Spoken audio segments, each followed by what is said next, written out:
This is Luca Vitiello, written by Cora Reilly, read for you by Sebastian York. Prologue. I was the boy who killed his first man at 11.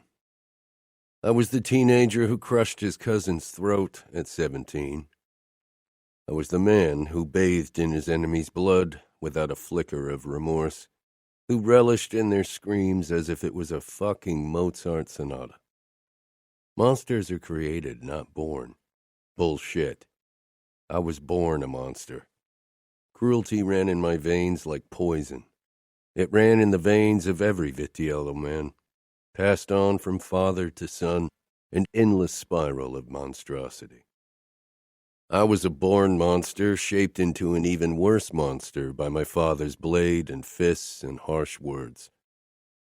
I was raised to become capo, to rule without mercy, to dish out brutality without a second thought.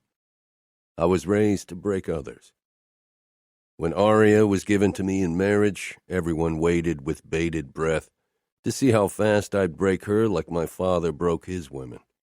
How I'd crush her innocence and kindness with the force of my cruelty, with relentless brutality.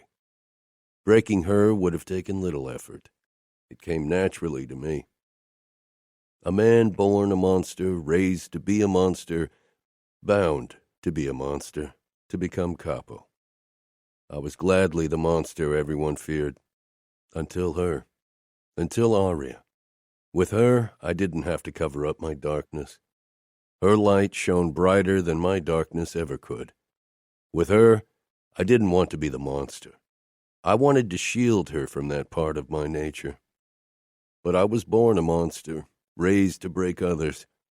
Not breaking her would come with a price a monster like myself shouldn't risk paying. Chapter 1. Luca, 9 years old. Matteo and I sat at the dining table, our eyes trained on the door, waiting for Mother. The bell for dinner had rung a long time ago.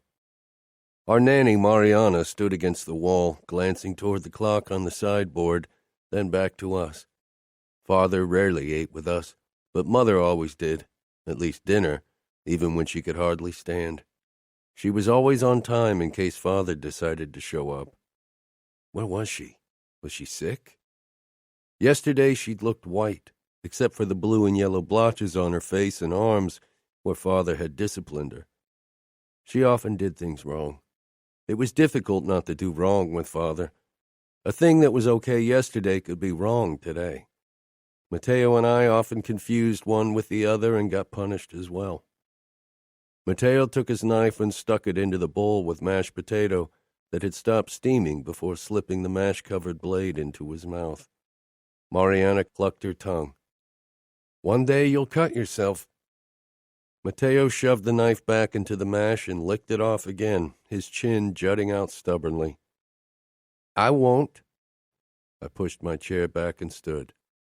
It wasn't permitted to get up before dinner was eaten, but Father wasn't home, so I was the master of the house, because Matteo was 2 years younger than me. I walked around the table. Mariana made a step in my direction.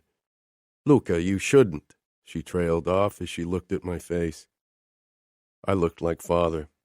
That's why she was more scared of me than Matteo. That, and because I was going to be capo. Soon, I'd be the one to punish everyone for doing wrong things. She didn't follow me when I walked through the foyer and up the stairs. Mother, dinner's ready. No answer. I stepped onto the landing, then approached Mother's bedroom. The door was ajar. The last time that had happened, I'd found her wailing on her bed, but it was quiet inside.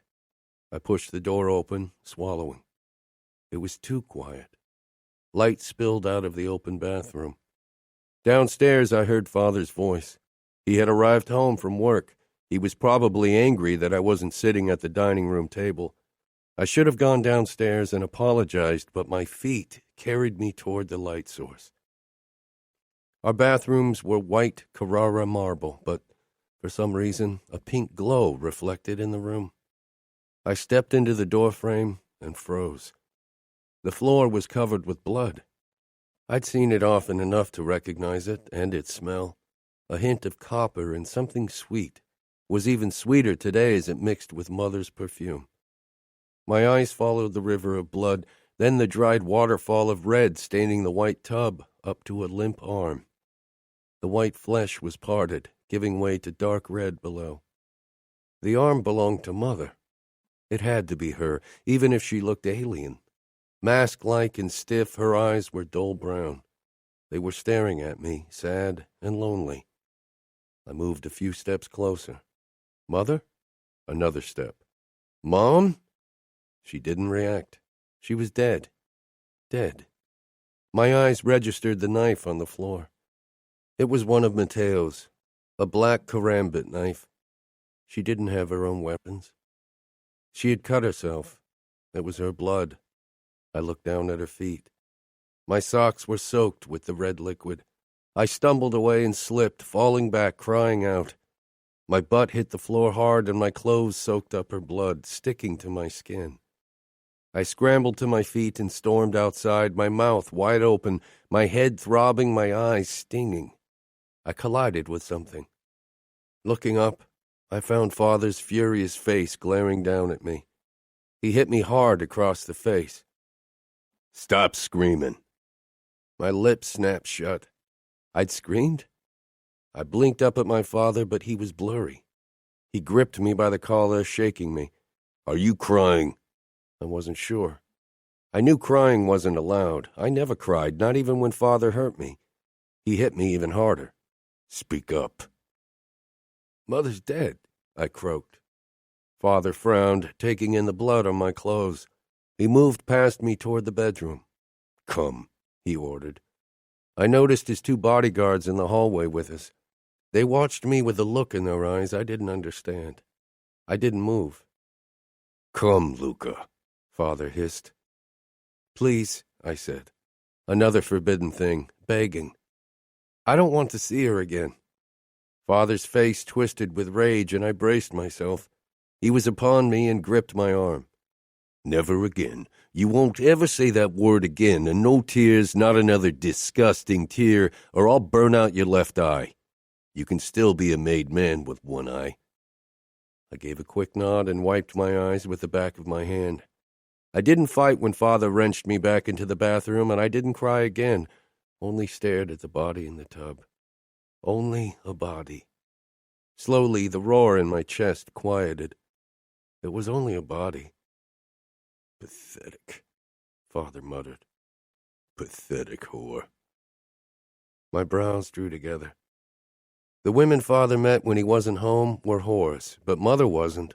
She was his wife. Whores took care of Father so he didn't hurt Mother as badly. That's what she explained to me. But it didn't work. One, Father bellowed. One of the bodyguards entered. His name wasn't One, but Father didn't bother learning the names of low soldiers and gave them numbers instead.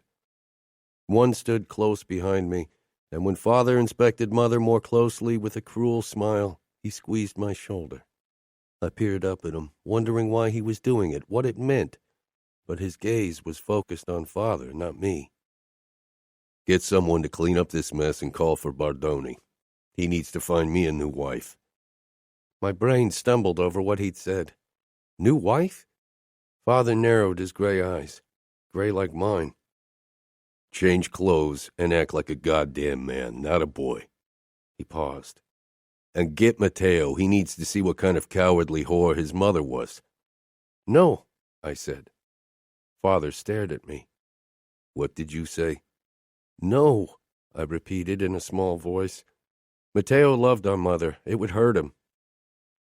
Father glanced at the hand still on my shoulder, then up at his bodyguard. One, beat some sense into him. One pulled his hand away, and, with a short glance at my face, he began beating me. I fell to my knees, back to crouching in Mother's blood.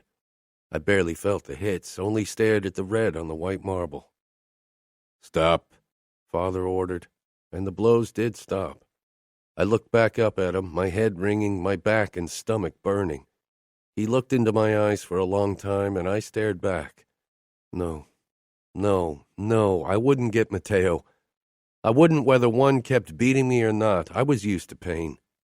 His mouth thinned. 2. Bodyguard 2 came in. Get Matteo. Luca will only get blood on the expensive Persian rugs. I almost smiled because I had won. I tried to jump to my feet to stop 2, but 1 gripped my arm hard.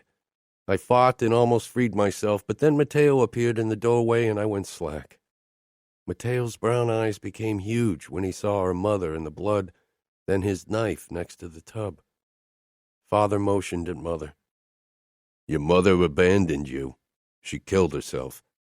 Matteo only looked. Get your knife, Father ordered. Matteo stumbled inside and 1's grip on my arm tightened. Father glanced at me, then back at my brother, who picked up the knife with shaking hands. I hated Father. I hated him so much. And I hated Mother for doing this, for leaving us with him. Now clean up, the both of you. Matteo stood stock still, staring at his bloody knife. I gripped his arm and pulled him out, stumbling after me. I led him into my bedroom, then into the bathroom. He still looked at his knife. I ripped it from his hand and held it under the faucet, cleaning it with hot water to get rid of the dried blood. My eyes prickled, but I swallowed. No tears, not ever again. Why did she use my knife? Matteo asked quietly. I turned off the water and dried it with a towel, then held it out to him. After a moment, he shook his head, backing away until he bumped against the wall before he sank down on his butt. Why? He muttered, eyes filling with tears. Don't cry, I hissed, quickly closing the bathroom door in case Father came into my bedroom. Matteo jutted his chin out, narrowing his eyes even as he began bawling. I tensed and gripped a clean towel before I knelt in front of my brother. Stop crying, Matteo. Stop it, I said quietly. I shoved the towel into his face. Dry your face. Father will punish you. I don't care, Matteo choked out. I don't care what he does. His words were proven wrong by the shaky note of terror in his voice. I glanced at the door, worried I'd heard footsteps. It was silent unless Father was spying on us, but he was probably busy taking care of Mother's body. Maybe he'd tell his consigliere Bardoni to drop her in the Hudson River. I shuddered. Take the towel, I ordered. Matteo finally did and wiped it roughly over his red eyes. I held the knife out to him. He eyed it critically. Take it. He pressed his lips together. Matteo, you have to take it. Father wouldn't allow him to get rid of it. My little brother finally reached for the knife and curled his fingers around the handle. It's only a knife, I said, but I, too, could only see the blood it had been covered with. He nodded and pushed it into his pocket. We stared at each other. Now we're alone. You have me, I said. A knock sounded, and I quickly pulled Matteo to his feet. The door swung open, and Mariana stepped inside. Her eyes crinkled as she looked at us. Her brown hair, which she usually wore in a bun, was all over the place, as if she'd ripped the hairnet out of it.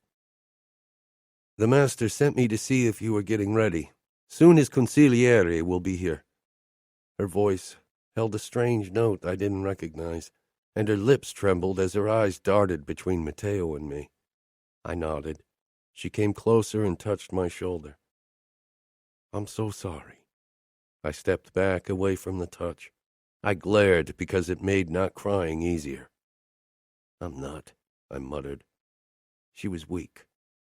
Mariana took a step back, glancing between Matteo and me, her expression falling.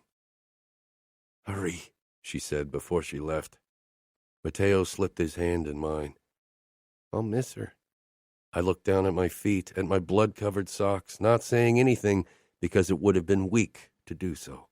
I wasn't allowed to be weak, not ever. Cesare landed a hard hit in my stomach. Gasping, I dropped to my knees. Mariana put down her knitting needles with a sharp intake of breath.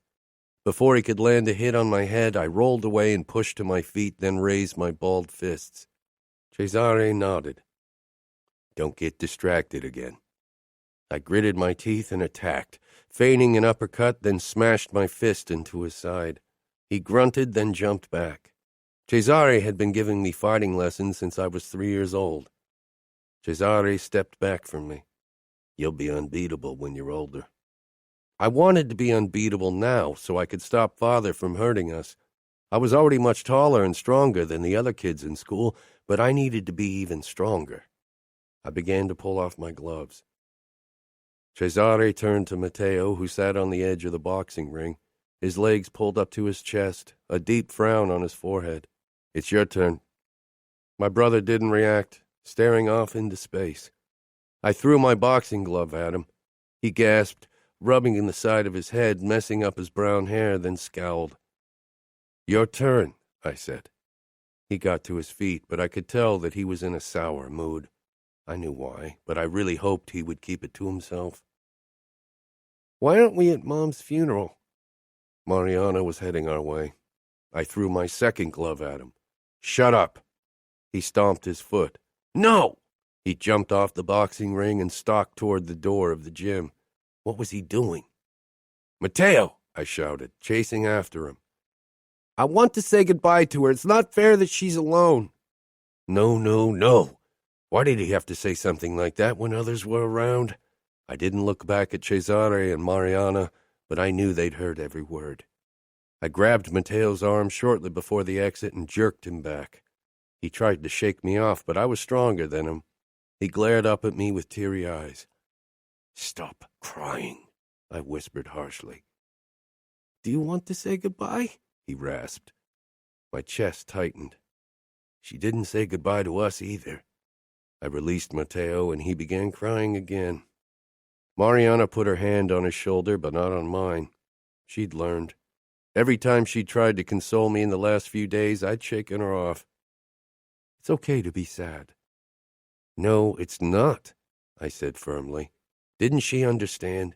If Father found out that Matteo was crying after our mother, especially when Cesare was around, he'd punish him.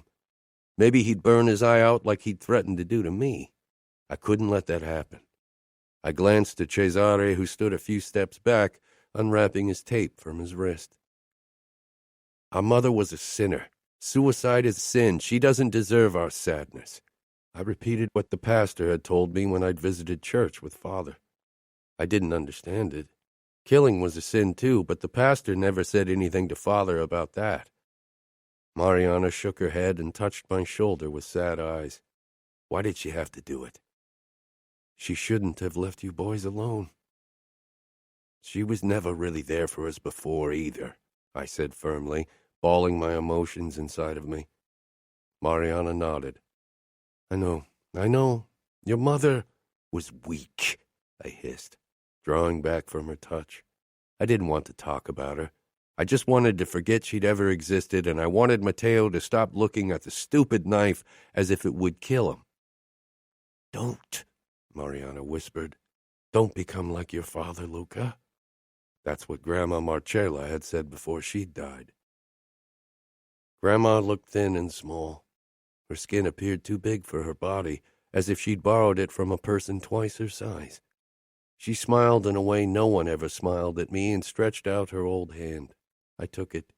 Her skin felt like paper, dry and cold. Don't leave, I demanded. Father said she would die soon. That's why he'd sent me into a room to understand death, but I already did. Grandma squeezed my hand lightly. I'll watch over you from heaven. I shook my head. You can't protect us when you're up there. Her brown eyes were kind. Soon you won't need protection anymore. I'll rule over everyone, I whispered. Then I'll kill Father so he can't hurt Matteo and Mother anymore. Grandma touched my cheek. Your father killed his father so he could become capo. My eyes widened. You hate him for it? No, she said. Your grandfather was a cruel man. I couldn't protect Salvatore from him. Her voice got raspier and very quiet, so I had to lean close to hear her. That's why I tried to protect you from your father, but I failed again. Her eyelids fluttered, and she released my hand, but I clung to it. Don't become like your grandfather and father, Luca. She closed her eyes. Grandma? I scowled, then glanced back at Cesare, who was watching with his arms crossed. Had he heard what Mariana had said? Father would be angry with her, very angry. I turned on my heel and walked toward him, stopping right in front of him and narrowing my eyes. You didn't hear anything. Cesare's eyebrows rose. Did he think I was kidding? I didn't have much I could do. Father held all the power. You won't tell anyone anything, or I'll tell my father that you talked shit about him. I'm his heir. He'll believe me. Cesare dropped his arms. You don't have to threaten me, Luca. I'm on your side. With that, he turned on his heel and went into the locker room. Father always said we were surrounded by enemies. How was I supposed to know whom I could trust? Luca, 11 years old. Screams tore through my nightmare, through the images of red rivulets on white marble. I sat up, disoriented, listening to shouting and gunfire. What was happening? Light flared up in the hallway, probably the motion sensors. I rolled over to the edge of my bed when the door opened. A tall man I'd never seen before stood in the doorway, his gun trained on my head. I froze. He was going to kill me. I could see it in his expression. I stared into his eyes, wanting to die with my head held high like a real man. A small shadow dashed forward behind the man, and with a battle cry, Matteo jumped on his back. The gun fired, and I jerked as hot pain sliced through my middle. The bullet went a lot lower than it was supposed to. He would have killed me if it hadn't been for Matteo. Tears shot into my eyes, but I stumbled out of the bed and wrenched my gun out of the nightstand. The man lifted the barrel at Matteo. I raised my gun, pointed it at his head, the way Cesare and One had taught me, then pulled the trigger. Blood splattered everywhere, even over Matteo's shock-widened face. For a moment, everything seemed to stand still, even my heartbeat. And then everything sped up. The man tumbled forward and would have taken my brother with him had he not jumped back in the last moment, still looking stunned. He blinked at me, then peered down at the body. Slowly, he dragged his gaze back up, lingering on my belly. You're bleeding. I clutched the wound in my side, shaking from the force of the pain. My hand with the gun shook, but I didn't drop it. Shots and screams still rang out downstairs. I nodded toward my closet. Hide in there. Matteo frowned. Do it, I said sharply. No. I staggered toward him, almost passing out from the sharp pain in my body. I gripped Matteo by the cuff of his pajama and pulled him toward the closet. He struggled, but I shoved him inside and turned the lock. Matteo hammered against the door from inside. Let me out! Trembling with anxiety and pain, I crept downstairs toward the living room where the sounds were coming from. When I stepped in, I saw Father crouched behind a sofa in a shooting match with two other men. Both had their backs turned to me. Father's eyes flitted to me, and for a moment I considered not doing anything. I hated him, hated how he hurt Matteo and me, and even his new wife, Nina. Still, I raised my hand and shot one of the men. Father took care of the other.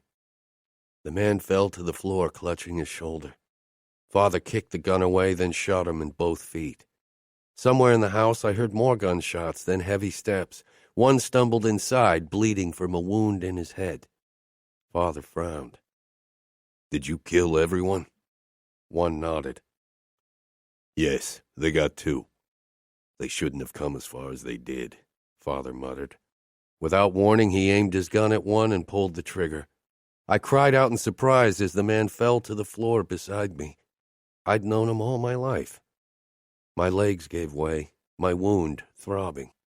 Father regarded me as he lifted his phone and spoke into it. Send for the doc and come over with Durant. No one else until I know who the rats are. Father stalked toward me and pulled me roughly to my feet. Holding me upright, he shoved my hand away from my bleeding wound. He prodded at it, and my vision turned black as I jerked in agony. Father shook me. Get a grip on yourself. Don't die on me. My eyes peeled open. Father shook his head, then released me, and I sank back down to the ground. I braced myself on my hands, wheezing. Father moved out of the room, leaving me alone with the attacker who was moaning as he tried to crawl away.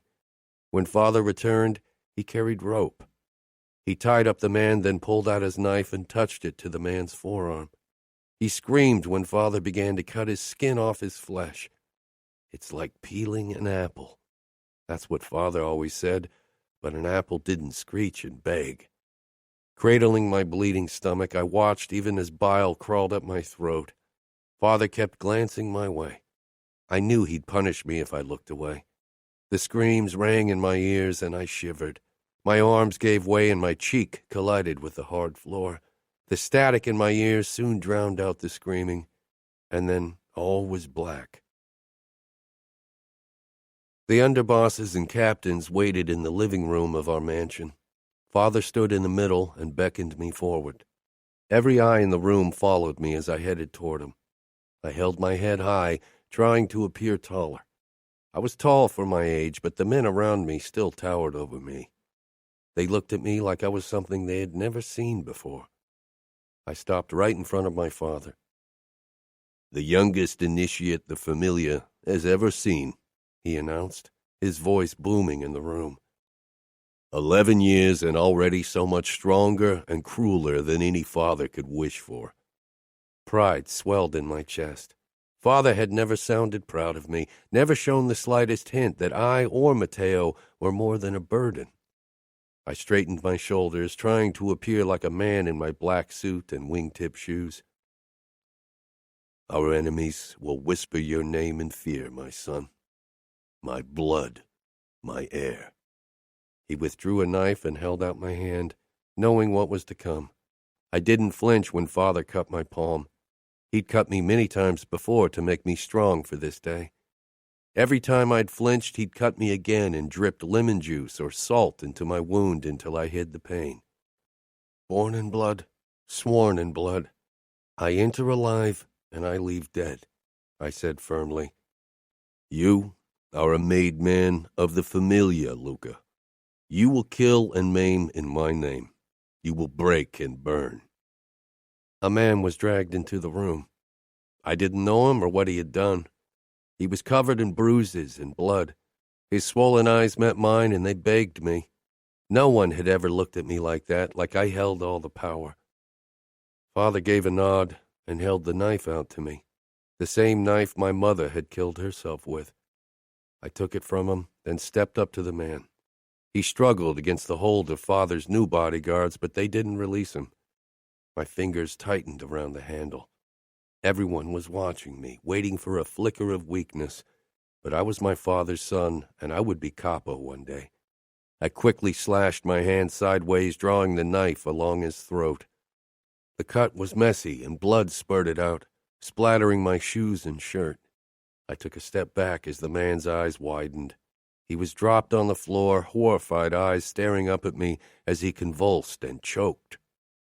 I watched as the life drained out of him. 2 days later, the most important words of my life were inked onto my chest, making me a made man for life. Nothing would ever be more important than the Familia. Chapter 2.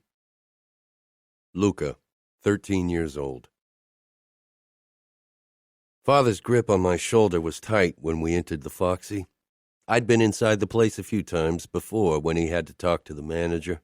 It was one of the most expensive whorehouses we owned. The whores were lined up in front of the bar, and the manager stood beside them. He nodded at Father, then winked at me. Father motioned for him to leave. "You're 13, Luca," Father said. Surprise washed through me that he'd remembered my birthday was today. He hadn't mentioned it before. "You've been a made man for 18 months. You can't be a virgin and a killer." I flushed, my eyes darting to the women, knowing they had heard my father's words. None of them laughed, probably too scared of him. I straightened my shoulders, wanting them to watch me with the same caution they watched him. "Choose 2 of them," Father said with a nod toward the whores. Shock shot through me when I understood why I was here. Slowly, I made my way toward the women, trying to look calm even as nerves twisted my stomach. At almost 5'7", I was already very tall for 13, so the women were eye level with me in their high heels. They weren't wearing much, only short skirts and bras. My eyes lingered on their chests. All of them had big tits, and I couldn't stop staring. I'd seen a few naked girls in our strip clubs, but always only in passing, never this close up. They were all pretty. I pointed at a woman with brown hair and one with blonde hair. Father nodded. One woman grabbed my hand and led me through the back door. The other was close behind me. Eventually, I was alone with them in a big suite at the back of the Foxy. I swallowed, trying to look like I knew what was going to happen. I'd watched porn and listened to the stories the other made men told, but this felt very different. The blonde woman began to undress slowly, touching herself everywhere. I stared but tensed when I could feel my pants becoming tight. The brown-haired woman smiled a fake smile and moved toward me. I tensed even more, but I let her touch my chest. "You're a big boy already, oh my," she said. I didn't say anything, watching her closely. Then my eyes darted to the blonde woman again, who'd started touching her pussy. My mouth became dry. The brown-haired woman slid her hand into my boxers, and I released a shaky breath. "Oh, I think this will work out just fine, don't you agree?" I gave a nod, then I let her drag me toward the huge round bed in the center. Luca, 17 years old. "I'm fucking glad to be away from Father, but I wish we didn't have to go to Junior to celebrate my birthday," Matteo muttered, shoving his shirt into his pants and checking his reflection. It was the fourth one he'd tried on. Fuck, how did he become such a vain bastard? It seemed to become worse every year. Now at 15, he was pretty much insufferable. Cesare shot me a look.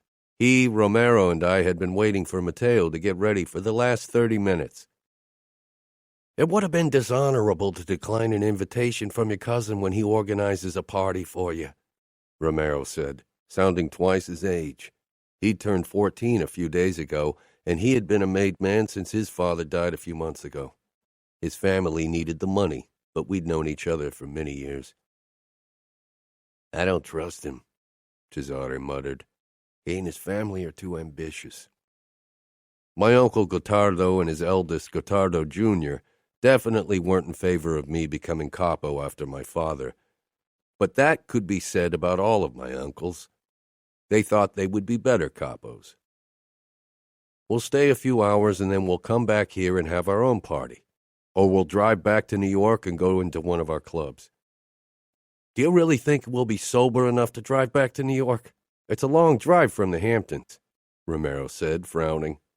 Matteo chuckled. "How come you're so goddamn rule-abiding?" Romero flushed. "Come, Matteo, nobody gives a fuck about your shirt," I growled when it looked as if he was considering trying on another. Uncle Gottardo's mansion wasn't far from ours, so we walked over. A guard opened the gates for us, and we headed up the long driveway to the entrance door where Gottardo Jr. was waiting. He frowned when he saw us. "I didn't expect you to bring more people along." "Romero and Cesare are always with us," I told him as I shook his hand, before he turned to my brother and congratulated him. We all stepped into the entrance hall. Loud music and voices were coming from the living area. I stripped off my gun and knife holders and dropped them on the sideboard, as was expected. Matteo, Romero, and Cesare did the same before we followed my cousin toward the party. I knew most of the men only distantly since they were friends of Junior and his brother, Angelo, from Washington. "How come you're here?" I asked as I headed for the array of alcoholic beverages, while several half-naked girls danced around us. Junior had even set up poles for them. "I needed a few days off. Business has been soul-sucking." I nodded. The Bratva had given us all trouble recently. Junior smiled widely. "Now, let's have fun."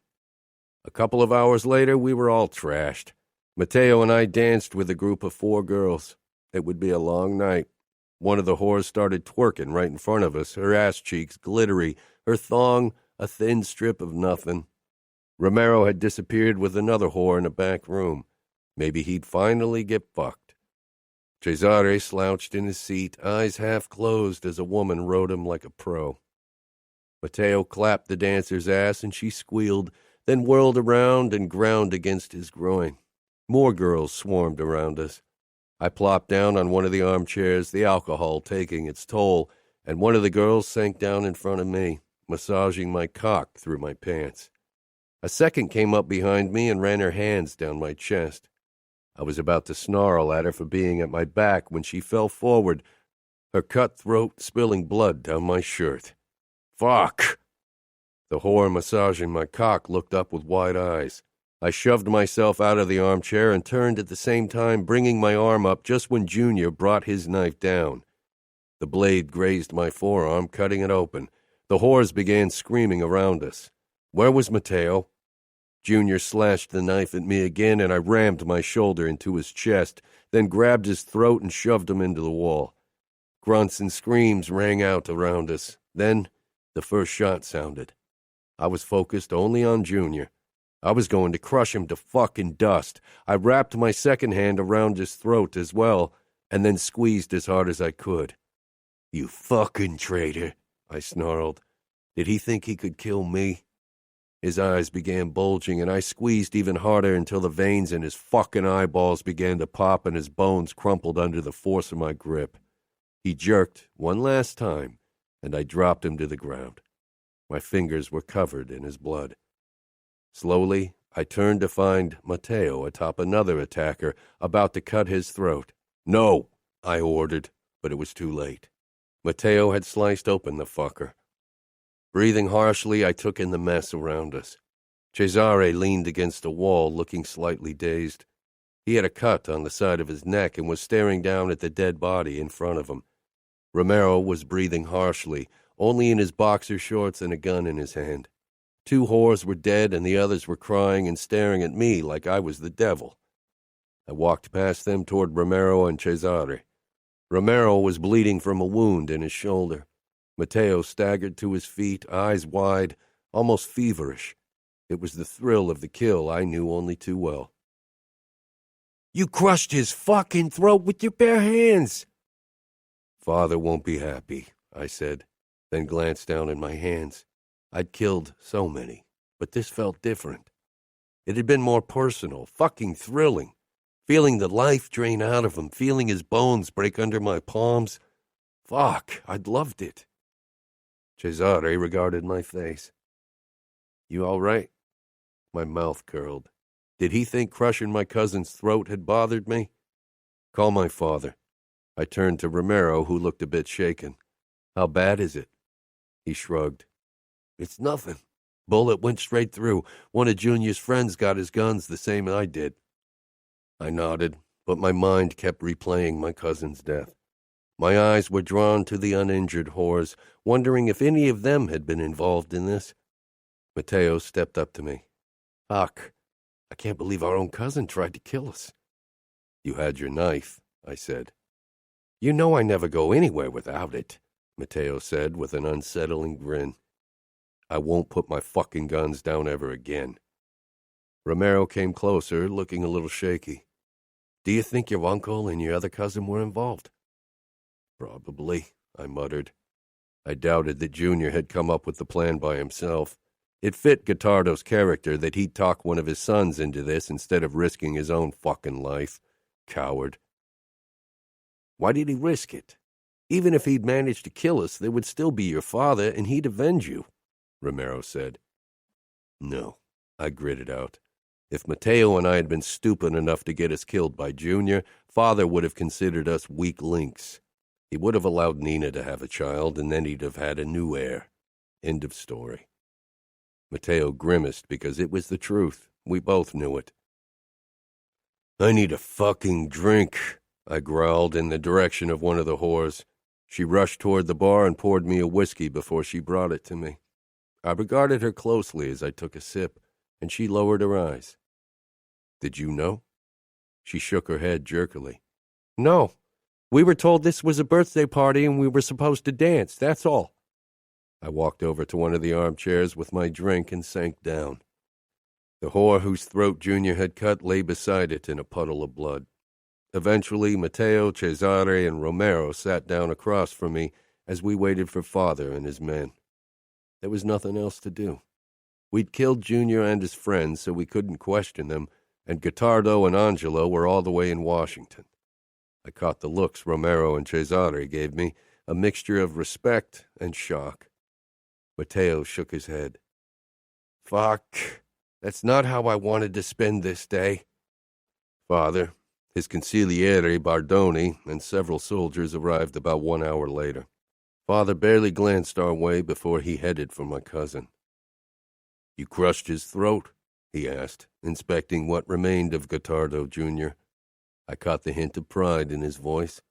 I didn't want his fucking approval. I nodded. I didn't have any weapons because I assumed I was among family and not a fucking traitor. He choked on his traitorous blood. Like a vice, Matteo commented. Luca the vice, Father said with a strange smile. It had been a long fucking day, long fucking weeks, one ordeal followed by another. I wanted to kill every single one of my uncles. I'm so over them treating me like a fucking kid, I said as Matteo and I headed for the entrance of the sphere. Matteo grinned and ran his hand through his hair for what seemed like the 100th time. One day I was going to knock him out and shave his fucking hair off to stop his annoying preening. You're 17, Luca, not yet a man. He imitated Uncle Gottardo's voice in annoying perfection, including the nasal undertone that made me want to rip his vocal cords out of his throat. I had seen the fear in his eyes, the same fear I saw in many people's eyes since I'd crushed Junior's throat. Gottardo was only able to spew this bullshit because he thought himself safe as my uncle. I couldn't believe my father had believed him and Angelo. Or maybe he didn't and enjoyed the groveling. He definitely upped his security and guards since that day, so he knew there were still traitors among us. I'm more man than all of them together. I've killed more men, have fucked more women, and I have bigger balls. Careful with the ego there, Matteo said, chuckling. You've got a zit on your forehead, I muttered. It was a lie, but given Matteo's vanity, I knew it was my best bet to pay him back for being an insufferable asshole most of these days. As predicted, Matteo immediately felt his skin for the offending flaw, then narrowed his eyes and dropped his hand. I rolled my eyes with a chuckle. We arrived in front of the bouncer of the sphere. He greeted us with a curt nod and stepped back to let us through when a guy at the front of the long queue, waiting to be allowed inside, shouted, "Hey, we were here first, and that guy's not old enough to be in a club." Matteo and I both looked at the idiot. He had been referring to Matteo, and of course he was right.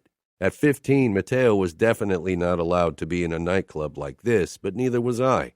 Only with my size, everyone assumed I was older. Matteo and I exchanged a look and walked over to Big Mouth. Some of his bravado slipped off when I stopped right in front of him. Got a problem there? There are laws, he said. Matteo flashed his sharp grin he'd perfected recently after spending too many hours in front of a mirror. Maybe for you. Since when are boys allowed in clubs? Is this prom or what? Big Mouth said to our bouncer. Matteo was about to draw his knife right in front of everyone, and I had half a mind to let him for the fun of it when a woman in the queue spoke up. He doesn't look like a boy to me, she said flirtingly in Matteo's direction. And you look like my next conquest, added the girl beside her with a smile at me. I cocked an eyebrow. Matteo, with his sunny boy charm, was always a girl magnet, but my rougher predator charm definitely had its perks as well. Both women were tall, blonde, and sex on legs.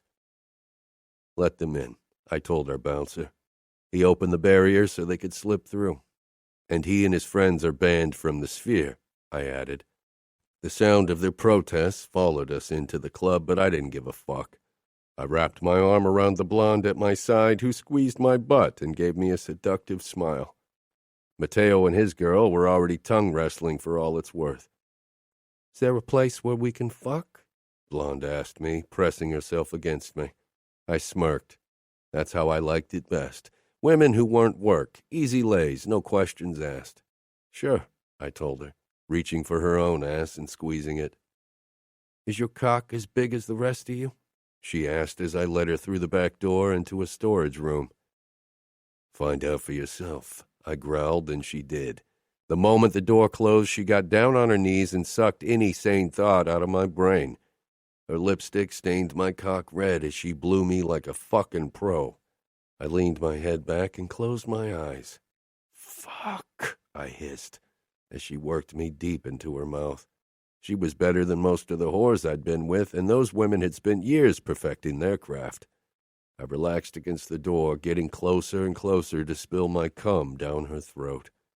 She shifted and tensed in a way that raised my suspicions. Instinct made my eyes shoot open a moment before she jerked something toward my thigh. I lashed out, hitting her arm.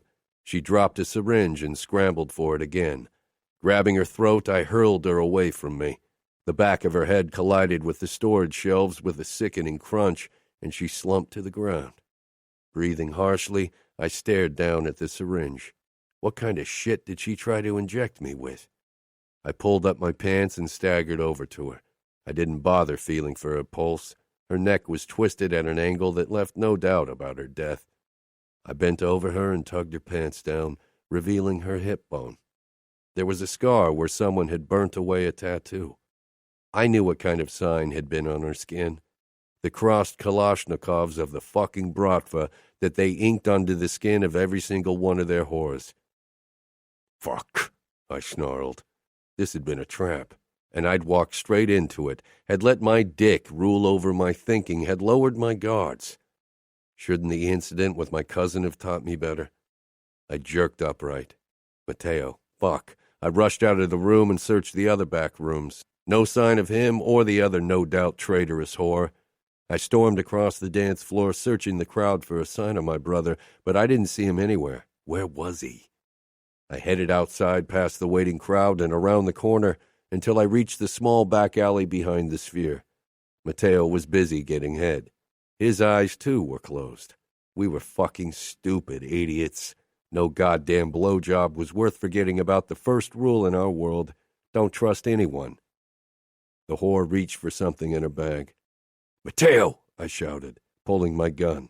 His eyes shot open, his expression a mix of annoyance and confusion before he registered what she was holding in her hand. He reached for his knife and she raised the syringe to strike. I pulled the trigger and the bullet tore straight through her head, throwing it back. She fell to her side, the syringe tumbling out of her palm.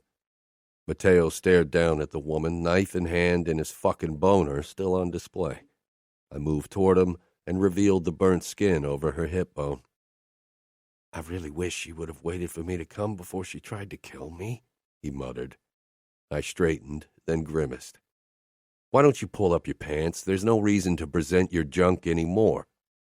He dragged his pants up his legs and fastened his belt. Then he looked at me. Thanks for saving my ass. He gave me a smirk, but it was off. Did you at least have your happy ending before your conquest tried to end you for good? I shook my head.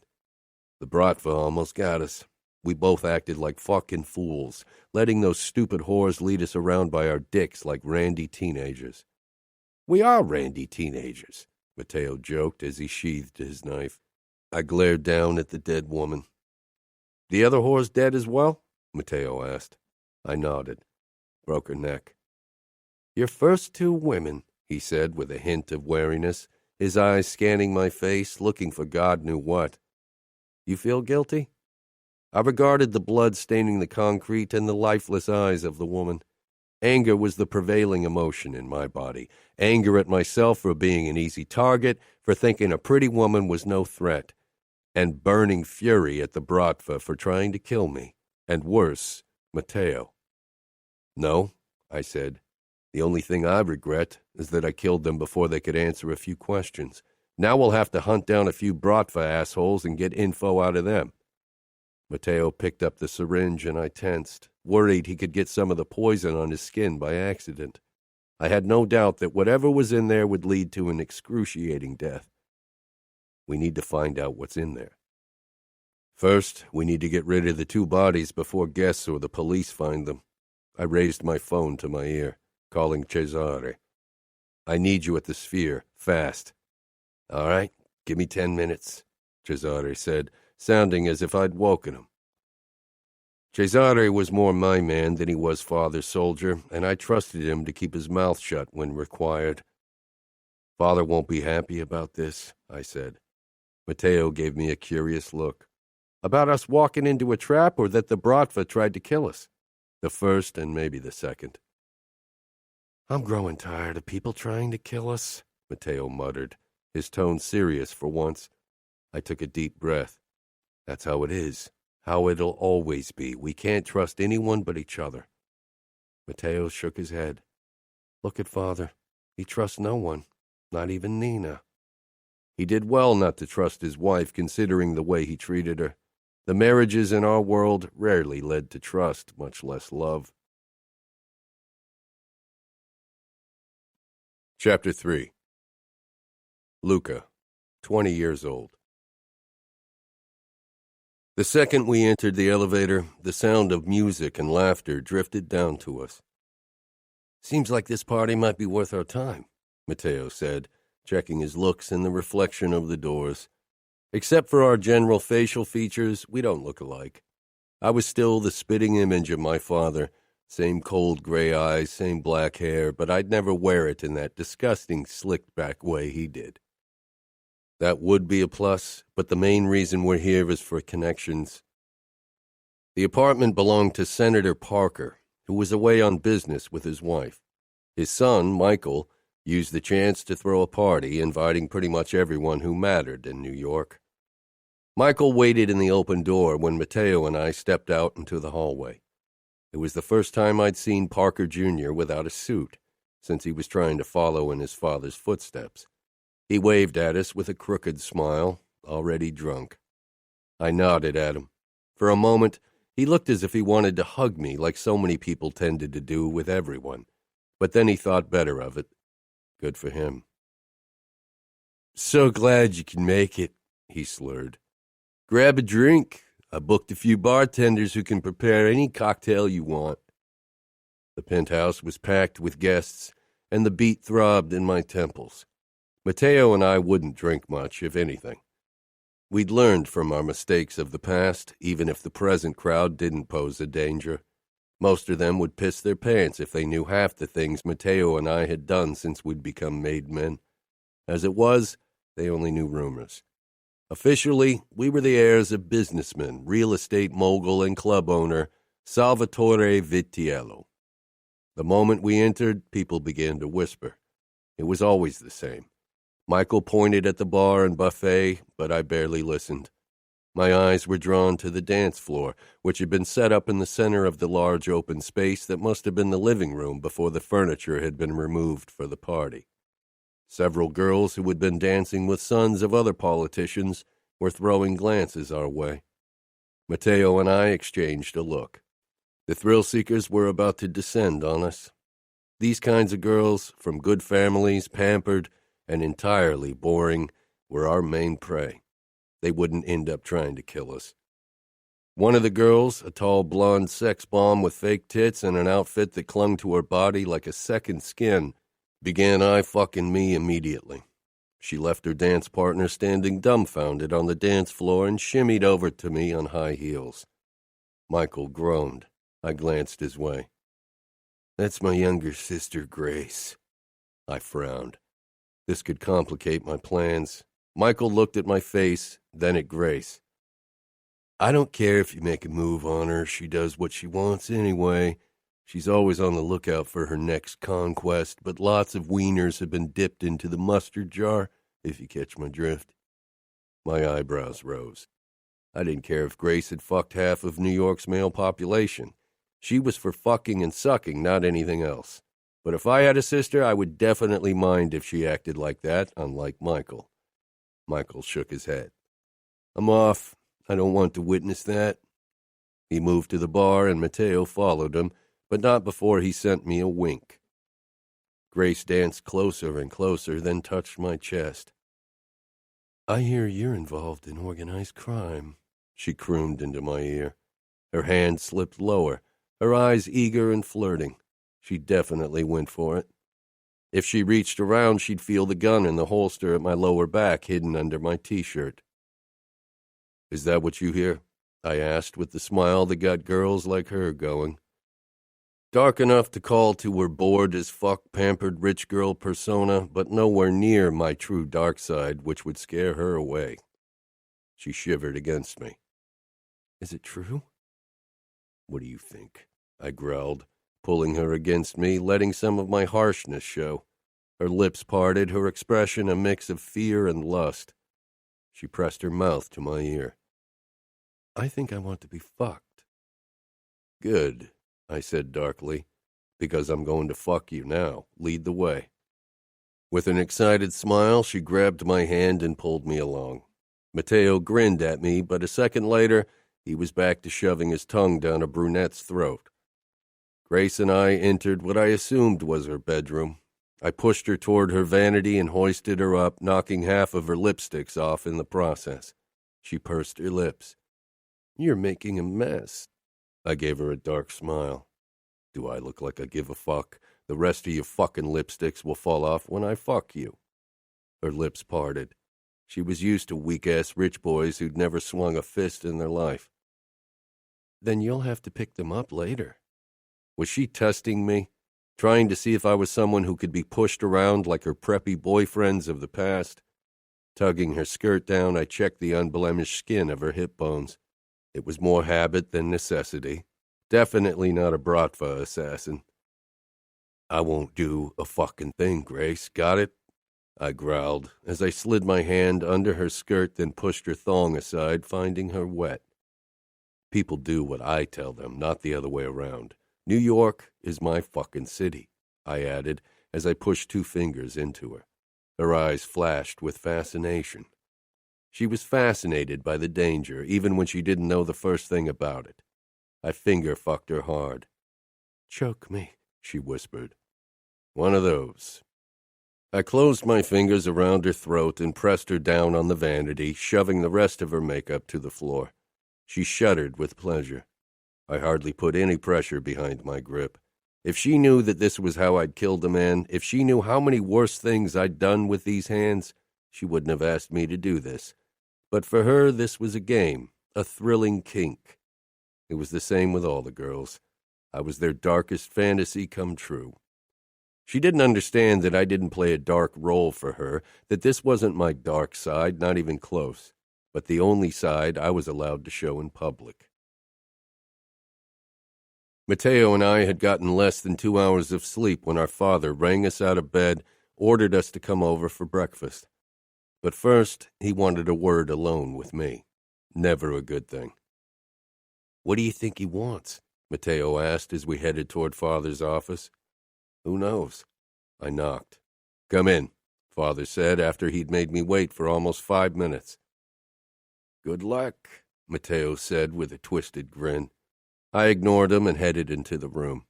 I hated that I had to come running whenever he called me. He was the only person who could order me around, and he fucking enjoyed it. He sat behind his desk with that narcissistic smile I loathed more than anything. "You called for me, Father," I said, trying to sound like I didn't give a damn. His smile widened. "We found you a wife, Luca."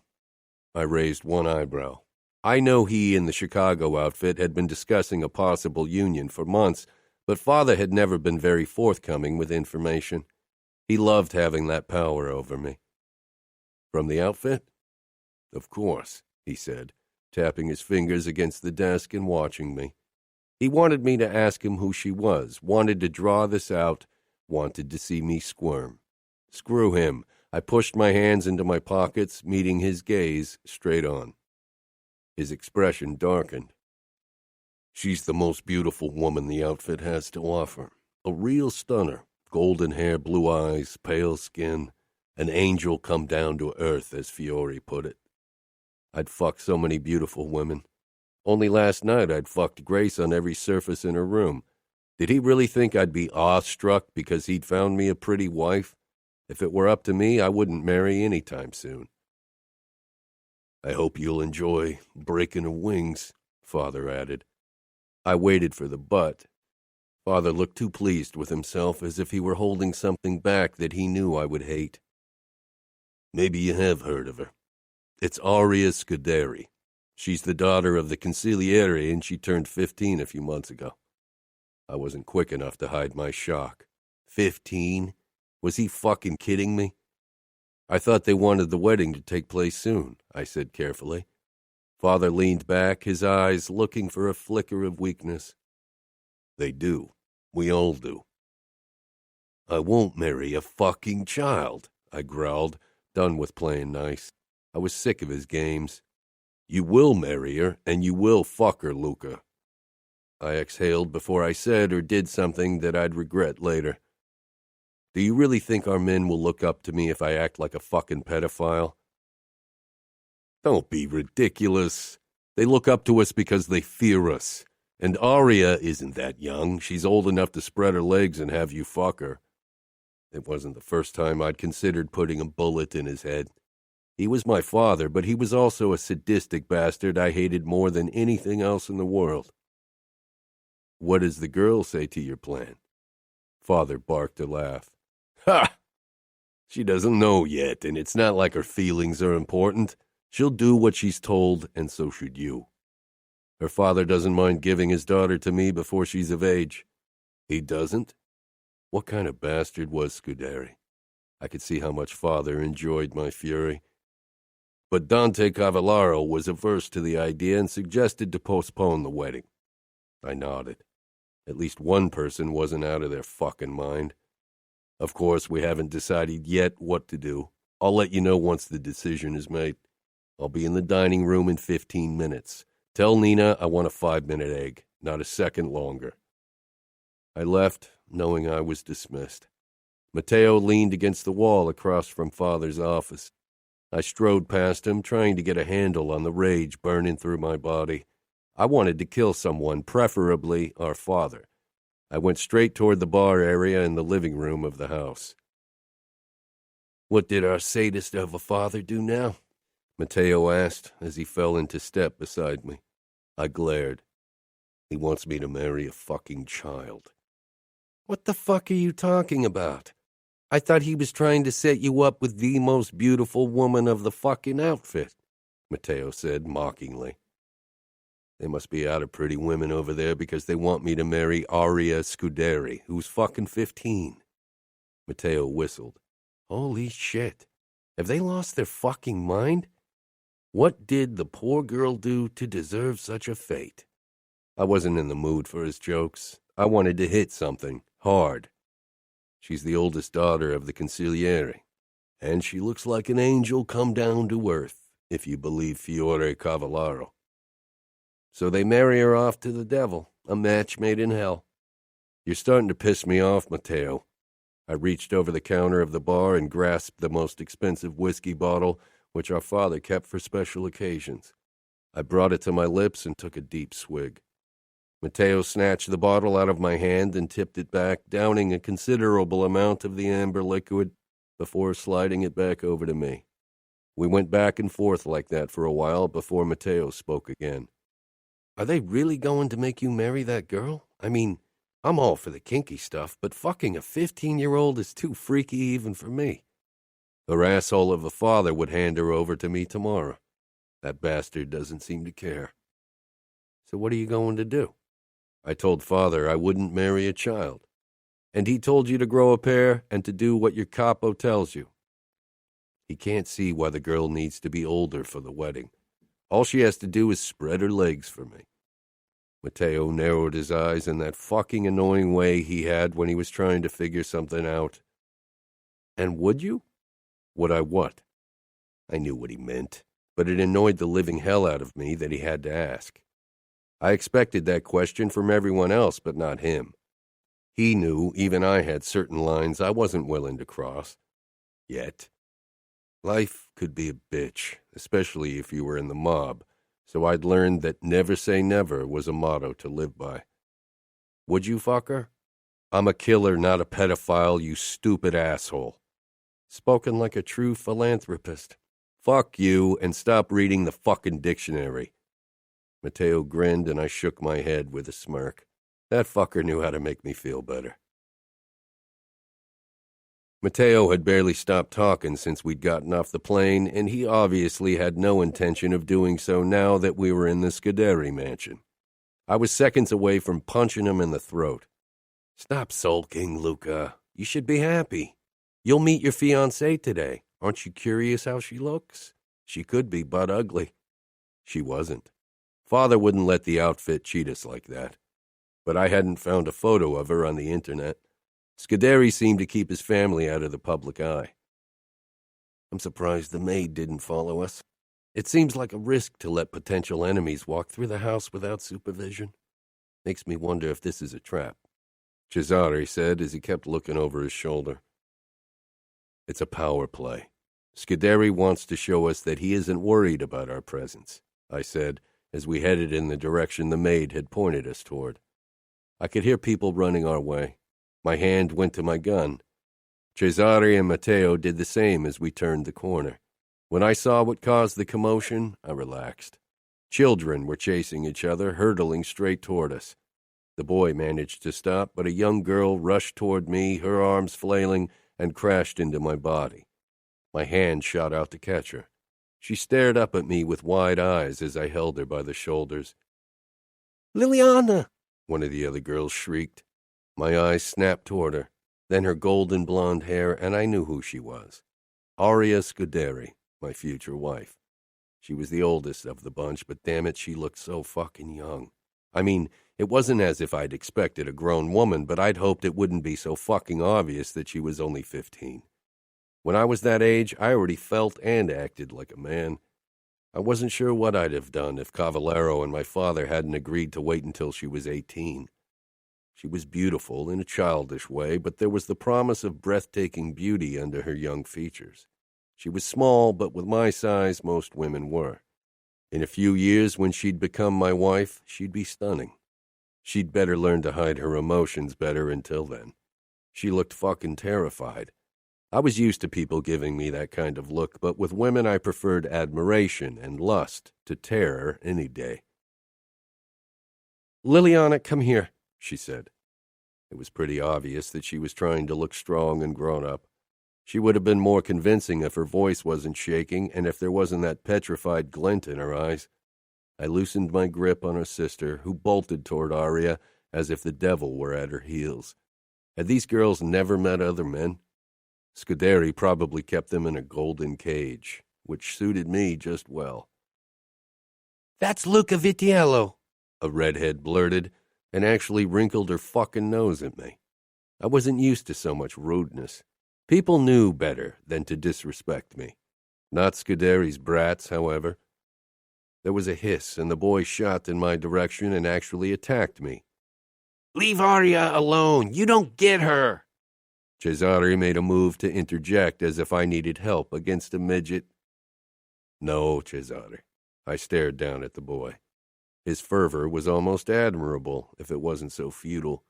I caught his hands.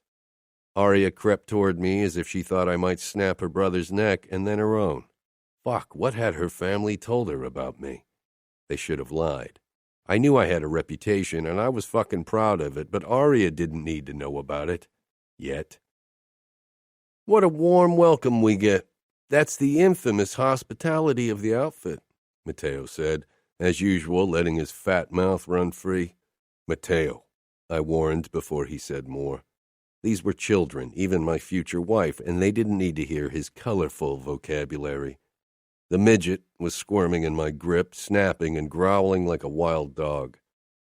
Fabiano, Aria said, her eyes darting up to me for a millisecond before she grabbed her brother's arm.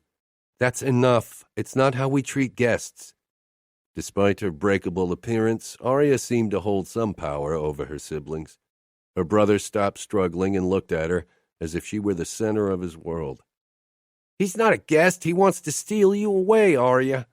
Sorry, buddy. Nothing about this fucking arrangement was my idea. And yet I had to admit that, after having seen Aria, I wouldn't let her slip out of my grip for anything in the world. She was mine now.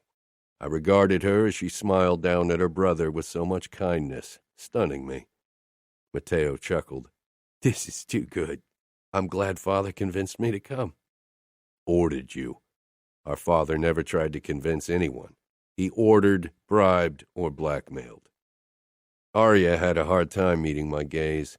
She was obviously embarrassed by my attention. A deep flush had spread on her cheeks. I released her brother, and she clutched him against her body protectively. She was so shy and terrified that I wondered if she'd dare to oppose me if I actually made a move toward her brother. Not that I'd ever do that.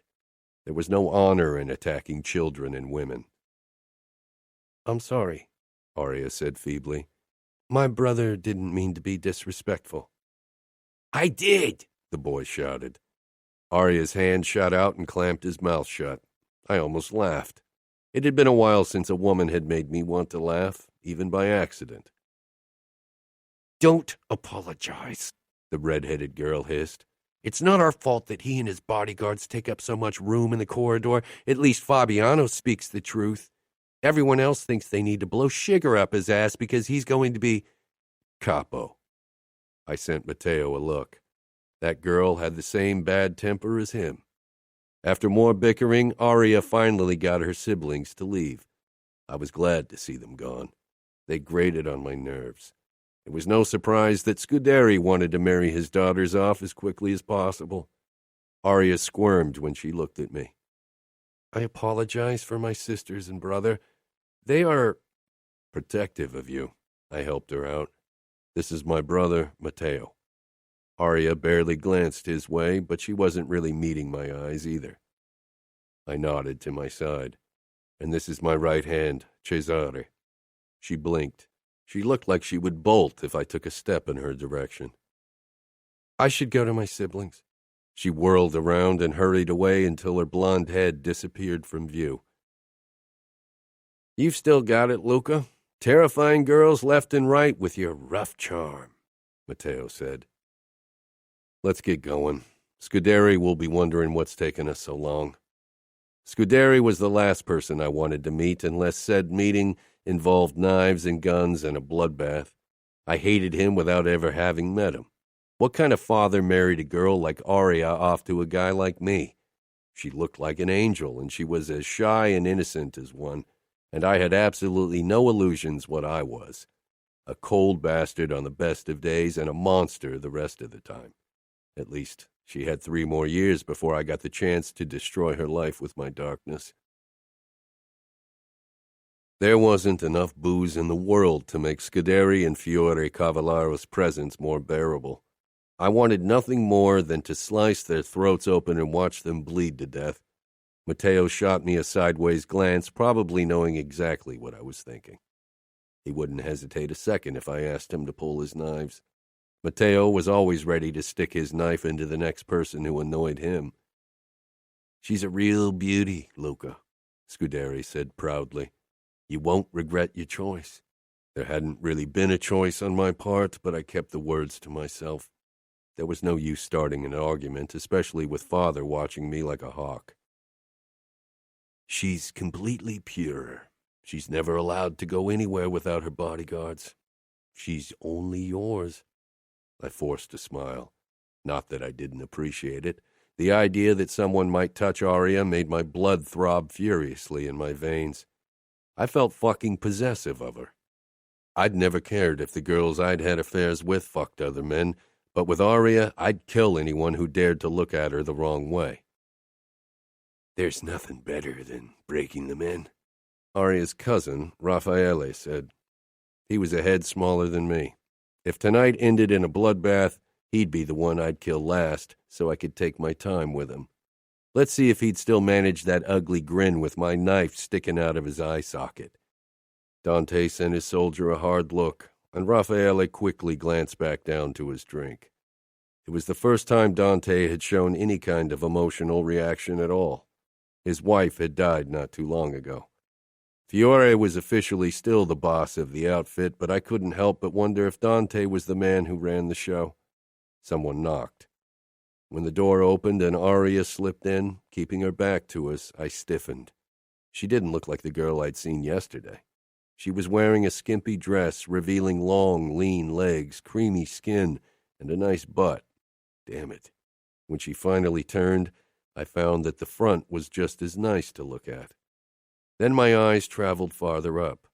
Aria kept her head down, her eyes cast on the ground, and I could see her shivering in fear and discomfort. Something protective and furious reared its head in my chest, startling me. She was mine. How could her mother have let her walk around in this outfit? I'd bet my left ball that Aria hadn't had a say in choosing that fucking joke of a dress.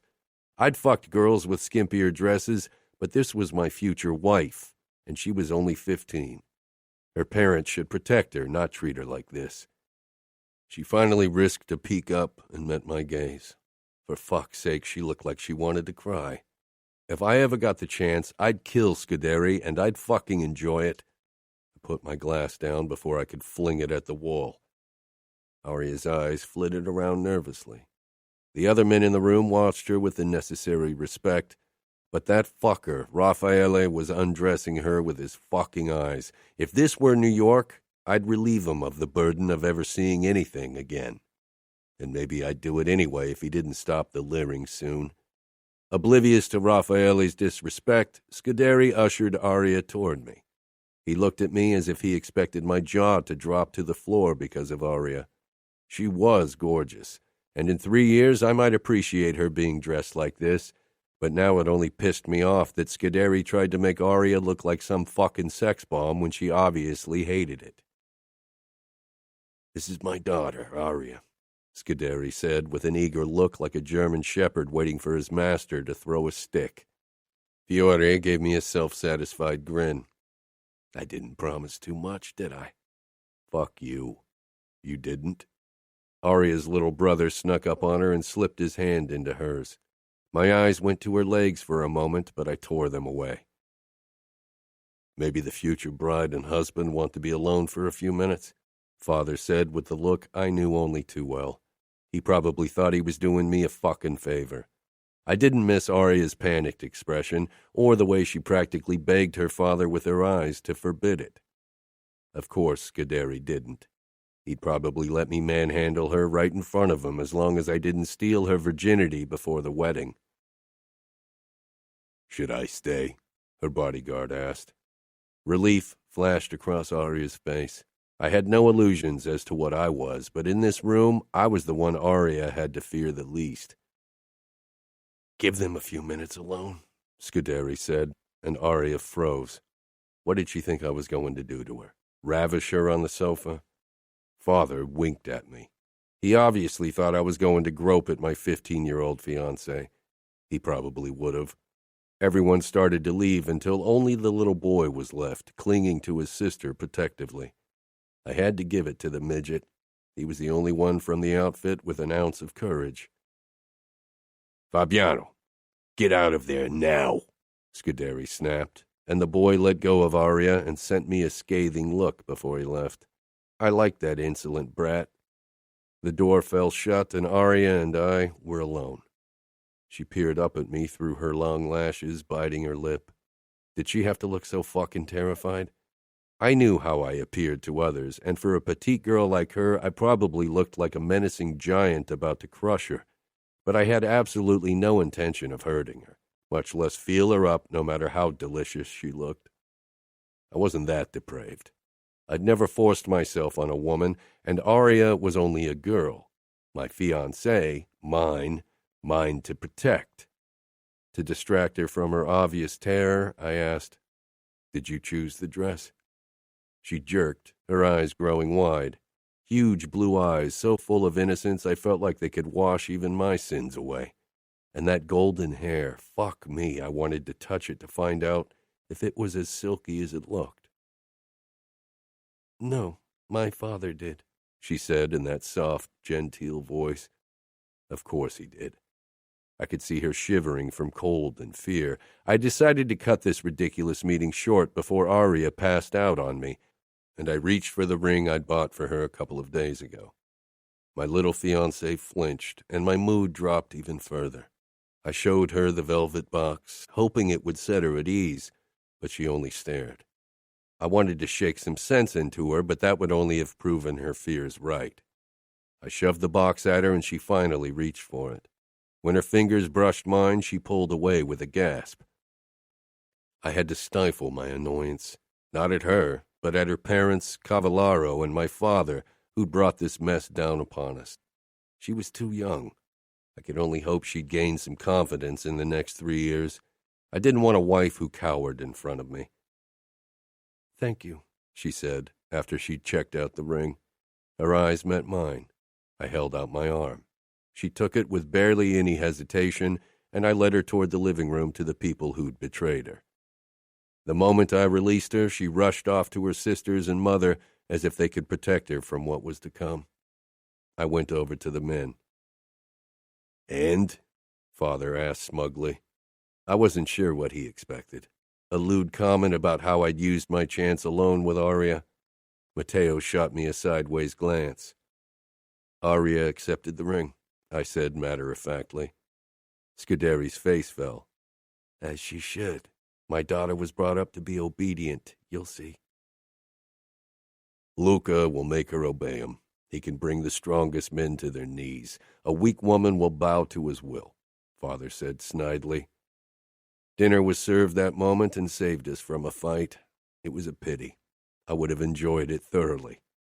I sat down beside Scuderi as tradition dictated. Matteo sat across from me, a flicker of boredom on his face. Aboard Matteo was always a ticking bomb. Fiore Cavallero raised his glass. The way his eyes went out of focus, I'd say he should stop drinking. Old bastard. I would have preferred dealing with his son, the cold fish, Dante, but as long as his father was still in command, I'd have to live with the demented old fool. To a long and successful partnership.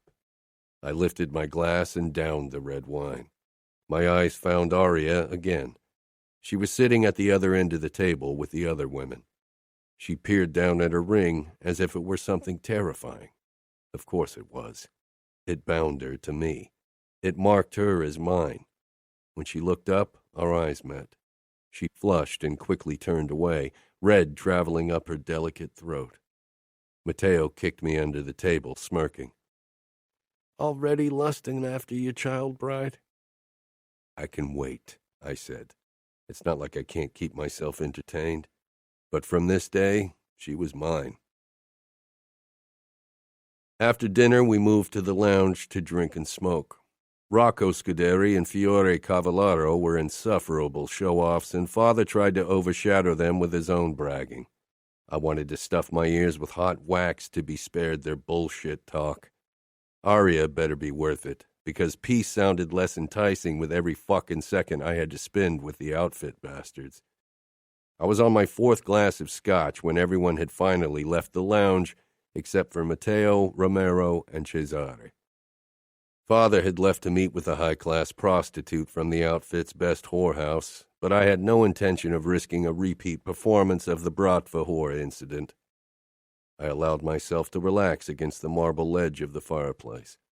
My eyes were heavy from being alert all day, and I couldn't risk letting my guard down as long as we were in Chicago.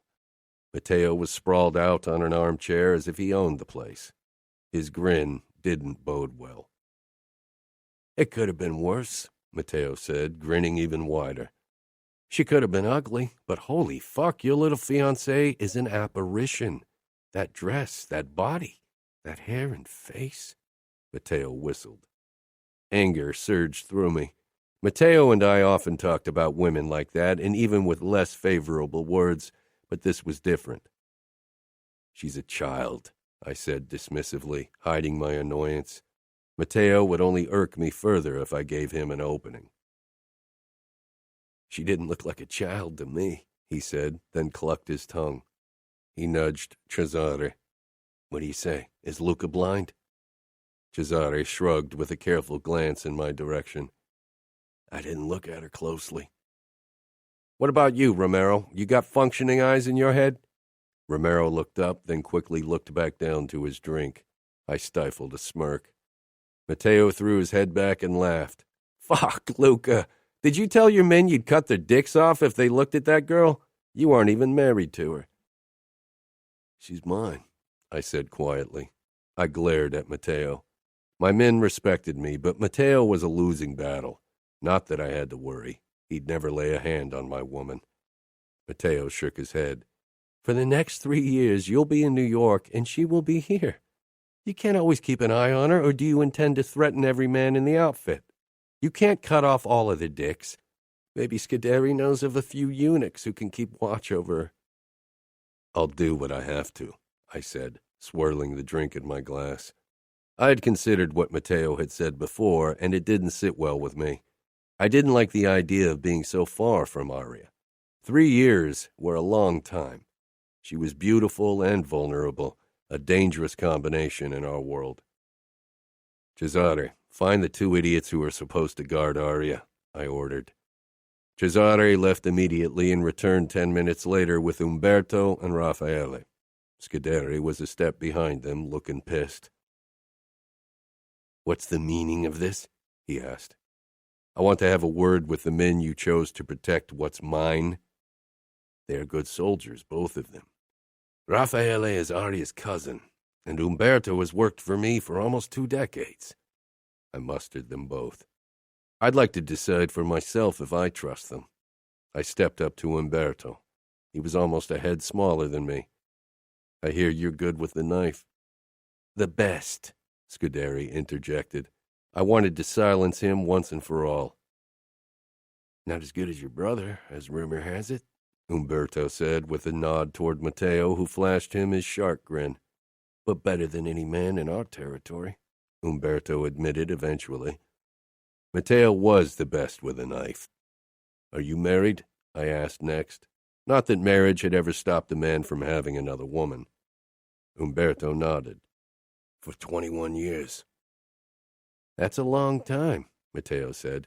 Aria must look awfully delicious in comparison to your old wife. I shot Matteo a look. Couldn't he keep his mouth shut for a second? Umberto's hand twitched and inched toward the holster around his waist. My own hand was already resting on my gun. I met Umberto's gaze. He cleared his throat. I've known Aria since her birth. She is a child. He said it with a hint of reproach. If he thought that would make me feel guilty or anything close to it, he was a fool. She won't be a child for much longer, I said. She will always be a child in my eyes, and I'm faithful to my wife. Umberto glared at Matteo. If you insult my wife again, I'll ask your father for permission to challenge you in a knife fight to defend her honor, and I'll kill you. That would make Matteo's day. There was nothing he enjoyed more than a bloody knife fight, probably not even a pussy. You could try, Matteo said, baring his teeth, but you would not succeed. Umberto wasn't a threat, neither for Matteo nor for Aria. I could tell he was protective of her in a fatherly way. I think you're a good choice, Umberto. I turned to Raffaele. If we'd been in New York, I'd have already put a bullet in his head. Perhaps he thought I hadn't seen the looks he'd given Aria when he thought nobody was paying attention. I stepped right in front of him. He craned his neck to meet my gaze. He tried to look cool. He wasn't fooling me. There was fear. Good. He's family. Are you honestly going to accuse him of having an interest in my daughter? Scuderi butted in from the side. I saw how you looked at Aria, I said to Raffaele. His eyes flickered nervously. Like a juicy peach you wanted to pluck, Matteo threw in, enjoying this entirely too much. Raffaele's eyes darted to Scuderi like the spineless wimp he was. I knew guys like him. They got off on preying on the weak, especially women, because it was the only way they could feel strong. Don't deny it. I know want when I see it, and you want Aria, I growled. Raffaele didn't deny it. If I find out you're looking at her like that again, if I find out you're in a room alone with her, if I find out you touch as much as her hand, I will kill you. Raffaele flushed red. You aren't a member of the outfit. Nobody would tell you anything even if I raped her. I could break her in for you. Maybe I'll even film it for you. I grabbed the bastard and threw him to the ground. His face hit the floor hard, and I dug my knee into his back. I wanted to break his spine in two and rip off his fucking balls. Then he'd never even think about using the words rape and aria in the same sentence again. Raffaele struggled and cursed. He was like a bothersome fly, weak and disgusting, worth less than dirt on my shoes. That he even dared think about touching Aria, about breaking her in, I grabbed his wrist and pulled out my knife. I should cut off his balls and dick. That was what he deserved. But this wasn't my territory. Even though it pissed me off, I looked at Scuderi for permission. Scuderi nodded. I brought my knife down on Raffaele's pinky, cutting through bone and flesh and relishing in his pussy screams. A female cry echoed through the walls. I let go of Raffaele and stood. He cradled his hand like a baby, a blubbering mess. Disgusting. Romero and Cesare had drawn their weapons. Scuderi went to open a secret door, revealing the red-headed sister and Aria. "Of course," Scuderi hissed. "I should have known it was you causing trouble again." He wrenched the redhead away from Aria and into the lounge, raised his hand and slapped her hard across the face. My fingers on the knife tightened. And then the fucker stepped toward Aria, raising his arm again. Fury burned through me. Mine. I caught his wrist, stopping him. It took all my willpower not to ram the bloody knife into his stomach and let him bleed out like a pig. From the corner of my eye, I saw Umberto draw his knife and Scuderi reaching for his gun. Matteo, Romero, and Cesare had drawn their own guns. I hated the words I had to speak next. I didn't mean disrespect, but Aria is no longer your responsibility. You lost your right to punish her when you made her my fiancée. She's mine to deal with now. Scuderi glanced at the ring on Aria's finger, marking her as mine. He gave a nod, and I released him. "That's true." He stepped back from me and gestured at Aria. "Then would you like the honor of beating some sense into her?" I turned my eyes on Aria. She was pale. Her fearful eyes darted to the knife in my blood-covered hand, then back up to my face. She froze. The idea of raising my hand against her was ludicrous. What kind of man hit a woman? And Aria? No. The mere idea set my teeth on edge. She weighed less than half of me. She was innocent and vulnerable. She didn't disobey me. Scuderi looked fucking unhappy, as if I gave a fuck. "You're right, but as I see it, Aria will be living under my roof until the wedding, and since honor forbids me to raise my hand against her, I'll have to find another way to make her obey me." He hit Aria's sister a second time, and I had half a mind to intervene again, but that was beyond my control. "For every one of your wrongdoings, Aria, your sister will accept the punishment in your stead," Scuderi said. Aria looked as if she'd rather have him hit her than her sister. She was way too innocent and gentle for someone like me.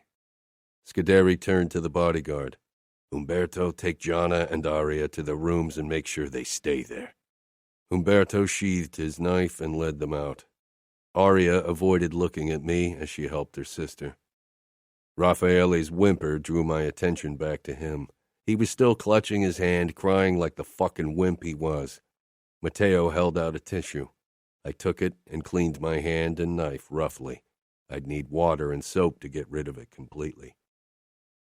"I trust you'll keep Aria safe from male attention," I said coldly, fixing Scuderi with a hard look. "I don't want him anywhere near her. If I hear that someone as much as looks at her the wrong way, nothing will stop me from dragging Chicago into the bloodiest war you can imagine. I don't share what's mine, and Aria is mine, only mine. She's under my protection from this day on."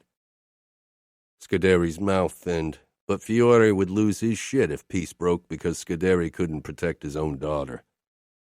"Don't worry, she will be protected. Like I said, she attends a Catholic school for girls and is never alone with men."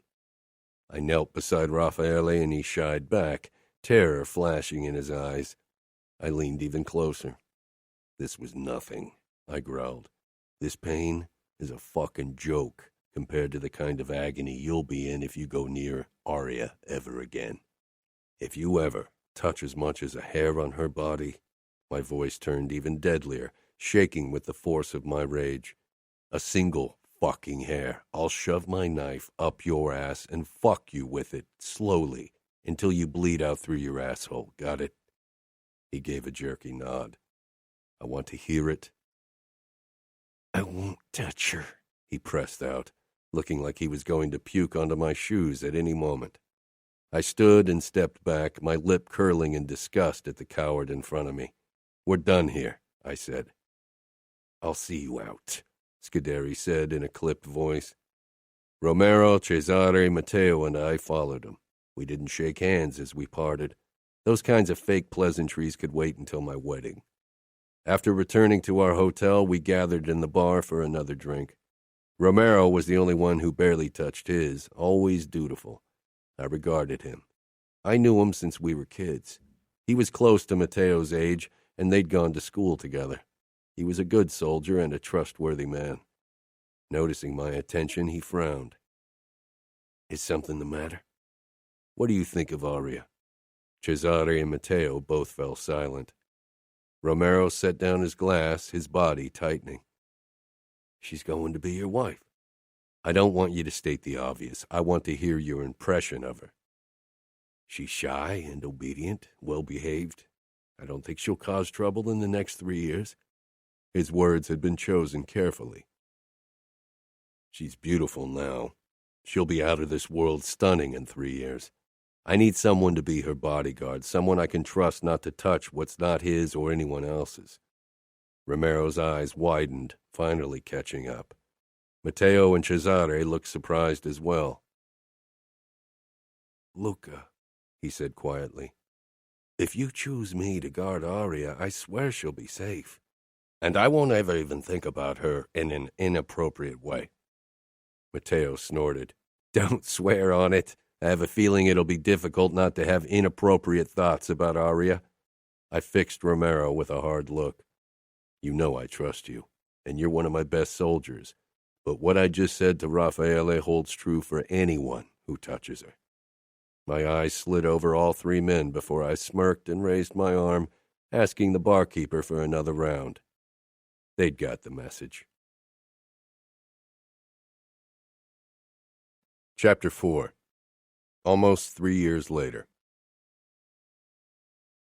Matteo waved a newspaper in the air when he entered my penthouse. Setting my cup of coffee down, I raised my eyebrows. Since when do you read the newspaper? I asked. Of course we needed to stay up to date on political events, especially legislation, but that's what the internet was for. Did Matteo think it would make him look better, like some fucking Brooklyn hipster? I wouldn't put it past him to carry a newspaper with him for fashion purposes. His answering grin raised my suspicions. I saw an interesting article online when I checked the news in bed this morning and decided to get physical proof of it. Of what? Matteo stepped up to the kitchen bar and put the newspaper down in front of me. My eyebrows rose in surprise when I saw the headline and the photo. This is the woman who snatched New York's most sought-after bachelor from the market. Below the headline was a photo of me, and beside it, a photo of Aria. For a second, I froze. I hadn't seen Aria in the last 3 years since our engagement. There hadn't been any reason to do so. I'd sent her presents for Christmas, the anniversary of our engagement, Valentine's Day, and her birthday, the last one yesterday for her 18th birthday. Aria was painfully beautiful. The photo wasn't an official one. It looked as if paparazzi had taken it without her knowledge, so her gaze was distant as she looked into the camera. She was walking the streets in Chicago, carrying a few shopping bags, and followed by Umberto and her second bodyguard. She was dressed in a short gray winter coat, an oversized white wool pullover, a heart-stoppingly short plaid skirt, and gray over-knee suede boots that showed off her slim calves and legs. Her long blonde hair trailed down her shoulders, and good Lord, her face. I wasn't even sure if she wore makeup, but she was stunning. You're drooling, Matteo said as he leaned across from me. My eyes snapped up to his. But so was he. Matteo pointed at a man in the photo who almost broke his neck to stare after Aria, checking her out. I felt the urge to find out who he was and kill him just for the thrill of it. But I had a feeling I wouldn't stop killing if I punished every guy who checked out my fiancée.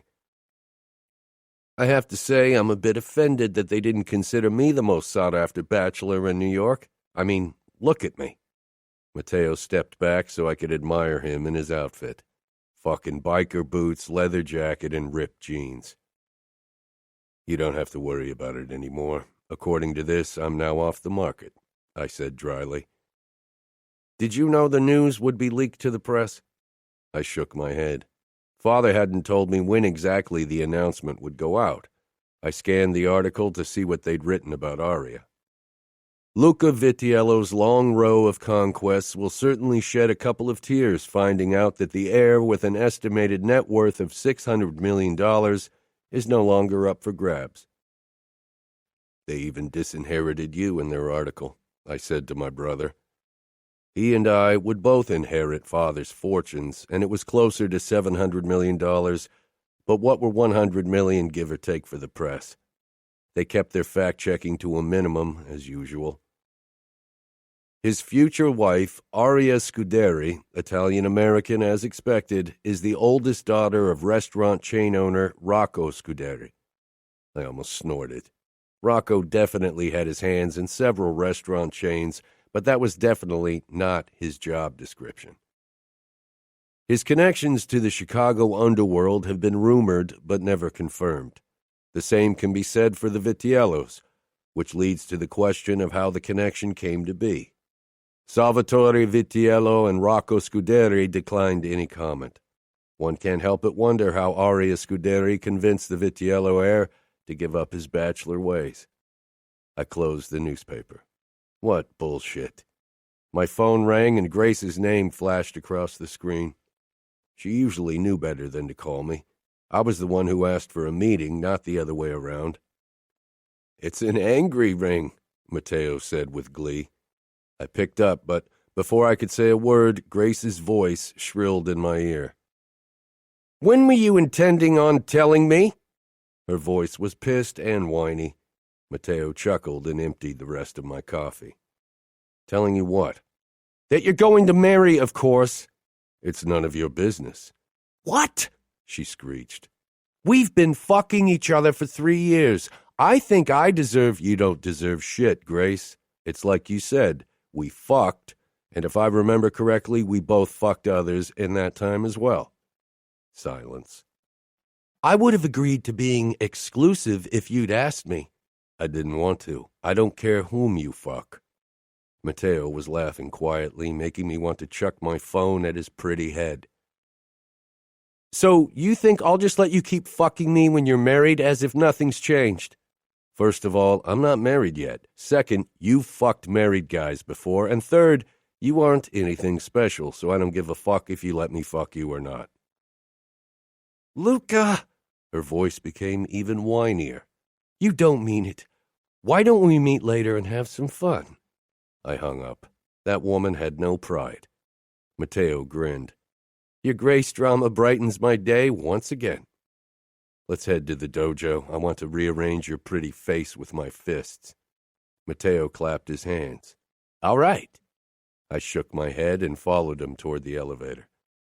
There were several reasons why I needed a good fight, and Grace was only a minor one. The major one was that I needed to release the pent-up desire stirring in my body since I'd seen Aria.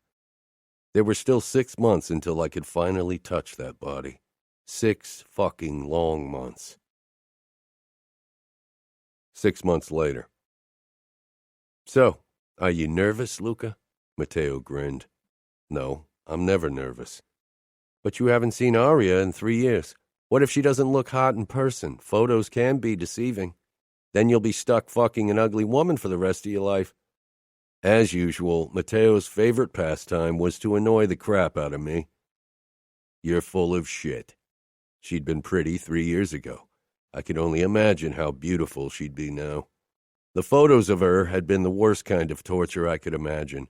When she'd been underage, I'd managed to stop myself from imagining fucking her, but for a while now, Every look at the photo of her had turned my cock rock hard. We arrived at the door to Aria's suite. I paused, looking around for her bodyguard who was supposed to keep watch. He wasn't there.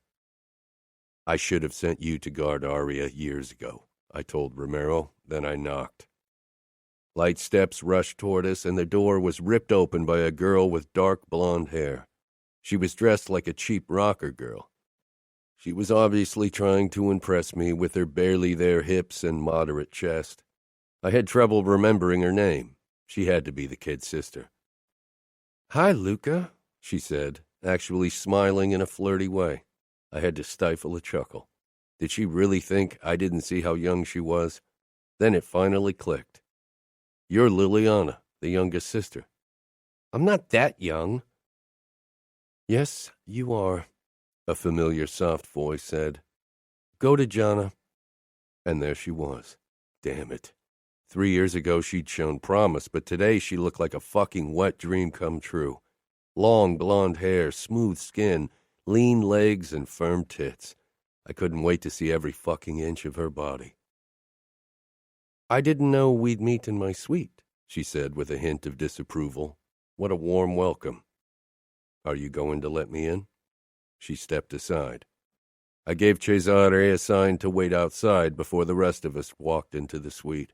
Matteo headed straight toward the redhead. As usual, he was attracted to the troublemaker.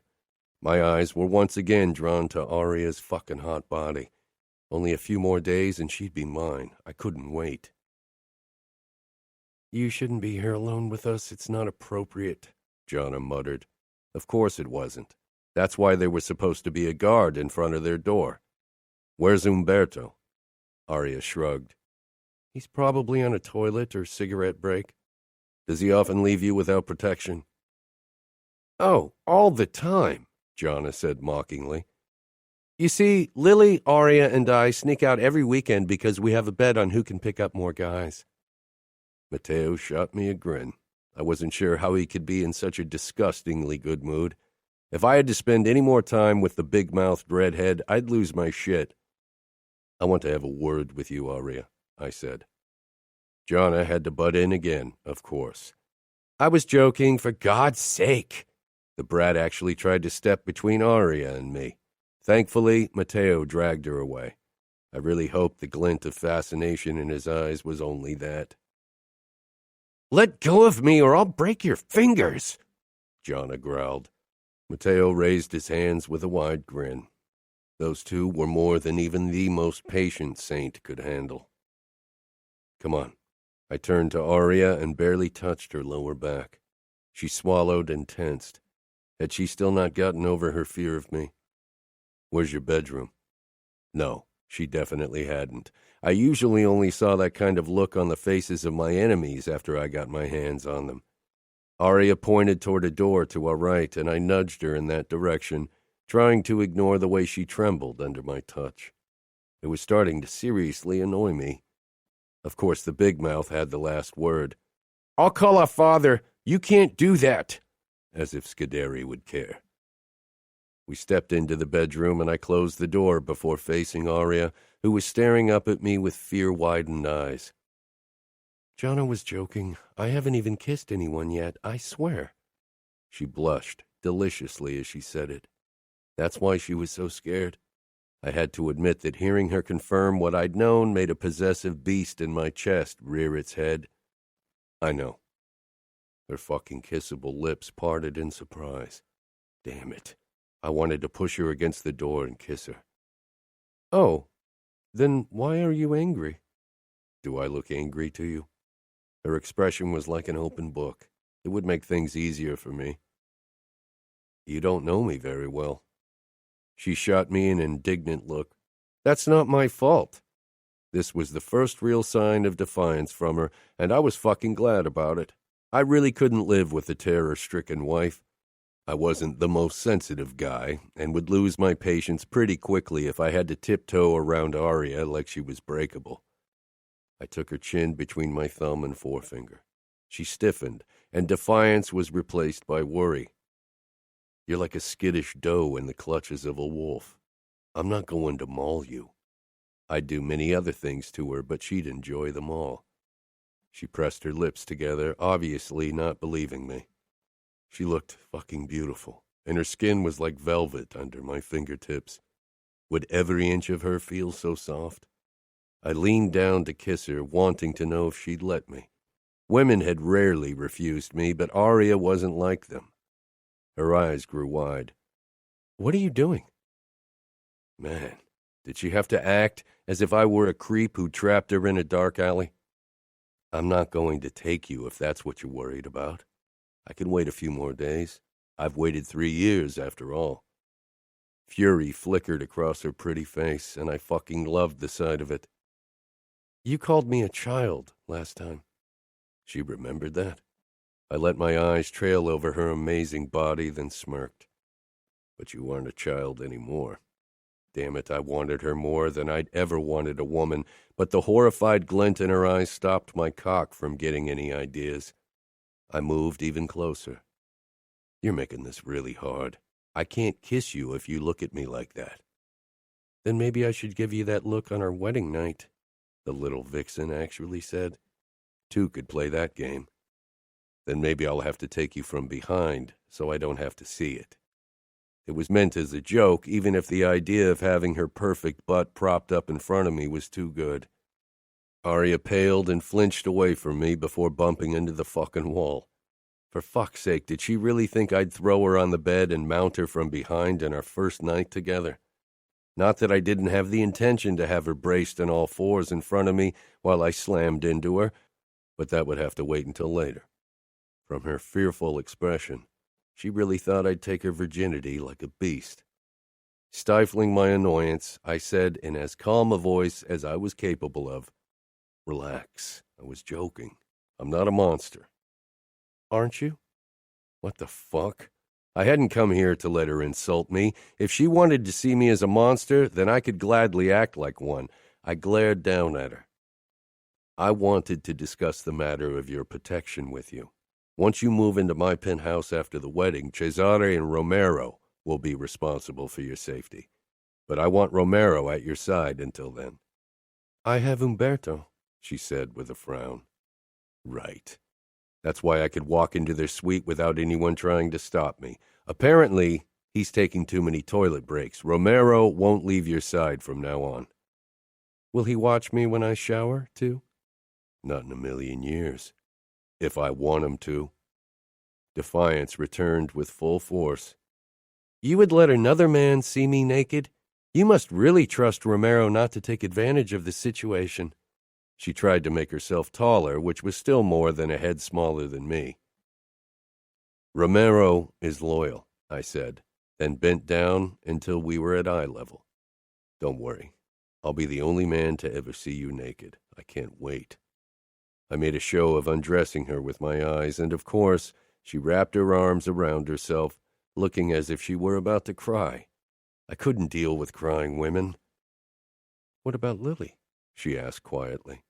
If she didn't stop looking so damn vulnerable, I might feel the need to console her, and that would be a fucking premiere for me. I wasn't the consoling type. "She and Jonna share the suite with me. You saw how Lily can be.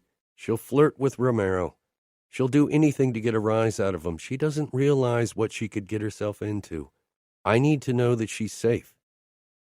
"Romero won't touch your sister. Liliana is playing around. She's a little girl. Romero likes his women of age and willing," I told her. I trusted Romero. He took his job seriously, and no matter how much Aria's little sister flirted, it wouldn't change the fact that she was a kid. I knew there were made men that wouldn't hesitate to take advantage of a girl that age, and even some who preferred them that young. But those pieces of shit would never be in my inner circle. Aria's eyes found the bed, and I wondered what she was thinking. Before my own dirty mind could start imagining all the things I wanted to do with her, I said, "There's something else. Are you taking the pill?" "Of course not." It was almost cute how offended she was by my question. "Your mother could have made you start it in preparation for the wedding. I had absolutely no intention of using a fucking condom with my wife. I wanted to bury my cock in Aria's pussy without anything between us. I was the only man who'd ever have her, and I had always made sure to use a condom with the women I'd fucked in the past. Aria's lower lip trembled. My mother would never do that. She won't even talk to me about these things. I loved that Aria was only mine, but I wasn't used to this level of inexperience. Only half joking, I asked, but you do know what happens between a man and a woman on a wedding night? If I had to give her the sex talk, I'd have to fucking kill someone, or I'd seriously lose my shit. I do know what happens between normal couples. In our case, I think the word you're looking for is rape. Fury burst through my body, making me want to lash out at anything and anyone. I'd gotten better at controlling myself over the years, but I still had to wait a moment before I was sure I wouldn't snarl at her. I want you to start taking the pill. I handed her the packet the doc had given me. Don't I need to see a doctor before I start taking birth control? We have a doctor who's been working for the Familia for decades. This is from him. You need to start taking the pill immediately. It takes 48 hours for them to start working. And what if I don't? She challenged. Anger was still simmering under my skin, but when wasn't it?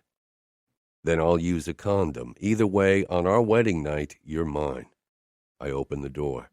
Aria staggered out. I hadn't meant to terrify her, but she'd better get used to it. I wasn't a kind man. Chapter 5. Father sat with a self-righteous expression in the pew at the front, as if this wedding was his ultimate triumph. I didn't think a marriage to Aria would lead to indefinite peace with the outfit. Maybe the euphoria of the union would carry us through a few more years, but that was it. Matteo leaned closer when the string quartet and piano started to play, announcing Aria's entry. Nervous? These are your last moments as a free man? I rolled my eyes at him. A marriage wouldn't bind me the same way it would bind Aria, and free, that's not something I'd ever been. From birth, I'd been bound to the Familia, and that wouldn't change until my death.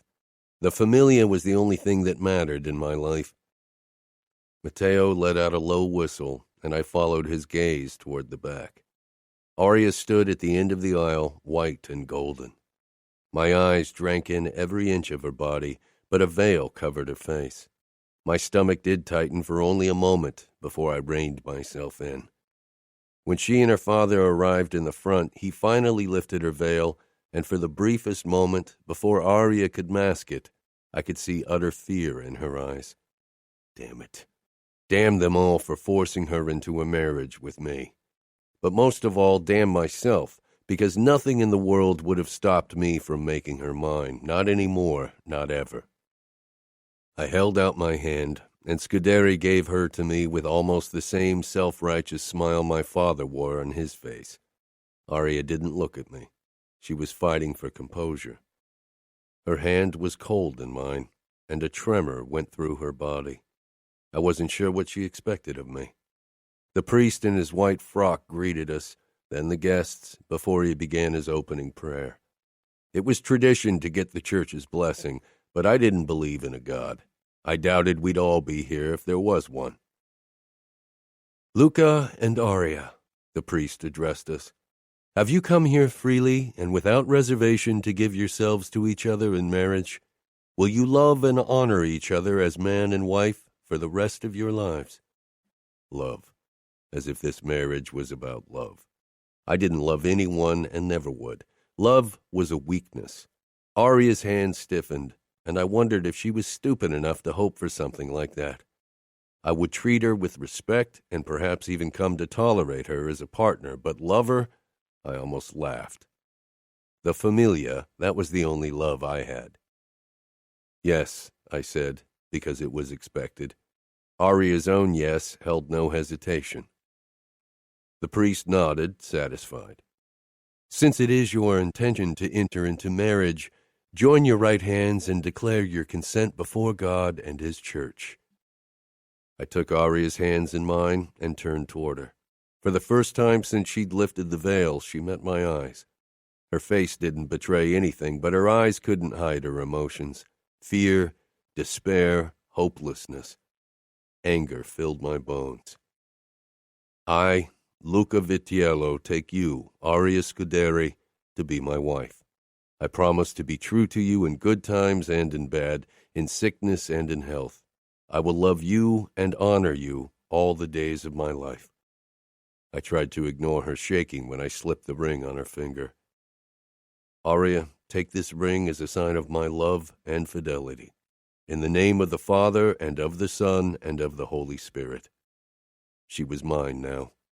It was Aria's turn to put the ring on my finger, but she was trembling too fucking much. I steadied her hand. People didn't need to see how terrified she was of me. Matteo, with his fucking hawk eyes, noticed, of course, and gave me a smirk. I wouldn't hear the end of it. You may kiss the bride, the priest said. Aria's head shot up. She stiffened further, and her eyes held trepidation and embarrassment. Fuck! I squeezed her hands. I wasn't even sure why. I hated to share this moment with all the fuckers in the room. I'd kissed so many women, fucked just as many, but this first taste of my wife, that wasn't something I wanted to share. I knew Aria would have preferred more privacy. Of course she would. This was her first kiss. Her first fucking kiss. I leaned down and brushed my lips over hers. It was nothing. More air than touch. Not worth a second thought, but damn, my body sprang to life anyway. Aria was mine. A blush spread on her cheeks, and it took every ounce of self-control not to throw her over my shoulder and carry her up to our room right away. I couldn't wait to have her naked body under me, to bury my cock in her.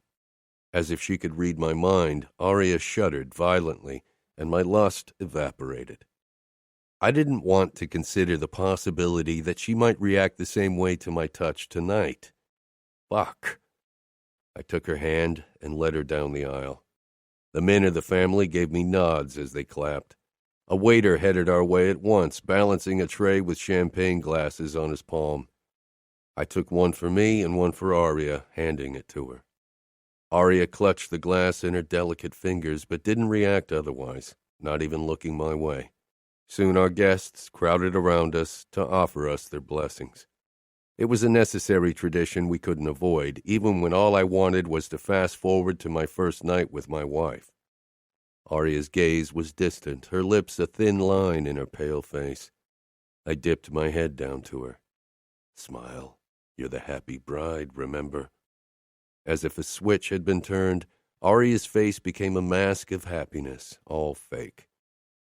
I took a sip of the champagne, stifling my frustration over her apparent unhappiness. This marriage hadn't been my idea. I wouldn't have married at all. My life was devoted to the familia, and a woman had no place in it. The first guests appeared before us, my father and Nina. She stood a step behind him, as he expected.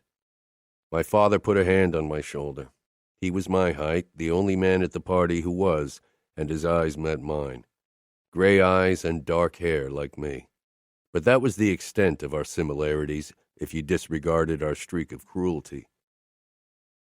Luca, my eldest, he said in a booming voice, drawing the attention of the surrounding guests to us. Today marks a special day for you and the familia. I gave him a tight smile. He leaned closer, lowering his voice so only I could hear him. I envy you tonight. There's nothing better than looking into a woman's eyes when she realizes you can do to her whatever you want, to crush those silly hopes and break their spirit and body. And I must say, your wife has expressive eyes. It'll be thrilling to see terror in them.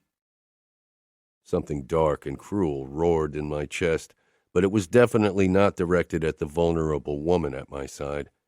I gave my father another smile, not saying anything from fear of revealing my thoughts. Father stepped back, and his gaze settled on Aria as he moved to congratulate her. My entire body erupted with tension as he kissed her hand. Then Nina appeared before me and leaned up to kiss my cheek, saying in a conspiratorial whisper, "Oh, Luca, that girl is petite. Don't break her your first night together. There will be many more nights for you to savor." She had to know. My father enjoyed breaking her almost daily. Nina's spitefulness made me hate her fiercely, but I knew it was the only armor she had. Finally, my father and his wife excused themselves and allowed other guests to step forward. As honor dictated, it was Aria's family. Scuderi looked like he'd won the Nobel Prize as he shook my hand, then hugged Aria. Her mother, Ludovica, stepped up to me. She briefly glanced up into my eyes, then lowered her gaze submissively. That was why Aria was like that. For a moment, Ludovica looked as if she wanted to say something, her gaze flickering from Aria to me, her face filling with worry before she managed to mask it. She swallowed hard and surprised me by stepping closer and taking my hands. Aria is a good girl. She won't give you any reason to hurt her. She'll comply with your wishes. Her voice was barely audible. Ludovica, the other guests want their turn, Scuderi said sharply, and his wife drew back from me at once. With a last pleading glance at me, she stepped up to her husband. It didn't take a genius to realize what her veiled words had meant. She begged me not to brutalize her daughter tonight, because that was what a man like me would do. I didn't offer her words of assurance. Aria was no longer her responsibility. She was mine. Father stood back like a benevolent patron, but his sharp eyes watched my every move.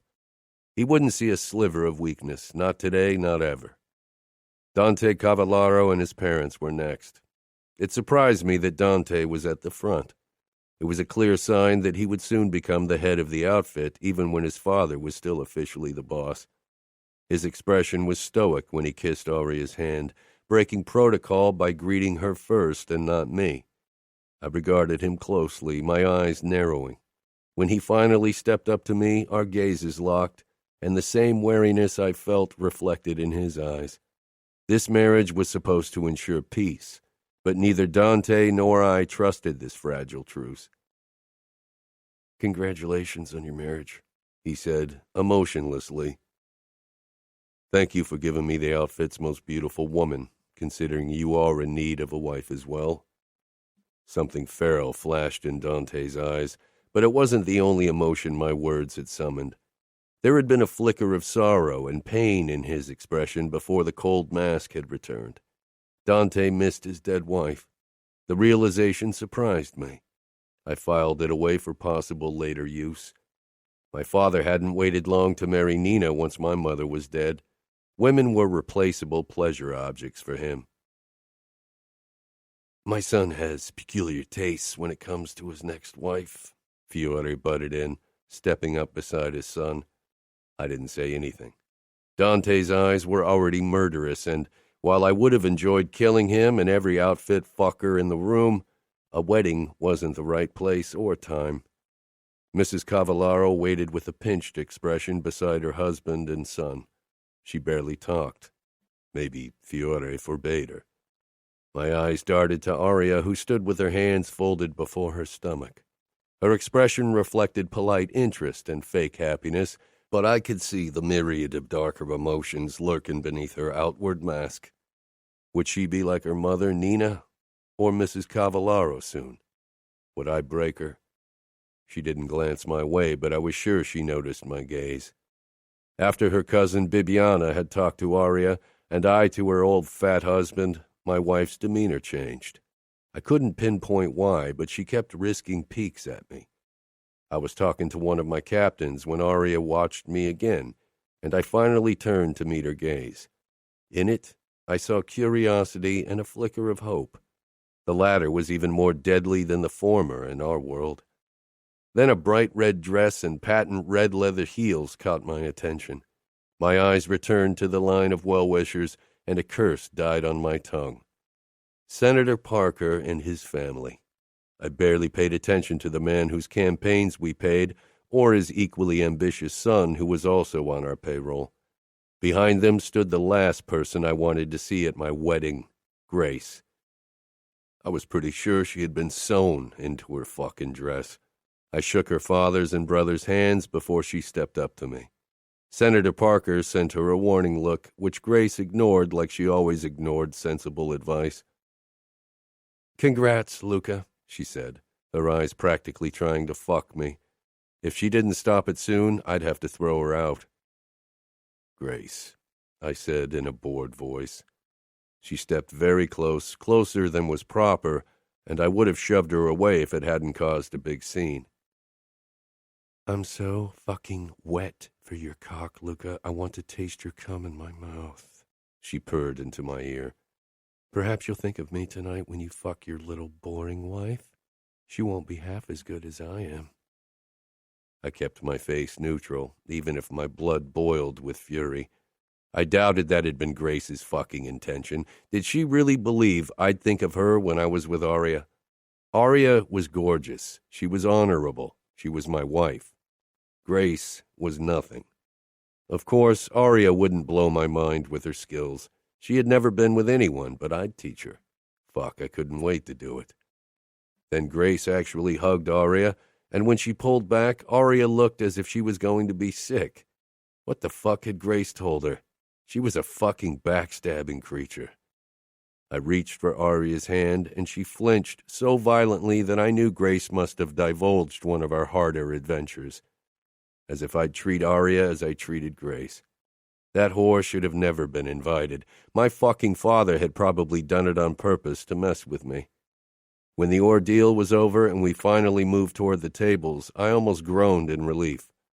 I wished I knew what was going on in Aria's head, but she wasn't even looking my way, intent on pretending I wasn't there, even though I held her hand. You can't ignore me forever, Aria. We're married now. Bacio, bacio cries rose from the crowd when we were about to sit down. Aria was still frozen at my side. Stifling my annoyance, I pulled her against me and kissed her again. I wanted nothing more than to deepen the kiss, to claim that sweet mouth. But I knew she would have hated to experience a more intimate kiss in front of so many people. She was already fucking embarrassed by the kiss we'd just shared, and that was tame. The moment we sat down, the red-headed troublemaker took her seat beside Aria. I hoped she wouldn't make a scene. On the other hand, perhaps it would distract from the scene Matteo would undoubtedly make. My brother took a large sip of wine before he leaned over to me. All through church, I couldn't think about anything but to stick my knife into a few outfit fuckers. A bloody wedding would be so much more interesting than this farce. And I don't mean our fucking bloody sheets tradition. At least you get to spill some blood tonight. Matteo laughed and I fell in, but then sobered again. I had been in a few presentations of the sheets over the years. Matteo and I had always made fun of them. My eyes found Aria, who was listening to something her sister whispered in her ear. Aria was my wife now. She was mine to protect. I hated the idea of presenting sheets with her blood in the morning. She'd be fucking embarrassed, that was for sure. You got a strange look on your face, Luca. Worried she won't bleed? I narrowed my eyes at Matteo. I hope you're not insinuating that Aria isn't honorable. Matteo snorted. Oh, please. It's obvious she's never even been close to a man the way she acts around them and you. He grinned. But perhaps you can't go through with it. I gave him a disbelieving look. Really? You think anything or anyone could stop me from taking my wife tonight? Matteo smirked. No, not a single man in this room could stop you, and probably not even all of them, but perhaps she will. He nodded toward Aria, who was holding her sister's hand, looking pale and small. You've lost your fucking mind, Matteo. You should know me better than that. I will fuck her. Matteo shrugged. Perhaps. Matteo rose from his chair after everyone had settled down and clinked his knife against the champagne glass to silence the crowd. I sent him a warning look, which only made him grin. I'd kill him one day. Ladies and gentlemen, old and new friends, we've come here today to celebrate the wedding of my brother Luca and his stunningly beautiful wife, Aria. Matteo made an exaggerated bow in her direction. Aria smiled tensely, and Gianna sent her best death glare my brother's way, as if that would discourage him. To uncharted grounds, nothing better than to tread on fresh snow, leaving the first marks. He winked at me, then Aria, before he turned to the crowd.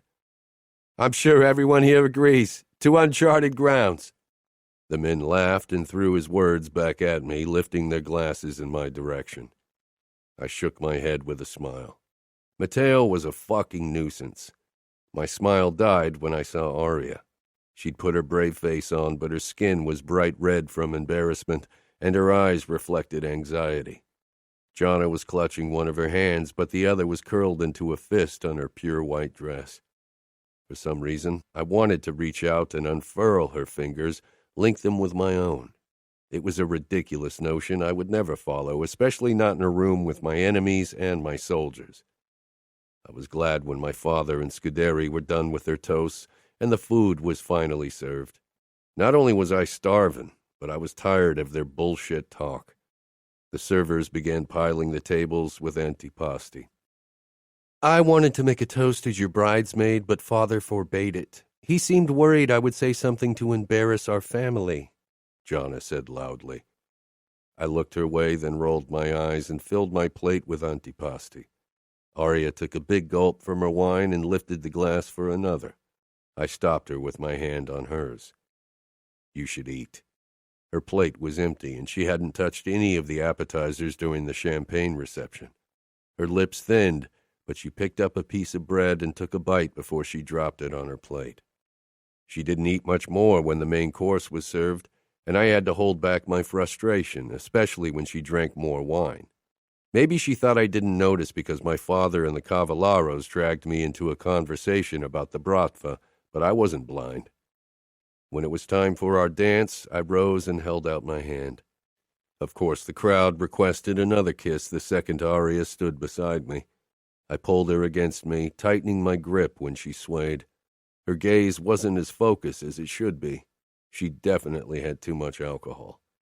I had to steer her over the dance floor in a tight grip to keep her upright and stop her from stumbling, all the while fighting my anger. I was glad when the dance was finally over, but before I led Aria back to the table, I whispered in her ear, "Once we're back at the table, you'll eat. I don't want you to pass out during our celebration, much less during our wedding night." If she was drunk, I definitely wouldn't fuck her, and that wasn't going to happen. Under my watchful eyes, Aria ate her main course and drank 2 glasses of water. When father stepped up to Aria to ask her for a dance, I almost snarled at him, but I had to hide my feelings and gave him a tight smile. As was tradition, I had to dance with Nina while my father danced with my wife. Nina was surprisingly quiet as I led her over the dance floor, but my full attention was directed at my father and Aria anyway. I could tell she was uncomfortable in his hold, not that she'd been relaxed when we'd danced. "Jealous?" Nina asked. "No," I said coldly. Matteo strode past the other dancers and tapped father's shoulder, asking to dance with Aria. He sent me a quick smile the moment he whirled my wife over the dance floor. Nina finally moved on, and I danced with Ludovica and then Liliana. When I noticed Grace heading in my direction, I quickly excused myself and headed off the dance floor and toward the table. No way in hell would I dance with Grace. Her brother grabbed her arm and forced her into a dance with him, to Grace's obvious dismay. "They would have made a good-looking couple," Matteo said as he stepped up beside me. I followed his gaze and tensed.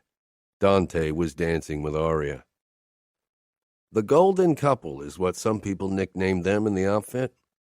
There were even rumors that Fiore considered canceling your engagement to Aria so his son could have her." That would have meant war. I would personally have walked straight into Chicago, crushed Dante's throat, and taken Aria home with me. Matteo chuckled. "That sounds like more fun than this." I left him standing there and headed for Dante and my wife. They'd danced long enough. It was time Aria returned to my arms. Dante noticed me first. "I think your husband is eager to have you back in his arms," he drawled in that annoying way. He stepped back with a calculating expression, and I quickly took Aria's hand and led her away before we began dancing. What did Cavallaro want? Aria hesitated the briefest moment before her reply. "To congratulate me on the festivities." That definitely hadn't been all they'd talked about, but the music stopped at a sign from Matteo, and he silenced our guests with loud clapping. "Time to throw the garter!" The crowd circled us immediately. I'd witnessed this tradition so often, I knew what was expected. I got down on my knee and cocked my eyebrows expectantly at Aria. I knew her mother had instructed her on our traditions. I wasn't sure if it was the same in the outfit. Aria lifted her gown, revealing white high heels, slender calves, then gorgeous knees. Fuck, I didn't even know gorgeous knees were a thing. I cupped Aria's calves, stifling a groan at the feel of her warm skin. This was the first time I'd touched her legs, for God's sake. The first time any man touched those legs. I slid my palms up slowly until I reached her thighs. She froze and goosebumps rose on her skin. I searched her eyes, trying to figure out the emotion behind her reaction, but she had her public happy bride face in place. In this moment, I wanted nothing more than to be alone with her. The feel of Aria's thighs made me want to reach higher, to discover the rest of her curves, but my fingers brushed her garter on her right leg. I used one hand to push her dress up further to reveal the garter, even if I didn't like the idea of all the men in the room seeing her thighs. Aria gripped her dress, and I crossed my arms behind my back, then leaned forward, bringing my face closer to her leg. I was supposed to grab the garter with my teeth, but before I did, I couldn't stop myself from kissing the skin right below it. Aria sucked in a startled breath, and I stifled a groan when her sweet scent drifted into my nose. My eyes darted up, but unfortunately the bunched-up fabric barred my view from her panties. I finally closed my teeth around the garter and dragged it down Aria's leg until it fell to the floor. Aria lifted her foot, and I grabbed the piece of clothing and stood with it clutched in my hand for everyone to see. Our guests applauded wildly. "Bachelors," I shouted, "gather around. Maybe you'll be the lucky one to marry next." It took a couple of minutes for everyone to come together, or for the mothers to drag their protesting teenage sons to the front. Aria let out a bell-like laugh. Stunned by the first carefree sound I'd heard from her, I glanced her way. She was beaming at her younger brother, Fabiano, who stood with his arms crossed among the men. Would she ever look that happy when she lived with me in New York? Shoving the thought aside, I raised my arm and threw the garter at the men. Of course my brother dove for it, shoving a few less motivated guys out of the way, and caught it. "Any willing outfit ladies out there that want to further the bond between our families?" he boomed, wiggling his eyebrows. I chuckled. He knew as well as I did that it was difficult to find that kind of entertainment at our gathering. Most female guests were from our world and not outsiders, so they were firmly off limits. I wrapped my arm around Aria, and she flinched. My good mood evaporated at once. Forcing my face to stay calm, I watched as Matteo started dancing with Liliana, who looked ecstatic about being the center of attention. I pulled Aria against me since we were expected to have another dance. This time she barely tensed. I glanced down at her blonde head and the way her face was tilted toward my brother and her sister.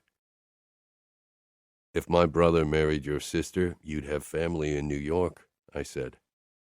"I won't let him have Lily," Aria muttered, surprising me with the protective note in her voice.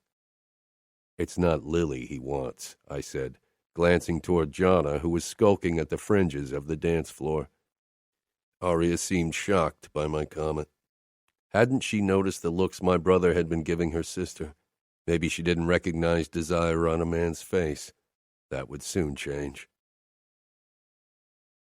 When the first shouts rang out that suggested I bed Aria, I had to stop myself from jumping up, throwing her over my shoulder, and carrying her to our room. "You wet her! Now better!" Matteo shouted, throwing his arms up and bumping into a chair. I laughed at my brother's antics and rose from my chair. Aria stood as well. "Stain the sheets red!" Father shouted with a lewd grin. Ignoring him, I led Aria toward our bedroom under the applause and shouting of the other guests. Some of their comments made me want to punch them in the face, even if I intended to do everything they suggested, eventually. I couldn't remember the last time I'd felt close to bursting from desire. I really hoped I could hold back like I'd promised myself. Father and my uncles clapped my shoulder and back as I stopped with Aria in front of our bedroom door. Aria was silent beside me, glancing down so I couldn't see her face. I'd show her how much I wanted her. I shoved the door open, and she slipped in. Finally mine. Chapter 6. I slammed the door shut in Matteo's face as he kept spewing suggestions of all the ways I could fuck Aria. If I didn't have better things to do, I'd go outside and kick Matteo's fucking ass. "Shut up, Matteo, and go find a whore to fuck," I shouted. He finally shut his fat mouth, or maybe he'd passed out. From the amount of booze he'd downed, I wouldn't be surprised. Aria released a rushed breath behind me, and I turned to her, my body already thrumming with desire. I had to watch her all evening in her sexy dress, not to mention the 3 years I'd spent waiting for her before. But tonight, the wait was finally over. She was fucking gorgeous. Narrow waist, smooth skin, pink lips. I couldn't help but wonder if her nipples would be the same color. Fuck. I needed her. I threw my jacket over the armchair. I really hoped she would be up for more than one fuck tonight. I didn't think my cock would be satisfied after one round. When my father told me I was to marry you, he said you were the most beautiful woman the Chicago outfit had to offer, even more beautiful than the woman in New York. I didn't believe him, I said. I hated that my father had been right, but damn it, in this case he'd been spot on. I walked toward Aria and grabbed her waist. She stilled completely, not meeting my gaze. I leaned down, inhaling her sweet scent. But he told the truth. You are the most beautiful woman I've ever seen, and tonight you are mine. I bent low to kiss her throat, but she kept ignoring me. Was this some kind of game she was playing? She should know that the games I usually played were of a darker variety, and I always won. "No," she hissed and stumbled away from me, her eyes wide and horror-struck. What the hell did she mean? No. She glared, but behind her bravado was another emotion I was too angry to read. What? Have you never heard the word no before? Oh, I hear it often. The guy whose throat I crushed said it over and over and over again until he couldn't say it anymore. She backed away. So you're going to crush my throat, too? She really knew how to push my fucking buttons. Did she really think that making me angry on our wedding night was the way to go? I'd sworn to myself that I would hold back for her. No, that would defy the purpose of our marriage, don't you think? I don't think my father would be happy if you hurt me, she said haughtily. Is that a threat? I asked quietly, feeling my pulse pound in my veins. I had to fight the urge to throw her on the bed and show her what I really wanted to do to her. Maybe she was more like her insolent brat of a sister, Jana, than she'd let on. Maybe the shy, innocent act had been for show. But then she dropped her gaze, and I could see her shivering as she whispered, No. Anger still simmered under my skin, and I wasn't in the mood to let her off easy. But you deny me what's mine?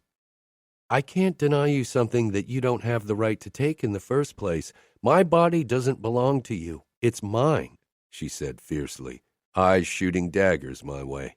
I couldn't believe her audacity. I reached for her shoulder to pull her against my body and silence her with a kiss before she said anything else that drove me up the wall, but Aria flinched violently and clenched her eyes shut as if expecting a blow. I dropped my hand, stunned by her reaction. Did she think I'd hit her? I was a violent man with hardly any patience to spare, and my brutal reputation preceded me, but I'd sworn to myself that I'd never abuse my wife. I'd watched my father rape and beat my mother before she'd killed herself. I didn't want to become him in that regard, at least. In all other areas of my life, I was already too much like him. I could take what I want, I said, because I wasn't sure what else to do.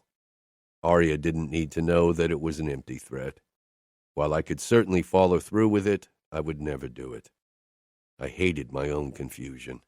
I always knew what to do, but with Aria things were more complicated. She peered up at me with her beautiful eyes. You could, and I would hate you for it until the end of my days. Hate was the prevailing emotion in most marriages in our world, from what I knew. Do you think I care about that? This isn't a marriage of love, and you do already hate me. I can see it in your eyes. This discussion was a waste of time anyway. We had our traditions. Both Aria and I were bound by them. I pointed at the white sheets. You heard what my father said about our tradition. It was a ridiculous one. Not all women bled the first time unless the man made sure to be rough, which some husbands actually did to guarantee the expected splotch of blood. I had absolutely no intention of being rough with her. I wouldn't hurt her more than absolutely necessary, but I was a big guy. It would hurt, and she would bleed. Aria walked away from me and toward the bed, looking down at it as if it were her doom. Had she thought she could talk me out of consummating our marriage if it weren't for our tradition? Then she didn't know me very well. I walked up to her. She looked like a goddess. I couldn't wait to get her out of her dress, to taste every inch of her. I put my hands on her naked shoulders. She was warm and soft, but she didn't turn.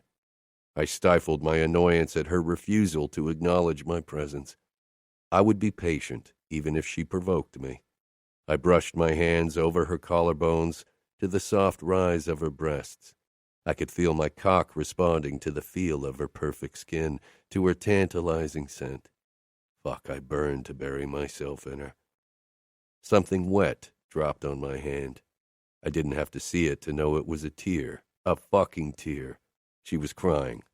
I grabbed her shoulders and turned her around before I hooked my finger under her chin and tipped it up. Tears rolled down her cheeks. I knew some women could cry whenever they wanted, but the look in Aria's eyes told me all I needed to know. She was terrified and hopeless. I was a good judge of human character. I had to be to keep my men in check. Aria wouldn't fight me if I pushed her toward the bed, ripped her clothes off, and took her. She'd lie back and let it happen. She would cry, but she wouldn't refuse me, not anymore. She was mine for the taking. It was expected of me to take her, to make her mine. Tears had never weakened my resolve, but before now, those tears had never belonged to my wife, to the woman I was supposed to spend the rest of my life with. I couldn't fucking believe that the sight of my terrified wife got to me. I pulled away, cursing, and so furious I could barely see straight. I punched the wall, glad for the blinding pain ripping through my knuckles that grounded me. I was going to be capo in a few years. I had killed, blackmailed, tortured, but I couldn't take my wife's virginity against her will. What did that make me? Father would call me a pussy. Maybe he'd decide I wasn't fit to be his heir if I couldn't even fuck my wife. But I knew I wasn't growing soft, not in general. I could go out now and kill every fucking member of the Chicago outfit without a flicker of remorse. Hell, I could go down now and slice my father's throat, and I'd fucking enjoy it. Of course, we still needed to make sure everyone believed I had fucked Aria. There was only one way to do it. I turned back to my shaking wife and pulled out my knife.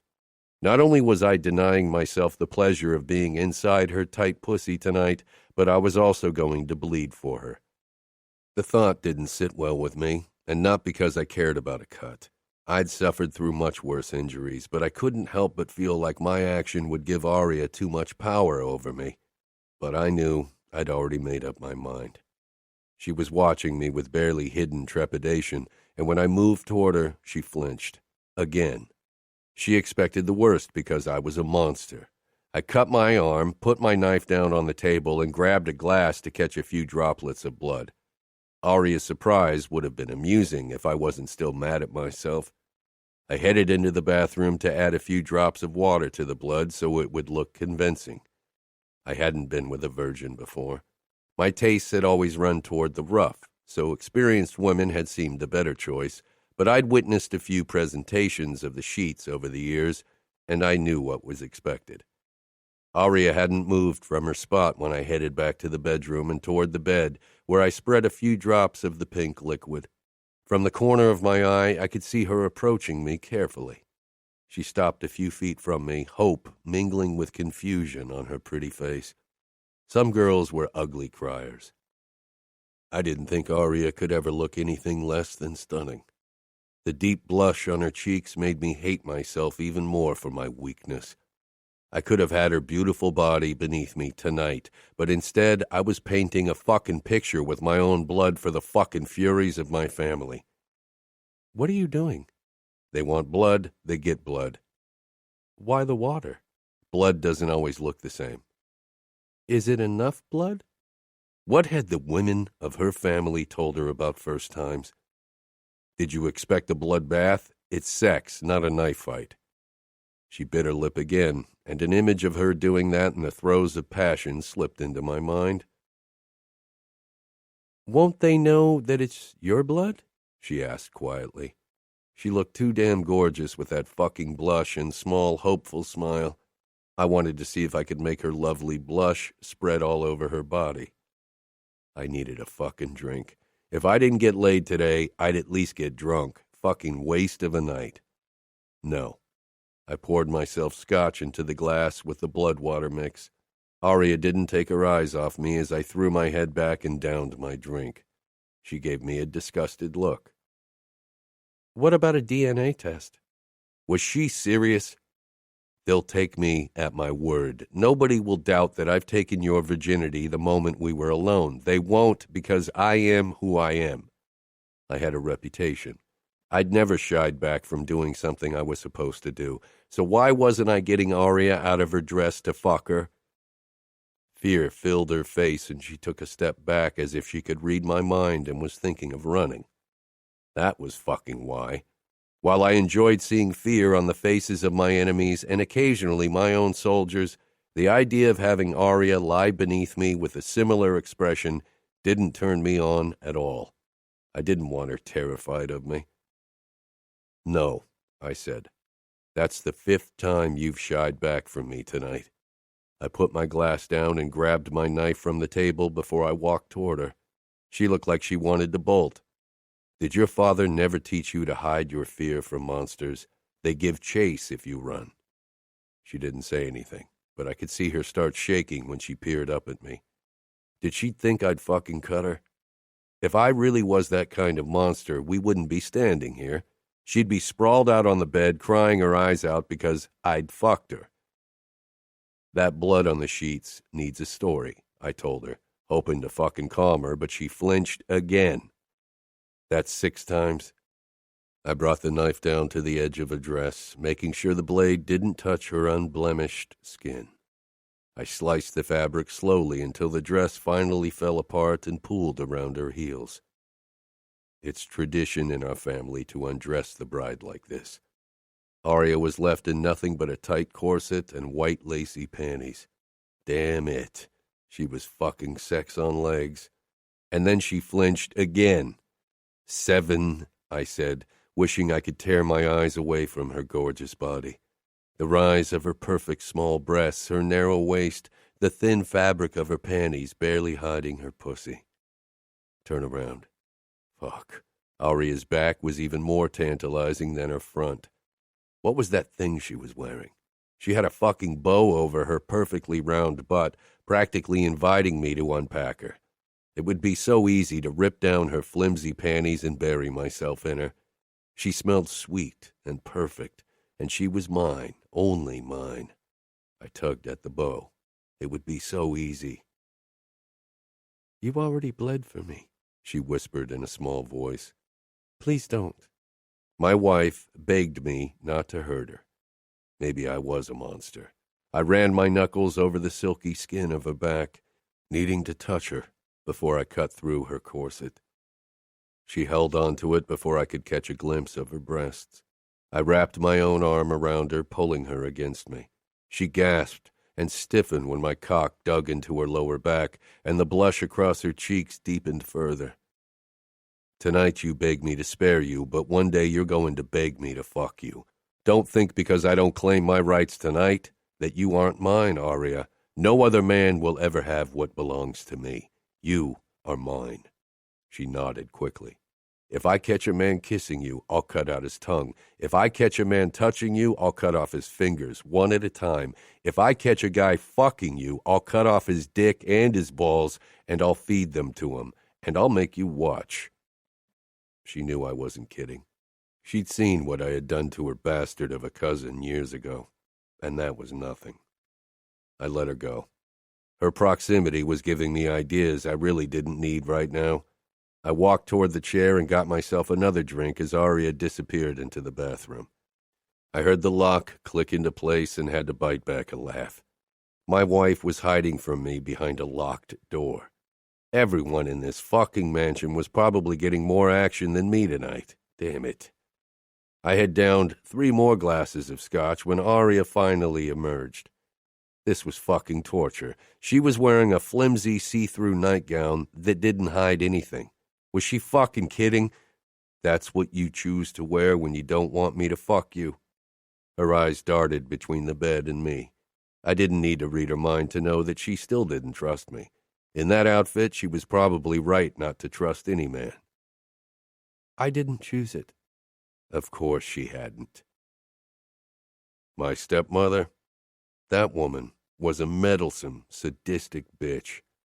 She gave a quick nod. I was sick of her terrified expression. I set down my glass and stood. As usual, Aria flinched. I didn't even bother with a comment. I was too fucking annoyed. Without another word, I headed into the bathroom and let the door fall shut behind me. I got out of my clothes and stepped into the shower. Under the warm water, I jerked off to images of Aria's delicious body. I felt like a fucking teenage boy, and even back then, I'd never had to use my hand when I shared the room with a gorgeous girl. Shooting my cum at the shower tiles didn't give me any kind of satisfaction, but at least my balls didn't feel like they were about to burst anymore. When I stepped back into the bedroom 15 minutes later, Aria was mostly hidden beneath the blankets, only her golden hair spread like a halo on the pillow. I turned off the light and got into bed. She was so still she might as well not have been there at all. I knew she wasn't asleep. Her breathing was off. It screamed fear. I crossed my arms behind my head and glared into the darkness, and then I heard it. A sob. Soon more followed, and I could feel the mattress vibrate as Aria shook under the force of her crying. I was furious, but beyond that, there was an emotion I didn't think I was capable of. Compassion. I wanted to console her. I hated that weak part of myself. Vitiello never showed sympathy, and he certainly never bowed down to the ridiculous whims of a woman. That's what my father taught Matteo and me. "Will you cry all night?" I asked sharply, letting my anger run free. It was the more familiar choice. Aria didn't reply, but I could still hear her muffled sobs. "I can't see how you could possibly have cried any worse if I'd taken you. Maybe I should fuck you to give you a real reason." This was the man my father had raised me to be. Letting my fury out had always felt good, so why didn't it this time? Aria shifted, but her cries got only worse. I switched the light on and sat up. For a moment, I was stunned by the sight of my wife curled up in a fetal position beside me, shoulders curled in protectively and body shaking with sobs. It was hard to hold on to my anger, seeing her like that. There were men who got a hard-on if a woman cried. I never understood them. The problem was that I had no clue what to do with a crying woman. I'd never consoled anyone in my life. I touched her arm. That obviously wasn't the way to go because she flinched and would have rolled off the fucking bed if I hadn't grabbed her by the hip and pulled her toward me. "That's enough," I said, trying to keep my frustration in check. She was already scared out of her mind. If I let my anger out on her, things definitely wouldn't improve. I rolled her onto her back. She lay unmoving, her eyes scrunched shut as if she were waiting for me to make a move on her. "Look at me." Her eyes peeled open, big and blue and filled with tears. "I want you to stop crying. I want you to stop flinching from my touch." She blinked once, then nodded. She would have agreed to anything in that moment. I'd seen that look in other people's eyes before. That nod means nothing. Don't you think I recognize fear when it stares back at me? The moment I turn out the light, you'll be back crying as if I'd fucking raped you. Rape was one of the very few despicable things I wasn't guilty of, and I had absolutely no intention to change that. So to give you peace of mind and shut you up, I'm going to swear an oath. Hope filled her face, making her look even more stunning. I wasn't sure why I even cared. I shouldn't. She licked her lips, and I almost groaned. An oath? I took her small hand and pressed it against the tattoo over my heart. Her palm was warm and smooth, and it felt too good. I spoke part of the words I'd said many years ago during my initiation. Born in blood, sworn in blood. I swear that I won't try to steal your virginity or harm you in any way tonight. If Mateo could see me now, he wouldn't let me hear the end of it. I pointed at my cut. I already bled for you, so that seals it. Born in blood, sworn in blood. I covered her hand, then waited for her to say the words. Born in blood, sworn in blood, she said softly. There was the tiniest smile tugging at her lips, and the sight of it shouldn't have made me feel so content. I let go of her and turned the lights off. She didn't cry again. Eventually, her breathing deepened. Of course, I was wide awake, but I couldn't even leave the room. If someone saw me running around when I should be banging my wife, that wouldn't go over well. Nobody could ever find out. Listening to Aria's even breathing, I wondered if I'd get a sliver of sleep tonight. I had never slept when I had to share a room with anyone. I was a light sleeper, always vigilant, waiting for someone to stick a knife into my back or eyeball, and lowering my guard was out of the question when others were around. But Aria was my wife, and to be honest, she wasn't a threat in any regard. Not because she was weaker and untrained. That wouldn't matter if she poisoned me in secret. But because she didn't strike me as someone who could seriously injure, much less kill someone. It wasn't in her nature. Slowly, my muscles slackened. Aria's breathing never hitched. It was calm, soft, her sleep unperturbed. No horrors in her past haunted her nights. Knowing what kind of man I was, I hoped her sleep would stay as innocent as it was. Chapter 7. Something soft tickled my fucking nose. My eyes shot open, and I stared at hair the color of spun gold. I was spooning Aria's small body, my arm wrapped around her narrow waist, and she was completely relaxed in my embrace. I had slept with her body against mine. I'd never let a woman sleep in my bed. I'd thought it would take months before I'd get a decent night of sleep now that I was forced to share a bed with my wife. Fuck. Aria was my wife. And still a fucking virgin. I propped myself up on my elbow. She didn't stir. Her pale eyelashes rested on her porcelain skin, lips slightly parted. Fucking perfection, that's what she was. Her stomach lifted and fell under my palm as she breathed peacefully. I could feel her warmth through the little nothing she was wearing. I wanted to slide my hand down between her legs, wanted to feel the heat there. Wanted to bury my fingers in her, and my cock. Fuck, my cock sprang to life. I wanted to claim her because it was my right.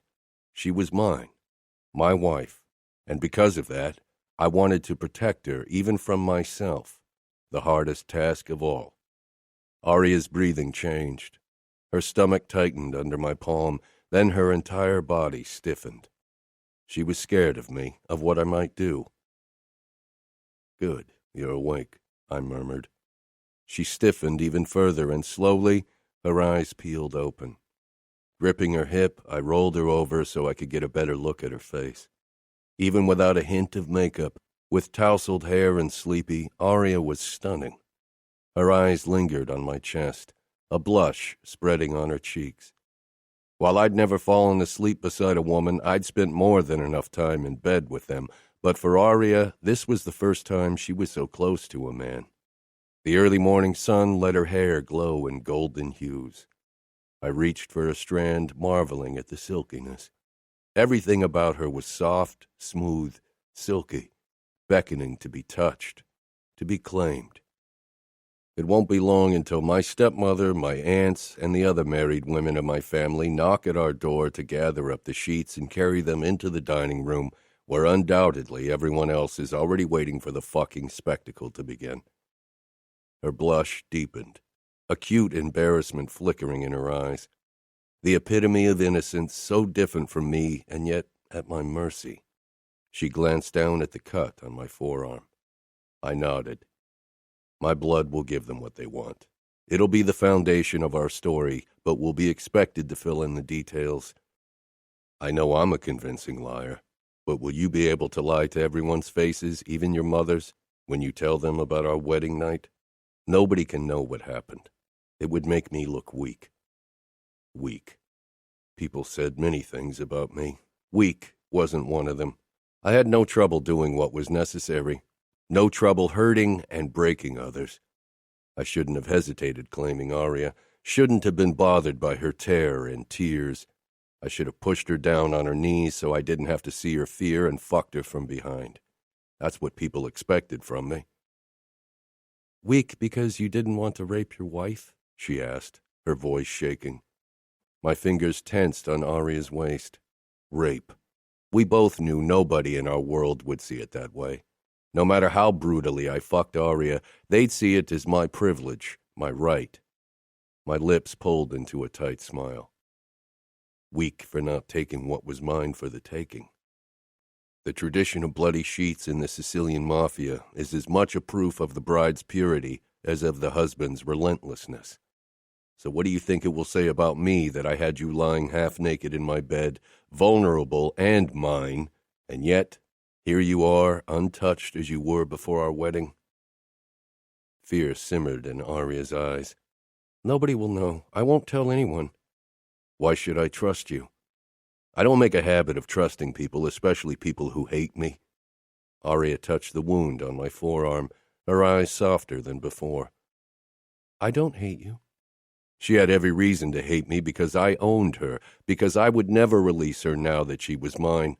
She'd be trapped in an expensive golden cage, safe from violence because I vowed it to myself, but condemned to live without love and tenderness.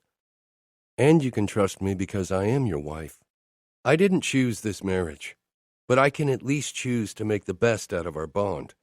I have nothing to gain from betraying your trust, but everything to gain by showing you that I'm loyal. She was right. It was a matter of survival instinct that she'd try to gain my trust, even if it was a futile endeavor. She was at my mercy and needed to stay in my good graces. Aria was a clever woman, but she didn't know my treacherous uncles and cousins like I did. The men waiting in that living room are predators. They prey on the weak, and they've been waiting for more than a decade for a sign of weakness from me. The moment they see one, they'll pounce. My uncle Gottardo had never forgiven me for crushing his son's throat. He was waiting for a chance to get rid of me. Aria's brows puckered. But your father... If my father thinks I'm too weak to control the familia, he'll gladly let them tear me apart. My father didn't care about me. I was his guarantee to uphold the bloodline. As long as he considered me his strongest, most brutal option, he'd keep me alive. If he thought I was getting weak, if he thought I wasn't fit to become capo, he'd put me down like a fucking dog. What about Matteo? Father still believed Matteo would taste blood the second he saw his chance to become capo instead of me. He would never understand that Matteo and I weren't enemies, that we weren't only bound by necessity and pragmatism. My brother and I would die for each other. Father hated his brothers as much as they hated him. He kept them alive because honor dictated it, and because it gave him a fucking thrill to give them orders as their capo, to have them grovel at his feet and try to stay in his good graces. I trust Matteo, but he's hot-headed. He'd get himself killed trying to defend me. Aria nodded, as if she understood. Maybe she did. She was a woman, shielded from most of the violence of our world, but that didn't mean she didn't hear about it. Nobody will doubt me, she said. I'll give them what they want to see. I didn't know Aria well enough to gauge her lying skills. Slowly, I pushed into a sitting position, which allowed me a better view of my wife. She lay on her back, her hair fanning out around her head, and the outline of her breasts teased me through the flimsy material of her nightgown. Aria's eyes trailed over my upper body curiously, and my groin tightened at her unpracticed appraisal. When her eyes finally met mine, her cheeks were flushed. You should be wearing more than this excuse for a nightgown when the harpies arrive. I don't want them to see your body, especially your hips and upper thighs. It's better they wonder if I left marks on you, I said, my eyes lingering on those pink lips. But we can't hide your face from them. I moved lower, reaching for Aria's cheek to kiss her when she closed her eyes and flinched as if she thought I'd hit her. Revulsion filled me at the mere idea of raising my hand against my wife. This is the second time you thought I was going to hit you, I said in a low voice. She looked at me in confusion. I thought you said what? That everyone expects you to have bruises on your face after a night with me? I don't hit women. Even Grace, who had a talent to drive me to the brink, had never been on the receiving end of my violence. I'd spent my childhood and youth listening to my mother's broken crying, and once she was dead, to Nina's. That wasn't what I wanted in a marriage. If I felt the need to break people, I had enough enemies to choose from. How am I supposed to believe that you can convince everyone we've consummated our marriage when you keep flinching from my touch? Believe me, the flinching will make everyone believe the lie even more, because I definitely wouldn't have stopped flinching away from your touch if you'd taken what's yours. The more I flinch, the more they'll take you for the monster you want them to think you are. I chuckled. I think you might know more about playing the game of power than I expected. My father is consigliere, she said. Aria wasn't only beautiful, she was also clever. I pressed my palm against her cheek. This time, she managed not to flinch, but she still became tense. Before annoyance could claim me, I reminded myself that she wasn't used to a man's touch. That I was her husband wouldn't magically make her comfortable with the unfamiliar closeness. What I meant earlier was that your face doesn't look like you've been kissed. Aria's eyes grew wide. I've never been kissed. All mine. Always only mine. I crashed my lips down on hers, and Aria's hand flew up to my chest as if she was going to push me away, but she didn't. Her palm shook against my skin. I tried to soften my kiss, not wanting to scare her, but it was a fucking struggle to be gentle and slow when all I wanted was to lay my claim on the woman beside me. My tongue stroked her lips open, and Aria responded hesitantly. Her blue eyes flickered with insecurity, but I didn't allow her to worry. I took the lead, gave her no choice but to surrender to me. The feel and taste of her stirred the embers of my desire into a raging fire. I pressed harder into her, my kiss turning more forceful even as I tried to restrain myself. My fingers twitched against her cheek, wanting to travel south, wanting to stroke and discover every inch of her body. I pulled away before I could lose control. Aria blinked up at me, licking her lips, almost dazed. Her cheeks were flushed, her lips red. I wanted her. A knock burst through my lustful haze. I rolled over and got up, glad for the distraction. Aria gasped. I chanced to glance at her, catching her staring at my hard-on with widened eyes. A man is supposed to have a boner when he wakes up beside his bride, don't you think? They want a show, they'll get a show. My aunts, cousins, and especially Nina were eager for new tidbits of gossip that would make their dull lives a bit brighter. They'd descend like bloodthirsty hyenas on us if they suspected I hadn't claimed Aria. Now go and grab a bathrobe, I ordered. Aria obeyed at once, practically leaping out of bed and rushing into the bathroom. I had to admit her fighting spirit last night had pleased me more than her obedience. My eyes strayed toward the fake bloodstains on the bedsheet, and a flicker of regret overtook me.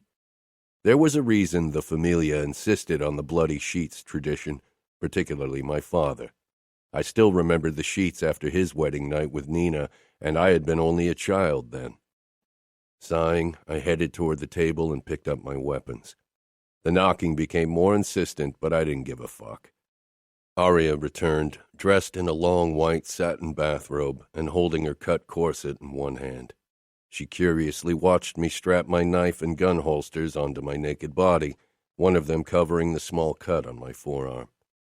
Before I headed for the door, I shifted my boner so it would be even more prominent. That would give the Furies of my family something to gossip about. Arya's gaze slid down to my groin once more, and the blush returned to her cheeks. Arya moved toward the window, wrapping her arms around herself, looking breakable and perfectly beautiful. Tearing my eyes from her, I opened the door to the eager faces of Nina, Cosima, and Egidia. Behind them, more women from mine and Arya's families had gathered. Their eyes traveled the length of me. Some of them feigned shock even when it was obvious that they enjoyed the sight, considering the ugly old fools they were married to. Only Nina pointedly ignored my undressed state, but I knew her, and caught her nervous swallow. It was impossible not to know a person's mimic and gestures if you'd seen them at their lowest. Being married to my father, I'd seen more than enough of that side of her. "We've come to collect the sheets," she said, putting on her usual mask, smiling spitefully.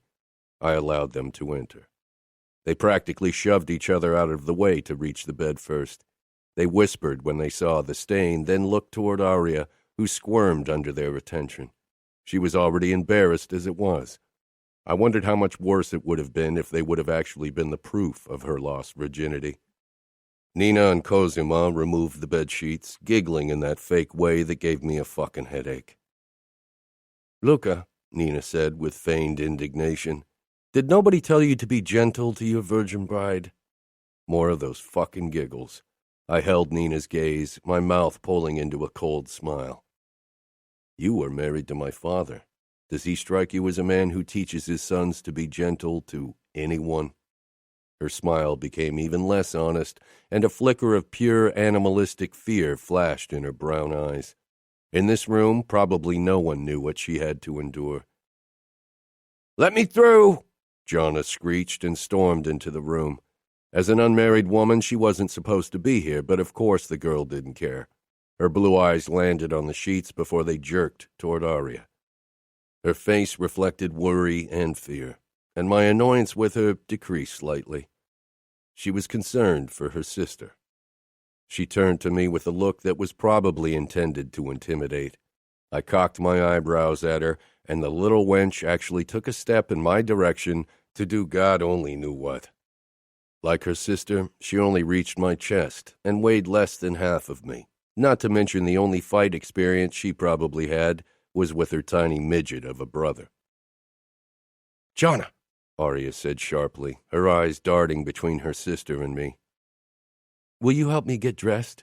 Arya turned and walked toward the bath, her movements stiff, as if she was sore.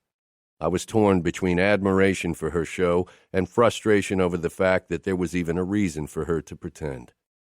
After she'd sent me another scathing look, Jonna followed after her sister and closed the door. Nina shook her head, turning to Ludovica Scuderi. "Jonna doesn't know how to behave herself. I doubt her future husband will tolerate that kind of behavior." Considering how little Rocco cared about the well-being of his daughters, he'd probably give her to a sadistic bastard who'd beat Jonna into shape. But that wasn't my concern. Nina held the folded sheets in her palms, the bloodstains on display. Ludovica was pointedly not looking at them or me. "I don't have all day," I said. "Why don't you head downstairs and prepare everything for the show?" The women left, and I closed the door, glad to have them gone. They hadn't been suspicious, that much was clear, and why would they be? I was Luca fucking Vitiello. Sparing my bride definitely didn't fit my reputation. I headed for the bathroom. I needed a good shave and a fucking cold shower. I pushed the door open when I was met with resistance and Jonna's angry face came into view in the gap. "You can't come in," she hissed, narrowing her eyes at me. She was a kitten trying to scare the tiger. "I'm her husband. Now step back," I said.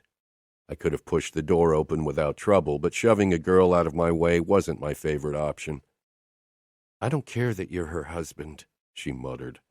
"Okay, I'd given all of my meager patience to Arya last night. I pushed harder, and Jana stumbled backwards, her eyes flashing indignantly. The Spitfire stepped in my way, trying to stop me, but my eyes were drawn to movement in the shower, where Arya whirled around, turning her back to us. Sweet Jesus. That woman's back was already enough to give me another boner. "Leave!" Jana's hiss brought my attention back to her. "I need to get ready, and there's nothing here that I haven't already seen." A big, fat lie, one I'd have to tell over and over again today when the sheets were presented. I glared at Jana. "Now leave, or you'll see your first cock, girl, because I'm going to undress now." I reached for my boxers, but it was an empty threat, unfortunately. Scuderi would lose his shit if I showed my dick to his daughter, the one that wasn't married to me, at least. He probably didn't care what I did to Arya, considering he would let me marry her when she was only 15. Not that I gave a fuck about Scuderi, but it would have been dishonorable. "You arrogant asshole, Jana began, and I was close to forget about doing the honorable thing when Arya told her sister to leave, and finally the redhead moved toward the door. "You're a sadistic pig," she muttered before she closed the door. No one had ever insulted me like that and lived to see another day, but she was safe, because she was a girl and Arya's sister. Stifling my anger, I moved toward the washstand, but my eyes remained on Arya. She tensed when the door shut and we were alone. She was still afraid of me, even though I'd bled and lied for her. I couldn't even blame her for her distrust. With a man like me, she had every reason to expect the worst. I took my brush and started spreading shaving cream on my face when she finally turned the shower off. Then she turned, and I halted in my movements. My eyes drank her in. She was perfection. Her skin glowed and looked like silk, even her pussy. She'd been waxed for her wedding night, only a small triangle of blonde remaining, but nothing hid the delicious crease between her thighs, a place I could have sunk my cock into last night. Arya let me admire her, standing completely still, but a blush traveled over her throat and face. I set my brush down and took one of the towels from the rack before I moved toward her. Arya's eyes held insecurity as she opened the shower stall and took the towel with a small thanks. I couldn't stop looking at her, and so close up, her nakedness called even louder to the worst in me, the monster in me beckoning to be unleashed. Arya wrapped herself in the towel and stepped out of the shower. She peered up at me. She was petite, vulnerable, breathtakingly beautiful, and unconditionally mine. "I bet you're already regretting your decision," she said, her eyes searching mine, looking for something all women hoped for: tenderness, affection, love. She wouldn't find any of those things in my eyes, or my heart. I couldn't and wouldn't give her those things, but I could treat her with the respect she deserved as my wife, as the woman I swore to protect. I'd respect her body, would honor her no as if it were my own. That was all I could give her.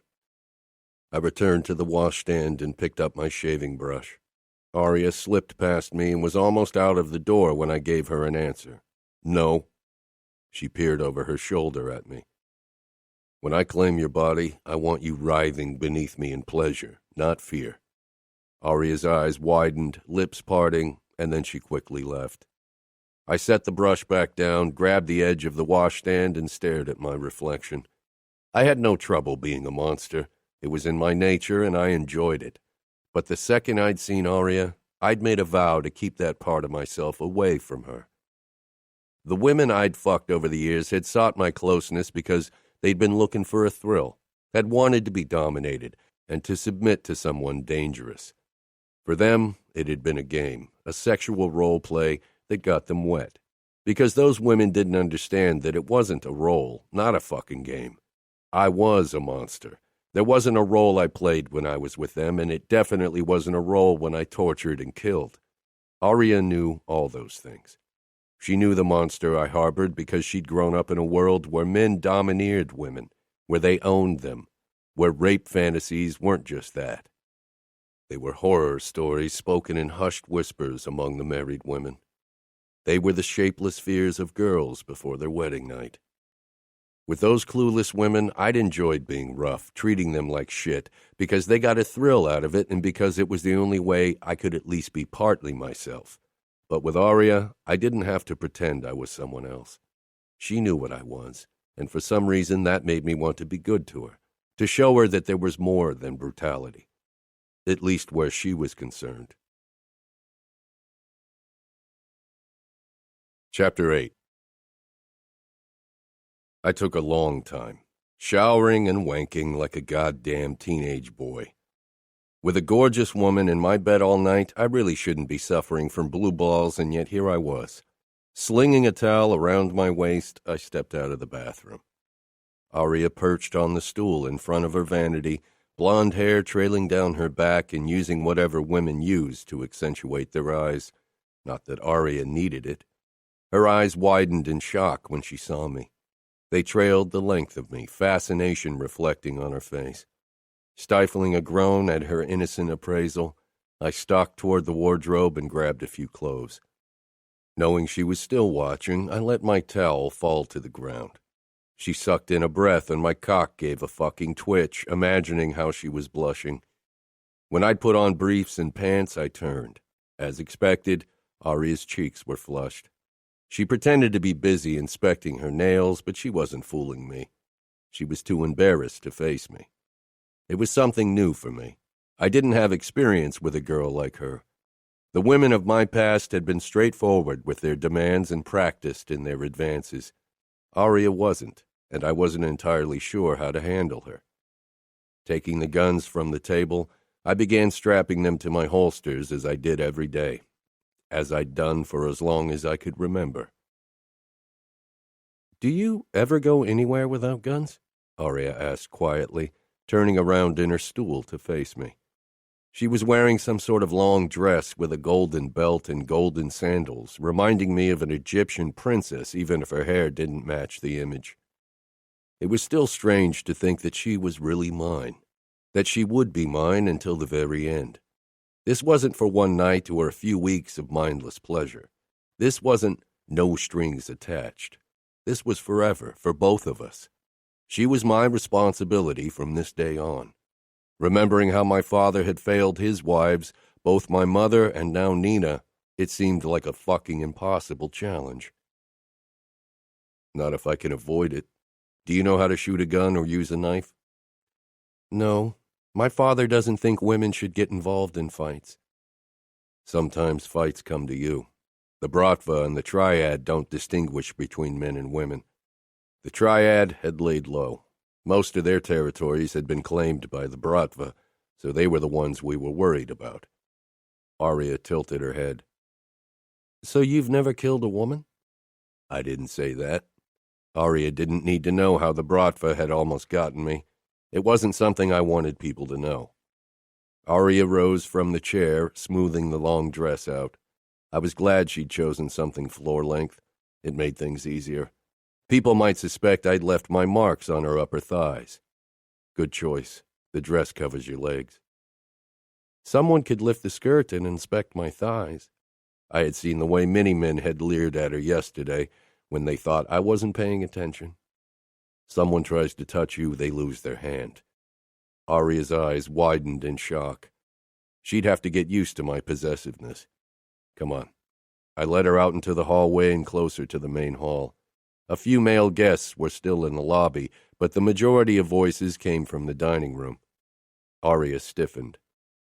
"Are they all waiting to see a bloody sheet?" Her skin turned red.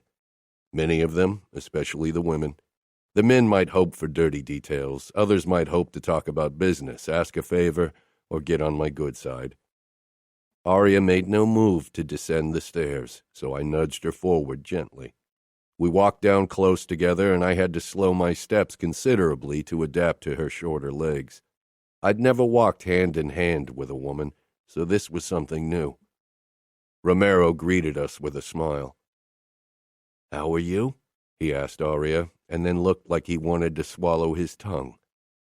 Asking a bride that kind of question after her first night was definitely inappropriate. I chuckled, but my mood dropped when the gathered men sent me winks and grins. Everyone thought I'd spent the night banging my stunning wife. Arya surprised me when she pressed closer to me. It took me a second to realize she was seeking protection from their attention. I wrapped my arm around her waist and sent them a warning look. They averted their eyes. "Mateo and the rest of your family are in the dining room," Romero said. "Poring over the sheets?" "As if they could read them like tea leaves," Romero confirmed, then gave Arya an apologetic look. "Come." I led Arya toward the dining room despite her tension. The presentation of the sheets was something we couldn't evade. Everyone was waiting for us and fell silent when we entered. My father, the familia underbosses, the cavalleros and scuderi had gathered around the dining table. Most of the high-ranking outfit men had already left with their families this morning to return to their respective territories. Arya squirmed under the attention. Soon she'd have to face the women who looked like famished dogs with their sights set on a piece of meat. Father nodded toward me with a look in his eyes that made me want to push Arya behind me. Thankfully, Mateo chose that moment to walk up to us, looking a mess with bags under his eyes and stubble. For him, that was the equivalent of a stylish meltdown. "You look like shit," I told him as he sipped on his espresso. Mateo's eyes darted from me to Arya. "My 10th espresso and I'm still not awake. Drank too much last night." "You were trashed. I'd have had your tongue cut out for some of the things you said to Arya if you weren't my brother." Mateo gave Arya a grin. "I hope Luca didn't do half of the things I suggested." Arya blushed furiously and leaned into me once more. I stroked her side in reassurance. She didn't have to be wary of my brother. She twitched, giving me a surprised look. To be honest, I wasn't sure why I'd felt the need to console her at all. "Quite a work of art you presented us," Mateo said, nodding in the direction of the bloody sheets, causing Arya to stiffen in my embrace. I searched Mateo's face, not sure if he suspected I had spared Arya. It couldn't be because of the sheets, because if something about them looked fake, he would have warned me. Mateo's eyes held a knowing gleam. The asshole could read me too well. Father and Fiore waved at us to come over to them. Stifling a groan, I indicated Mateo that I'd have to move to the table. Mateo smiled but didn't move an inch, obviously not in the mood to talk to them. Arya followed me toward the table. Her face reflected anxiety, and I could only hope that she'd be able to keep up the charade. The men rose. Father's leer made me want to drag Arya right back out, but that wasn't an option. Scuderi spread his arms, and I reluctantly released Arya so he could embrace her. I couldn't hear what he said, but Arya didn't look happy about it. Fiore smiled and shook my hand. "It seems you are still satisfied with our choice for you." I nodded. I knew this was only the beginning. The moment Arya was out of earshot, the men would try to extract details of my night with her. Father put a hand on my shoulder before he gave Arya and me his false benevolent smile. "I hope we can expect small Vitiello soon." Arya's eyes widened a tad before she could mask her shock. I had absolutely no intention of having kids any time soon, not as long as my father was in power. He wasn't that old yet, only in his mid-50s, but I hoped he'd find an end soon. I want to enjoy Arya alone for a long while, and with the Bratva closing in, I wouldn't want to have children to worry over. Father gave me a knowing smile, thinking I wanted to fuck my young wife in peace for a while. Yes, of course. Understandable. I hear the Bratva sent a new Pakan into your territory, I said to Fiore, wanting the topic of my wife off the table. Fiore nodded, then looked at Dante, who frowned. Yes, Grigori Mikhailov. We're still trying to check his background. He used to work directly under the Pakan in Yekaterinburg, and now he's taking over everything in Chicago. Unpredictable and brutal. They call him Stalin. Arya peered up at me, and I loosened my hold on her. This wasn't anything she needed to worry about. The women were throwing eager glances her way anyway. She quickly walked away and toward them, stopping beside her mother and sister. "Can't you take your eyes off your wife?" Father asked with a chuckle. I only smiled coldly. The less I said, the better. Nina pointed at the sheets, and giggling rose among the women. Only Arya looked like she wanted to be swallowed whole by the ground. Scuderi turned to us. I must say I find your tradition of the bloody sheets enlightening. Maybe it's a tradition you'd like to reintroduce once you're capo, Father said to Dante, who stood with his hands shoved into his pockets, looking completely uninterested. His cautious blue eyes settled on my father. I prefer to focus on the future and not look for traditions of the past. That's good to hear, Fiore said pointedly to his son. My father gave me a look. He, too, had noticed the tension between the Cavallaro men. Obviously, Fiore was unhappy about Dante. I could only assume it had something to do with the fact that Dante still hadn't married, even though his wife had been dead for years. What about you, Luca? Are you thinking of changing the old traditions once you're capo? Dante asked. I smirked. The Familia is built on tradition, I said, then nodded toward my father with faked respect. I'm not going to be capo for a long time. My father is strong, and I trust in his leadership. Father's answering smile made me want to take my words back and end him right here and there. Dante nodded, but his eyes held calculation. Peace between us had an expiration date. Don't hold back on us, Luca, Durant said. Tell us more about your first night with your beautiful wife. I must say I would have expected more blood considering your size and hers, Uncle Gottardo said with a cackle and a wink. There was something in his eyes that made me consider crushing his throat like I had his son's. Dante's mouth curled in disgust. Scuderi, on the other hand, didn't seem to care that someone spoke like that about his daughter. If I ever had a daughter, I'd cut off anyone's head who dared to talk that way about her. Every man looked toward Arya, then at me. I didn't bother masking my anger and possessiveness. If my civil mask led to those kinds of questions, I'd rather drop it before my uncles got more blood than they bargained for.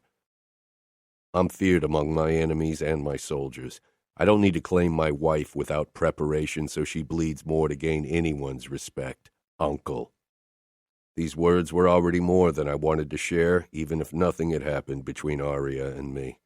Father laughed, but his gaze was assessing. I'd have to be on my toes. Where had Matteo gone? Was he sleeping off his intoxication in a quiet room? From the corner of my eye, I saw Liliana and Fabiano slip into the room. Neither was supposed to attend the gathering. Why's there blood on the sheets? Has someone been killed? Fabiano bellowed, pointing at the sheets with wide eyes. The men around me began laughing, except for Dante and me. We glanced at each other. We would never like each other, but maybe we could establish a base of respect to keep up the peace for a few years. Suddenly, Arya rushed out of the room with her arm around her sister, Liliana. I excused myself to check on my wife, not liking her out of my sight. Romero leaned beside the closed door of the guest bathroom, and I relaxed. Arya and Liliana are inside, he said. What's the matter? Liliana looks sick. The door swung open and Arya slipped out, quickly closing the door before we could catch a glimpse inside. Is your sister okay? Arya tugged a strand of hair behind her ear, glancing between Romero and me with obvious nervousness. I had to remind myself again that this was new for Arya, that this was one of the first times she was alone in the presence of men that didn't belong to her family. The sheets made her queasy, she said with a small shrug. Romero's expression darkened. They shouldn't allow young girls to witness something like that. It'll only scare them.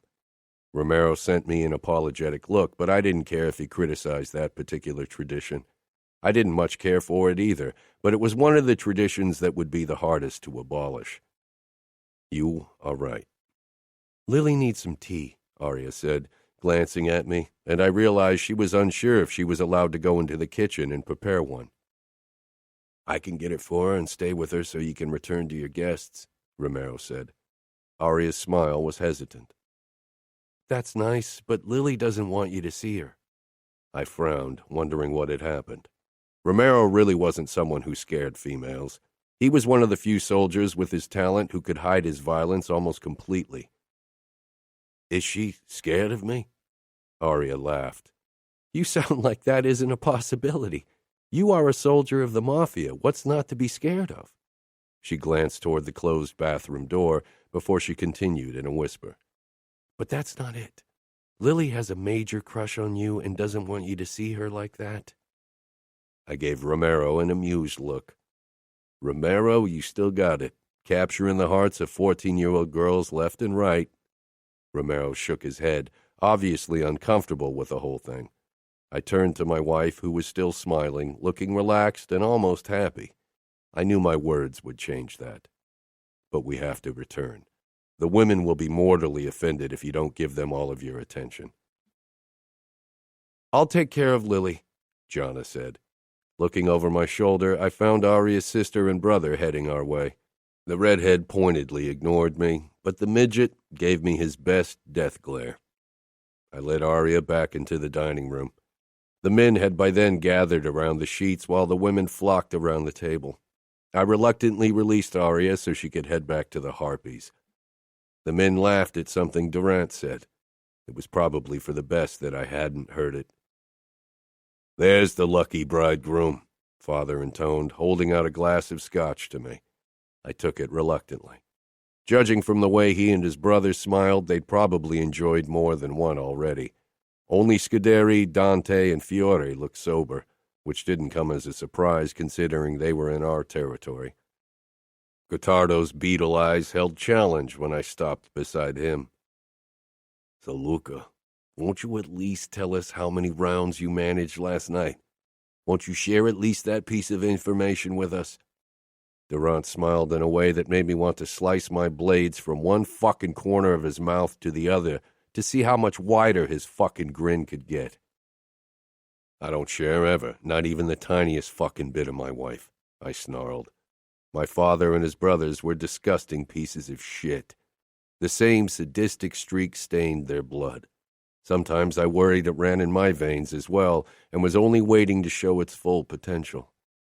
I was cruel and pitiless, but not like my father, not yet. Father shook his head with a bellowing laugh, but the laughter didn't extend to his eyes.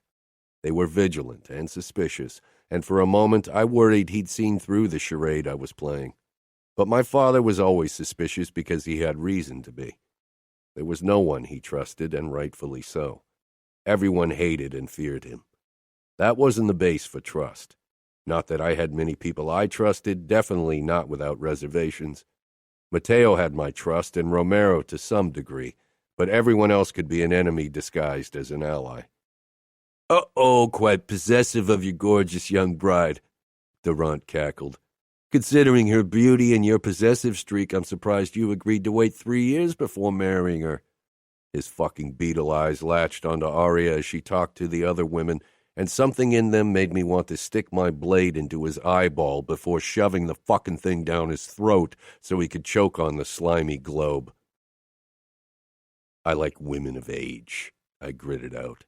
I could feel my blood pressure rising, my fury burning away at my self-control. I took a sip from the scotch, even if it was too early for hard liquor, and glanced toward my wife.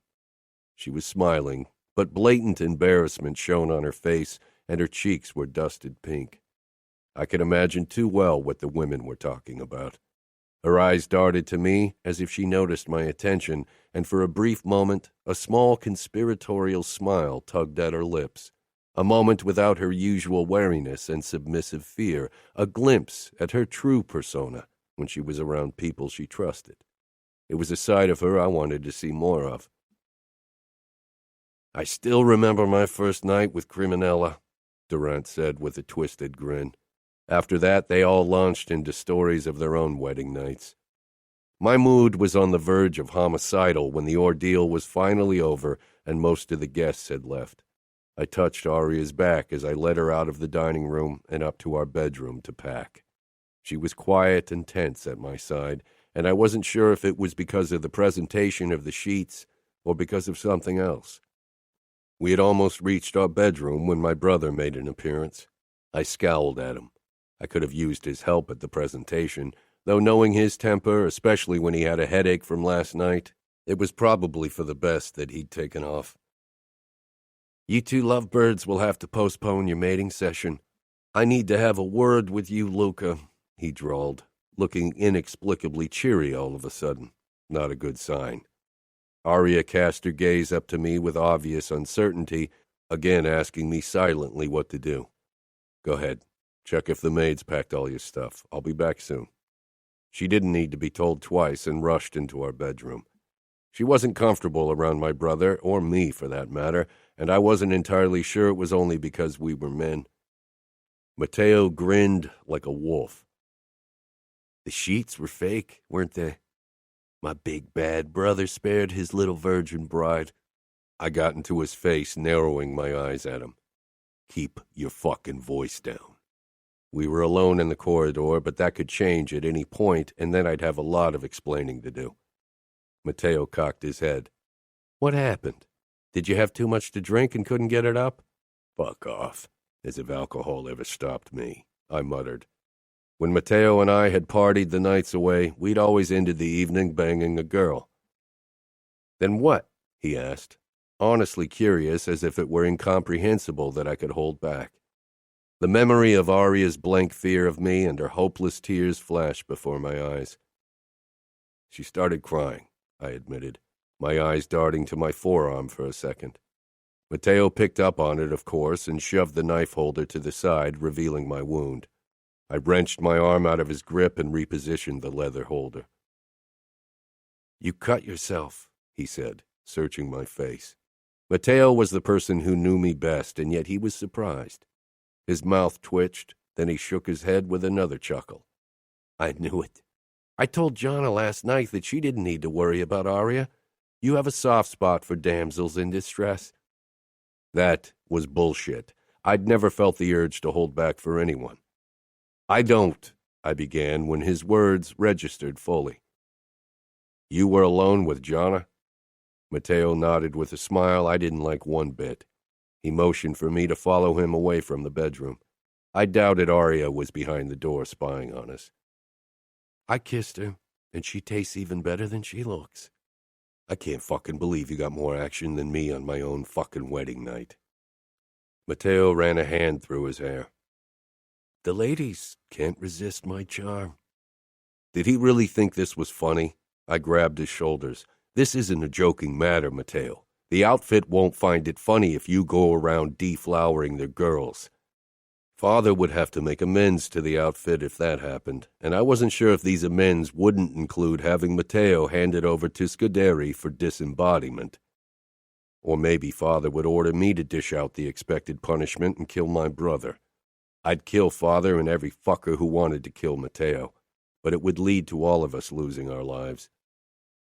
I didn't deflower anyone. I kissed her, Matteo interrupted my thoughts. Yeah. As if that's ever the end of it. I had noticed the way Matteo watched the redhead, but I had hoped he'd be more sensible than actually pursuing her. I want to deflower her, but I'm not an idiot. The facts were speaking a different language. Kissing a woman he wasn't married to, especially from the outfit, was the biggest kind of idiocy imaginable. If Jonna told anyone, we'd be doomed. The only thing stopping her was probably that she'd be ruined as well. I want to marry her. I froze. Tell me you're kidding. I'm not. That's why I need your help. Father won't talk to Scuderi on my behalf if he thinks I want Jonna for any other reason than spite or revenge. You know him.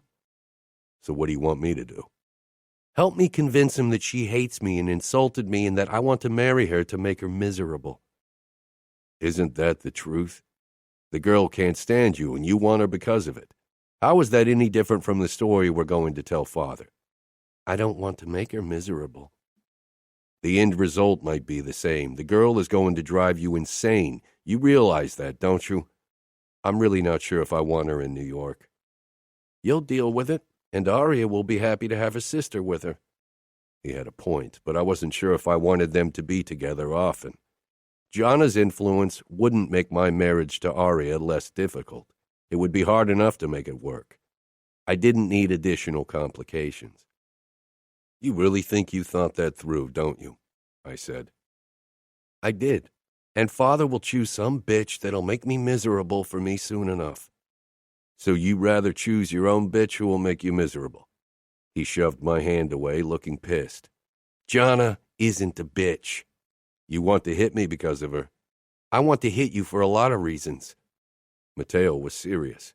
I could tell how much this meant to him, so even if I considered it a bad idea, I knew I'd have to help him. As his firstborn, Father valued my word more than Mateo's. I could only hope this wouldn't come to bite Mateo and me in the ass. After Father promised to talk to Fiore and Rocco about Jonna, he asked me to stay for a private conversation. Mateo mouthed good luck before he left Father's office. I crossed my arms in front of my chest, waiting for my father to speak.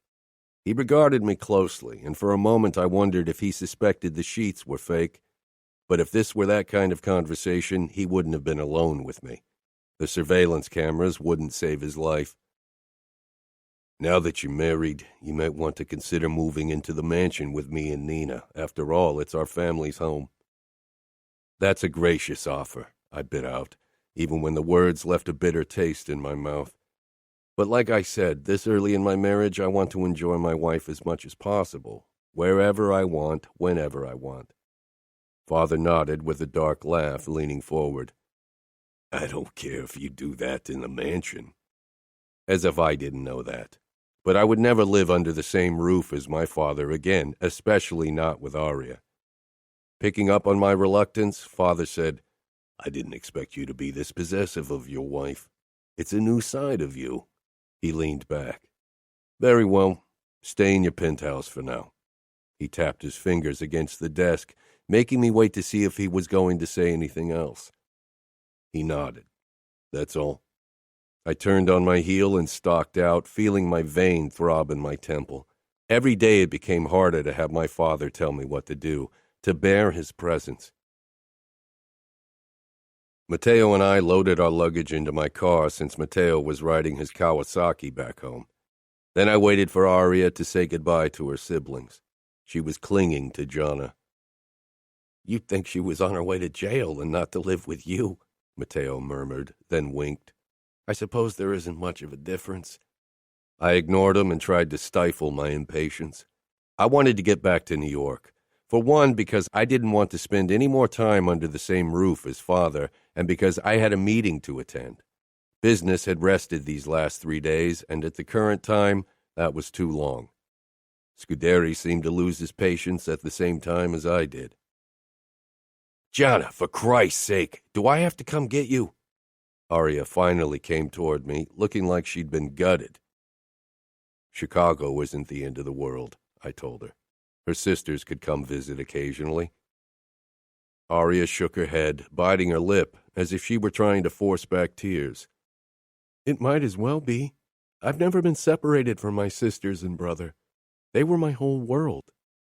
Mateo and I had never been separated for long either, but I still didn't get why she was so emotional over it. We should leave. I have a meeting tonight. I held the door open for Aria and she got in. Closing it, I jogged around the car. I'll be behind you, Mateo said, then headed for his motorcycle. I slipped behind the steering wheel and revved the engine. Mateo was already racing down the driveway like a madman. No bodyguard? Aria asked as she fastened her belt. I don't need bodyguards. Romero is for you, and this car doesn't exactly have room for additional passengers. Aria didn't say anything, only stared out of the window. Looking at the miserable face of my wife, I wondered how life with her would be. I'd never shared my apartment. I had come and gone as I pleased, but now there would always be someone around.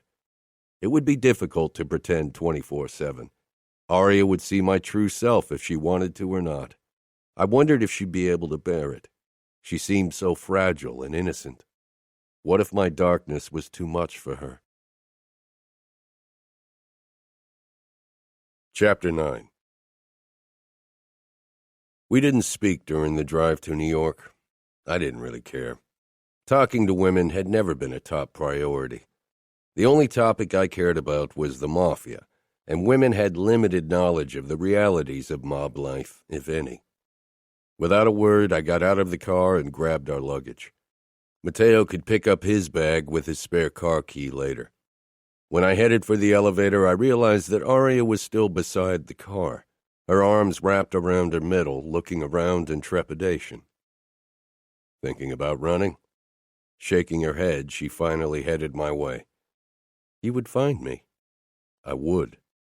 Now that she was mine, I'd search the entire world for her. The elevator glided open and I got in, followed shortly by Aria, who glanced around curiously and scanned the number of floors. The elevator is private. It leads only to the last 2 floors of the building. My penthouse is at the top, and Matteo has his apartment on the floor below. Aria turned to me. "Can he come into our penthouse whenever he wants?" I couldn't read the tone of her voice. "Are you scared of Matteo?" "I'm scared of the both of you, but he seems more volatile. While I doubt you'd ever do anything you hadn't thought through. You seem like someone who's always firmly in control." If she was already scared of me when I showed only my civil side, I didn't want to know what would happen if she ever saw me at my worst. Sometimes I lose control. Aria peered down at her wedding band and twisted it. I really wished she'd at least look at me so I could gauge her emotions. "You have nothing to worry about when it comes to Matteo. He's used to coming over to my place whenever he wants, but things will change now that I'm married. Most of our business takes place somewhere else anyway." Matteo and I hadn't discussed the matter so far, but considering that Aria might walk around the apartment naked at some point, I definitely didn't want my brother to show up unannounced. The elevator beeped and came to a stop, then the doors slid apart. Aria became tense and took a deep breath as I motioned for her to enter my apartment. Our apartment from now on. It was strange to allow a woman into my domain. I didn't really count my housekeeper, Mariana, as a woman in this case. She worked for me, after all. I'd never had one of my affairs or one-night stands over, and even Nina had only managed to weasel her way inside once when she accompanied my father. But this would be Aria's home now, not just mine. As I watched her take in my penthouse, I realized that was probably why she looked so tense. She hadn't chosen this place like she hadn't chosen me, but she'd have to call it home from this day on. I wondered if she liked it. There were no frills or soft colors, no plush throw pillows or fluffy rugs. I'd asked the interior designers to keep it functional and modern, with grays and whites and blacks. The only dashes of color were the modern art paintings that hung from walls. And now Aria. She stepped up to the French windows. With her bright orange dress and her long blonde hair, she was an absolute eye-catcher in my colorless apartment. I wasn't sure how long I'd stared at her when I finally snapped out of it. "Your things are in the bedroom upstairs. Mariana wasn't sure if you wanted to put them away yourself, so she left them in your suitcases," I told her. Her family had sent most of her belongings to New York a couple of days ago. "Who's Mariana?" Aria asked without turning. I walked up to her until I could see her face in the window. For once, her expression was blank, impossible for me to read. "She's my housekeeper. She's here a couple of days per week." "How old is she?" Aria asked. She tried to sound casual, but the delicate blush traveling up her throat betrayed the reason for the question. "Are you jealous?" I asked. I touched her hips, and as always, she froze for a split second before she caught herself. I'd been doing everything I could to treat her right, but she still acted as if I'd brutalized her. I'd never felt more like my goddamn father than in this moment. Aria slipped away from me and moved toward the doors. When she faced me, her expression was perfectly controlled once more, and I hated it. "Can I go outside?" she asked. "This is your home now, too," I gritted out, trying to hold back the darkness that threatened to claw its way out of my chest. Aria stepped outside and headed directly for the banister. I followed her, suddenly suspicious of her motives. "You're not thinking about jumping, are you?" I asked as I leaned beside her. The idea that Aria might choose death over me like my mother had chosen death over my father, and ultimately Matteo and me, felt like a punch to the stomach. Aria looked up at me with a small frown. "Why would I kill myself?" "Some women in our world see it as their only way to gain freedom. This marriage is your prison." She knew that as well as I did. There was no sense in lying to her. I wouldn't do that to my family. Lily, Fabi, and Jana would be heartbroken. Of course they would, and of course Arya would think of them. I still remembered her anguish over having to leave them. Let's go back inside, I said, wanting this conversation over.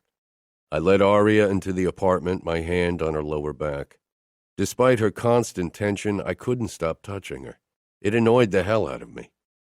I have a meeting in 30 minutes, but I'll be back in a few hours.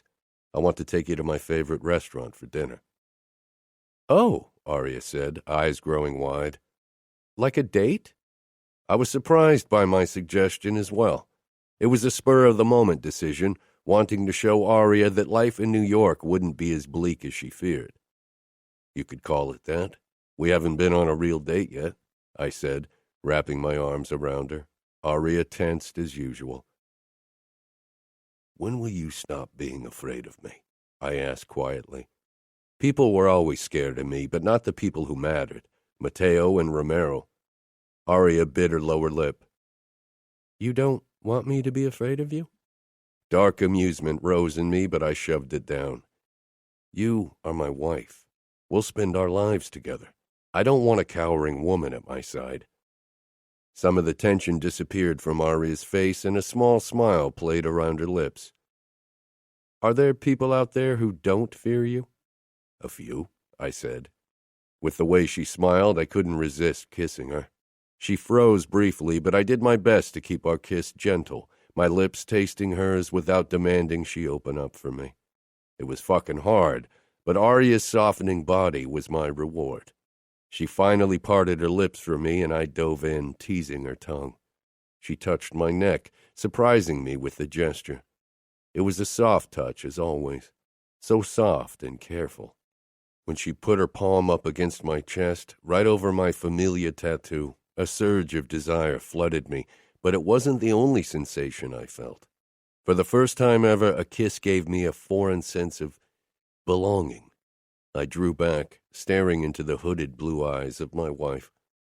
I felt my phone vibrate in my pocket and almost groaned.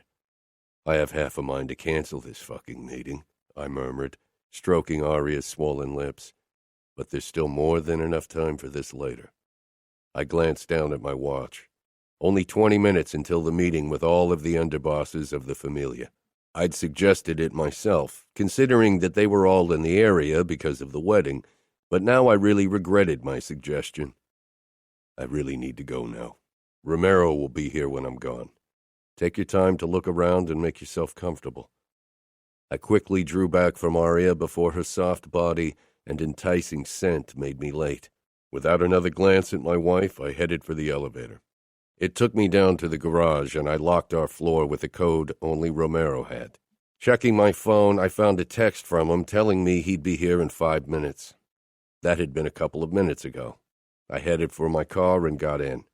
On my way outside, I passed Romero in his own. I gave him a quick nod before I sped up. The meeting would take place in the Vitiello townhouse. I'd never understand why Father took business home. Mateo's bike was already parked in the front, right on the boardwalk, and he was perched on top of it, smoothing his hair back and looking like he was waiting for a photographer to come along. I parked, then joined him. Not inside yet? I was waiting for moral support. You mean someone who stops you from sticking your knife into one of our uncles? I don't have a track record of killing family members, so if anyone ends up crushing our uncle's throats, it'll be you, he said with his sharp grin. Giving him the finger, I headed up the stairs. Mateo was close behind me. I jabbed the code into the security panel, then stepped inside. Male voices came from the back of the house where the meeting room was situated. When we entered the room, everyone had already taken their respective seats. Only the 2 chairs on Father's right side were still vacant, our seats. Father scowled. You're late. My eyes darted to my watch. 1 minute late. I'm sure the boy got distracted by his stunning wife, Mansueto Moretti, underboss of Philadelphia, said with a crooked smile. He was several years older than my father, which was why he dared to speak up at all, and his age was also why he was going to survive calling me boy.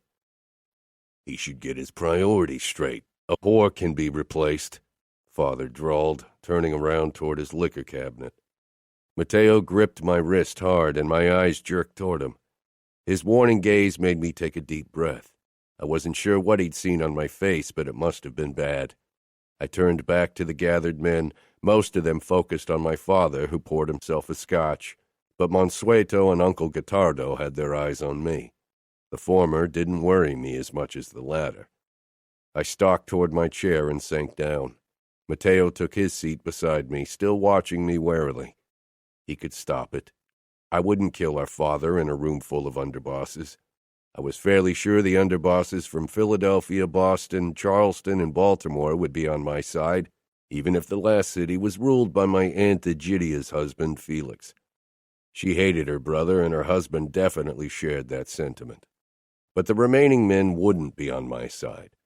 Father's consigliere Bardoni, because he knew I wouldn't keep him in that position the moment I was in power, and the other men because they were either loyal to my father or wanted to become capo themselves. My father took his seat at the head of the table and took a sip from his scotch. He didn't offer anything to us, but I hadn't expected him to. It was his way to show all of us that we were his subjects, which was also why he sat in a wide leather armchair while we perched on fucking wooden stools. My father motioned with his glass toward his consigliere, which was obviously his cue to report about the latest attacks from the Bratva in our territory. I knew most of them already. I made sure to get updates from the underbosses once a month at least, while my father never bothered to get involved. He preferred things being handled for him, especially in recent years. It led to some underbosses, my uncles namely, doing whatever they pleased in their territories. That would change the moment I came into power, but knowing my father, he'd live forever out of spite. The meeting dragged on for hours, and when we finally emerged from the house, it was getting dark. Mateo blew out a breath. "I don't suppose you're up for a night in the Sphere?" he asked with a lopsided grin, but his eyes were tired. "You said it yourself, my days as a free man are over. I have a date with Aria." Mateo shook his head. "Strange to think of you as a husband. Why don't you bring her along? I'm sure she can shake her booty to the beat." "The only one she's going to shake her booty for is me," I muttered. The idea of Aria in a crowded club, even with me at her side, didn't sit well with me. Mateo mounted his bike, then put on his helmet. "Enjoy your wife, while I find a girl for a meaningless toilet stall fling." He laughed, then put down his visor and raced away. Enjoying my wife was something I was fucking eager to do, if she'd let me. It was strange returning home, knowing someone was waiting for me. Someone who'd be waiting for me all our lives. But when I stepped into my penthouse, it wasn't Aria I saw. Romero sat on the sofa, but got up when he saw me. "She's upstairs getting ready," he said. "How did it go?" I asked, regarding him closely. I trusted Romero, which was why he was allowed to be alone with Aria, but he was still a guy, and she was a woman too beautiful for words. "She was upstairs most of the time." He hesitated. "What?" "I think she cried, but I didn't check on her." I gave a terse nod. "Mateo is on his way to the Sphere. Why don't you join him?" Romero glanced at his watch. "My mother and sisters expect me for dinner. They'll be offended if I cancel." When Romero had left, I made my way upstairs. The bedroom door was ajar, and I stepped inside. Aria came out of the bathroom, dressed in a white flowing skirt and a pink sleeveless blouse and pink high heels. A dash of color. Then my eyes registered her red eyes and the photo of her family on the nightstand farther away from the door. "I wasn't sure which was your side. I can move it to the other nightstand if you want," she said, motioning at the bed. I didn't really have a side I slept on because I always slept alone. I had the entire bed. "No, it's okay," I said. The side farthest from the door was a good choice, since that meant I'd be between her and a possible attacker coming through a door, even if it was nearly impossible to get inside the penthouse without my permission. Even torture wouldn't make me give away the security code. "Was the meeting okay?" Arya asked, hovering a few steps away from me. Let's not talk about it. I'm starving. I held out my hand, wanting the distance between us gone. Arya put her hand in mine, and I closed my fingers around hers loosely, marveling at how small it was in comparison to mine. I led her down into the underground garage silently. My mind kept drifting to Father and his lack of interest when it came to fighting the Bratva. He regarded the Familia and the Italian mob as superior and didn't even consider that the Bratva could beat us at our own game. He was blind, and one day it would cost us parts of our territory. Truce with the outfit wouldn't change that. I glanced toward Arya, the woman who was meant to bring peace. It seemed strange that she might have been my enemy if our fathers hadn't arranged our marriage. Arya noticed my gaze and turned to face me. You look great, I said. Great didn't even begin to cover it. Arya was so breathtakingly beautiful. She gave me a small smile. Thanks. I parked my car in a gated parking area that I always used when I was in the area. On our way to the Korean restaurant I'd chosen for the date, I caught the looks of the men, caught their admiration and awe when they saw Arya. My wife. Mine. The look I gave them made their eyes move on quickly. Surprise flashed across Arya's face when I led her into the restaurant. Matteo and I both enjoyed Asian food and had discovered the place due to business a couple of years ago. One of the waiters came up to us at once and took us to a vacant table in the back. The place wasn't fancy. There were no white tablecloths and fancy napkins. Instead, there were narrow tables and barely any space between them. I ordered a lychee martini, one of their signature drinks, while Arya scanned the drinks menu with furrowed brows. I'll have the same, she said eventually, looking slightly overwhelmed and still stunned by my choice of restaurant. You look surprised, I said when the waiter had left. I didn't think you'd go for Asian food, considering everything. This is the best Asian restaurant in town, and it doesn't belong to an Asian chain. It's independent. The Triad hadn't been as strong in recent years. They had focused their forces on the West Coast, which suited me just fine. There are independent restaurants in New York? Arya asked, surprised. A few, but we're in negotiations right now. Either they paid us for protection or the Russians. There really was no other option. Arya huffed, her eyes still busily scanning the menu. Do you need help? I asked when it became obvious that she was overwhelmed by the choices. Arya gave an embarrassed smile. Yeah, I've never tried Korean. I'd suspected as much. Scuderi didn't strike me as a man who ventured out of his comfort zone very often. The marinated silk tofu and the bulgogi beef are delicious. Arya's eyes grew wide. You eat tofu? If it's prepared like this, then yes. Arya regarded me like she saw me in a different light. Maybe she'd finally stop flinching whenever I was near. Just order what you think is best. I eat everything except liver, Arya said, closing her menu. I was glad she wasn't one of those women whose list of the things they didn't eat was longer than the list of things they did. I like women who eat more than salad. When the waiter stopped at our table, I ordered for both of us while Arya battled the chopsticks. Have you never used sticks before? I asked once the waiter was gone. I had to stifle laughter at the look of deep concentration on Arya's face. My parents only took us to their favorite Italian restaurant, and I wasn't really allowed to go anywhere alone. Of course, she hadn't been. Rocco Scuderi had kept me updated on the state of things. You can go anywhere you want now. Arya raised her blonde eyebrows. Really? Alone? I leaned forward so the people at the neighboring table wouldn't overhear me. With Romero or me, or Cesare when Romero isn't available. I could tell that Arya wasn't happy about it, but she really couldn't have expected me to let her walk around without protection. Deciding to distract her, I picked up my own chopsticks. Here, let me show you. I showed Arya how to open and close them. Biting her lip in a very distracting way, she tried to imitate the motions, again with a look of utter concentration on her face. No wonder New York girls are so thin if they eat like this all the time, "You're more beautiful than all of them," I said without hesitation. Aria peered up, as if she wasn't sure I was being serious. It was the longest she had ever looked into my eyes, and I wondered what she was trying to see. I was towing the line, trying to make her feel comfortable, and being good to her without making her hope for something as ridiculous as love. Aria had been completely sheltered, even if she knew the rules of our world and what kind of man I was. Her naivete and innocence would still make her hope for something that would just never be. I picked up a piece of the bulgogi beef and held it out to Aria.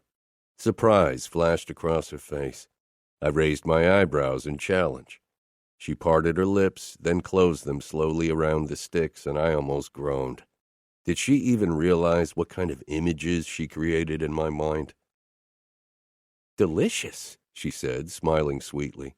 Watching her innocent joy over something as simple as eating Korean food filled me with a new appreciation. Aria became tense the moment we returned to our apartment and quickly disappeared into the bathroom. I ran a hand through my hair as my eyes rested on the bed.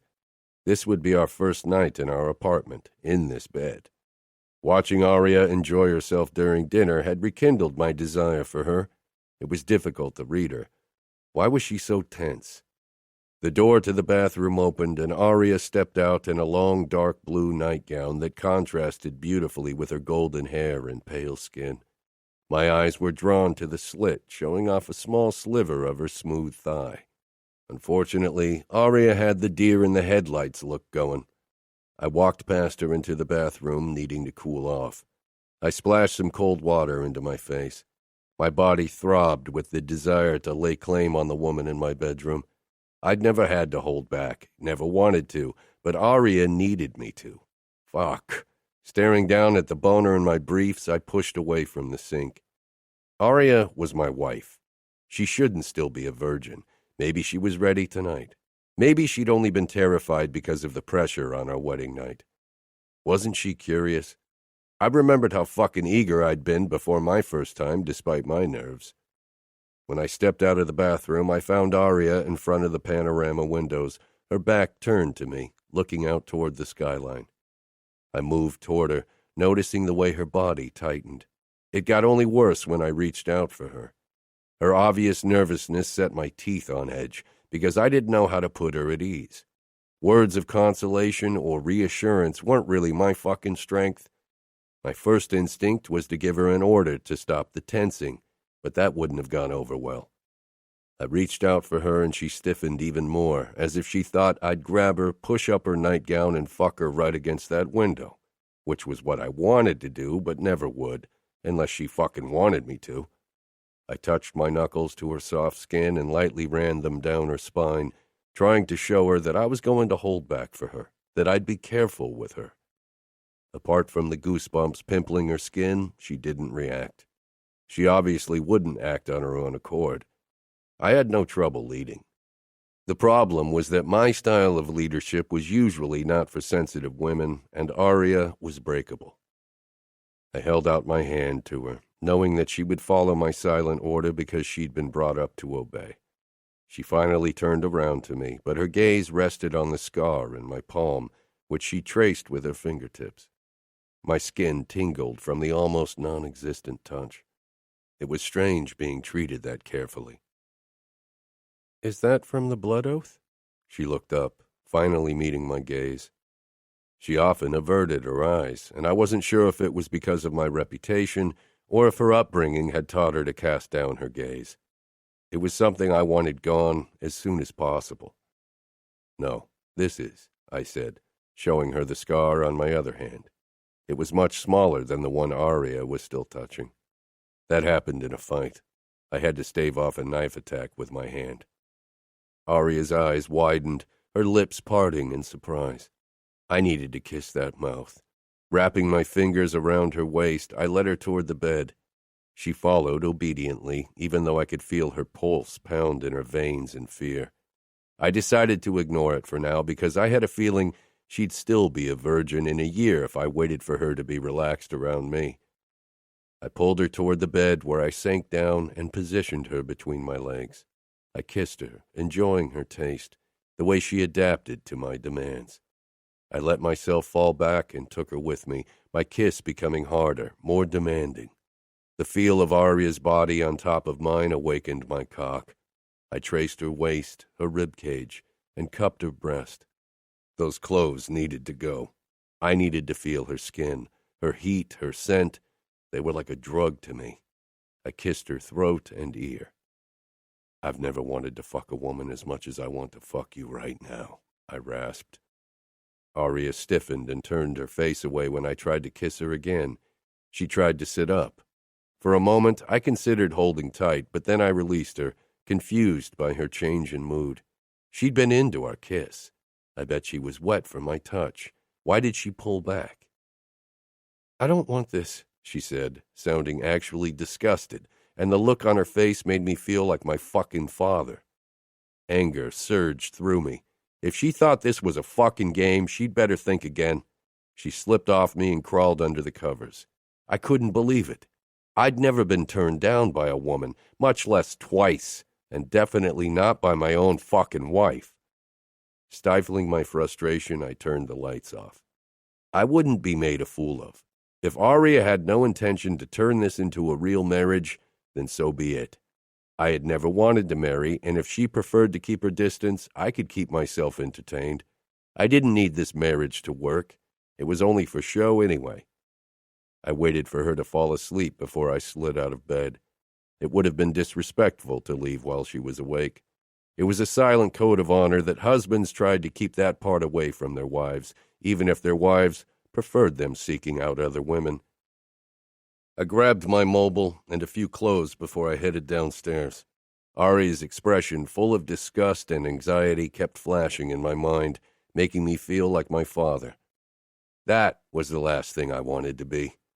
My days of seeking women in clubs were over, and I couldn't risk the press catching me.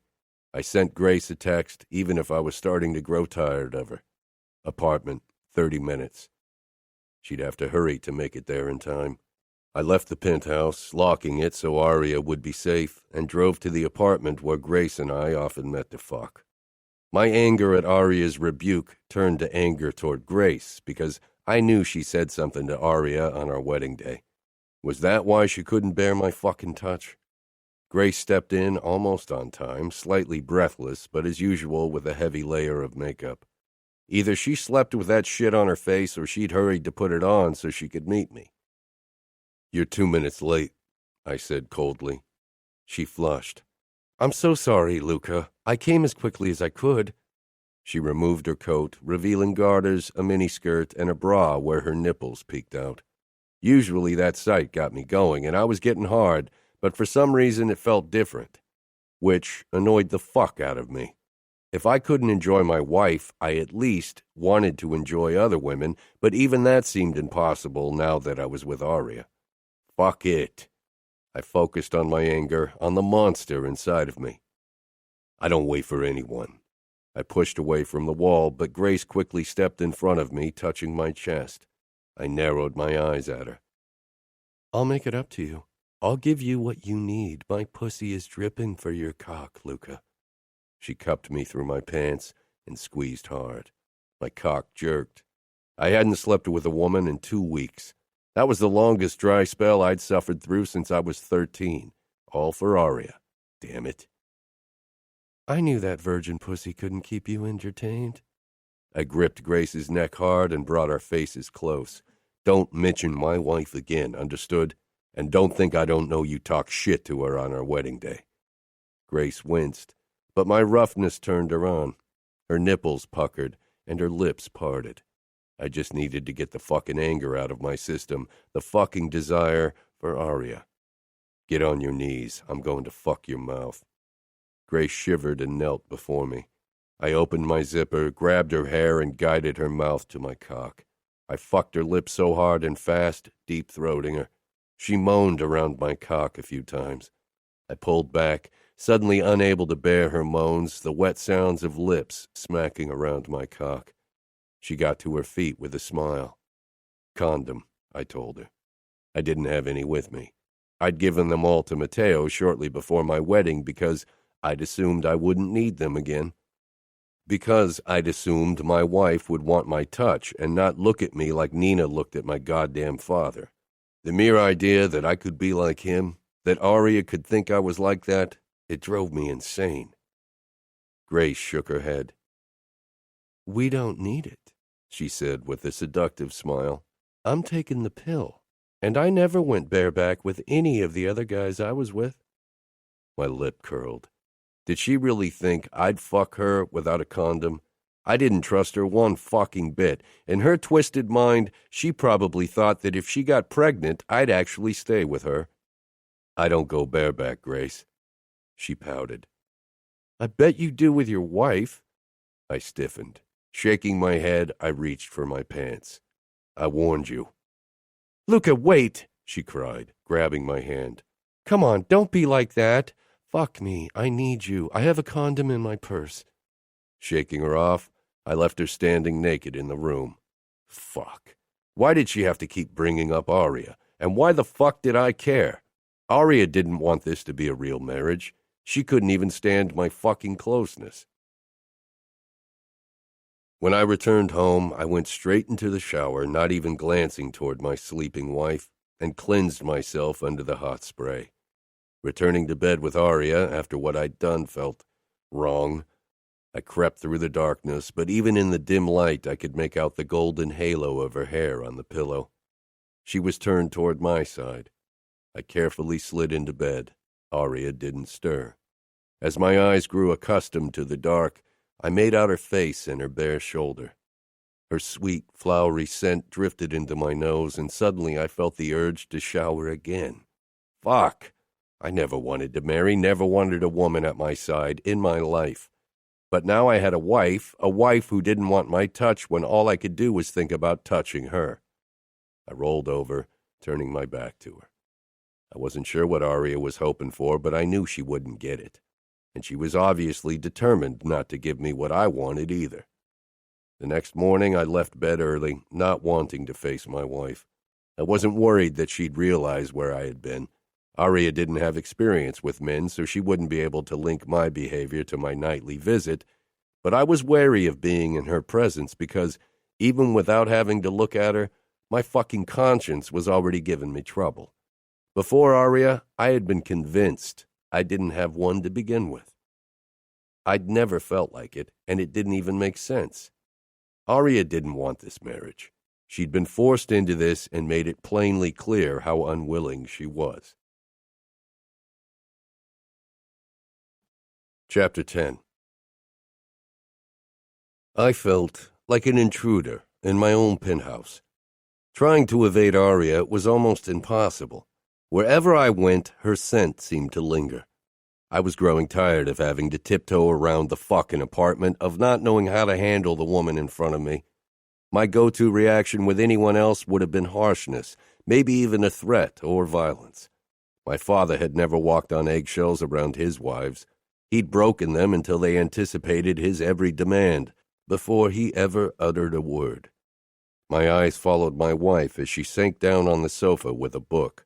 She kept her distance from me, and so did I, but damn it, I couldn't stop looking at her. "I have work to do all day," I informed her, as if she gave a fuck. "Okay," she said simply. Stifling my frustration, I turned and headed for the elevator. Romero had sent me a message that he was almost there. The door opened on Mateo's floor, and he joined me. "Still no luck?" I glowered, knowing exactly what he meant. No. She can't bear my touch. Mateo regarded me curiously. "Maybe you're just trying the wrong approach." "And what kind of approach do you suggest?" I gritted out. He shrugged. "I don't know your wife well enough to tell you what kind of approach she requires. Maybe you should ask Romero. After all, he spends more time with her than you." Mateo grinned challengingly. "Fuck you." When we stepped into the underground garage, I almost bumped into Romero, who was about to take the elevator up to the penthouse. "Luca, Mateo," he said with a small nod. "I'll be gone all day to check on the drug lab that reported suspicious delivery trucks in their street, and won't be back until midnight. Keep Aria busy." "Yeah, keep her busy," Mateo said, wiggling his eyebrows. I almost punched him. He was pushing all my buttons today. Romero regarded us curiously. You're gone a lot. I was when I should be spending every second banging my beautiful wife. He's busy fucking his whore, Grace, Mateo said. Disapproval flickered across Romero's face before he could hide it. Aria is a good woman. She's my woman and none of your business, Romero, I snarled. Make sure you guard her and keep her entertained. I stepped up to him. And no word about Grace to her. Romero gave a tight nod. He stepped inside the elevator without another word. Mateo chuckled as he followed me toward my car. His bike parked right beside it. You know how to make people hate you. Aria, Romero, I don't give a fuck if they hate me as long as they do as I say.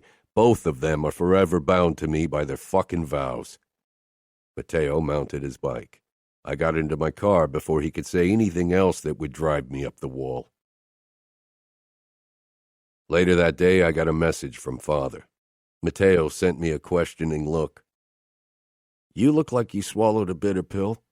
Father wants to see us. Mateo grimaced. Again? Come on, let's head over there. I want to get this over with as soon as possible. When we arrived in front of the mansion in the Upper West Side where Mateo and I had grown up, my insides tightened as they always did. I hated this fucking place, hated the memories connected to it. From the outside, it was regally white, but it harbored only darkness. Light hadn't been part of our childhood or our present. Mateo was already waiting on the bottom of the stairs leading up to the double doors. He was always quicker on his bike. His expression held the same apprehension that I felt. We didn't say anything as we headed up the stairs. The camera swiveled toward us. I keyed in the code that would switch off the alarm system and unlock the door. The guards would already have seen our faces and stayed in their rooms in the back of the house. Mateo and I both froze in the entrance hall when Nina's cry rang out. I'm sorry, Salvatore, please, she cried out again. My hand curled to a tight fist. Father, we're here. Mateo shook his head, his mouth tight. We should kill him, he whispered. You're a better capo. You're a better everything. Shh, I growled. Mateo had spoken quietly, but Father was paranoid. I wouldn't put it past the old man to have micros hidden away somewhere so he could hear everything that went on in his home. There was nothing I wanted more than to kill my father, but the Familia would never accept patricide. Father appeared on the landing, only in a bathrobe. He didn't even bother closing it, and I had to stop myself from grimacing in disgust. He was covered in blood and still sporting a fucking boner from whatever he'd been doing to Nina. His cold eyes settled on Mateo and me, and his mouth pulled into a creepy, benevolent smile. Sons, good to see you.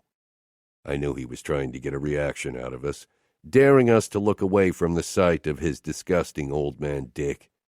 But Mateo and I were his sons. We had seen and done so many horrible things. No way in hell would we show weakness in front of that bastard.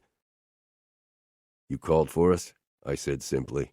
Mateo stayed silent, which was for the best. Father regarded my brother, and I knew he was daring him to say something. My muscles tensed. He had at least 6 guards in the back of the house. If Mateo lost his shit and we had to kill our father and his men, it would get nasty. Thankfully, Mateo gave a tight smile. It was fucking fake, but Father wouldn't know that. His self-satisfied smirk widened. I have a few matters to discuss with you. I'm taking a shower and getting dressed. Check on Nina and see if she's still breathing. I gave a terse nod. Satisfied with our obedience, Father turned and headed for his bedroom. Mateo met my gaze, and the look in his eyes worried me. Let's check on Nina, I told him firmly. Without a word, we headed upstairs and toward the bedroom Nina slept in. Father didn't share a bed with her. He only sought her out when he wanted to fuck or when they had social events to attend. The door was ajar. Taking a deep breath, I pushed it open, hoping I wouldn't have to dispose of a body or make up an inane story about how Nina had died so we could publicly bury her. Soft sobbing came from inside. My eyes landed on the bed where Nina was tied, spread eagle. She was bruised, bloody, and naked. "Fuck," Matteo muttered. It wasn't the first time that Father had done something like it. I pulled my knife, and so did Matteo. Nina whimpered when I cut through the binds around her ankles, while Matteo freed her arms. She tried to sit up, but she must have been tied up for a while and couldn't manage. I reached for the satin gown discarded on the ground and draped it over her before I pulled her into a sitting position. I bent low so I was eye level with her. "Why don't you run?" Nina looked toward Matteo. "He would send you after me." Matteo was the best hunter in the familia. He'd hunted down a few traitors. "Matteo wouldn't find you," I muttered. "I can't," she said firmly. "Where would I go? What would I do? This is my world." I straightened. Nina tolerated Father's sadism because she loved the luxury and the money he could offer her. I didn't understand it, and I didn't have the patience to try. Steps rang out, and I moved back. Father appeared in the doorway, dressed in a dark suit and a high-collared shirt. "Salvatore?" Nina simpered submissively. Father didn't look at her, only at me and Matteo. "Why don't you have a go at her? I don't mind sharing her with my sons." He'd offered her to us before. I wasn't sure if it was another way to test us, and if he'd really let us touch what was his. Hatred filled me. I couldn't understand my father's reasoning. He was a disgusting monster. Instead of protecting her, he treated her like shit. I'd never hurt Aria like that, much less allow anyone to see her naked, or heaven forbid, touch her. I'd kill anyone who thought he had a right to my woman. She'd never have to submit to anyone but me. "Luca's got his young little wife. Why would he want me?" Nina said quickly, as if she really thought I'd consider it. I hadn't last time, and I wouldn't. It was bad enough that she had to bear Father's touch. I wouldn't break her further. "She's so shy and petite. I can only imagine how much fun it is to break her, right?" Nina said, as if she needed other women to suffer so her own became easier. I hated and pitied her equally. "What about you, Matteo?" Father asked. "I prefer my women young and prettier," he got out. It was a lie. Nina wasn't that much older than the women we both took into our bed, and she was beautiful with her long brown hair and slender figure. Father shrugged, then finally turned to his wife, who'd managed to put on her bathrobe by now. "Take one of the guards and buy yourself a few new shoes and dresses." She smiled and nodded. "But put on makeup. You look like shit," he added. I turned on my heel and left the room, not giving a fuck if Father still wanted me there. Matteo was close behind me, his eyes burning with rage. The same rage I felt. Maybe we should just kill him. Kill him today and try to make it look as if someone else had. Nobody would be sad to see him gone. Not a fucking soul. "In my office," Father ordered as he followed us. He took his time to sit down and lean back in his office chair, regarding Matteo and me. "Still satisfied with your bride?" Father asked with a curl of his mouth. Satisfaction hadn't been part of my marriage so far, but that was something Father couldn't find out. I smirked. "I am. As you said, Aria is more beautiful than any other woman I've ever seen." "That she is," Father said in a strange voice, and my hackles rose. Matteo looked from him to me, and his eyes sent a clear message. He'd be with me. He'd cut the bastard down if I gave the sign. And I seriously considered it, because I hated him for what he'd done to Mother, for what he did to Nina and all the other women, hated him for how he'd ruined our childhood and still ruined our lives as much as he could. But right this second, I hated him the most because of the fucking greedy note his voice had taken on when he spoke about Aria. Father narrowed his eyes at me. I knew I hadn't been quick enough to hide my possessiveness, much less my murderous thoughts. My muscles tensed, trying to consider the best way to kill him. Shoot the camera in the corner and then kill the guards before they could alert reinforcement. I knew Father was hated among our men, but even the respect they harbored for me wouldn't be enough to make me capo, at least not of a united familia. We would be torn in half between the men who were loyal to my father, or pretended to be because it suited them better, and my supporters, It would be the end of the Familia. The outfit would use our moment of weakness to strike, truce or not. The Familia was my future, my fucking birthright. I forced myself to relax. I'd kill him another day, when I'd figured out a way to do so without people finding out. Father smiled. Do you enjoy breaking her? I stared into his eyes, my smile turning harsh. I won't talk about my wife, Father. She's mine, and whatever happens between her and me is only for me to know. I won't share a fucking memory with anyone, mine alone. Father chuckled, but then he sobered. Good, good. As long as you don't mistake your ownership of her for something else. Don't let a cunt lead you around by your dick. Women are good for 3 things only. He waited for me to recite what they were. My hands itched for my gun, or better yet, my knife. This kill would have to be personal. I wanted his blood trickling over my fingers, wanted his last breath against my skin. I wanted to rip his bowels out one after the other as he watched. Fucking, sucking, and showing off, I got out. Father cackled. I assume you didn't call us over so we could untie Nina for you? Matteo asked with cocked eyebrows. I sent him a glare. Father narrowed his eyes. No. The Familia in Sicily is struggling. The Camorra over there is much stronger than they are in the States. That was a safer topic than women, but my anger still simmered under my skin. Aria was content ignoring me.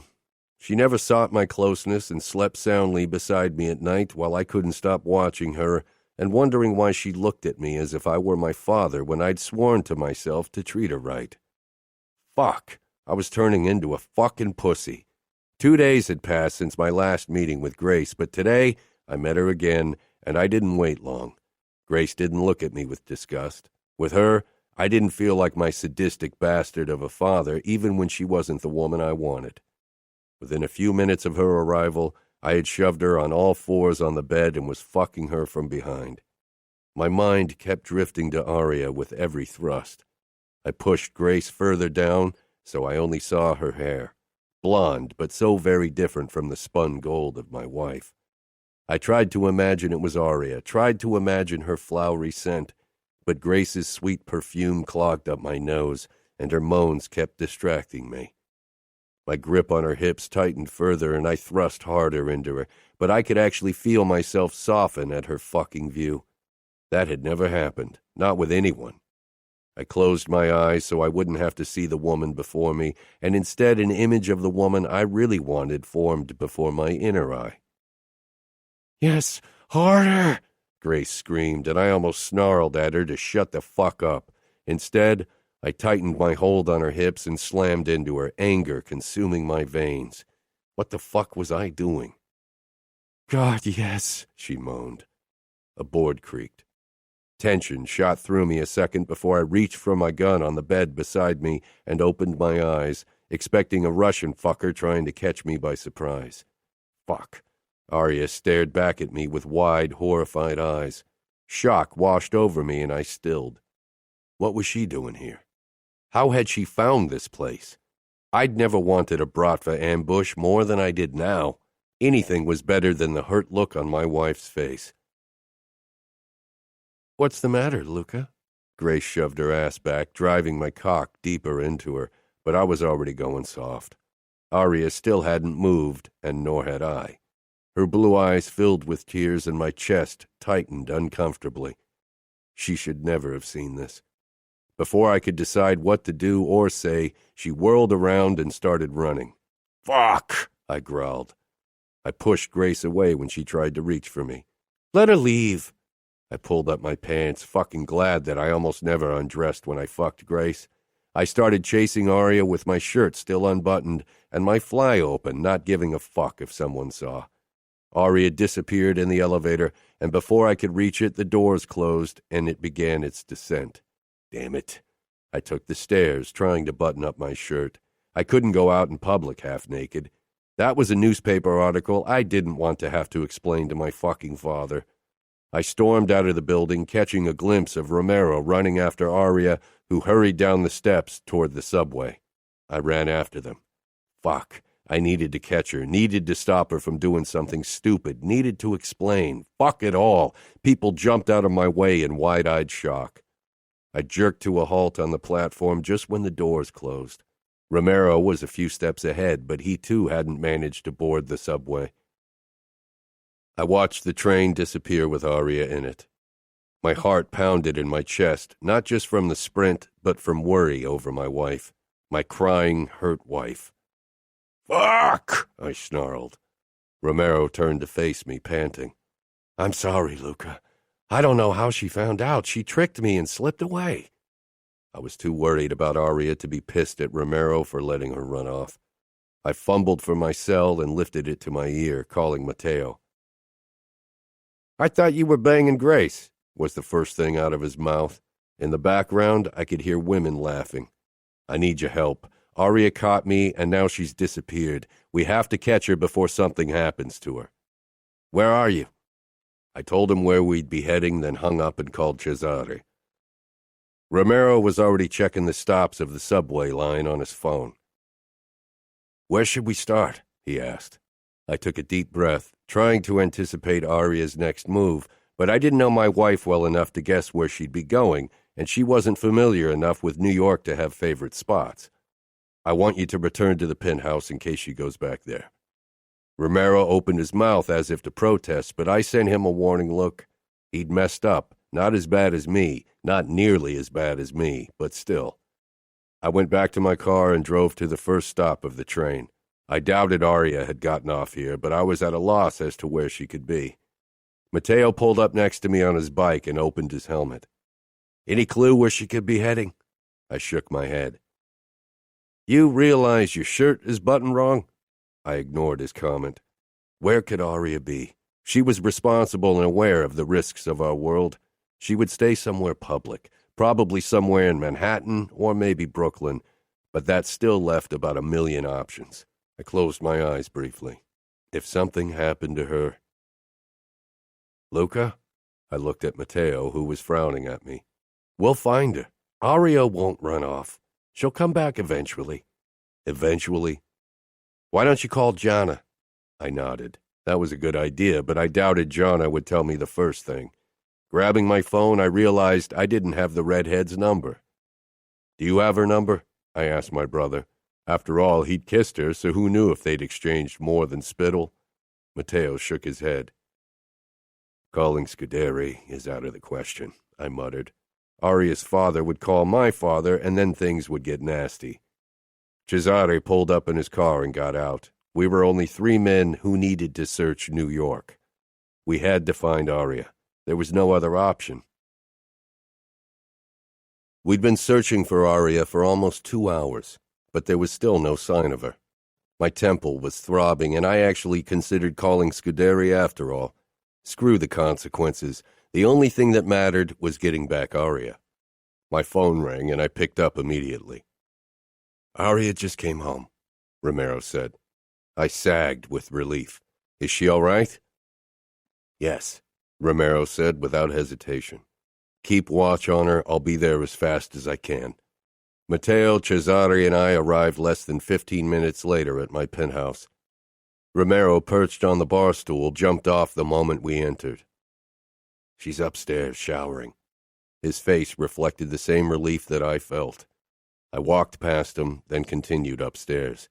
I pressed down the door handle, but it was locked. I knocked. "Aria?" No response. I knocked harder. Still nothing. I could hear movement behind the door. "Aria, let me in!" I hammered my fist against the door once more. I needed to see her with my own eyes, needed to make sure she was okay, unharmed. "I'm going to kick in the door if you don't let me in." Matteo and Cesare slowly came up the stairs, watching me with worry. I didn't give a fuck. "Aria, open the fucking door!" Finally, the lock was turned, and I shoved open the door and stalked inside. Aria stood in the center of the room, dressed in a silk nightgown, her eyes swollen and red. I moved toward her and grabbed her arm, needing to know where she'd been, needing to explain what she'd seen. "Don't touch me!" she shrieked, wrenching out of my grip. "Where have you been?" I rasped. I wanted to touch her arm again. I fucking needed to touch her, as if merely seeing her wasn't enough to confirm she was unharmed. Aria jumped back, her eyes flashing with anger. "No! Don't ever touch me again, not when you use those same hands to touch your whore!" "Out, everyone, now!" I growled. Steps rang out, and then there was the familiar sound of the elevator. "Where have you been?" My pulse was pounding wildly. Didn't Aria understand how much danger she'd been in? Aria glared at me, but behind the anger lingered deep hurt, and I didn't get it. "I wasn't cheating on you, if that's what you're worried about. I would never do that. I think faithfulness is the most important thing in a marriage, so you can calm yourself now. My body is still only yours. I only walked around the city." If she knew how eager the Bratva probably was to get their hands on my wife, then she wouldn't have done it. "You walked around New York at night, alone?" "You have no right to be angry with me, Luca, not after what I saw today. You cheated on me." Guilt flared up in my chest, but I shoved it down. I was never guilty about anything. How can I be cheating when we don't have a real marriage? I can't even fuck my own wife. Do you think I'll live like a monk until you decide you can stand my closeness? Aria swallowed hard. God forbid. How dare I expect my husband to be faithful to me? How dare I hope for this small decency in a monster? Faithful? Was this even a real marriage? Aria might have said yes, but she didn't act like she wanted to be my wife. She'd looked at me like I was my father. I'm not a monster. I've treated you with respect. Respect? I caught you with another woman. Maybe I should go out, bring a random guy back with me, and let him fuck me in front of your eyes. How would that make you feel? Aria hissed, and something snapped inside me. I grabbed her by the hips and hoisted her on the bed, pressing her down with my weight as I held her wrists above her head. Nobody would ever touch her. Nobody but me. Do it. Take me, so I can really hate you, Aria whispered harshly, tears glistening in her eyes. She closed them and turned her face away. My gaze traced her flushed skin, her trembling lower lip, the tears that clung to her lashes. Scared. Scared of me. Fuck. Aria. My wife. Mine to protect and honor. I needed to control myself better. I lowered my head and pressed it to her shoulder, breathing in her flowery scent. I exhaled, getting a grip on my anger. God, Aria. I released her wrists and raised my head. Aria didn't move, her arms still stretched out above her head submissively. The sight of her surrender left a fucking bitter taste in my mouth. I tried to touch her cheek, but she drew back. Don't touch me with her on you. She was right. She didn't deserve this. I got up. I'm going to take a shower now, and we will both calm down, and then I want us to talk. Aria peered up at me. What's there left to talk about? Us, this marriage. Slowly, she brought her arms down from where I'd pushed her into the bed. You fucked a woman in front of my eyes today. Do you think there's still a chance for this marriage? I didn't want you to see that, I murmured. Fuck, the look in her eyes when she'd caught me would haunt me for a long time, which was ridiculous considering how much I'd done and seen. Why? So you could cheat in peace and quiet behind my back? Aria was right, but she'd never showed any hint that she cared about this marriage. Let me take a shower. You were right. I shouldn't disrespect you further by touching you like this. She didn't say anything, only regarded me with those sad eyes that felt like a blade in my chest. I turned and headed for the bathroom. I wasn't sure how long I stood under the stream of hot water until I felt like I could return to my wife, like I'd washed every trace of Grace's perfume and touch away. I didn't like the heavy feeling Aria's tears had left in my body. It was a sensation I had no experience with and wasn't keen on experiencing more often. After I'd wrapped a towel around my waist, I returned to the bedroom where Aria sat against the headboard. Her hands were folded in her lap, those blonde tresses cascading down her elegant shoulders. I felt like even more of an idiot for going to Grace when I had someone like Aria in my bed, But she still didn't want me, which became apparent once more when I dropped my towel and she quickly looked away, as if she couldn't bear the sight of me. I wasn't vain like Matteo, far from it, but I knew how women checked me out. I worked hard for my body. After pulling on boxers, I sank down on the bed beside Aria. My gaze rested on her puffy eyes. It still caught me off guard. Did you cry? The better question was why. I'd have thought she would be happy if I left her alone and looked for another woman like so many wives in our circles were. She tilted her head toward me with a small frown. Did you think I wouldn't care? Many women in our world are glad when their husbands use whores or take on a mistress. As you said, there are few marriages based on love. If a woman can't stand her husband's touch, she won't mind him having affairs to satisfy his needs. Her mouth thinned. His needs. I'm not a good man, Aria. I never pretended otherwise. There are no good men in the Mafia. I'd been trying to be good to her even when I knew I'd fail eventually, but I hoped it wouldn't happen so soon. Her gaze dipped to my chest, the spot over my heart. I know, but you made me think that I could trust you and that you wouldn't hurt me. I never hurt you. Didn't she realize how hard I was trying? It hurt seeing you with her, Aria admitted in a whisper, looking away and swallowing once more as if she had to fight back more tears. The urge to touch her was impossibly strong, but I held back. Aria, I didn't get the feeling that you wanted to sleep with me. I thought you'd be glad if I didn't touch you. Aria shook her head. When did I say that? When I told you I wanted you, you pulled back. You looked disgusted. Her expression had haunted me those last few days. How could she not remember? We were kissing, and you said you wanted to fuck me more than any other woman. Of course I pulled back. I'm not some whore you can use when you feel like it. You're never home. How am I supposed to get to know you? She knew everything about me that mattered, and the things she didn't know were for the best. Aria sighed. What did you think? I've never done anything? You were the only man I've kissed. You knew that when we married.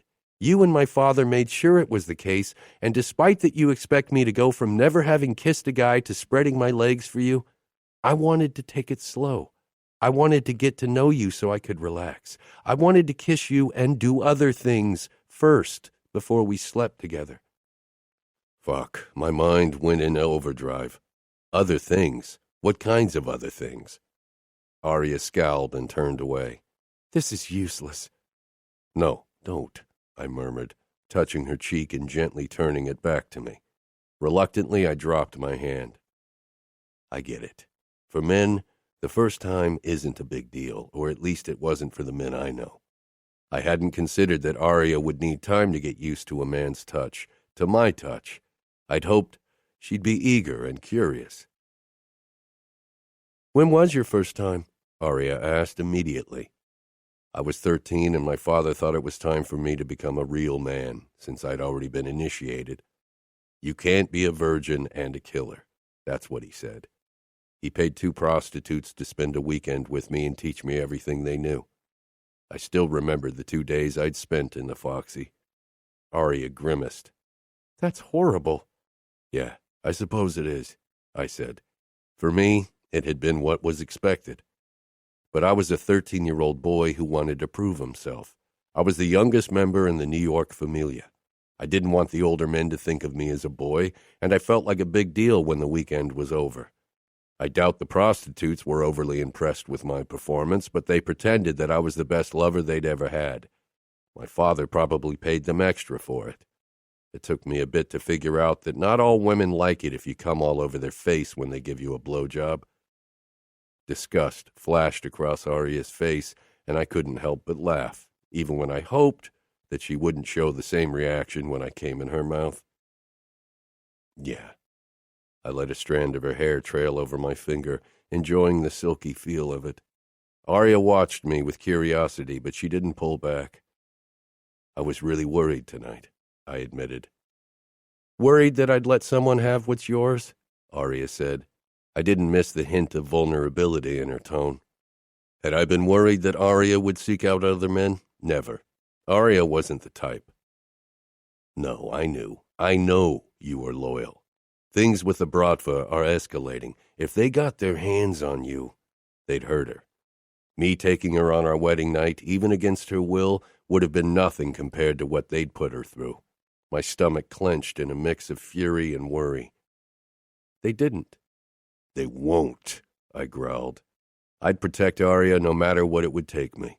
I trailed my fingers over Arya's throat, but she leaned back. You're going to make this really difficult, aren't you? She gave me an indignant look. I'm sorry for what you saw today, I said. Apologizing was something I didn't do. Father had beaten it out of me, but here I was doing just that. But not sorry for what you did. I rarely say I'm sorry. When I say it, I mean it. And I did. Arya shouldn't have seen what she did, and I shouldn't have gone to Grace. If I didn't want to be like my father, I couldn't act like him, not even in that regard. Maybe you should say it more often. There's no way out of this marriage for you, nor for me. Do you really want to be miserable? After a moment of consideration that almost made me lose my patience, Arya gave a small shake of her head. No, but I can't pretend I never saw you with her. I could only imagine what kind of images played out before her inner eye. Arya had never seen anything like it, and then she had to see me fucking Grace. I don't expect you to, but let's just pretend that our marriage begins today. A clean start. Longing flashed across her face, but still she looked doubtful. It's not that easy. What about her? Tonight wasn't the first time you were with her. Do you love her? She looked so goddamn vulnerable. Love? No. I don't have feelings for Grace. I'd never had feelings for any of the women in my life, or anyone, really, except for Matteo, perhaps. Then why do you keep seeing her, the truth? I hoped she could take the truth. Because she knows how to suck a cock and because she's a good fuck. Truthful enough? Arya's cheeks turned red, and again I had to touch the heated skin, needed to feel her. I love how you blush whenever I say something dirty. I can't wait to see her blush when I do something dirty to you. If you really want to make this marriage work, if you ever want the chance to do something dirty to me, then you'll have to stop seeing other women. Maybe other wives don't care, but I won't have you touching me as long as there's anyone else. She was right, and it wasn't as if any woman could hold my interest. I had only thought about Arya since I'd seen her photo in the newspaper, even when I was with Grace. I promise, I'll touch only you from now on. Arya regarded me with narrowed eyes.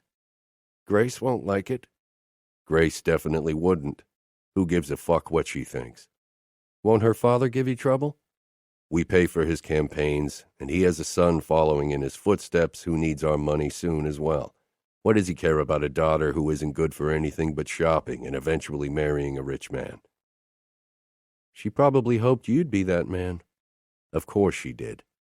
We don't marry outsiders, never. She knew that, and it wasn't like she was the only woman I fucked. Arya blinked, obviously stunned by my admittance. You said it yourself. You have your needs. So how can you tell me you won't cheat on me again soon if you get tired of waiting for me to sleep with you? Do you intend to make me wait long? I asked. I think we have very different concepts of the words long wait. I'm not a patient man. If long means a year, these last few days were already hell. The idea of sleeping in a bed with Arya for months without sleeping with her, that wasn't something I wanted to consider. Arya glared. What do you want me to say, Arya? I kill and blackmail and torture people. I'm the boss of men who do the same when I order them to, and soon I'll be the capo dei capi, the leader of the most powerful crime organization on the East Coast and probably the U.S. You thought I'd take you against your will on our wedding night, and now you're angry because I don't want to wait months to sleep with you. Resignation crossed Arya's face as she closed her eyes and scooted down on the bed. I'm tired. It's late. I leaned toward her and touched her waist lightly. No, I want to understand. I'm your husband. You aren't like other girls who can choose the man they're going to lose it to. Are you scared that I'm going to be rough with you because of what you saw today? Arya gave the smallest shiver, confirming my suspicion, but by God, she didn't need to be scared. I won't be. I told you I want you to writhe beneath me in pleasure.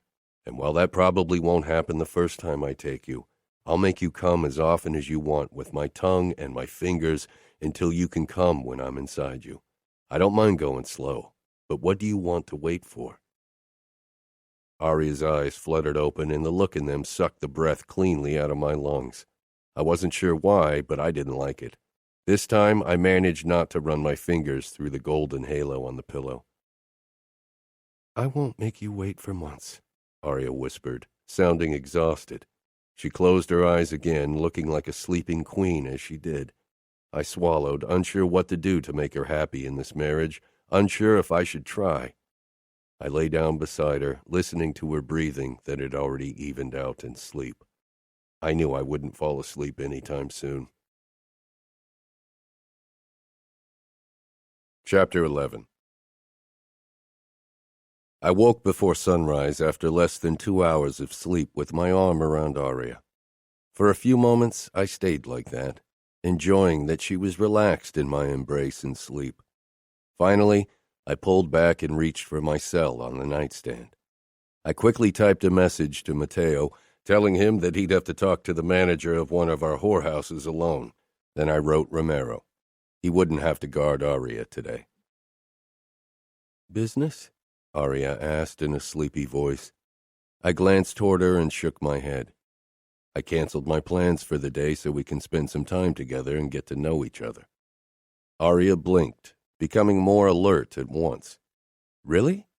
Really, I said. Resisting the urge to kiss her, I swung my legs out of bed. I'll get ready, and then I'll think of something we can do today. Okay, Arya said with a small smile.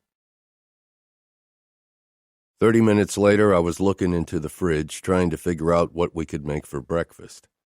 Mariana had stocked the fridge well, but she wouldn't come over to cook today. Arya came down the staircase in shorts, showing off those legs.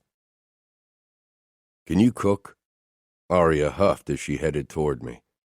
Don't tell me you've never made breakfast for yourself. I usually grab something on my way to work, except on the days when Mariana is here and prepares something for me. I couldn't stop checking her out. I love your legs. Arya ignored my comment and peered into the fridge. Her arm touched mine, and I had to stare down at her, at the golden crown of her head and the way her nose crinkled in thought. Arya reached into the fridge, taking out eggs and red peppers. She looked like she knew what she was doing. That made one of us. I stepped back and leaned against the counter to watch her cook, but Arya wouldn't have it. She raised her eyebrows. Won't you help me?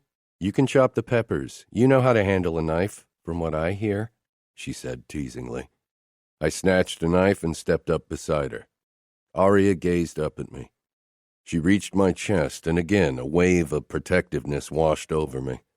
Arya handed me the pepper and motioned at a wooden board. I'd seen Mariana use it for chopping before. While I cut the peppers, Arya scrambled the eggs, then poured them into a hot pan. What happens to these? I showed her the peppers I'd chopped. Shit, Arya said with a grimace, glancing between the sizzling eggs and the peppers. Have you ever cooked? I asked. Arya grabbed the peppers and thrust them into the cooking eggs. I doubted they'd get done before the eggs. Leaning against the counter once more, I enjoyed watching Arya trying to unstick the eggs from the pan. Her expression became increasingly frustrated. Why don't you make coffee for us? She asked with a pointed look. She was really cute when she was trying to look angry. I humored her and went over to the coffee maker while Arya muttered curses under her breath, trying to save the eggs. When I finally put 2 cups of coffee down on the bar, Arya spooned the burnt mess of eggs down on 2 plates. I could stomach a lot, but this would be a new challenge. I sank down on a bar stool and Arya climbed on the one beside me, watching me expectantly. Despite the burnt smell wafting up to my nose, I picked up the fork and shoved a piece of the eggs into my mouth. It was by far the worst omelet I'd ever had. Arya took a bite as well and scrunched up her face, then spit the eggs out immediately, before drinking a large gulp of the coffee. She looked at me with watery eyes. "Oh my God, that's disgusting." "Maybe we should go out for breakfast," I suggested. I had a feeling that if Arya tried to cook us something else, we'd either get food poisoning or she'd burn down the penthouse. Embarrassment flashed across Arya's face as she glared down at her coffee. "How hard can it be to make an omelet?" My chest vibrated with suppressed laughter, but it died when my eyes dipped down to Arya's bare legs. We were sitting close enough to touch, and gauging her reaction, I put my palm down on her knee. Arya paused with her cup against her lips. She didn't push me away or flinch, which I took as a good sign. I ran my thumb gently over her skin. "What would you like to do today?" Arya's brows drew together as she glanced between my hand on her knee and my face. Did she enjoy the touch? "The morning after our wedding night, you asked me if I knew how to fight, so maybe you can teach me how to use a knife or a gun, and maybe some self-defense," she said. That wasn't what I'd expected. Shopping or something like that, yes, but fighting? Thinking about using them against me? Arya rolled her eyes. "As if I could ever beat you in a fair fight." "I don't fight fair," I teased. "So will you teach me?" "I want to teach you a lot of things," I murmured as I cupped her knee. "Luca, I'm serious. I know I have Romero and you, but I want to be able to defend myself if something happens. You said it yourself. The Bratva won't care that I'm a woman." Arya didn't know the Bratva. Even if she could defend herself, these fuckers would still be able to hurt her if they ever got close. "Okay, we have a gym where we work out and do train. We could go there." Arya smiled widely and hopped off the stool. "I'll grab my workout clothes." I hadn't expected her to be this excited about the prospect of fighting. The second Arya and I entered the familiar gym, every man in the room stopped what they'd been doing to stare at my wife. A glower from me quickly made them look away. "Our changing rooms are men only. We don't usually have female visitors." Arya grinned. "I know you'll make sure nobody sees me naked." "You bet I will." Not that any of my men would dare to look at her. They knew I'd crush them if they did. Arya laughed, looking happy. I led her toward the changing room. "Let me check if someone's in there," I said. The only dick Arya was going to see would be mine. I pushed inside. 3 men were in different stages of undress. They turned to me and gave respectful nods. "I'm here with my wife, and she needs to get changed," I said, giving them a cold smile. They exchanged surprised looks, then quickly put on their gym clothes. After they'd left, I led Arya inside. Her face pulled into a grimace at the stench. Such a girl. "We're not catering to sensitive female noses," I said with a smirk. Arya tugged her bag out of my hand and headed for one of the lockers. I followed close behind, then dropped my own bag on a bench. Arya grabbed the hem of her shirt, then stopped. "Aren't you going to give me some privacy?" Was she being serious? I opened my gun holster and put it down, then pulled my shirt over my head. Arya's eyes took in my upper body, indignation flashing in her eyes. She turned her back to me before she pulled her T-shirt over her head. Arya reached for her bra, but I beat her to it and unhooked the clasp, with one finger brushing her skin. I wanted nothing more than to turn her around and kiss her, but I took a step back and changed into my gym shorts, all the while watching in rapt attention as Arya pushed down her pants. 2 perfect ass cheeks came into view. She was wearing a fucking thong, and then she pulled that down as well before she bent down to pick up her shorts, and the sight almost undid me. Didn't she realize what kind of view she just gave me? I exhaled. The small glimpse of her pussy sent blood into my cock. I was almost relieved when she got dressed in tiny running shorts. When Arya turned around to face me, her eyes darted to the bulge in my pants, and her eyebrows skyrocketed as her cheeks turned red once more. "That's what you're wearing for self-defense lessons?" The shorts barely covered her upper thighs and were skin tight, as was her tank top. "I don't have anything else. This is what I wear when I go jogging." You realize I'll have to kick every guy's ass who looks at you the wrong way, right? And looking like that, my men will have a hard time not looking at you the wrong way. It's not my job to make them control themselves. Just because I'm wearing revealing clothes doesn't mean I'm inviting them to look. If they can't behave themselves, that's their problem. Oh, they would behave themselves. I nodded toward the door and led Aria outside, my hand on the small of her back. A few men looked up, then quickly down. I steered Aria toward the sparring mats, which 2 soldiers vacated with respectful nods the moment we approached. From the array of knives hanging at the wall, I picked one that was good for beginners and not too heavy, then held it out to Aria, who took it with a look of confusion. We faced each other on the mat. Attack me, but try not to cut yourself. Won't you get a knife too? I don't need one. I'll have yours in a minute. My biggest challenge would be to fight Aria without hurting her. I'd never had to be careful in a fight before, but she was tiny in comparison to me. Aria was obviously annoyed by my comment, but it was the truth. So what am I supposed to do? She asked, eyeing the knife uncertainly. It was obvious from the way she held it that she'd never fought with one before. Try to land a hit. If you manage to cut me, you win. I want to see how you move. Aria glanced around us for a moment before she straightened her shoulders.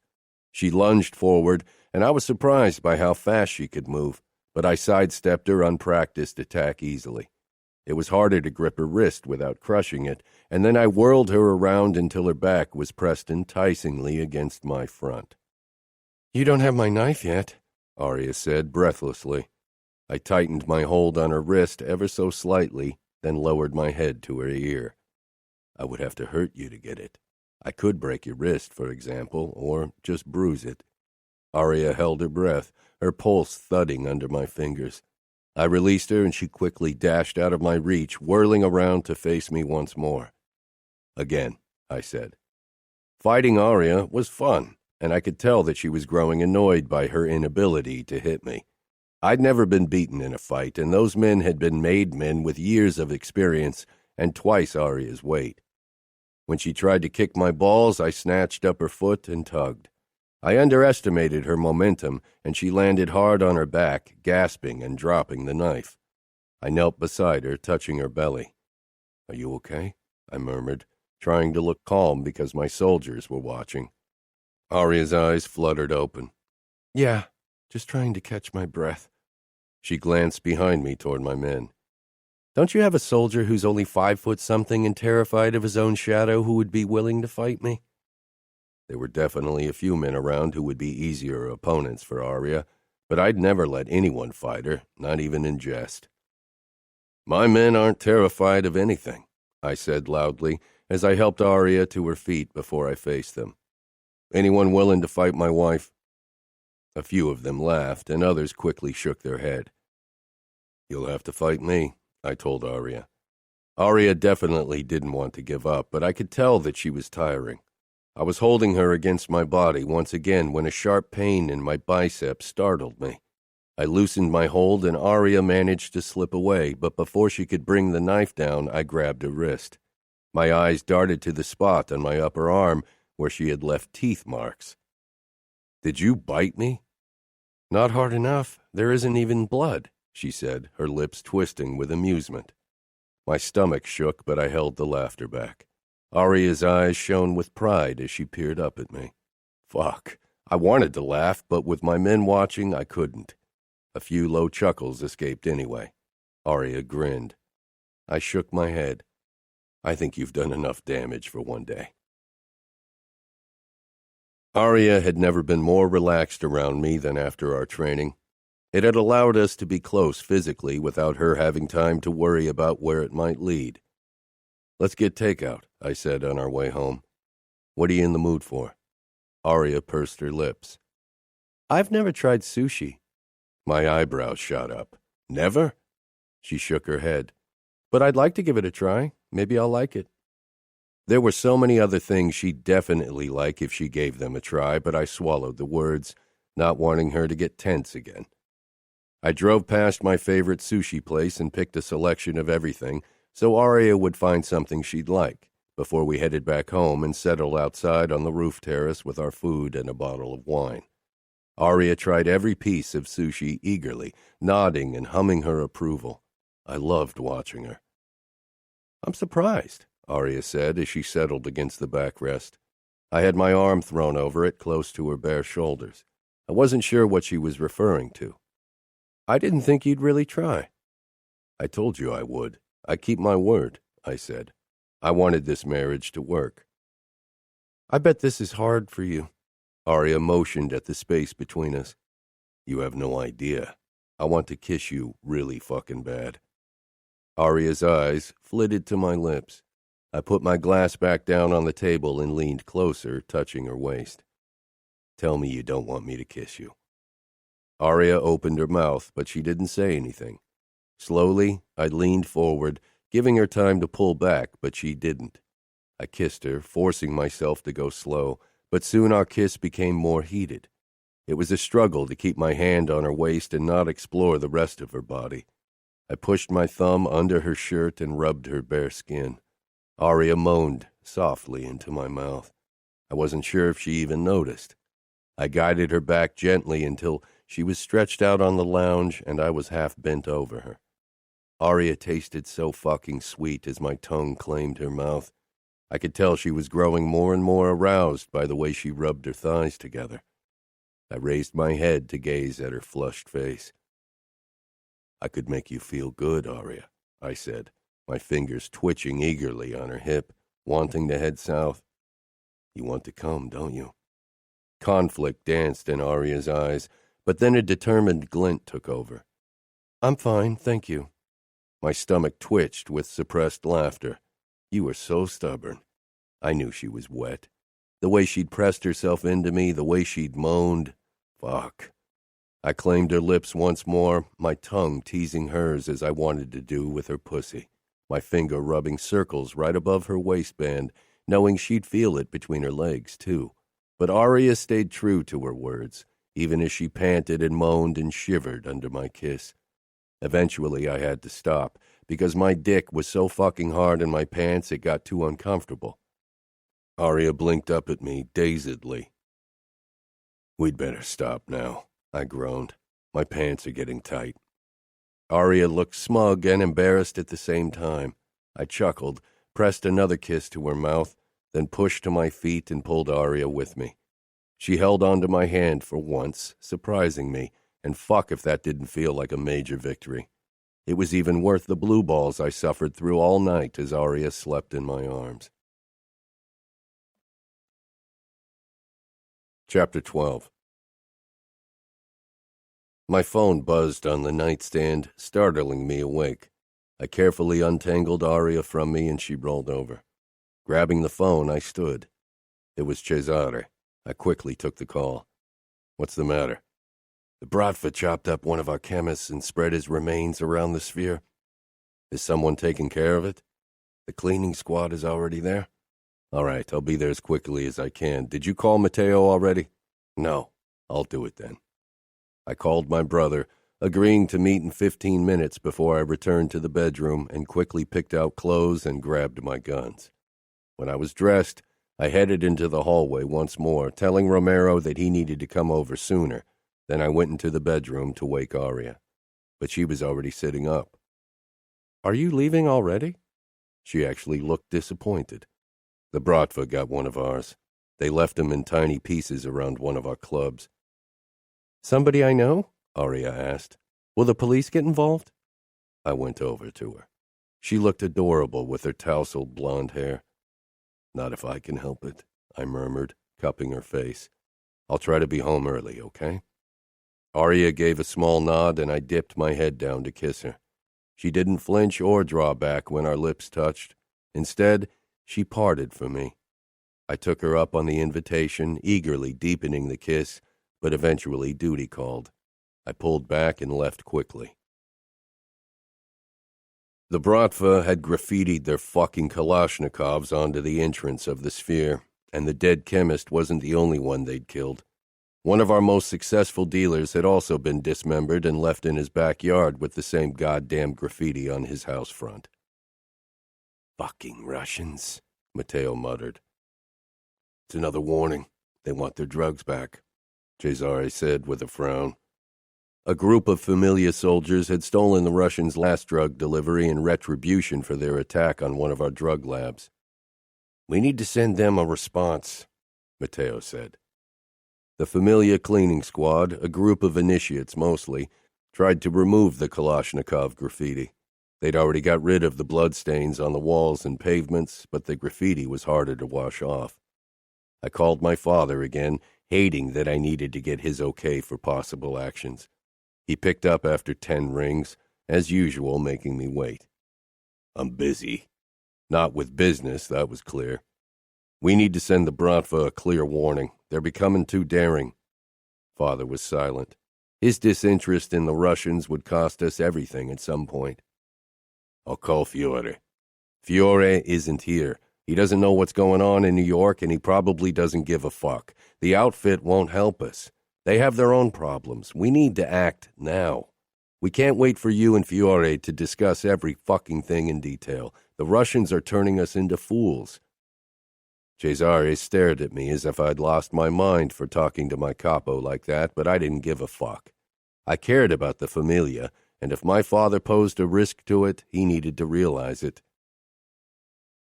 You aren't capo yet, Luca. You won't be capo for a long time, and you might not become capo at all if I declare you as unworthy. Don't forget it. Most of the soldiers in New York already trusted my judgment more than his. I didn't say anything. Do what must be done so the Russians know their place, he said eventually. Will do. I got out, then hung up. I like the look on your face, Matteo said with his sharp grin. We'll attack one of their labs. They want their fucking drugs back. We'll steal more of it and crush a few Bratva assholes. Matteo clapped his hand, grinning. That sounds like my kind of entertainment. I turned to Cesare. Choose 10 men to join us. We couldn't allow the Bratva to destroy our drug trade. New York was our city. It was my city, and no one would take it from me. The attack was bloody, brutal, and exhilarating, but it was a success, even if the Bratva almost caught us by surprise by the end. After hours of killing and torturing Russian bastards for information on possible future attacks, a veil of darkness seemed to cloak my mind, a need for more violence, more blood. I didn't bother getting out of my blood-soaked clothes before heading home. I just wanted to see Aria, wanted to feel that calm and belonging her closeness miraculously brought me. But I was barely myself, or maybe I was my true self in those moments of mindless bloodshed, of unrestrained cruelty. It was difficult to say. More monster or man? Before Aria, the answer would have been easy. Romero eyed me worriedly when I entered the apartment. Are you okay, or do you want me to stay? Leave, I growled, my eyes latching onto Aria, who lay on the couch. She couldn't sleep because she was worried about you, and then she fell asleep on the couch and I didn't want to carry her upstairs. I gave him a harsh look as he finally stepped into the elevator and disappeared. Slowly, I stalked closer to my beautiful wife. She was in her satin nightgown, revealing her slender legs and the enticing swell of her breasts. Mine. Only mine. So fucking beautiful. A dark hunger unfurled in my body, a need to finally claim the woman before me. I slid my hands under her back and legs, then lifted her into my arms. She smelled sweet and innocent. I wanted to corrupt her, to taste her, to fuck her. I wanted to make her mine. Luca? Aria's soft voice echoed through the pounding in my ears, through the fog that always clung to me after hours of screams and shooting. I carried Aria into our room and lay her down on our bed. My eyes traced her body in the dark. She was like a beacon of light in the black of the room. She moved, and the room was flooded with light. Aria's eyes met mine, wide, fearful. My gaze dipped to the swell of her breasts once more, then continued to her narrow waist and down to the valley between her thighs. Luca? I could have died today. I could die tomorrow. I could die without having tasted every inch of my wife, without having claimed her. I got out of my blood-soaked shirt, then unbuckled my belt. My hands were steady, always steady, no matter what they did. They didn't shake when I pulled the trigger, when I cut a throat, or when I skinned a fucker. "Luca, you're scaring me. What happened?" I shoved down my pants and knelt on the bed before wedging one of my knees between Aria's legs. I leaned over my wife, my eyes taking in the way her breasts rose and fell with every breath, mine to claim. Aria lifted her hands and touched my cheek, warm and soft and careful. I blinked, my focus shifting to her face, to her fear-widened eyes, the barely contained terror in her expression. Man or monster? I dipped my face down into the crook of her neck and breathed in her flowery scent, feeling her pulse throbbing against my lips. I concentrated on the feel of Aria's palm against my cheek. Aria was my wife, mine to protect. "Luca?" I peered at her face. I wouldn't be a monster with her. I shoved off her and quickly moved into the bathroom. Turning the shower to ice cold, I slipped under the stream, watching as it took away the blood and some of the darkness. But the rest clung to me as it did so often after days like these. After I'd wrapped a towel around my waist, I strode into the bedroom. Aria watched me warily. I needed to be close to her, needed her to get rid of this fucking darkness for me. I dropped the towel, but Aria quickly rolled over so she wouldn't see me naked. I slipped under the covers and moved close to her until her warmth seeped into me. Wanting to see her face, I grabbed her hip and rolled her over. She didn't resist. I peered down at her as she lay on her back in front of me, her eyes searching my face. I needed her even closer. Closer, always closer. I reached for her nightgown, wanting that barrier gone, needing to feel her, skin on skin. Aria touched my hand, stopping me. "Luca." Her voice held worry, and when I met her gaze, the same worry was reflected in her eyes. She didn't have to be scared, not anymore. "I want to feel your body against mine tonight. I want to hold you." It was a weak thing to admit, but I didn't care. "Only hold me?" she asked, her blue eyes questioning. "I swear." Aria finally allowed me to pull her nightgown over her head, leaving her in only white panties. My eyes raked over her beautiful breasts, the way her pink nipples puckered. I ran my finger along the waistband of her panties, but she froze, and she was probably right. It was better if that small barrier remained between us. I rolled over on my back and took Aria with me so she laid on top of me, her knees beside my waist. Our chests brushed, but she kept herself suspended, as if she worried she could hurt me with her weight. I tightened my hold around her back, pressing her tightly against me. I trailed my palm along Aria's spine to the curve of her ass and began stroking her lightly. She was tense at first, but slowly relaxed when it became clear that I wouldn't push her. "Doesn't your cut need stitches?" Aria asked, her voice drenched with worry. Worried about me. I pressed a soft kiss to her mouth, feeling more of the violence drain from my body.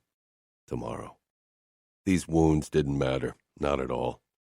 Tasting my wife did. Those perfect lips. I caressed her ass, my fingertips tracing her panty line, occasionally slipping beneath. So fucking soft. Aria held my gaze with half-lidded eyes. She brushed her fingertips over my throat, a spot I'd never let anyone touch. Too vulnerable, but with Aria, I enjoyed the touch. And then she pressed a kiss to a small wound there. So caring. Aria raised her head and gave me the smallest smile. I wanted her closer, still closer. My hand cupped her ass cheek and squeezed lightly. My finger grazed her folds through the fabric of her panties. Aria gasped, tensing on top of me. I watched her closely as I lightly traced her. Soon her panties were drenched. My cock stirred, but the dark hunger from before had been replaced by a more restrained need. So wet. She lowered her eyes in obvious embarrassment, and I halted my movements, needing to see her eyes. "Look at me, Aria," I ordered, my voice harsher than I wanted. Aria's eyes darted up, swimming with mortification. How could she be embarrassed when I wanted to scream in triumph over her body's reaction to my touch? Are you embarrassed because of this? I stroked my fingers along her crease, and Aria bucked her hips, her lips falling open in a breathless moan. She was so responsive. I caressed her carefully, allowing her to get used to my touch, to see that I'd hold back. Her grip on my shoulders tightened and her lips parted as she made small rocking motions. Watching her beautiful face as I guided her closer and closer to her first orgasm, as her juices soaked her panties, it was the best thing I could imagine. When my fingers... You've been listening so intently. Now is the perfect time to take a deep breath, close your eyes, and let the music wash over you. We appreciate your time and support.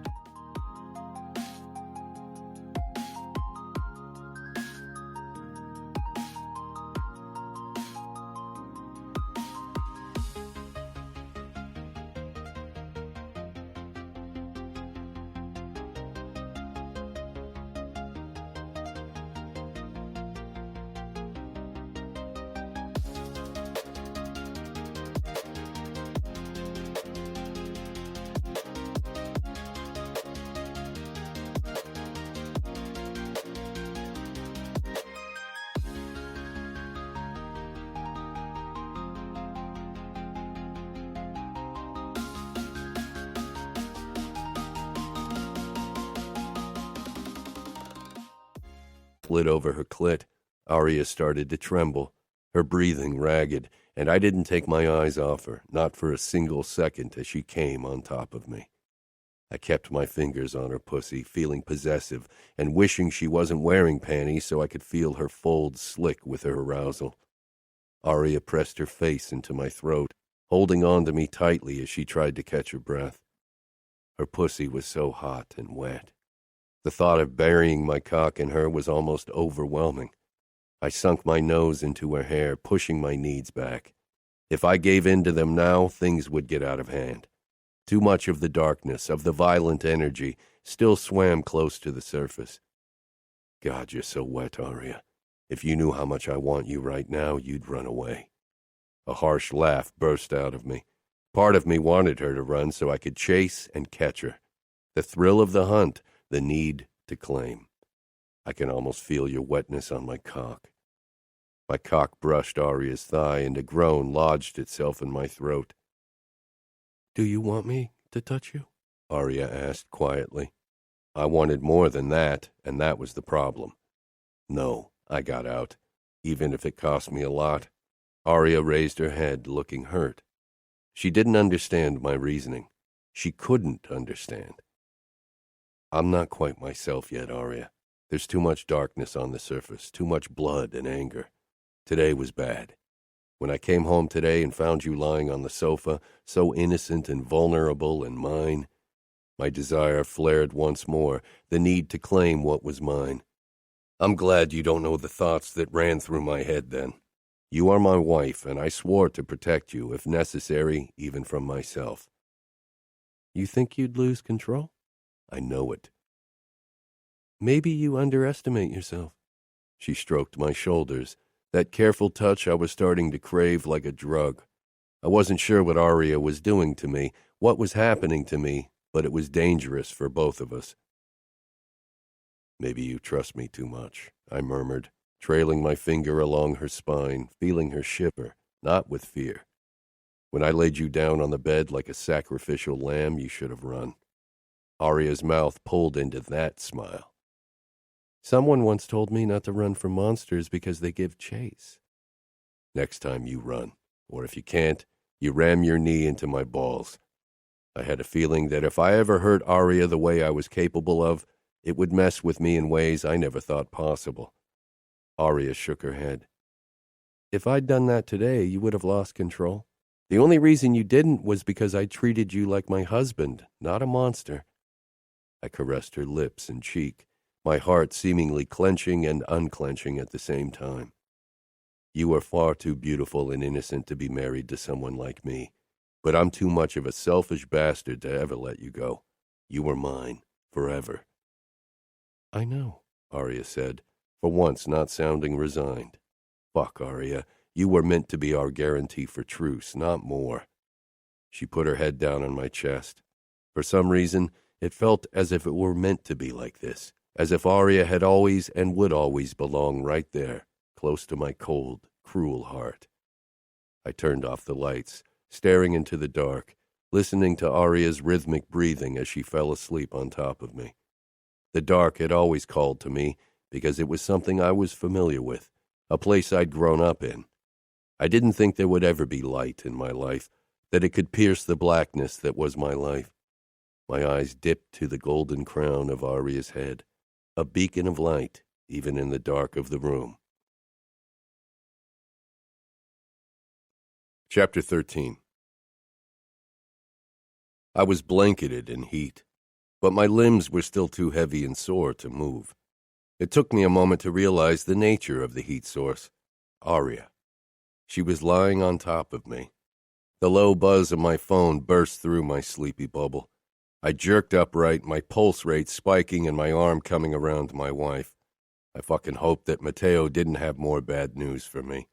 Yesterday had been enough of a train wreck. I grabbed my phone from the nightstand, but before I could press it to my ear and take the call, I released a harsh breath. My cock was wedged between Aria's thighs, its length enticingly lined up against her pussy. Her heat seeped through her thin panties, giving me all the ideas I didn't need. I took the call, staring at my wife, who clung to me with surprise-widened eyes. Aria moved, and my tip nudged her ass cheeks. Pleasure shot through me. I groaned, my body tightening. "You looked like shit last night. An update would have been appreciated," Matteo muttered. "How bad is it?" "I'm fine, Matteo," I said. My wounds were the least of my problems now. Blue balls was the only thing that would kill me. "You don't sound it." "Because Aria is pressing her fucking pussy against my dick. I'm fucking fine. I could send the doc to check on you." "No, I can handle this.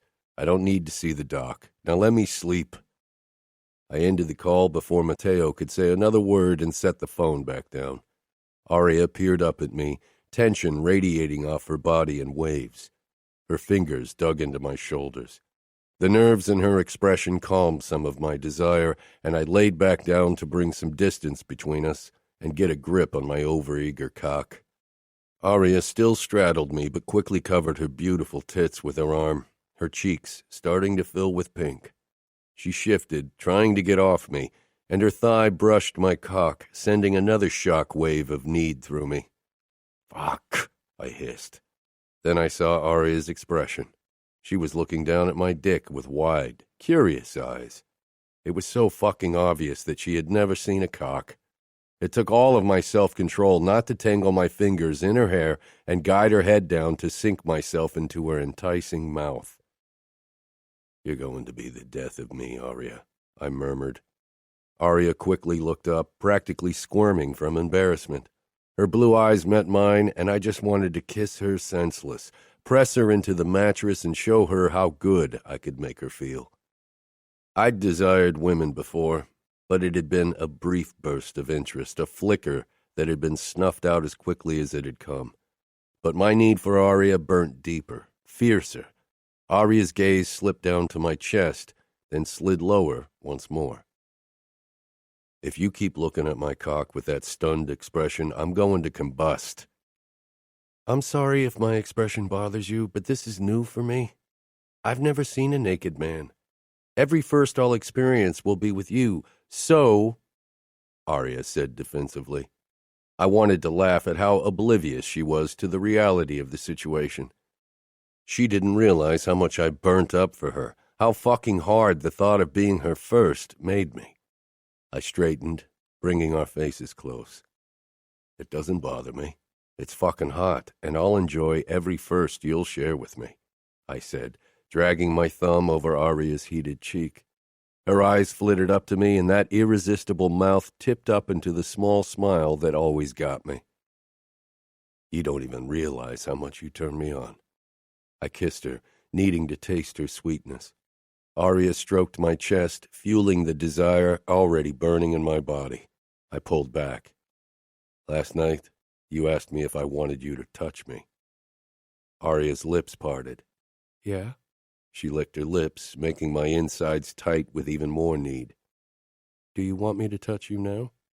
I wanted everything she was willing to give and more. Fuck yes, more than anything.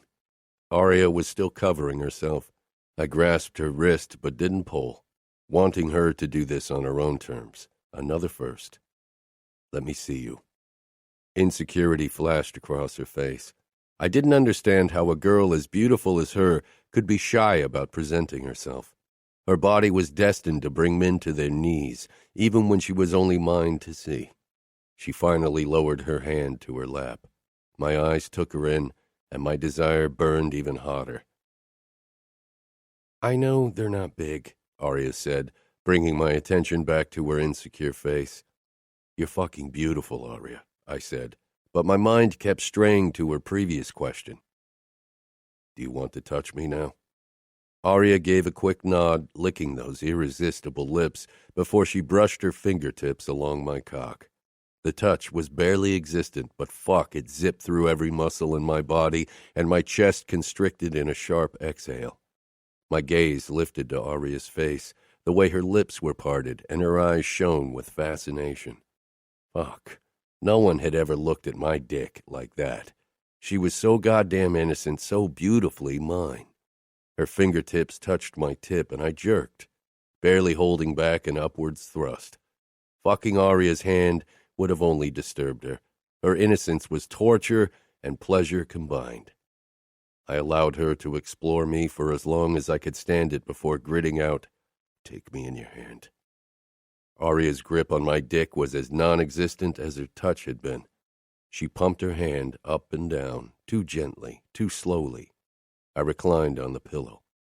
Her cheek turned pink under my unwavering attention. Maybe it would have been easier for her if I'd looked away, but I simply couldn't. You can grip harder. Aria's fingers became firmer around my dick, but still nowhere as hard as I wanted or needed it. This was sweet torture. Harder. It won't fall off. Shame flashed across Aria's face, and she wrenched her hand away, averting her eyes. I don't want to hurt you, she whispered, sounding ashamed and on the verge of crying. Fuck! I was torn between laughter because she actually thought she could hurt me, and frustration because of my blue balls, but I pushed both down. Grabbing Aria's arms, I pulled her on top of me, forcing her to meet my gaze. Hey, I murmured, surprised by the calm note of my voice, when inside I was close to combusting. I was teasing you. It's okay. I kissed her, my lips stroking hers open, tasting her, forcing her to relax into the kiss. And soon she did. I stroked her body, my hand slowly making its way over the enticing swell of her ass. My fingers dove between her thighs. Aria halted when I traced my fingertips over her crotch. I kept my touch light, reminding myself over and over again that this was new for her. When she relaxed and the fabric of her panties was soaked, I ventured under the material. A growl lodged itself in my throat at the silky feel of Aria. Her blue eyes locked on mine with need and curiosity as I brushed my fingers along her tender flesh up to her clit. Aria released the most torturous moan before she leaned in for another kiss, surprising me when she deepened it on her own, while she rocked lightly against my fingers as I stroked her. I pulled back, my breathing ragged. Want to try again? I kept teasing her nub, knowing it would lower her inhibitions, and I was right. As I brought Aria closer to release, her own hand slid down my body until she finally arrived at my dick. She gripped it harder than before, but still too gently. While my fingers kept working Aria's pussy, I wrapped my other hand around those clutching my dick and squeezed hard. Surprise flickered across Aria's face at the force of my grip. Then I showed her how to stroke me. I watched her as she watched our hands work my cock. I was already leaking pre-cum like a pubescent boy. Aria panted, pressing her pussy against my fingers almost desperately, chasing her orgasm as our hands pumped me hard and fast. Aria's eyes widened. Luca! The exclamation went straight to my dick, which swelled even more. I flicked her clit and she exploded, jutting her butt back, shoving against my hand. The sight sent me over the edge and cum shot out of my dick like a goddamn New Year's Eve firework. I jerked and groaned as if I'd just had the fuck of my life, when it had only been a hand job. Damn. Aria slumped against my side, staring at the mess I'd made on my stomach. I reluctantly withdrew my fingers from her swollen pussy and stroked her ass. Aria looked happy as she closed her eyes and rested her cheek against my chest. I pressed a soft kiss to the crown of her head. Why? I'd never done this before, never felt the urge to do it. The idea of having someone's hair all over my face and lips had definitely never called to me. Annoyed by my own confusion, I reached for a few tissues and cleaned my cum off. I didn't even remember the last time I hadn't come in or on a woman. I gave Aria a bunch of tissues and she wiped her hand clean without meeting my gaze. I searched her face as her brows furrowed. She looked as confused as I felt, but I wasn't sure why. I stroked her arm, trying to distract her, another goddamn new thing. Why the fuck was I feeling the urge to do all this shit? Aria jerked into a sitting position. You're bleeding. Her fingers hovered over a cut on my ribs. Does it hurt? I glanced down. I'd completely forgotten about it. My body throbbed with a dull ache, but it was nothing I couldn't deal with, and this cut served me right for letting the fucker get too close to me. Not much. It's nothing. I'm used to it. Aria's brows tugged together as she caressed the skin below the wound. It needs stitches. What if it gets infected? Her lashes fluttered as she looked at me. Was she concerned for me? Maybe you'll get lucky and become a young widow. It was the dream of many wives, and I didn't kid myself into thinking that Aria had been happy about our union. Being shackled to a man like me was a fate many women would do anything to escape. She narrowed her eyes at me. That's not funny. I regarded her, trying to detect deceit in her expression or tone, but I couldn't find any. She seemed serious. Her reasoning was difficult to grasp. Maybe she feared she'd be married off to the next monster if I died, though she could hardly think there were worse monsters out there than me. But there were monsters who didn't hide their monstrous side. I could have taken her worry by telling her that she wouldn't remarry even if I died. If Matteo was capo then, he wouldn't force her, that much was clear. But my father, I wouldn't put it past him to dispose of Nina and marry Aria himself. If it bothers you so much, why don't you grab the first aid kit from the bathroom and bring it to me? I said, breaking my disturbing strand of thoughts. Aria didn't hesitate to jump out of bed. Where is it? In the drawer below the sink. My gaze followed her beautiful ass and slender waist as she strode into the bathroom. Fuck, I didn't fear death, but I really loathed the idea of dying before I got the chance to have Aria at least once, and even one time seemed entirely inadequate to sate my desire for my young wife. Aria returned with the first aid kit. To my disappointment, she put on her nightgown before she climbed on the bed. She avoided looking anywhere near my half-erect cock. I ran my thumb over her heated cheek. Still too shy to look at me after what happened. I touched her satin nightgown. I liked you better without it. Aria ignored my comment. What do you want me to do? The way she pursed her lips, one thing immediately came to mind. Many things. She rolled her eyes, but I caught the pleased shiver that passed through her body. Aria was getting more comfortable around me. With your cut. They're disinfectant wipes. Clean my wound, and I'll prepare the needle. Aria wiped my wound clean while I unpacked the needle. The sharp stench of the disinfectant tingled in my nose, and the familiar sting of it numbed my wound. Does it burn? I'm fine. Wipe harder. Usually Matteo or Cesare took care of my wounds, if I didn't handle them myself, and they definitely weren't as careful as Aria. I stitched myself up under her watchful gaze, wondering what she was thinking. I threw the needle away when I was done. We need to cover it, Aria said, searching the kit for bandages. I stopped her. It'll heal faster if it's allowed to breathe. Really? Are you sure? What if dirt gets in? If I told her how often I'd been wounded in the last decade, she would trust my word. You don't need to worry. This won't be the last time I'll come home injured. I opened my arms, not in the mood to get up yet. Come. Don't you have to leave? Arya's eyes darted to the clock. We hadn't spent many mornings in bed together so far, but I really wanted to change that. Not today. The Bratva is dealt with for the moment. I'll have to be in one of the Familia's clubs in the afternoon. Arya's answering smile was dazzling and knocked the breath right out of my lungs. She pressed close to me, one arm slung over my stomach, and I held her tightly, stunned by the burst of emotion I felt. I didn't expect you to look so happy, I admitted, even if I regretted it right after. I needed to be more careful what I let slip. Emotions could be used as a weapon, and even if I didn't think Arya would do something like that, I should be careful. I'm lonely, Arya whispered. Life at my side would always be a golden cage, and making friends as the future capo's wife was as good as impossible. The majority of people would only seek Arya's closeness because they hoped to gain something from it. Her sisters would probably always remain her only true friends. Maybe Matteo's obsession with Gianna would be good for something after all. Arya would have one of her sisters in New York. That would make her happy, even if the annoying redhead would probably bring me nothing but trouble. Unfortunately, I couldn't tell her about Gianna yet, not until things were ready to be announced.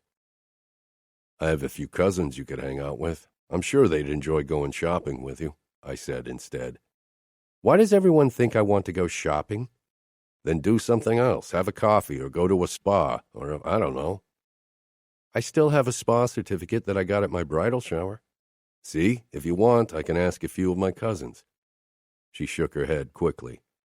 I'm not too keen on meeting another one of your cousins after what Cosima did. Cosima was one of my least favorite cousins. She was good friends with Grace and both lived for bitching. What did she do? Arya lifted her head, eyes widened in what looked like realization. A fucking bad feeling overcame me. She gave me the letter that led me to you and Grace, Arya whispered, her voice catching. She withdrew from me and hugged her legs to her body, looking small and hurt. The fucking sight felt like a sucker punch. I pushed upright, bringing us closer, wanting to console her and assure her, but, as so often, at a loss as to how to do it, especially now when my concern for my wife battled with fury with my cousin in my mind. Following my instinct, I kissed her shoulder. Cosima gave you a letter that told you to go to the apartment. She wouldn't have done it by herself. Grace and her had come up with the plan. I was going to kill the bitch. Arya shivered, and I touched her waist, sliding my thumb along her soft skin. And a key. It's still in my bag, she said quietly. That fucking bitch. Grace was pissed about my marriage with Arya. The brainless twit had probably hoped to become the next Mrs. Vitiello. As if I'd ever marry an outsider, especially one of the fucking thrill-seekers who'd always only be with me to be in the spotlight and add a kick to their pathetic lives. A woman like that would never understand what it meant to be bound to the Mafia, what kind of sacrifices were required to be part of our world. Sacrifices were a foreign concept to a creature like Grace. Who? Arya asked. Both of them. Grace and Cosima. They're friends. Grace must have put her up to this, that cunt. Arya jerked away from my anger, eyes wide and shocked. Fuck. I wrapped an arm around her and pulled her close. My nose in her hair, I breathed in her scent. At once my anger dimmed. Arya wasn't supposed to witness my brutal, vengeful side. Arya softened in my hold. Grace wanted to humiliate me. She looked really happy when I found you. I bet, I muttered. Grace and Cosima had probably met right after the incident and laughed their fucking heads off. They wouldn't laugh for much longer. She's a fucking rat trying to humiliate a queen. She's nothing. Arya was a queen, and nobody would treat her as anything less than that. How did she react when you told her that you couldn't see her anymore? Arya asked curiously.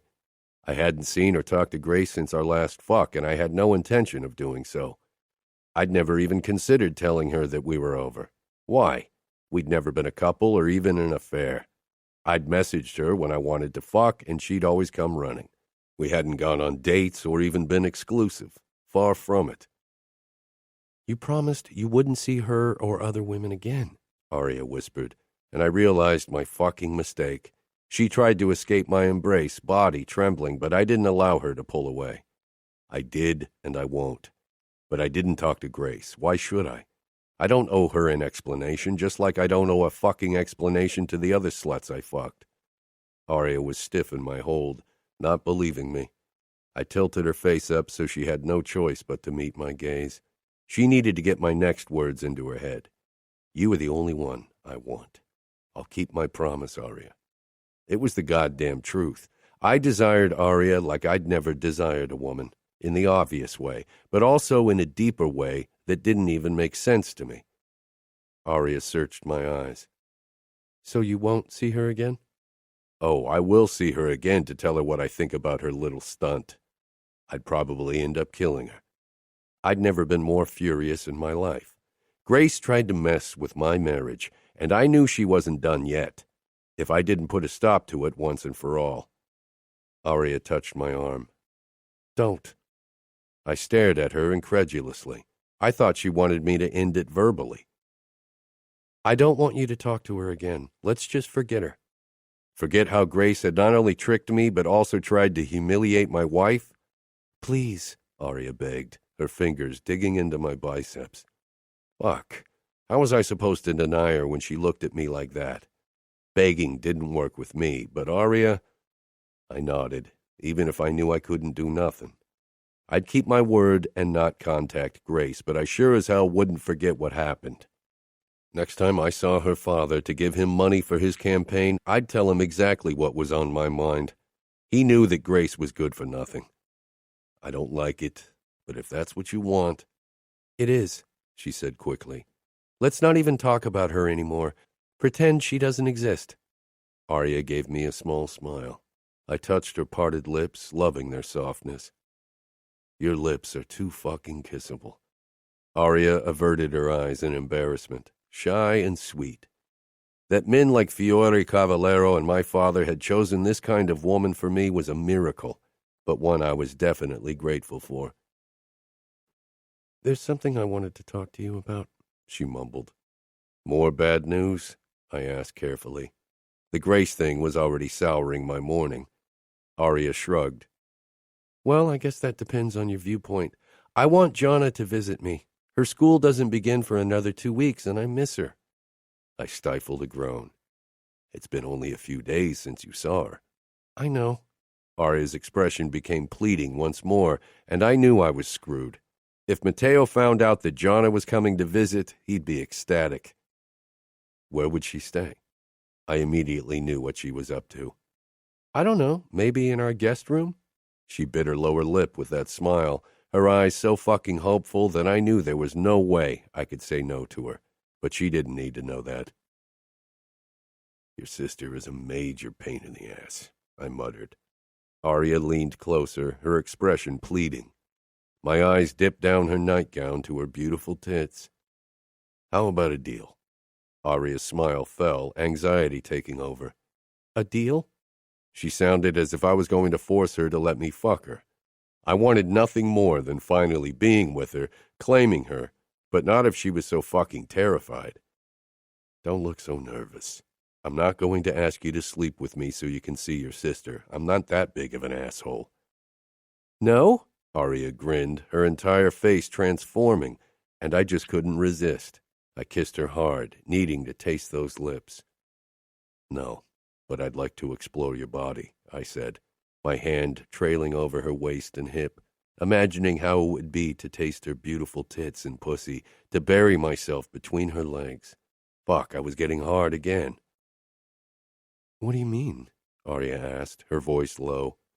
Tonight, I'll try to be home early from the meeting at the club, and I want us to soak in the jacuzzi for a bit, and then I want you to lie back and let me touch you and kiss you wherever I want. I ran the tip of my tongue along her ear, showing her what I'd do to her lovely pussy. You'll love it.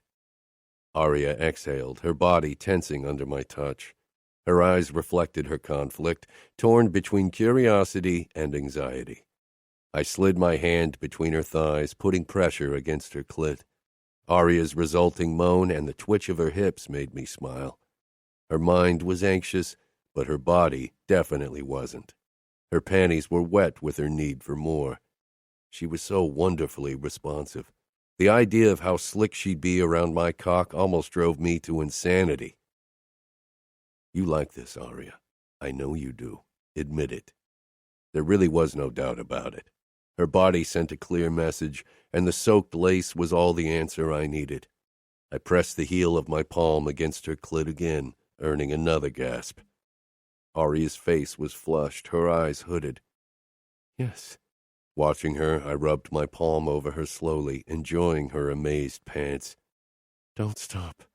I won't, I rasped against her throat. I wouldn't stop at all if she allowed it. I wish she'd allow herself to turn off her brain and let her body take over control. So, will you let me have my way with you tonight? I won't do anything you don't want. Yes. I kissed and nibbled her throat as I stroked her pussy through her panties, faster and harder, matching the rhythm of her desperate rocking. She arched and cried out as she came under my touch. I regarded her closed eyes, parted lips, pink-tinged cheeks, breathtakingly gorgeous. I left another lingering kiss on the tip of her chin before I met her gaze. It was obvious that Aria's mind was a whirlwind of thoughts again, worrying, wondering. She pressed her head against my shoulder, gripping my biceps. So, can I call Jonna and tell her to buy plane tickets? She whispered against my skin. Back to business, the little minx. Sure, but remember our deal? The buzzing of my phone ruined the moment again, and any chance of me getting another hand job or better yet a blow job. I didn't even look at the screen before growling. For fuck's sake, Matteo, what now? We got another message from the Russians, he said. They left pig heads in front of Ferris's best restaurant. I shoved down the string of curses lingering on the tip of my tongue. Business wasn't something we should discuss in detail over the phone. I gently untangled myself from Aria and stood. We've got his back. I won't let another fucking restaurant go to the Russians. Father wants us to have a word with him. Yeah, I gritted out. I'd assumed that much. Ferris's restaurant chain paid a shitload of money for our protection. We definitely didn't want to lose him to the Russians because their threats got to him. ASAP, Matteo added. Yeah, I'll be ready in 30 minutes. So much for enjoying a nice, calm morning with my wife. I dropped my cell on the nightstand. At least my annoyance over the bratva had gotten rid of my boner. I have to talk to the owner of a restaurant chain, I told Aria. She was propped up on her elbows, her hair spread out behind her. There were a million things I'd rather do than convince Ferris that being on our bad side was worse than having the bratva as his enemy. Aria's face fell. Okay. She looked honestly sad about my leaving. The realization gave me a strange sense of satisfaction. I moved back to her and bent over her. Call your sister and tell her she can come, and I'll be back in time for dinner, okay? I have a few takeout menus in the kitchen. Order whatever you want. I kissed her, realizing with the start that I, too, was disappointed about not getting the chance to spend more time with her. I enjoyed being around Aria, and not only because I couldn't keep my hands off her. Let Romero take you to a museum or something like that. Aria nodded. I kissed her again, then headed into the bathroom for a quick shower. When I emerged, Aria was typing on her phone with a small smile, probably telling the bitchy redhead that she was allowed to visit. Seeing Aria's happiness, I couldn't even be pissed over having to endure Jonna for a few days. Pressing a quick kiss to her forehead, I mumbled, Can't wait for tonight. Be careful, Aria whispered. I pulled away, then turned and left, feeling slightly stunned by her words. Nobody had ever said something like that to me. Matteo waited for me in the underground garage, and we took my car to Ferris's place. He was a sleek business type who owned close to 30 restaurants in New York and New Jersey. The Russians were trying to convince him to switch to them. That wasn't going to happen. You look better than I thought after last night, Matteo commented, scanning me. I've had worse. Did Aria help you recover? His lips pulled into a suggestive grin. Do you have the video of me torturing that Broadfoot bastard on your phone? So, no sharing naughty details? Matteo, I growled. Of course. It was one of your brightest hours, torture-wise. All that pent-up sexual frustration is good for something, after all.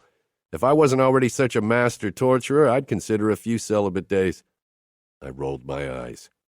When we pulled up in front of the restaurant in Brooklyn, I spotted Ferris pacing the boardwalk, speaking into his phone. We got out and headed for him. His agitated expression turned to anger when he saw us. A few of his employees were scrubbing the once white front, trying to get rid of the blood splatters. The pigheads were already gone. I have a business to run and a reputation to uphold. This is unacceptable. If you don't put a stop to it, I'll have to consider a new cooperation. Cooperation? Did he think we were some kind of business venture he could decide to work with? I smiled coldly. Why don't we head inside to discuss this away from the public eye? You don't want to attract the wrong attention, I said in forced calm. He scowled and moved into his restaurant, actually believing me. Fucking idiot. Matteo and I stalked inside after him. The moment we reached his office, my pleasant mask slipped right off. I grabbed him by the collar and raised him up, shoving him against the door. Have you lost your mind? I'll call the police, I finished in a deadly murmur. We pay more than half of them. We pay the people who matter in this city, too. And let's not forget the things you don't want to get out in the open, Ferris, like the pretty little bellboy you're banging behind your wife's back. I set him down slowly and waved Matteo forward. Now listen up, Ferris, and listen well, because I'll say this exactly once.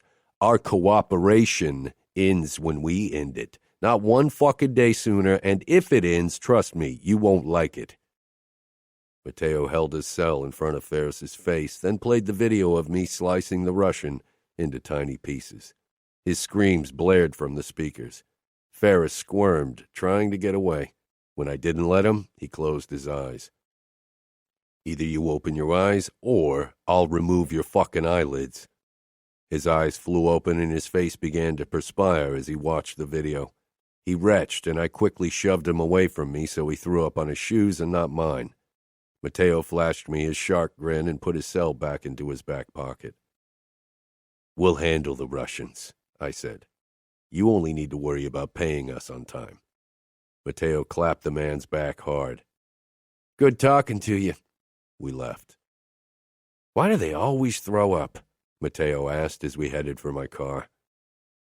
I need to pay Cosima a visit, I said. Matteo sent me a curious look. I'd never talked to Cosima by choice. I have a feeling it's got something to do with your Grace debacle. It does. She told Aria where to find me. Matteo whistled.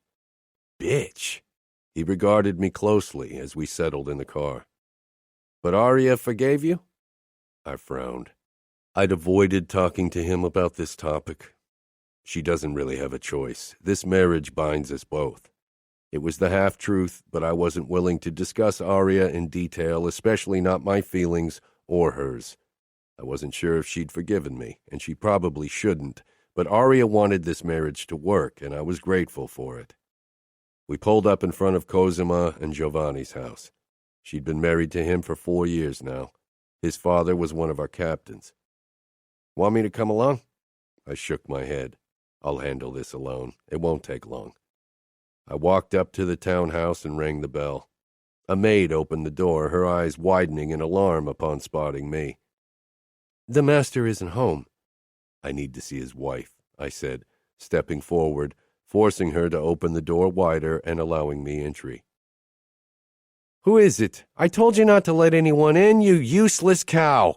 Cosima screamed, appearing in the hallway. She froze. She was still in her bathrobe. Giovanni is not here, she said quickly. I closed the entrance door, meeting her gaze. I'm not here for him. I turned to the maid. Leave us alone. She quickly hurried off. Cosima crossed her arms in front of her chest, but worry shone in her dark eyes. You can't be alone with me. It's not proper. I gave her a cold smile and advanced on her. I know you sent my wife to my fuck date with Grace. Cosima's expression slipped for a moment, then she quickly masked it with feigned shock. I didn't do anything. How can you accuse me of something like that? Do not lie to me, I growled. and she backed away but bumped into the wall. "I'll call Giovanni," she said, reaching for her phone in the pocket of her robe before she raised it. I grabbed her arm. "This is between you and me." With her free hand, she clutched her robe closed, lowering her eyes. "Giovanni and my father won't be happy if you dishonor me." I released her as if I'd been burnt. "Fuck, Cosima, I'm not going to touch you like that." "Everyone knows the stories of your father. Don't pretend you're not like him. Even he didn't crush a family member's throat." I leaned down, scowling. "I can promise you, I'll crush your throat before ever fucking you." I nodded toward her phone. "Call Giovanni. Then I can have a word with him as well. He should keep a closer eye on you." She didn't call him. Instead, she looked up at me with badly played guilt. "It wasn't my idea. Grace came up with the plan. She wanted to win you back and destroy your marriage." I laughed darkly. "My wife is my possession, Cosima. You know that as well as I do. This marriage will last until the bitter end." Nobody would ever find out how desperate I'd been when Aria had run off. The only thing your insane plan did was make me furious, and trust me when I tell you that it's never a good thing to be on my bad side, dear cousin. So the next time Grace asks you for a favor, you'll say no, or your husband won't become captain. She paled. Cosima was ambitious. She dreamed of marrying an underboss, but she hadn't been graced with the beauty required to lure a man in that position. If Giovanni remained a mere soldier, that would be a humiliation she wouldn't survive. I left her standing there. She'd think twice before going against me again. Chapter 14. Matteo leaned against the hood of my car, taking a fucking sunbath from the look of it. "And?" he asked, face still tilted up to the sky. "Get into the car," I said. The moment he was in the passenger seat, he cocked an eyebrow. "I hope you didn't make a mess." "She's our cousin." "That didn't stop you with Junior." "She's a woman." "That didn't stop you with the Bratva whores." I sent him a scowl. "She didn't try to kill me. Happy?" "Maybe next time Grace will try to poison your wife," Matteo joked, but I almost steered us into oncoming traffic because I jerked. "I was joking," Matteo said, surprised. I swallowed, trying to mask the turmoil his words had caused. "Let's head to the Sphere now. We still have to meet our bookkeeper." Several hours later, I was on my way back home while Matteo headed out to party with Romero. My phone rang and Father's name flashed on my dashboard. I took the call and Father's voice boomed in the car. "How did it go? Did you convince Ferris of the perks of working with us?" Matteo and I made our point very clear to him, yes, I said. I wasn't in the mood to talk to my father now. I just wanted to return home to my beautiful wife and discover her body with my hands and lips. It was what had kept me going throughout the day. "Very well," he drawled. "I think we should attack a few more of the Bratva establishments in retaliation. What's their most popular club?" "The Pergola. Most of the high-ranking Bratva members frequent it. Unfortunately, the half of New York society that doesn't come to the Sphere is there as well. An attack might draw lots of unnecessary media attention to us. Attacks on labs or whorehouses were the safer option, since both were out of the public eye." "Figure something out. I want them to bleed," Father clipped. I wondered if he'd talked to Fiore. Or why did he suddenly give a fuck about the Bratva? "They will," I promised, as I steered my car into the underground garage. "Is there anything else you want? On your way to your wife? Or why are you eager to shake me off?" "Because I hate your goddamn guts. It's been a long, fucked-up day. I want you, Matteo, and Aria to come over to dinner as soon as possible. Talk to Nina to arrange a date and time." He hung up, not waiting for a reply because it was an order, not a request. I really didn't want to be around my father more often than absolutely necessary, but most importantly, I didn't like him anywhere near Aria. My muscles brimmed with tension when I stepped into the elevator. Another fucking mess of a day. Despite all the shit thrown our way today, I made good to my promise to Aria and was home earlier than usual. When I entered our apartment, Romero was perched on a bar stool working on his tablet. I'd sent him photos of a surveillance camera from the restaurant because he was the best when it came to detecting suspicious behavior. Maybe he'd be able to figure out who'd left the fucking message so I could kill them personally. Carrying pigs' heads through Brooklyn couldn't have gone unnoticed. He stood, grabbed the tablet, and stepped into the elevator. I'll work on this tonight. Ari is still your top priority, so don't pull an all-nighter. Romero smiled. You know me. I'll be as vigilant as always for work tomorrow. I nodded. He was one of my best men. Aria's on the roof terrace, he said before the doors closed. I put my phone down on the kitchen counter. Matteo would be able to deal with shit if something came up tonight. I wanted to enjoy this evening with Aria without interruption. Outside, Aria had set up the table with candles, white cloth, and fresh flowers. She was dressed in an elegant flowing yellow dress. With the last rays of the setting sun, she was like a golden apparition, the most beautiful woman the outfit had to offer. My father's words. He'd been wrong. So fucking wrong. Aria was the most beautiful woman I'd ever seen. There couldn't possibly be a woman more beautiful than her on this planet. Aria noticed me and gave me a small smile. I thought we could eat here? She gestured at the table. I wasn't all that hungry for food, but Aria had already put an array of dips, breads, and samosas, as well as a steaming curry on the table. I wrapped my arm around her and kissed her lightly. Her lashes fluttered and her smile became less tense. I ordered Indian. I'm hungry for only one thing, I said in a low voice, feeling my groin tighten at the idea of getting Aria out of this dress. Aria looked away. Let's eat. She drew away from my embrace and sank down. Maybe food would help her calm her nerves. I really didn't understand what she was so nervous about. I'd told her I'd touch and kiss, not fuck her. My lack of practice handling female emotions was definitely a problem when it came to treating Aria right. I sat down across from her. A few strands of hair whirled around her head, and the setting sun made Aria's cheekbones glow. You look fucking sexy. My brain and body were on a one-way street. I just couldn't think straight today.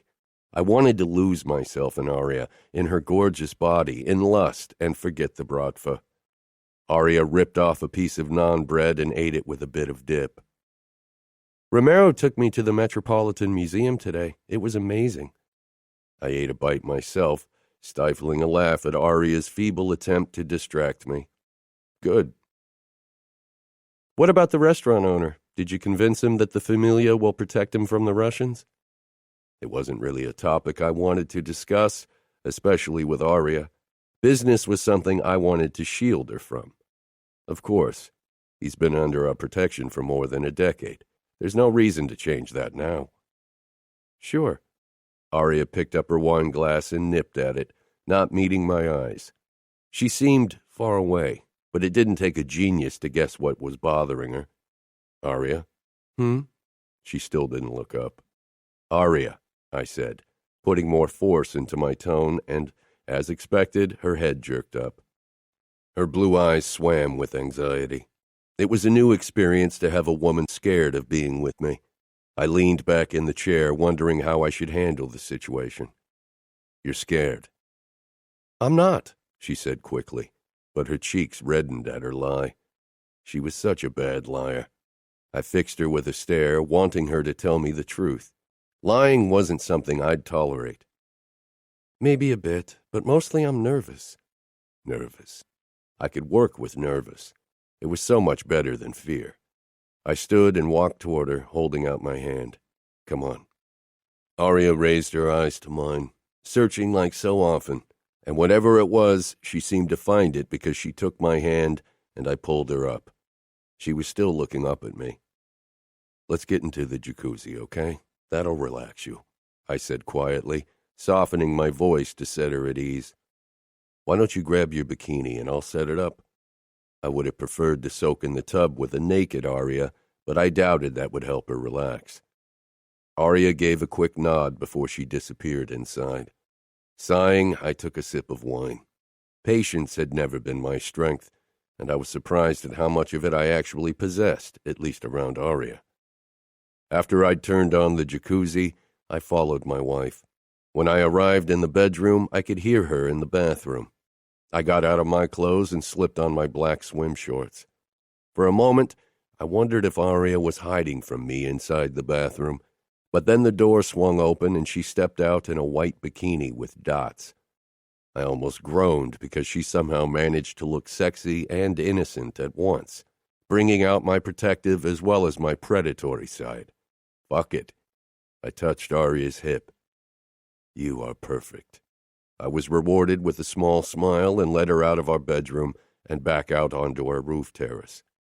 Goosebumps covered Aria's skin, and her nipples strained against her thin bikini top. I lifted her into my arms, and she pressed against me, seeking protection from the wind that had picked up. Her palm rested lightly against my chest, right over my heart, as if she needed to reassure herself that I did indeed have one. Sometimes even I wasn't sure that was the case. I stepped into the hot water with her and lowered us so we were both covered up to our shoulder blades. Aria clung to my neck, her lips against my skin. I stroked her back, feeling the tension rippling in her body. There's no reason for you to be scared.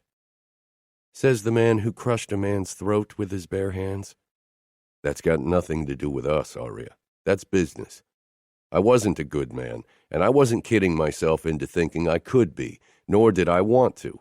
I was the man I needed to become who I wanted to be. Capo. Aria sighed. I know. I shouldn't have brought it up. I peered down at my wife, but only saw Aria's hair. She was hiding her face from me. What's really the problem? I'm nervous because I feel vulnerable, like I'm at your mercy because of the deal.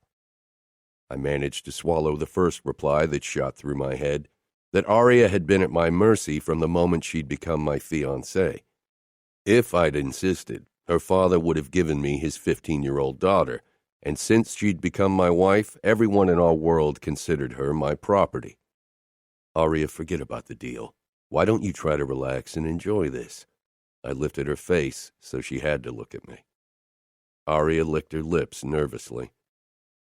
Promise you won't force me to do something I don't want to do, she whispered, then continued in an even softer voice, her gaze cast down once more.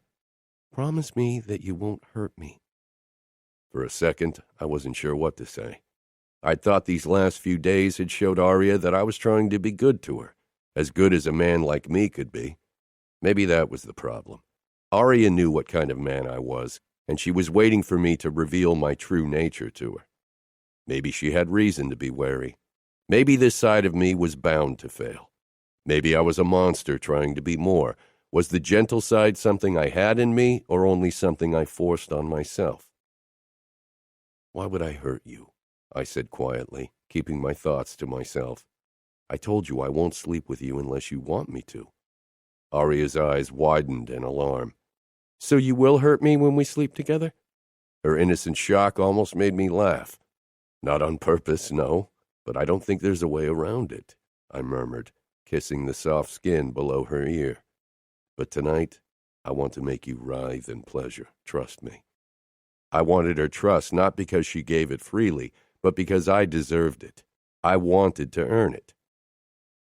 Shoving those thoughts aside, I ran my tongue along her pulse point and inhaled Aria's sweet scent. My grip on her tightened as I suckled her skin. She felt and tasted so good, and my body reacted to her closeness. I trailed my kisses back up until I reached Aria's sweet mouth, which I claimed for a hard kiss as I pressed my erection against her butt. Fuck, I wished we were naked. Aria drew back, and I let out a groan in frustration. I wanted to lose myself in her taste. Can we talk for a bit? She asked softly. Trying to hide my impatience, I sat back. What do you want to talk about? My hands had a mind of their own, stroking along Aria's naked back and waist, then lower to her bikini bottoms. Her breath caught when my fingers slid along her ass. What happened to your mother? She asked, completely catching me by surprise. My hands froze and my chest squeezed into a tight ball. She died, I clipped. I turned away from Aria's compassionate face, annoyed that she'd bring something like that up. That's not the kind of thing I want to talk about tonight. I didn't want to talk about her at all. She was the fucking past. Her death had messed up enough of my past. It wouldn't mess up my future as well. Aria gave a nod. I slid my hand along her thigh, wanting to distract myself and her. I pushed my fingers beneath her bikini bottoms, brushing over her pussy lips. So velvety. Fuck. I used my other hand to free her breasts from her top. Her nipples puckered deliciously in the cold. Good Lord. I lowered my head and drew a hard pebble into my mouth, sucking it softly at first, then harder. I flicked my thumb over her clit, making her arch and gasp. She pressed herself into me as I swirled my tongue around her nipple. I couldn't take my eyes off Aria's face as she surrendered to pleasure. Her cheeks heated under my unwavering attention, and she looked away. No, look at me, I commanded, and her eyes darted back down to me. I wanted her to see what I was doing, wanted her to remember that she was mine, that every beautiful inch of her was mine. Fixing her with my eyes, I sucked her nipple into my mouth while my fingers worked her pussy, teasing her nub and folds. I grazed Aria's nipple with my teeth, testing if she'd enjoy a bit of pain. Aria bucked her hips with a cry, her body becoming tight as she came. The sight was marvelous, but I didn't allow myself to bask in it. I quickly hoisted Aria onto the edge of the jacuzzi, spreading her legs. Aria's eyes widened in shock. "Luca, what?" I ripped her bikini bottoms away, shoving my way between her legs. My eyes dipped down to her pink pussy lips and my cock jerked. I bowed down my head, needing to get a taste. I dragged my tongue along her glistening folds. Fuck, I'd waited way too long for the first taste of my wife. Aria let out an astonished cry. Her legs were starting to soften against my biceps as she surrendered to the new sensations. I licked Aria long and deep, my tips sliding along her slit, tasting that torturous sweetness. Fuck yes. I could feel myself leaking at the first taste of her. A new wave of possessiveness hit me as I regarded her pink pussy, only for me to save her. I sucked one soft fold into my mouth, teasing it with my lips and tongue. Aria gasped, half-lidded eyes checking our surroundings. "Look at me," I demanded, pulling back a bit from her. After a moment of hesitation, she met my gaze despite her obvious embarrassment. Her cheeks were flushed, her lips parted. I wanted Aria to watch when I ate her out, wanted to see her beautiful face when she came in my mouth for the first time. Slowly, I leaned forward and raked my tongue along her crease, lightly nudging her lovely nub. "You are mine," I rasped, as her taste swirled on my tongue, fueling my own arousal. I took another lick. "Say it." Aria's eyes flashed with need. "I'm yours." "Mine." I stroked those puffy lips apart, baring her clit, knowing she'd come if I sucked that little button. Fixing my eyes on her needy face, I fluttered my tongue over her clit. Aria's eyes opened wide, lips falling apart in a moan as she yanked at my hair, pressing her pussy against my face. She clenched against me, those lovely folds twitching under the force of her orgasm. So unbelievably responsive.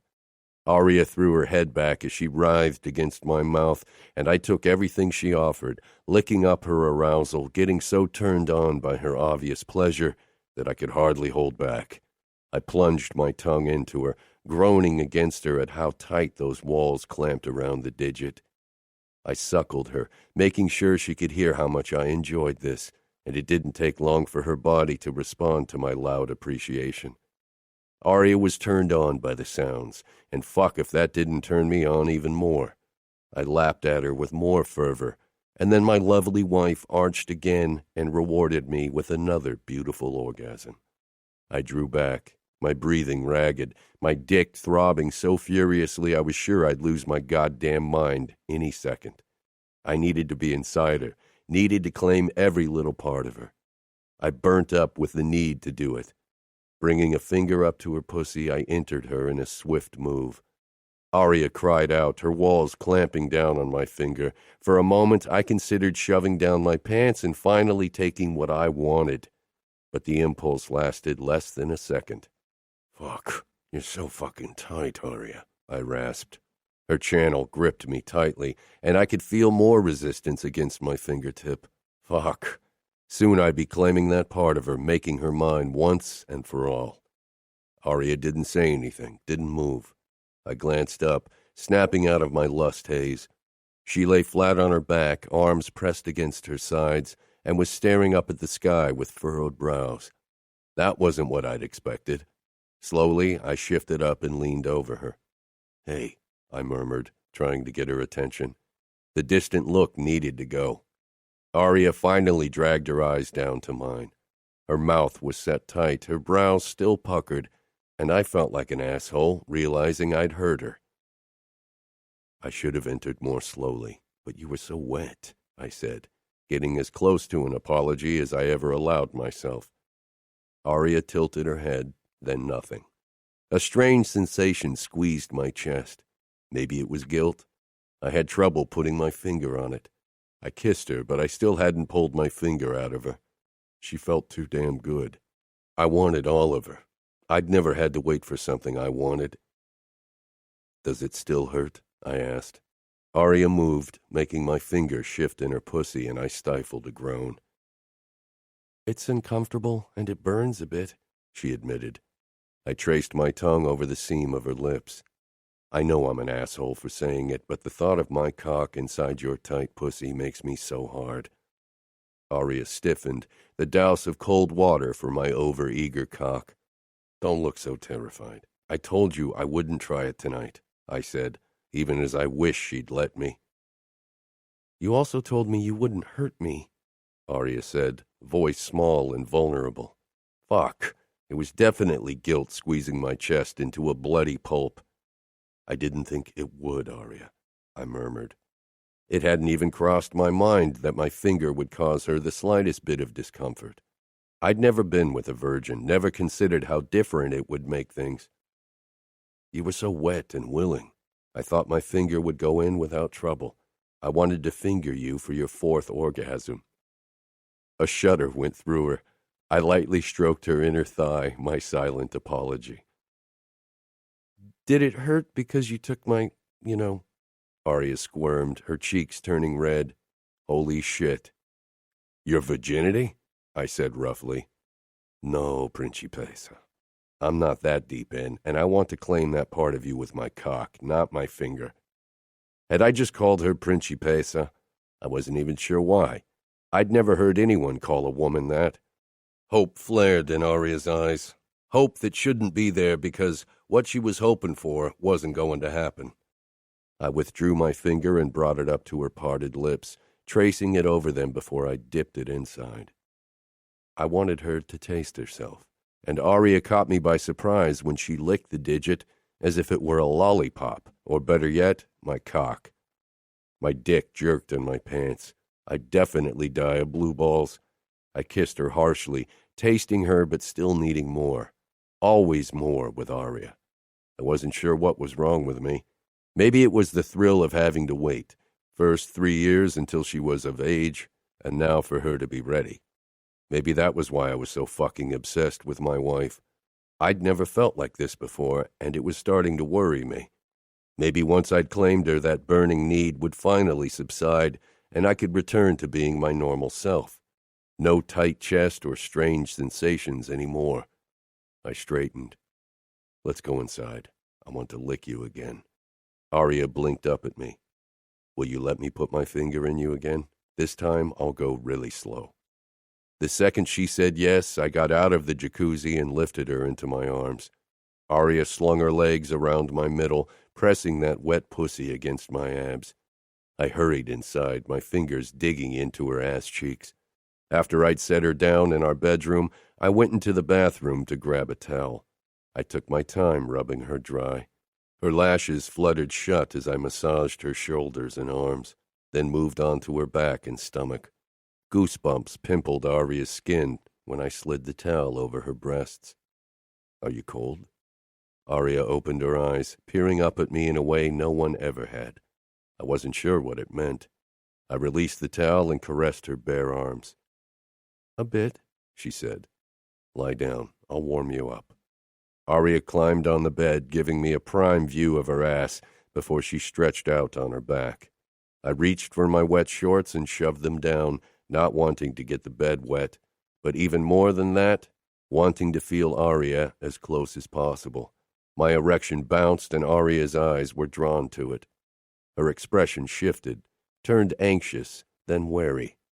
She pushed back against the headboard and tugged her legs against her chest protectively. What the hell? "Arya," I said carefully, unsure how to react to her obvious fear. I reached for her leg, but she jerked and pressed it even tighter against herself. Seeing Arya like this brought up emotions I wasn't familiar with, emotions I didn't want to deal with.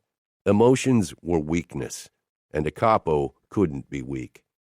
"What now?" I muttered, annoyed at myself and at Arya because she evoked those sensations in me. I sank down beside her, trying to be patient and keep my frustration at bay. "Say something." Arya shook her head. "This is too fast." Too fast? I hadn't fucked her in our wedding night like everyone expected, still hadn't fucked her or gotten more than a handjob. That wasn't fast in my world. The frustration of the day, the confusion over my emotions, began to catch up with me, and I knew I couldn't let it. "Because I got naked?" I asked in a moderately calm voice. "You've seen my cock before. You even jerked me off." Arya flushed. "I think you're trying to manipulate me. If I gave you the chance, you'd go all the way today." "You bet I would, but I can't see what manipulation has to do with it," I gritted out. Didn't she understand what kind of man I was and what men like me usually did when they had a beautiful woman, their wife, at their disposal? "I want you. I never lied to you about that. I'm going to take whatever you're willing to give, and you were willing in the jacuzzi." Arya's eyes flashed with anger. "Not about the finger. Maybe you'll try the same with sex." I laughed at her cluelessness. "That won't work. My cock won't slide in that easily, believe me, and it will hurt a lot more." Arya blanched. I could have kicked myself for my words. It was the truth, but she didn't need to know it. Gathering what remained of my patience, I continued in a softer voice. "I shouldn't have said that. I didn't mean to scare you. But I had." It was plain as day on Arya's face. I caressed her side, showing her that I still had every intention of being gentle with her. "Tell me that you enjoyed what I did to you on the roof." "Yes." "Thank God." I leaned down to her. "What did you enjoy the most? My tongue fucking you? Or when I ran my tongue all the way over your pussy? Or when I sucked your clit?" Desire replaced the apprehension on Arya's face. "I don't know."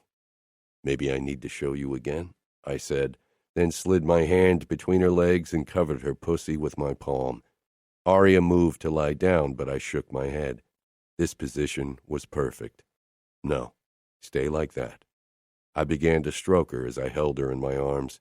The way her legs were still pressed against her chest, additional pressure was added to her pussy, and she loosened up in no time. "Relax," I encouraged her, before I dipped one finger against her opening. I took my time entering her this time, allowing her to grow used to the intrusion.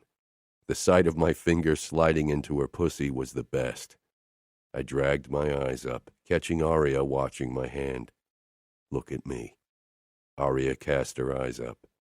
"You are so wet and soft and tight. You can't imagine how fucking good this feels," I told her. The tip of my cock dug into her thigh, leaking pre-cum all over her smooth skin. I kissed her, tangling my tongue with hers as I kept finger-fucking her gently. This time, when I pulled my finger out, Arya let out a huff.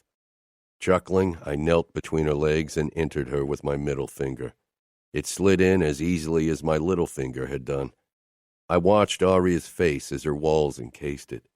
When I began swirling my tongue around her clit, Arya threw her legs open, giving me better access. Smiling against her pussy, I licked and sucked her as I slid in and out of her. Aria's thighs began quivering, and then she jerked under me, rewarding me with her release. Would the sight of her coming apart ever not lodge my breath in my throat? Fuck me. Wiping my mouth, I climbed back up, kissed her cute belly button, and stretched out beside her. Aria ran her fingertips over my slick tip. I thrust up with a groan. I want your mouth on me. Aria gave me a look, as if I'd asked her to chew on broken glass. I almost laughed again, but I could tell that her mind was already going 100 miles an hour, worrying about my request. Is this because you don't want to, or because you don't know how? I asked. You can jerk me off like last time. I stroked her hair, searching her eyes for a clue about her feelings. I really wanted to come in her mouth, but not if she gave me this panicked look. I'd feel as if I were molesting her. No, I think I want to do it. You think? But? Aria tilted her head to the side in contemplation. What if I don't like it? I really hoped that wouldn't be the case. Then you don't. I won't force you. Aria leaned down, bringing her mouth closer to my cock. My fingers in her hair tightened, and it took me all my willpower not to guide her head down. Aria paused with a small laugh, casting those baby blues up in embarrassment. I don't know what to do. Fuck. My cock twitched. Aria laughed again, this time without restraint, and I couldn't help but grin. You like to torture me with your innocence, don't you? Aria blew against my cock, causing me to twitch again. I felt like a goddamn teenager. I don't think that's why it's called blowjob, right? Aria asked, biting her lower lip playfully, her eyes full of mischief. A laugh burst out of me. I couldn't even remember the last time I'd felt this at peace. You're going to be the death of me, Principessa. Again, Principessa. Fuck if I cared that sweet-talking to Aria made me look weak. Anyone who thought I wasn't still the same brutal asshole than before would get a taste of my monstrous side. Don't laugh. I don't want to do something wrong. Do you want me to tell you what to do? I asked. Aria nodded. Okay, I said, trying to relax against the pillows. Close your lips around the tip and be careful with your teeth. I don't mind it a bit rougher, but don't chew on it. Aria snorted in the most undignified way ever, but then she became very quiet. I could tell that she was nervous, which she really didn't have to be. I knew she didn't have any experience and didn't expect her to blow my mind with her skills. The way my balls were already throbbing, I'd probably shoot my load the second her lips touched my fucking dick. When Aria didn't budge, I stroked her scalp until I cupped the back of her head. Again, I had to fight the urge to push her down like I would have done with my past fuck buddies. Finally, Aria closed her lips around my tip. The sight of my cock in her mouth was the best thing I'd ever seen. All I wanted was to thrust upwards and bury myself in her. Now swirl your tongue around it. Aria's brows furrowed as she tried to move around my thick head. Yes, just like that. She slowly got the hang of it, and I gave her the time she needed, wanting her to learn enjoying this. Take a bit more of me into your mouth and move your head up and down. Now suck as you move. Yes, fuck. This felt amazing, because seeing Aria turned me on like nothing ever had. I thrust up without thinking about it. Aria flinched away when I hit the back of her throat. She coughed, eyes watering. Fuck, sorry, I rasped. I stroked Aria's lips before I settled back once more. I'll try to stay still. Aria surprised me by licking my entire length, base to tip. She paused. Is that okay? Fuck yes. She began licking my dick as if it were a popsicle, and fuck, it felt good. My balls tightened. This feels really fucking good, but I really want to come. Aria peered up at me. What do you need me to do? Suck me harder and keep looking at me with your fucking beautiful eyes. Aria began working my cock in earnest now, her cheeks hollowing as she sucked me harder while her fingers tightened around my base. Pleasure built in my balls. Fuck, so good. I wouldn't last much longer. If you don't want to swallow, you need to get away. I got out. Aria pulled away, and I came all over my stomach and thighs. My eyes fell shut as I drew in a ragged breath, my cock still twitching. I rubbed my fingertips along Aria's scalp, then began to pull away to reach for a tissue. Aria grabbed my hand and leaned into the touch. I opened my eyes in surprise. Having her cheek pressed against my palm felt good. Her eyes searched my face nervously, as if she worried that I would refuse her. I stroked her cheekbone, and slowly her lips pulled into a grateful smile. My stomach filled with warmth.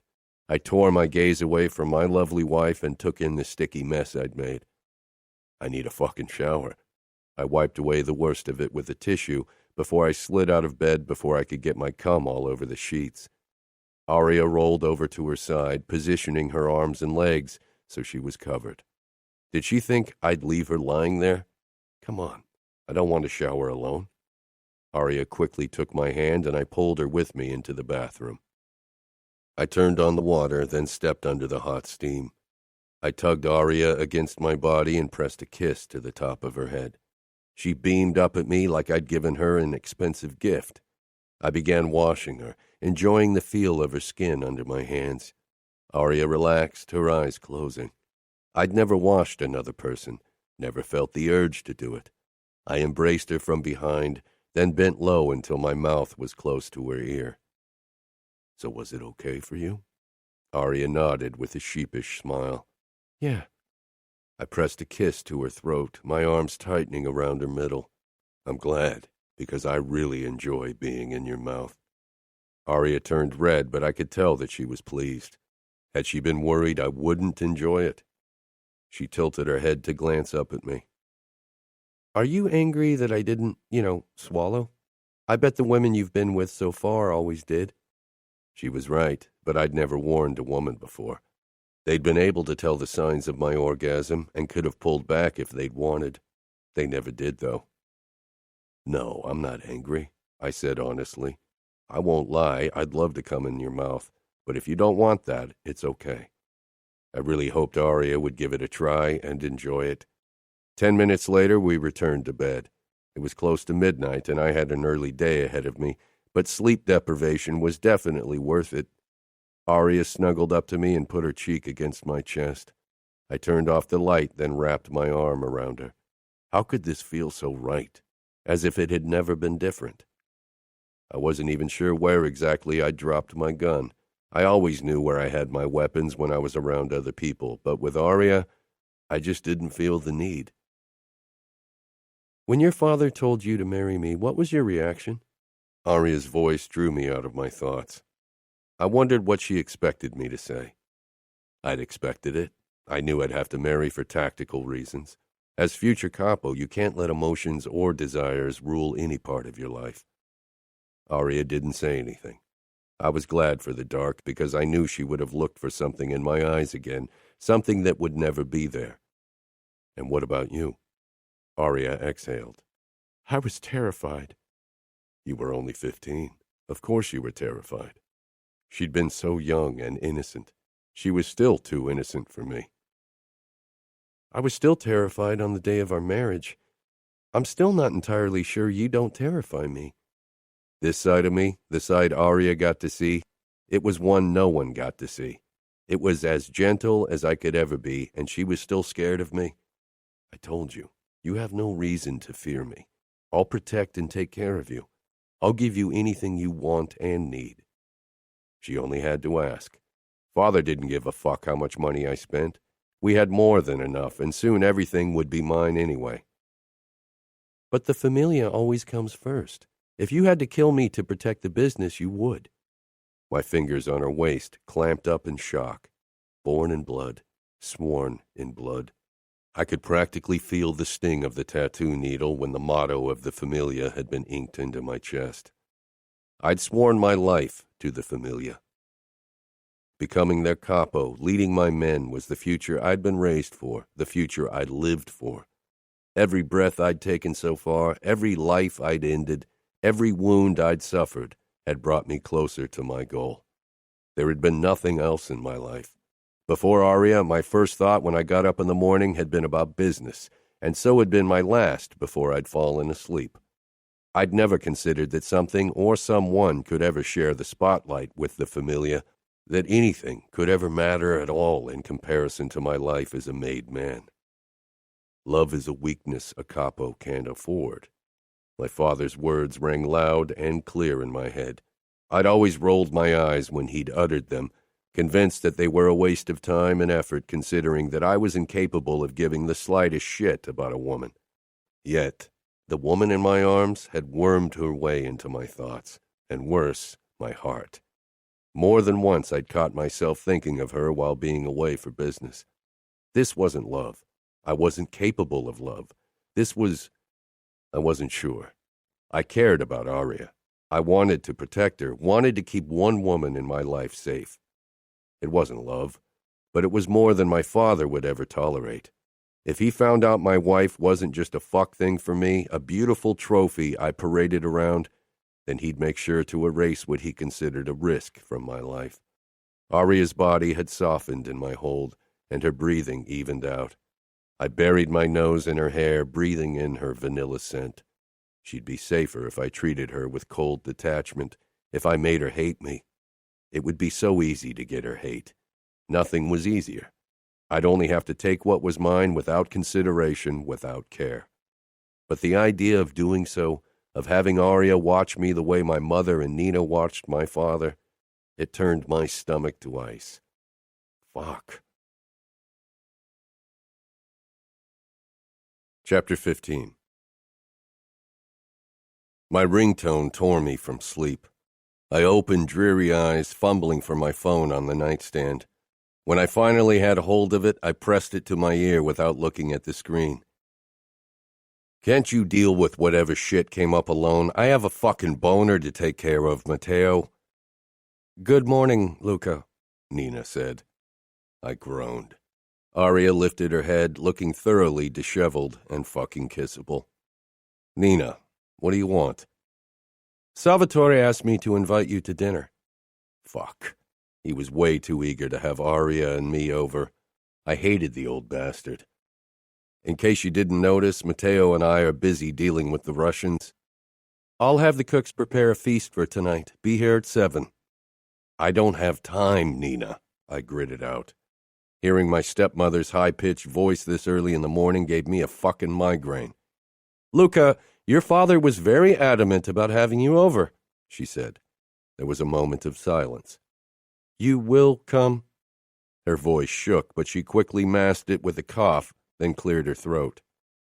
He won't be happy with you if you refuse his invitation. He wouldn't be happy with her.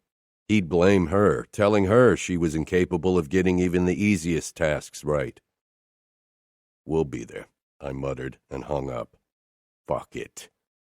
Aria's eyes widened. What's wrong? She touched my chest. Why did she always have to be so concerned? There was no reason to be worried about me. She was the one I needed to protect. Nina invited us to dinner for tonight. Oh, Aria said, frowning. So we'll eat with your father and his wife? I nodded. Matteo will be there as well. He wouldn't like it one bit, but he'd better move his fucking ass over there if he knew what was good for him. You don't sound happy, she said carefully. Sighing, I untangled myself from her embrace and perched on the edge of the bed. That put it mildly. My father, he's a sadistic rapist, a fucking psychopath, a murderous asshole who deserves to die. A difficult man. Aria nodded, as if she understood. She couldn't and she wouldn't, if I had a say in the matter. She pushed herself to a sitting position and touched my shoulder. It's just dinner. Everything will be all right. She was right. It would be all right because I wouldn't let my father ruin the one good thing in my life. Aria's phone beeped. I chuckled darkly. Huh. It seems we both won't get our peace of mind this morning. Aria reached over, grabbing her phone and quickly scanning the message. Her entire face transformed into a smile. Your sister? I guessed, brushing a strand away from her glowing face. She nodded. She got a flight in 2 days. Aria's grin lit up everything, and my own lips wanted to pull into a smile, even if I felt like smashing something to pieces, but I held back. I stood, needing to bring some distance between my wife and me, not just physically, but especially mentally if I wanted to get through tonight without my father getting suspicious. Aria glanced up from her phone, but I walked into the bathroom without another word and closed the door. I left shortly after breakfast to meet the manager of several of our whorehouses. The only thing Father did anymore was play golf with politicians or test the whores. We were a bit early in the Foxy and took a seat in 2 plush armchairs. One of the whores came over with our drinks. She put them down on the low table, giving us a prime view of her ass. Then she straightened and touched my shoulder with a flirtatious hand. "Did I give you permission to touch me?" My eyes flashed up to hers, and she quickly dropped her hand before she rushed back to the bar. I wouldn't break the promise I'd given to Aria, not even in that small way. "What's crawled up your ass?" Matteo asked after he'd taken a sip from his Negroni. "Do you think I'm growing soft?" I leaned back and watched through narrowed eyes as my fucking brother almost pissed himself from laughing. Give me a moment," Matteo bit out. "Know what?" I muttered. "Maybe I should beat some sense into you to test my theory." Matteo grinned, eyes teary. "Oh, Luca, this was good." He shook his head with another fucking chuckle. "You're many things, but soft? Come on, what's wrong with you?" I considered not saying anything. Making myself vulnerable in front of others, even my brother, wasn't something I ever did. Matteo's smile slipped off. "It's because of Aria?" Fuck. I trusted the asshole, so fuck it all. I still haven't fucked her, and I promised her never to touch another woman either. What does that make me? Matteo shrugged. "A good husband, by normal standards, I suppose." As if we give a fuck about normal standards. Those aren't the rules we play by. "You will be capo as soon as our father dies. You'll make the rules soon enough." Some traditions can't be shaken, and our father is still capo. If he knew that I haven't fucked my wife yet. I trailed off. "He'd probably do it himself," Matteo said, and I lost it. "He touches a fucking hair on her body, and I'll end him. That's a fucking promise," I growled. Matteo nodded. "One word from you, and I'm in on it. You know that, right?" "I know," I said quietly. Matteo and I had been entertaining thoughts of how to kill our father for years. But the familia won't accept a capo who killed his father. Matteo sighed. "Why can't the old sadist just die? Maybe Nina finds the courage to slip poison in his food at some point. How much longer can she or anyone bear the humiliation and beatings he gives her?" "Maybe she'll kill herself instead of him," Matteo muttered, not voicing the "like our mother" that we were both thinking. "And you'd have to kill her if she killed our father." "She'd run off to Europe, and I won't have time to hunt down a woman," I said. "If Nina ended our father, I definitely wouldn't punish her for it.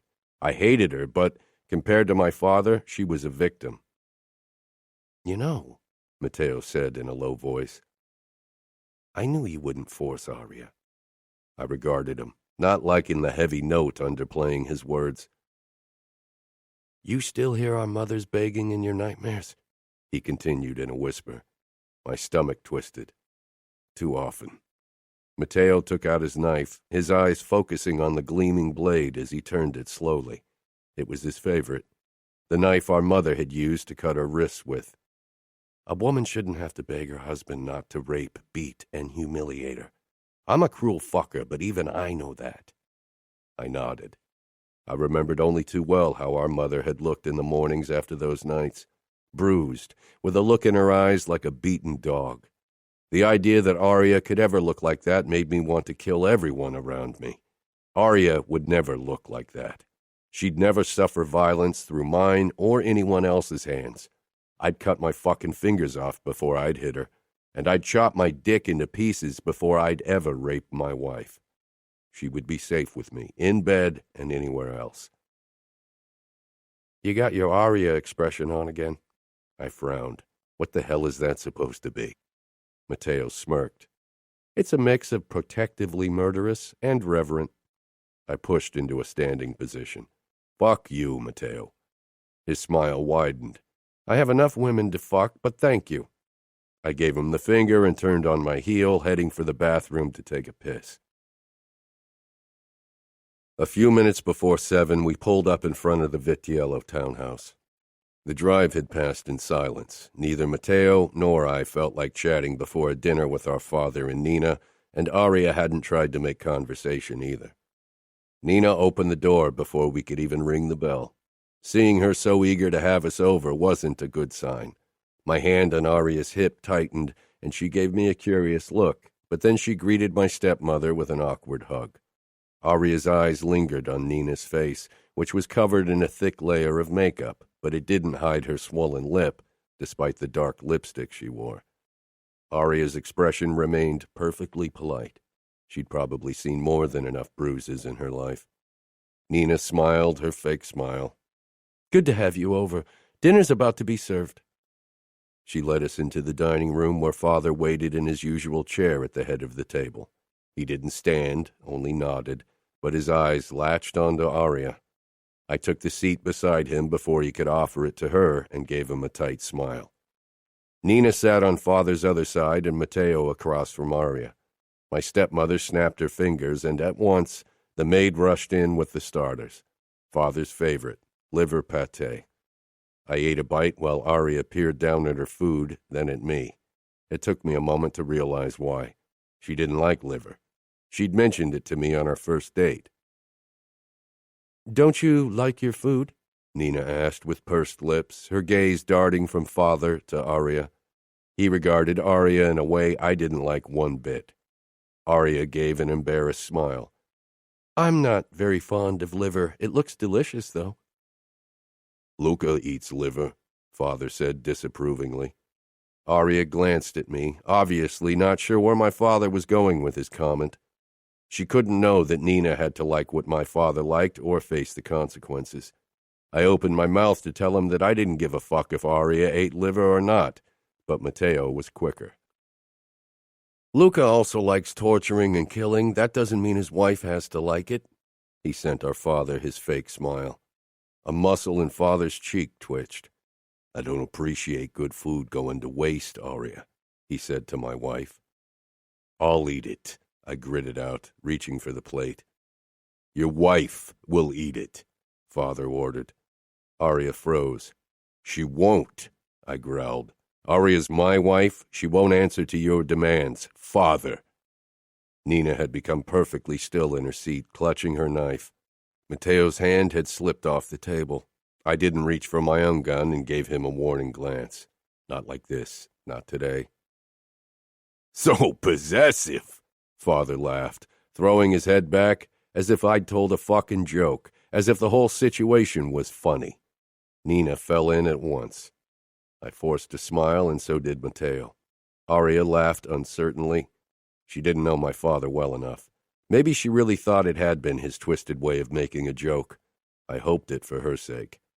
The second we were back in the car, away from my father, Matteo leaned forward with a grin, but it was off. I hear your sister comes to visit us. At once, the tension slipped out of Aria, and she nodded with a smile. Yes.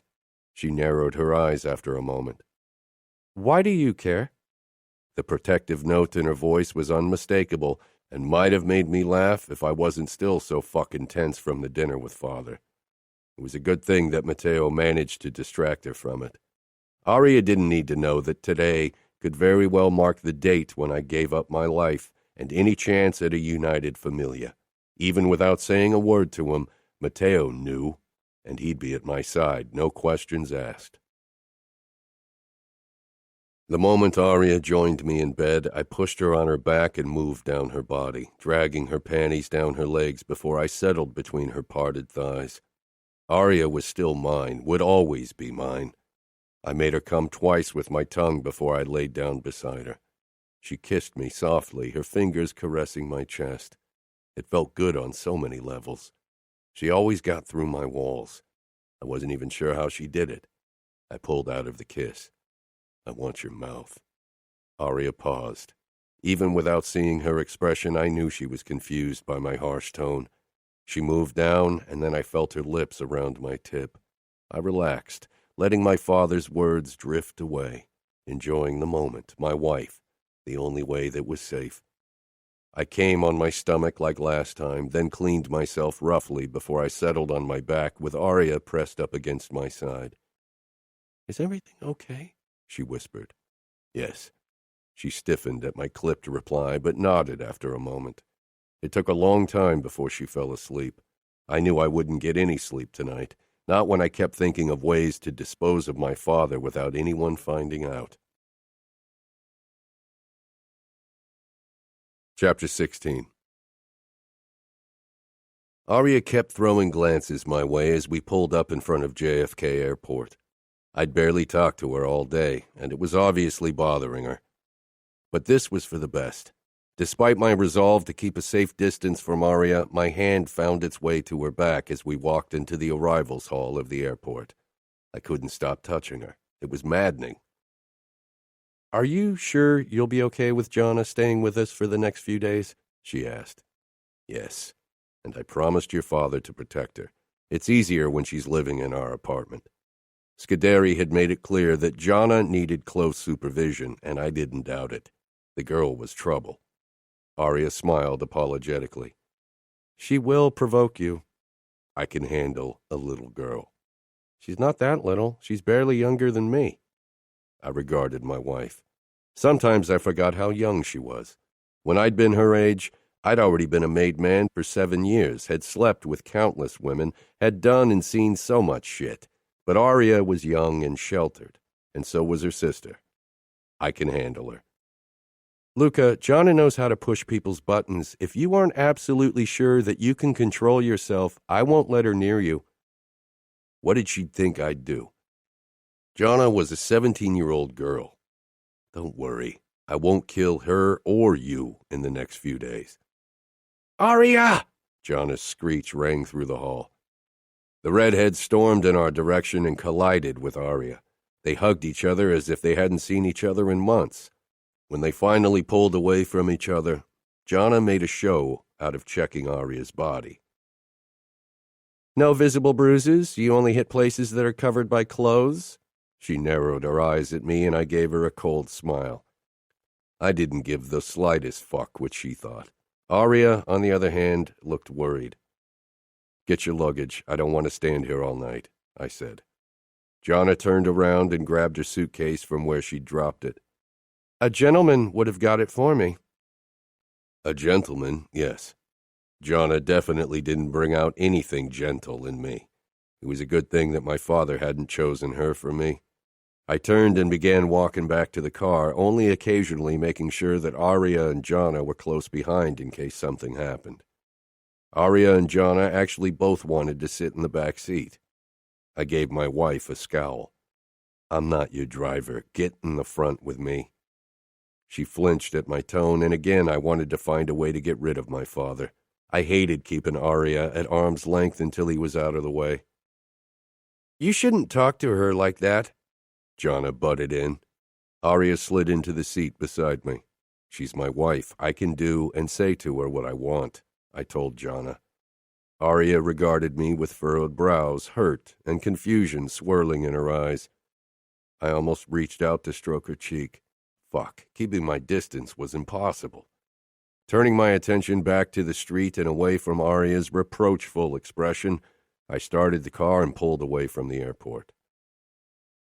"How are Lily and Fabi?" Arya asked, turning around in her seat to look at her sister. "Annoying as hell, especially Lily. She doesn't stop talking about Romero. She's in love with him." Arya let out her bell-like laugh, carefree and unguarded. I felt the treacherous twitching of my own stomach, then mouth, but I held back. Arya put her hand on my thigh with a soft smile.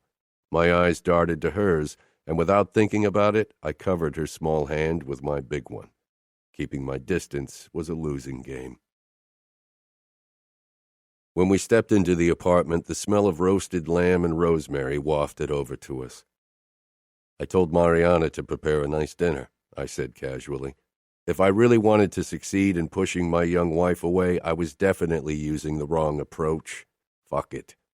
Arya gave me that smile, that goddamn smile. "Thank you." I resisted the urge to dip my head to kiss that sweet mouth. "Show your sister to her room and then we can eat." I didn't wait for her reaction. Instead, I moved into the kitchen area where Mariana was wielding her cooking magic. "Luca," she said with a brisk smile, then checked on the lamb. I reached for one of the roasted potato halves swimming in a sea of olive oil and rosemary. Mariana swatted my hand away, clucking her tongue. "Not before dinner," she chided in Italian. My eyebrows rose, and holding her gaze, I took a potato and put it in my mouth. She shook her head. The fucking thing burnt my tongue, but the delicious taste was worth the pain. "How's your girl?" "Good," I said. She shook her head. "She's too beautiful to be alone so often." "Mariana," I warned. I liked Mariana, and I'd known her all my life, but I wouldn't let her meddle. She sighed and turned back to the lamb. The elevator began its ascent, then paused on this floor. I hit the button that unlocked the door, and they slid open a moment later. Matteo strode out like a fucking runway model. His eyes scanned the penthouse, and when he didn't spot his new obsession, his annoying smile dropped. He came toward me and snatched a rosemary potato in passing. Mariana tried hitting him with the wooden spoon, something she didn't try with me, but Matteo spun around and out of her reach. "I don't know why I'm putting up with you two insolent boys." "Because you can't resist our charm like the rest of the ladies," Matteo said with a cocky grin. "Though Luca's rough charm really leaves something to be desired." Mariana muttered something under her breath. She had been grateful when I'd asked my father that she be mine and Matteo's maid. Mariana had always been terrified of father, but she could never have stopped working for him. He wouldn't have let her. "Why don't you sit down at the table and not stand in my way?" Mariana said. Matteo and I moved toward the dining area. "And? And what? How does she look?" I raised my eyebrows at him when we arrived at the table. "She's got her bitch face in place." Matteo chuckled, as if that were the best news he could imagine. "You really think marrying her is a good idea?" I tried again. I couldn't stop hoping Matteo would come to his senses. Steps rang out, then Aria and Gianna entered the room. Gianna spotted my brother and made a face as if she smelled something rotten. "What's he doing here?" Like a masochistic moth, he was drawn to her fiery bitchiness. He sauntered over to her and kissed her hand. "Nice to see you again, Gianna." I rolled my eyes at his antics. Gianna wrenched her hand away. "Don't touch me." Matteo's eyes flashed with eagerness. I knew that look. I'd have to keep a close eye on those two. They had already kissed. I didn't need another exchange of bodily fluids while the girl was under my protection. We all took our seats, Matteo across from me and beside his future wife. Aria watched them with a small frown, obviously as worried as me, and she didn't even know about their impending nuptials yet. Mariana bustled in, serving roast lamb, rosemary potatoes, and green beans. Her face softened when she patted Aria's shoulder. What was it about Aria that made people go all soft? "Why did you crush that guy's throat?" Gianna asked when we were done eating. Aria froze before she turned to me. I leaned back in the chair. This was a story I'd recounted countless times in my life. "Come on, it can't be that big a secret. You got your nickname for it," Gianna taunted me, her eyes holding obvious challenge, but I wasn't Matteo and not as easily baited. Matteo grinned. "The Vice is a nice name." "I hate it," I said, as if that one moment defined me. I'd killed more brutally, and yet everyone only remembered that one fucking day. "You earned it," Matteo said. "Now tell them the story, or I will." I was 17. Our father has many brothers and sisters, and one of my cousins climbed the ranks in the Mafia alongside me. He was several years older and wanted to become capo. He knew my father would choose me, so he invited me to his house and tried to stab me in the back. The knife only grazed my arm, and when I got the chance, I wrapped my hands around his throat and choked him. "Why didn't you shoot him?" Gianna asked. He was family, and it used to be tradition that we put down our weapons when we entered the home of a family member. Not anymore, of course. Family. That word was a joke. My uncles and aunts didn't give a shit about Matteo or me, nor did our father. For the former, we were competitors for the position of capo. For the latter, a means to an end. If father figured out a way to clone himself or live forever, he'd kill my brother and me without hesitation. A family based on trust and love, that was something I'd never experienced, nor did I hope for it. Some things were out of reach, and I'd learned not to waste energy on longing for them when I had something I could fight for. The familia. The betrayal made Luca so angry he completely crushed our cousin's throat. He choked on his blood because the bones in his neck cut through his artery. It was a mess. I'd never seen anything like it. Matteo flashed me a grin. He'd always been more eager to tell my story than me. He found it amusing, while it only made me angry. I'd been foolish in the past, had put my trust in people who didn't deserve it, and it had almost killed me. I wouldn't make that mistake again. Trust was stupidity. Love was weakness. My eyes found Aria, who watched me with compassion. That's why Luca always sleeps with an eye open. He never even spends the night with a woman without a gun under the pillow or somewhere at his body. Matteo's voice cut through my thoughts, and I realized he was right. Since that day, I'd never been without a gun around other people, until Aria. I glared at my brother. Couldn't he just shut up? Matteo raised his hands. It's not like Aria doesn't know you screwed around with other women. Did he think that was why I was pissed? He blurted out facts I had no intention of sharing.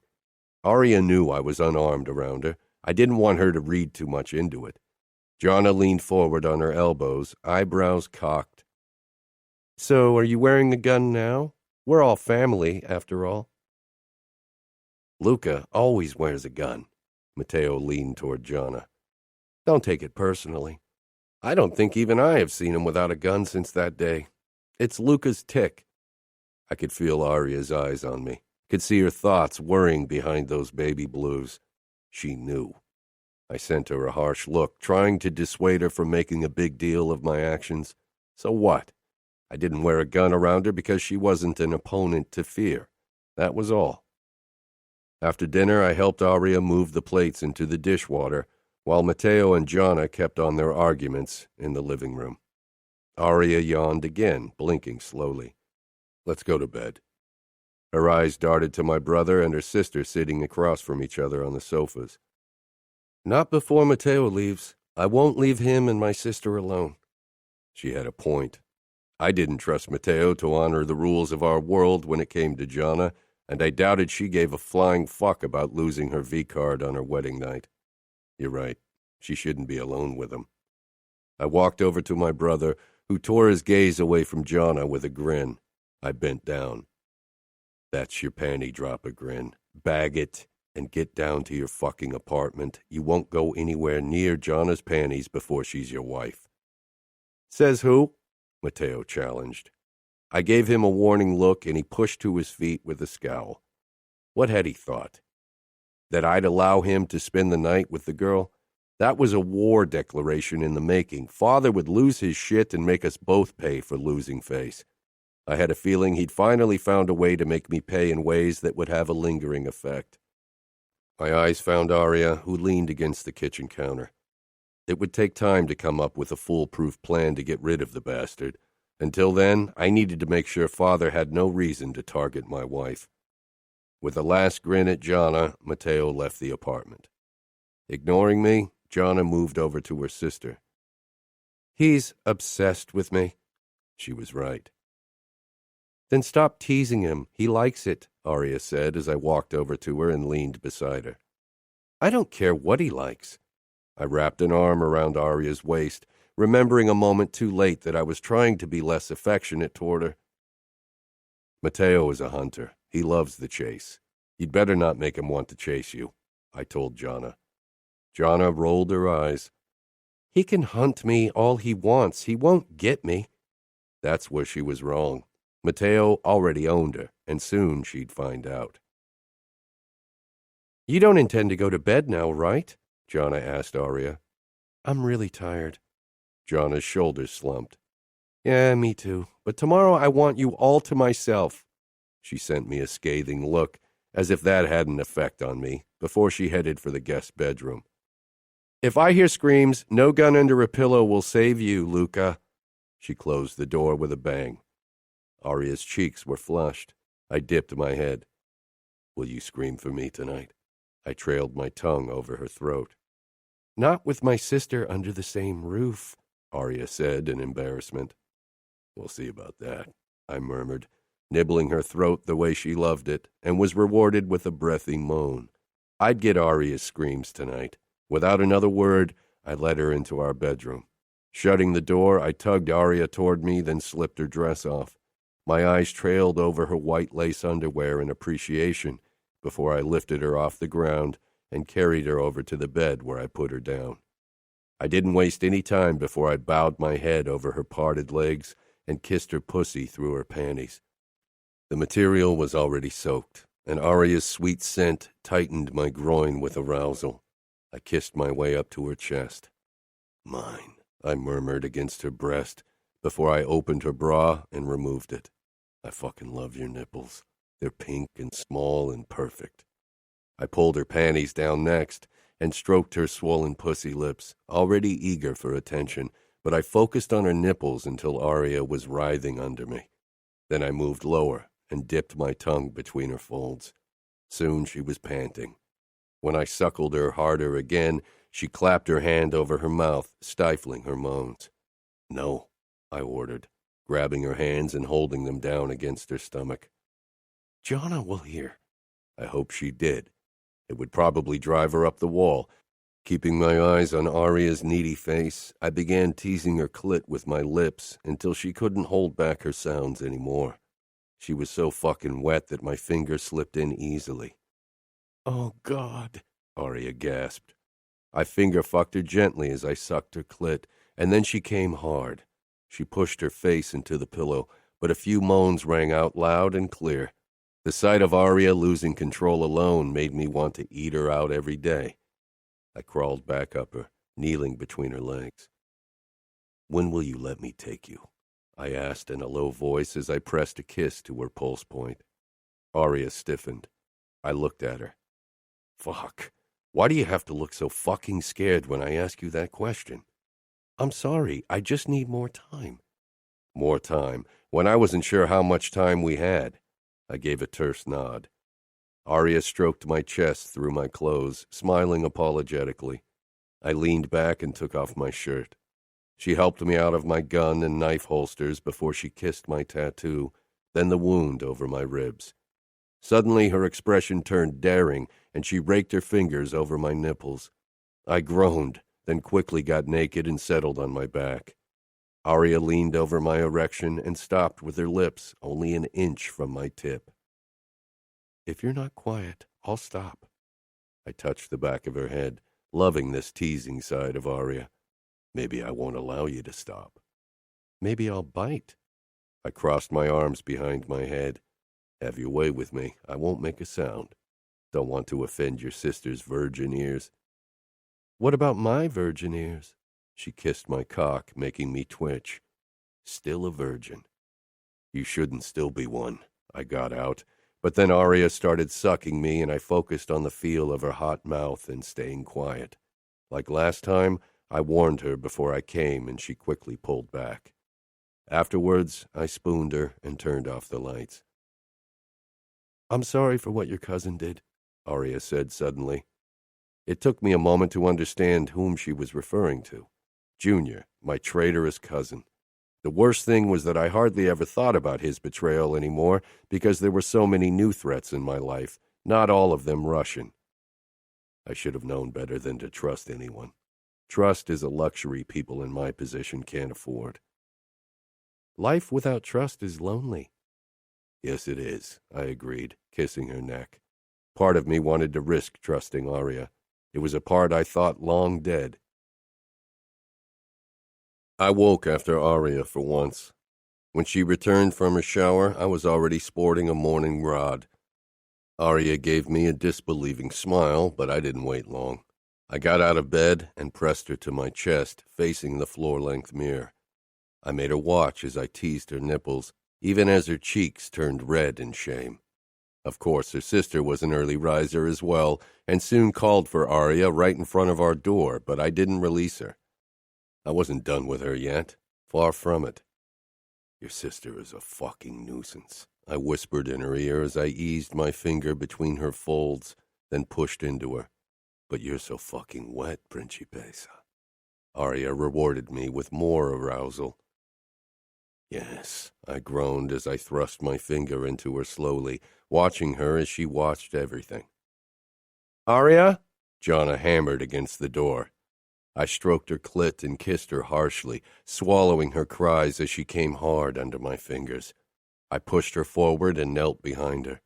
Fuck, the sight of her ass and pussy on display was almost too much. I dragged my tongue along her crease, then dove back in until Aria's second orgasm caused her legs to give away. Panting, she knelt beside me. I straightened, bringing my dick close to her face. After a moment of hesitation, Aria took me into her mouth. Having her on her knees sucking my cock was the hottest sight I could imagine. You're so beautiful, Aria, I murmured as I started thrusting gently, trying to see if she could take me like that. Jonna finally gave up as well, but I could only watch Aria as she blew me slowly. I began guiding her head into a faster rhythm. Cup my balls. Fuck, this felt amazing. I rocked my hips as Aria sucked me. I want to come in your mouth, Principessa. When Aria nodded, I almost came right then, but I held off until it just got too much. My hips jerked as I came hard, all the while watching my wife. I stroked her cheek as she tried to swallow everything. I pulled Aria up to me, not wanting her to get insecure, and kissed her harshly. I hope you remember this all day. I definitely would. After a quick breakfast, I left for a day in the Sphere. Matteo and I had our drug sale numbers to go over and to finally discuss our father's end. We settled across from each other in the office. So you finally want to give the sadistic asshole what he deserves? He's barely doing what needs to be done so the familia stays at the top. Matteo grinned. As if that's why you want to kill him. You don't like how he treated your wife. I don't like how he treats a lot of people. Matteo's expression made it clear that he wanted me to cut the bullshit. I leaned forward, lowering my voice. He ruins everything. He thrives on misery. I just want him gone. You with me? Do you really have to ask? I've wanted to kill him for as long as I can remember. I nodded, then leaned back. We have to be careful. We can't risk anything being traced back to us. Matteo considered that.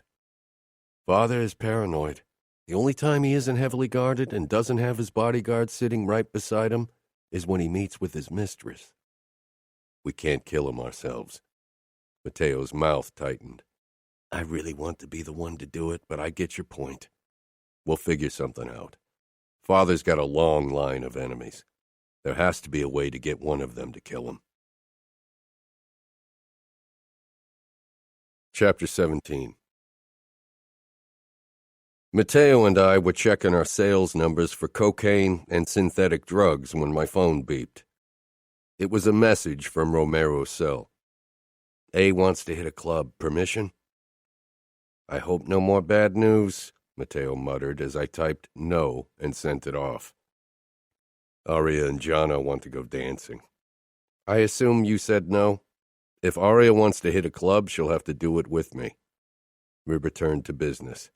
Going through the sales figures sorted by cities in our territory always took forever, but I wanted to know what was going on in our territory. Another hour passed before a knock made me look up from the laptop. Come in, I said. Our barkeeper, Tony, poked in his head. I frowned. Usually he stayed behind the bar. This was close to peak time, so I doubted the bar could do without him. No drinks for us, Matteo said with a grin. Tony smiled, but I could tell that he was nervous. I narrowed my eyes. That meant I wouldn't like what he had to say. Romero sent me, he said carefully.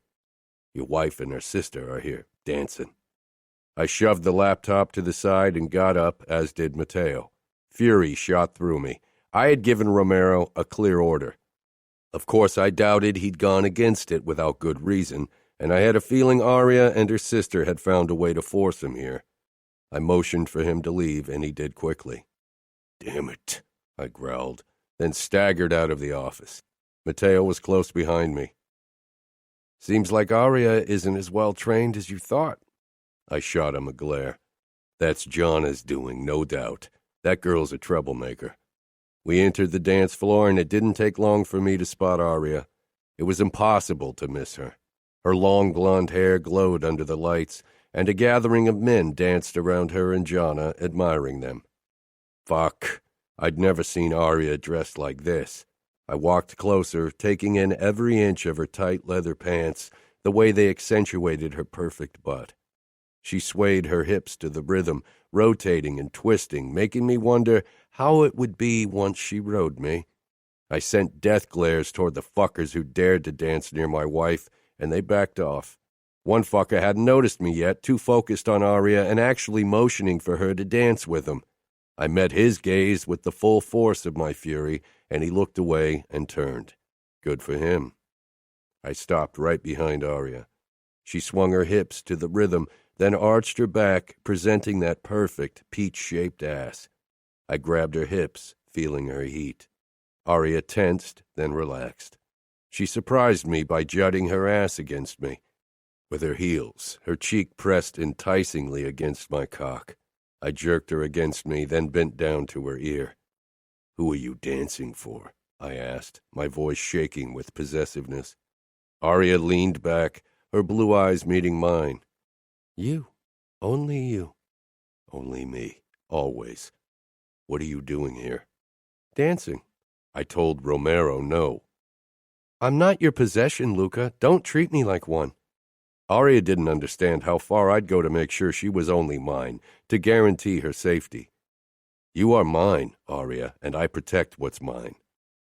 "I don't mind being protected, but I do mind being imprisoned," Aria shouted as she turned to face me, allowing me a glance down her see-through shirt to a glittery bra beneath that accentuated her breasts. Another wave of possessiveness hit me. "Dance with me," she pleaded with a soft smile. Fuck, that smile. Gripping her hips tighter, I started to move to the music. It had been a while since I'd enjoyed time in a club, but for Aria, this was the first time. Another first she shared with me. I dipped my head to her ear. "You look fucking hot, Aria. Every man in the club wants you, and I want to kill them all." "I'm only yours," she said without hesitation. I kissed her, wanting to taste her and show everyone that she was mine. "I'm so fucking hard," I groaned. "Fuck. I have a call set up with one of our distributors in 5 minutes. He made sure that we had enough acid, ecstasy, and all of the other shit we sold to the crowds in our clubs." Aria touched my chest. "It's okay. Come back when you have time. I'm going to grab a drink." "Go to the VIP area. It would make Romero's job much easier." "I want to pretend I'm an ordinary girl tonight." Did she really think that would work? Aria was the center of attention wherever she went. Nobody who looks at you will think you're ordinary. I glanced at my watch. Fuck, I needed to get back into the office. Cesare and Romero will keep an eye on you. Aria paled when she looked toward the VIP area. I followed her gaze. "Fuck it," I muttered, when I saw Grace doing a lap dance for a guy.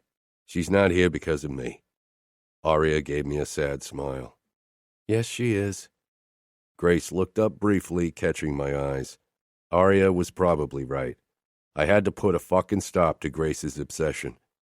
I can't throw her out. She comes here all the time to party. I haven't seen her since that night. I usually stay in the back. Aria didn't say anything, and I cupped her cheek, forcing her to meet my gaze. "There's only you, Aria." I risked another glance at my watch. Damn it. I really need to go now. I'll be back as soon as I can. With a last glance at my wife, I quickly stalked back to my office, followed by Matteo. The second I stepped into the room, I lifted my cell to my ear before I continued to the back office where I had more quiet. Matteo stayed in the front, checking the rest of our numbers. Matteo pushed into the room with a dead serious face. "Someone put roofies in Aria's drink." I jerked upright, hanging up without a word. The fucking drugs could wait. He didn't do anything. Romero and Cesare were there, Matteo added hastily, but I barely listened as I stormed past him into the front office. Aria clung to Cesare, her face ashen, legs barely supporting her. Fury burnt through me when I glanced from my drugged wife to Rick, one of our drug dealers. The fucker would soon wish he had never been born. What happened? I got out, past the burning fury throbbing in my throat, in my veins, in every fucking inch of my body. I crossed the room and took Aria from Cesare, who released her at once. I lifted her into my arms and her head dropped against my chest, dazed eyes peering up at me. Fuck it. That's why I didn't want Aria in places like this. With so many people around, protecting her was close to impossible, and I needed to protect her no matter the cost. A brief burst of anger toward her for disobeying flickered in my body, but it slipped away as I peered down at my helpless wife. Jana kept bitching in her high-pitched voice, but my focus tunneled in on Aria.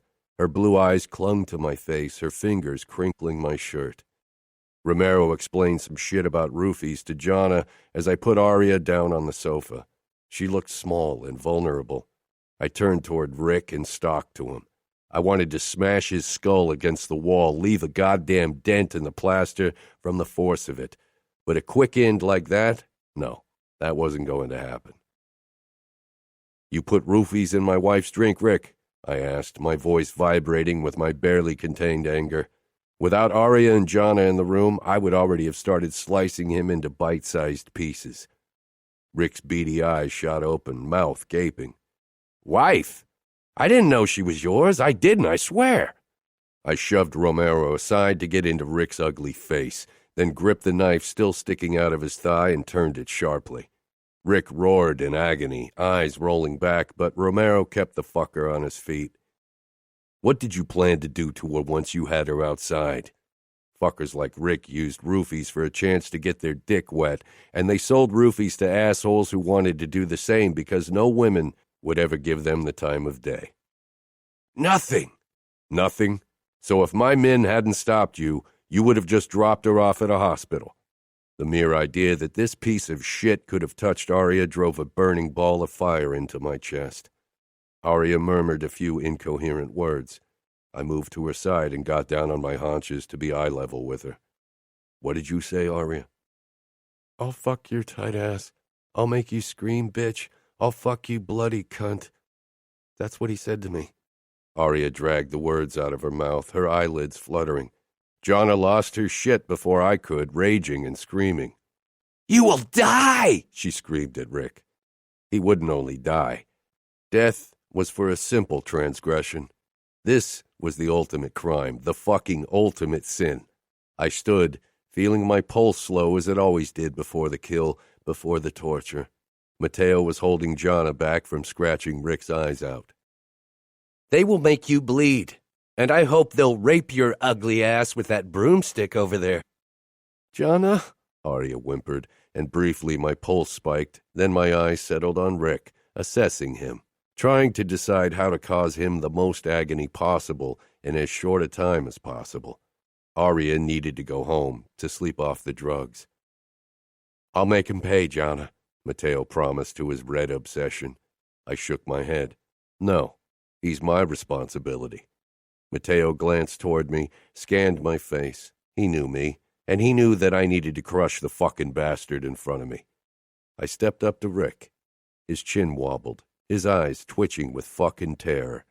Oh, he knew the stories of what I did to people who fucked with me. Drug dealers who kept a higher percentage than was agreed on. The goddamn Bratva assholes who tried to ruin everything with their low-quality drugs. He knew those stories. And that had been business. This was fucking personal. It couldn't get any more personal. I leaned down, even if the stench of smoke and cheap aftershave made my lip curl. "You wanted to fuck my wife? Wanted to make her scream?" He wasn't worth breathing the same air as Aria. He should never have even dared to look at her. Rick began crying. "No, please." I gripped his throat and jerked him up, choking him, but this wouldn't be his end. Too easy, too painless. I shoved him away from me, so he smashed against the wall, then dropped to the ground. His gaze briefly flitted toward Aria, as if he hoped for her help, and I fucking snapped. I hope you're hungry, because I'm going to feed you your cock. I staggered toward him, static rushing in my ears, poisonous fury sloshing in my veins as I withdrew my knife. I registered Matteo ushering the girls out. Good. I knelt beside Rick. A moment later, Matteo was beside me, holding down the thrashing bastard. I jerked down his pants and he screamed, "No, no, please!" Begging didn't work with me. I brought the knife down, not on his cock, though, not yet. First, I wanted answers. Soon, Rick revealed that a blonde woman had given him money so he'd put roofies in Aria's drink. It must have been Grace. I should have known the bitch wouldn't give up easily. The only other option was a Russian spy, like the killers who'd been sent out to kill Matteo and me.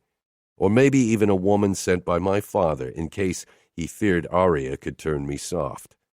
But Rick was a blubbering mess, and his brain too frayed from years of taking shit himself.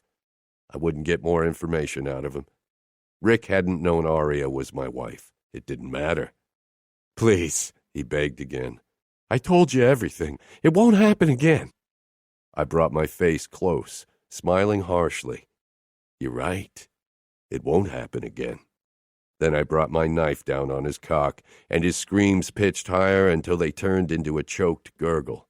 When I was done, I stood, and so did Matteo. Rick still occasionally twitched in the sea of blood around him.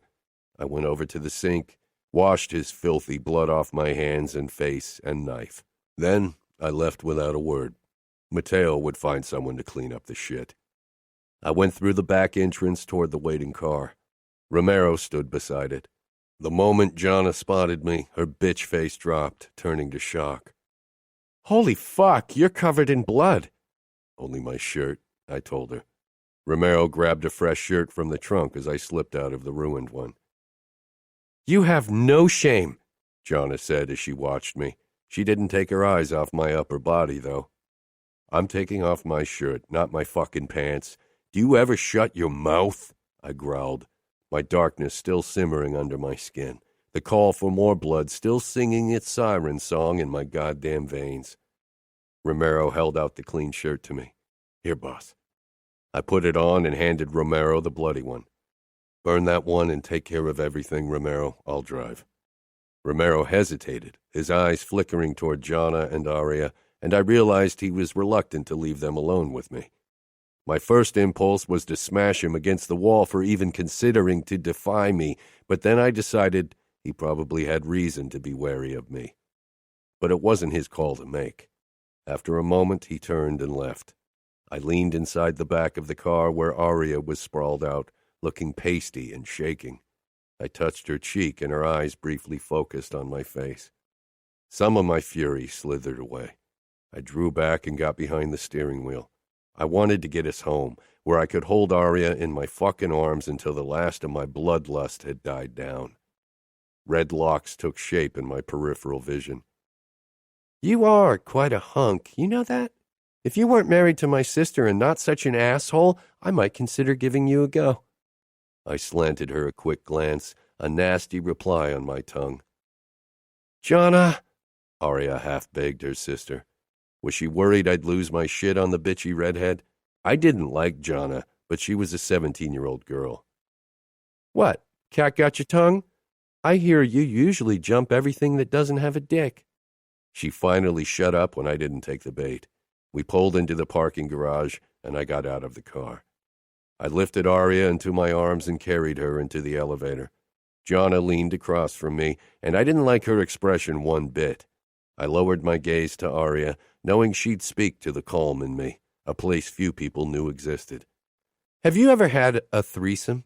Did the bitch really expect any answers? "How many women have you raped before my sister?" My head jerked up.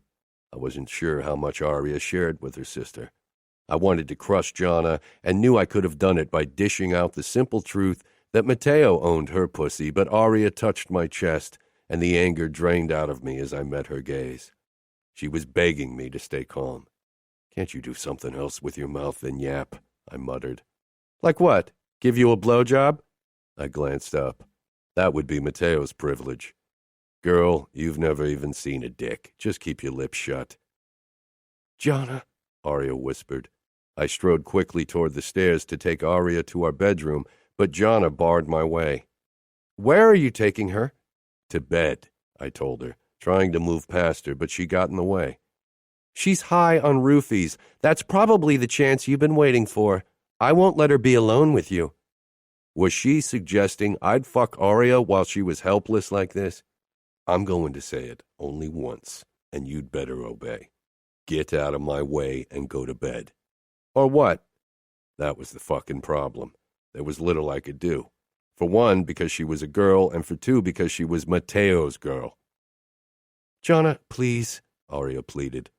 Jonna finally stopped the bullshit. Get better. Without another glance at the bitch, I carried Arya into our bedroom. She squirmed in my hold, shivering. I'm going to be sick.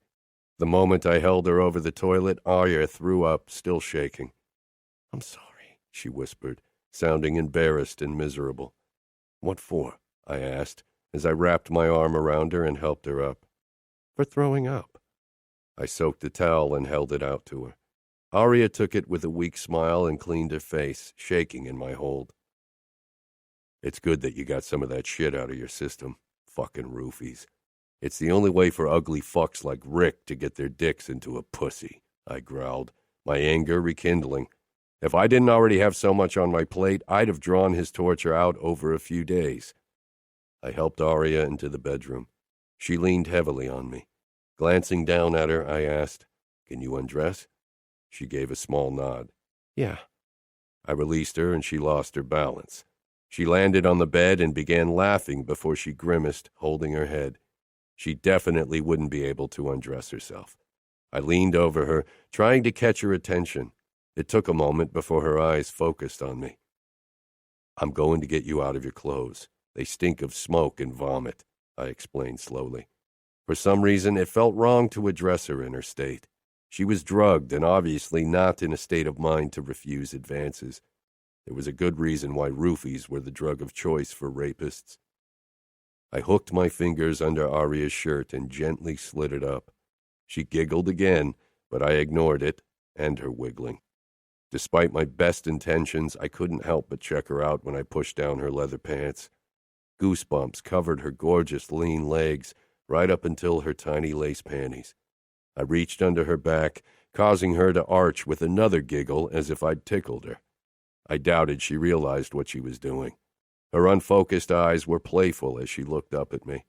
I unhooked her bra and pulled it off, then tossed it carelessly away. Good Lord, even drugged Arya stole my breath.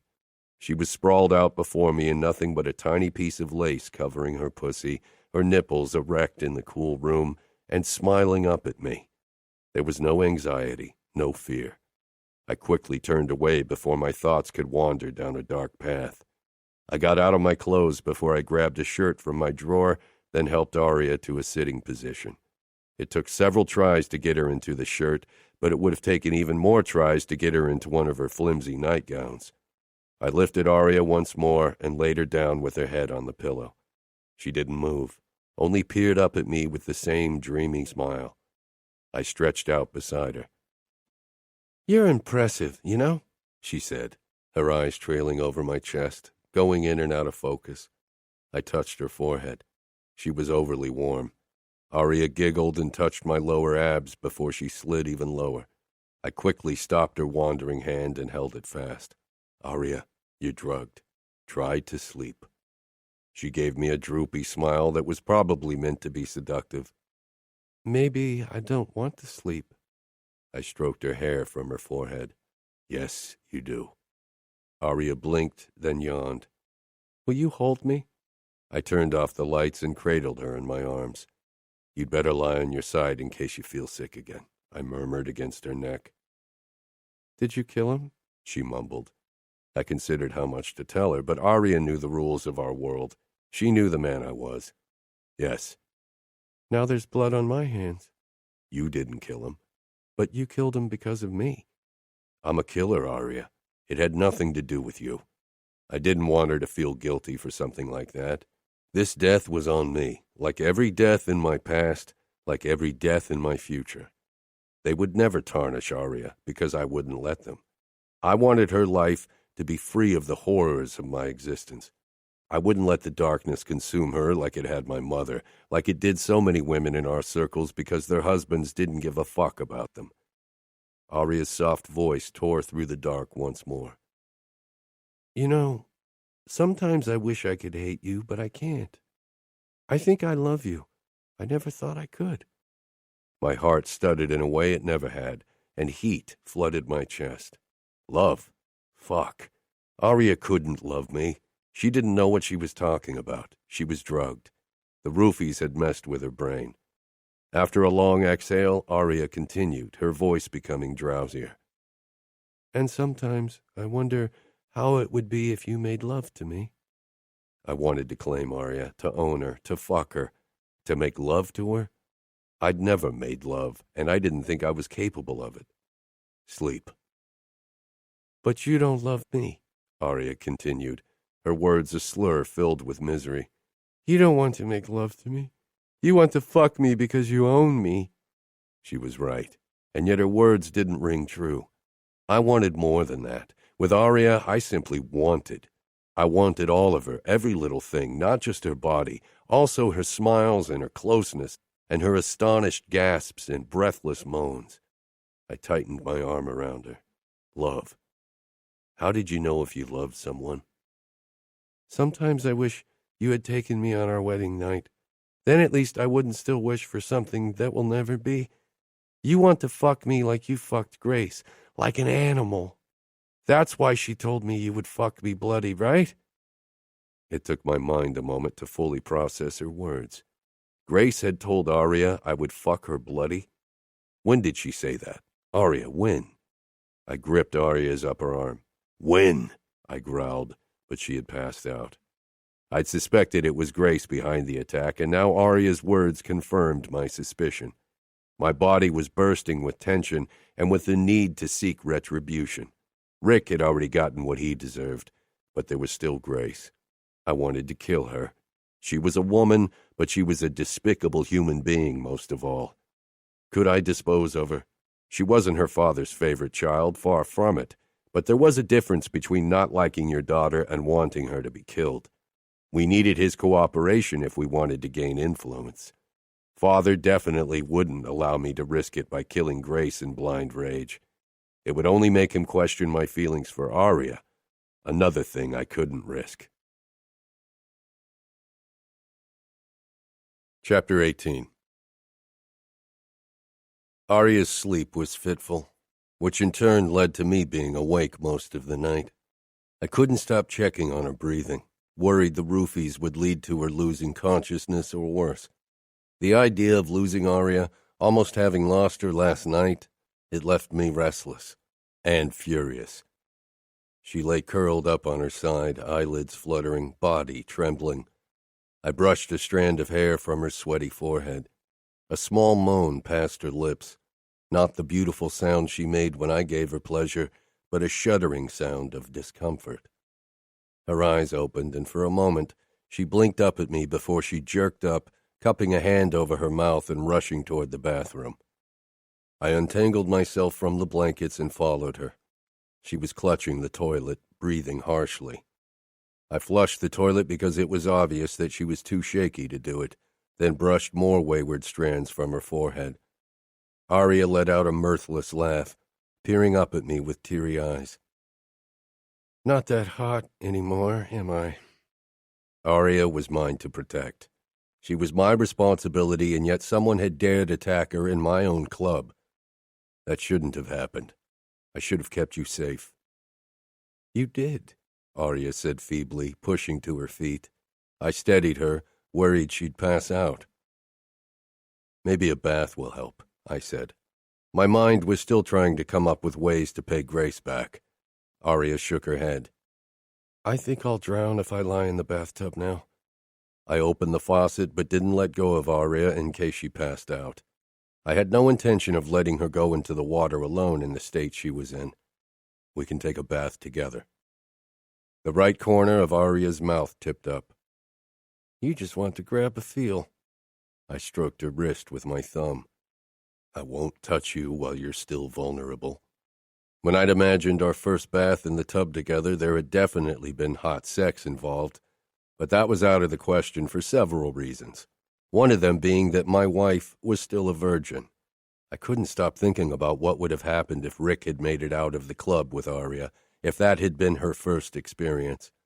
Unreasonable fury burnt through my veins once more, and only Aria's presence stopped me from going on a rampage. A capo with morals? She teased. I'm not capo yet, I objected. But if everything went as I hoped, Father wouldn't be capo much longer, definitely not beyond this year. And I have morals, not many, but a couple. And one of them would always be not to hurt Aria. Aria pressed her forehead against my chest. Her skin was burning up. I'm only teasing. Running my hand along her spine, I kissed the crown of her head. Aria relaxed under the touch and released a small breath. Eventually, she walked over to the sink to brush her teeth. My eyes followed her every move. She looked tiny in my shirt, vulnerable. I turned off the faucet before I tugged the shirt over her head. She held onto my arms to steady herself.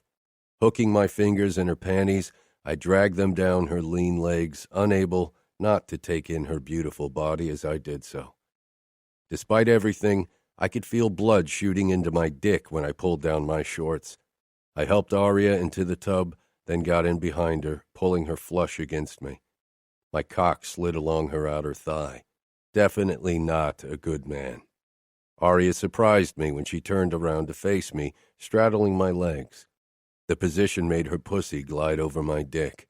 She grew tense at the feel of me against her. Fuck, the feel of her opening against my tip was the sweetest torture I could imagine.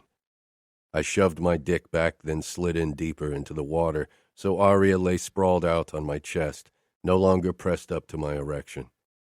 Aria gave me that trusting look I didn't deserve. Some men would have taken advantage of the situation. I'm that kind of man, Aria. Don't kid yourself into believing I'm a good man. I'm neither noble nor a gentleman. I'm a cruel bastard. Not to me, Aria said softly and buried her nose against my throat, holding on to me tightly. My heart sped up, remembering her words from last night, and I kissed her head again. It's better if you hate me. There's less chance of you getting hurt that way. But I don't hate you. Emotions had never been part of the deal. This was for peace, for power and money. Aria had been my way to ensure the familia's success, to make sure I'd rule over a stronger familia than my father had. You mentioned something Grace said to you, I said, not wanting to consider Aria's feelings for me or mine. Something about fucking you bloody. The familiar fury resurfaced, an emotion I could deal with. Oh, yeah. She said you'd hurt me, fuck me like an animal, fuck me bloody when she talked to me during our wedding reception. Scared me out of my mind. No wonder Aria had looked like she'd seen a ghost. I wondered if Grace's words were the main reason why she was so terrified of sleeping with me. Hadn't I shown her that I was going to be gentle with her? I think that guy last night almost said the same thing, she added after a moment. Before I killed him, he said one of the women who bought dope from him told him you were a skank who needed to be taught a lesson. She gave him cash. I didn't mention the sordid details of his last minutes. Aria raised her head. Do you think it was Grace? I'm sure it was her. The description fits, and who else would have an interest in attacking you? I'd have never thought that Grace would go as far, but I'd obviously underestimated her obsession with me. What are you going to do? I can't kill her, even if I want to cut her fucking throat. That would cause too much trouble with her father and brother. I'll have to talk to them, though. Tell them they need to put her on a fucking leash, or there won't be any more money from us. What if they refuse? I stroked Aria's spine. She didn't know how much money we shoved into Senator Parker's ass. They won't. Grace has been fucking things up for a long time. They'll probably ship her off to Europe or Asia for rehab or some shit like that. Aria leaned up and left a sweet kiss on my mouth. I'd never been kissed like that. Never thought it was something I'd like. She was pure sweetness, and she was mine. Again, the image of Rick's filthy hands on her and how he'd have hurt her flashed through my mind, and I almost lost my shit. Aria deserved to be treated like a queen. I can't stop thinking about what would have happened if Romero and Cesare hadn't been there, if that fucker had gotten you out of the club. The thought of his dirty hands on you makes me want to kill him again. The thought that he might have... Aria nodded, but I couldn't read the look in her eyes, and then she ducked her head and made it completely impossible. When Jonna leaves in a few days, you can have me. Surprise washed over me. Maybe I should have told her that she didn't have to promise me something like that, but I burnt up with the desire to be as close to her as possible, to make her mine. The second Aria and I emerged from our room around noon, Jonna rushed toward her sister. Are you okay? I was so worried because you didn't come out of your bedroom. She sent me a quick, disapproving glance as if I cared. I kept my hand on Aria's lower back as I led her toward the kitchen. She needed to eat something.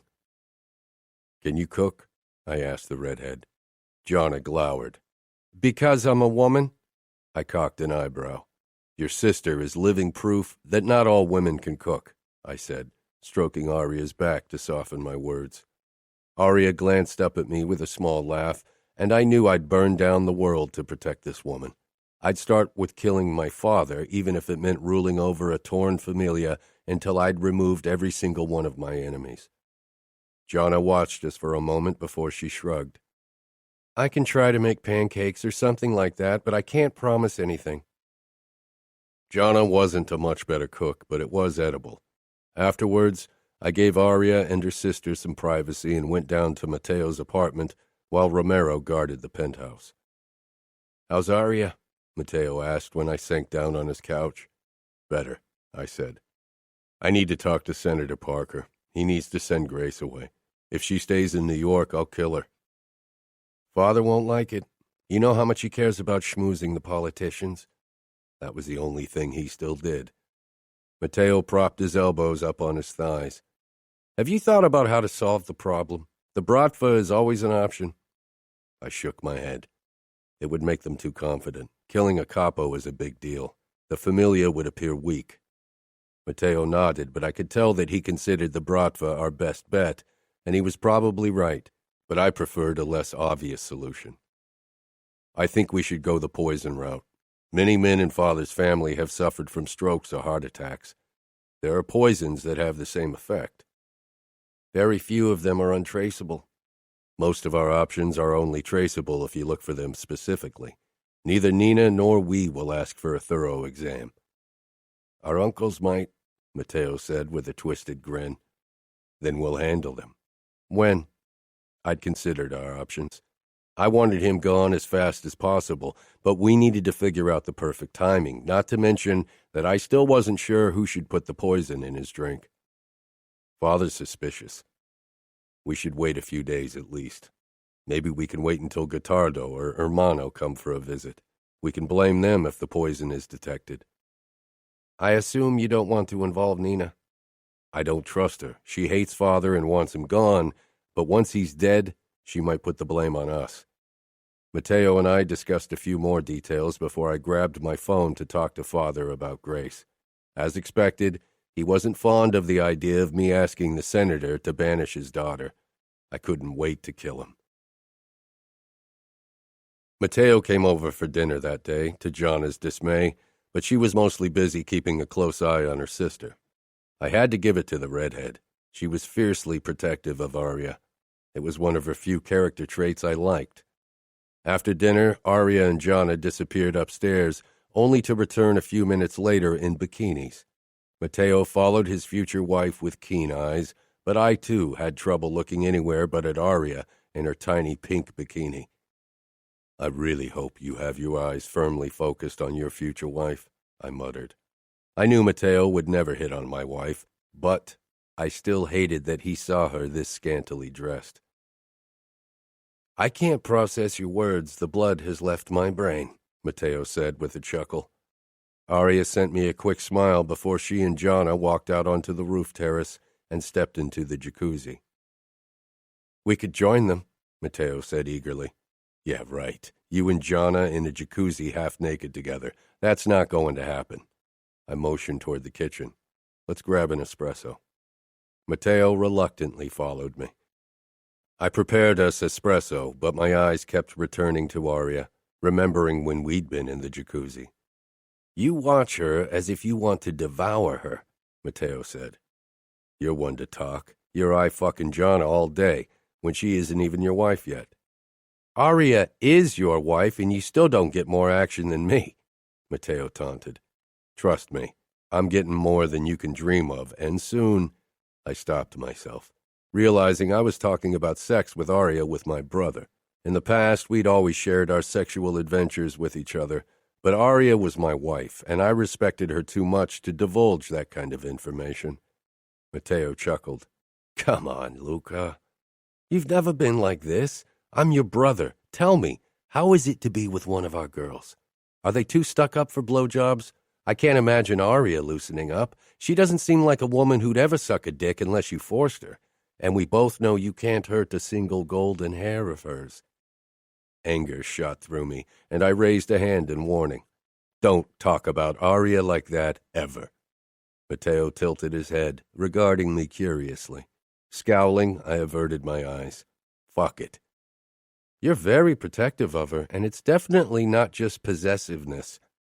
My eyes were drawn to my wife once more, as she and Jana chatted and laughed in the jacuzzi.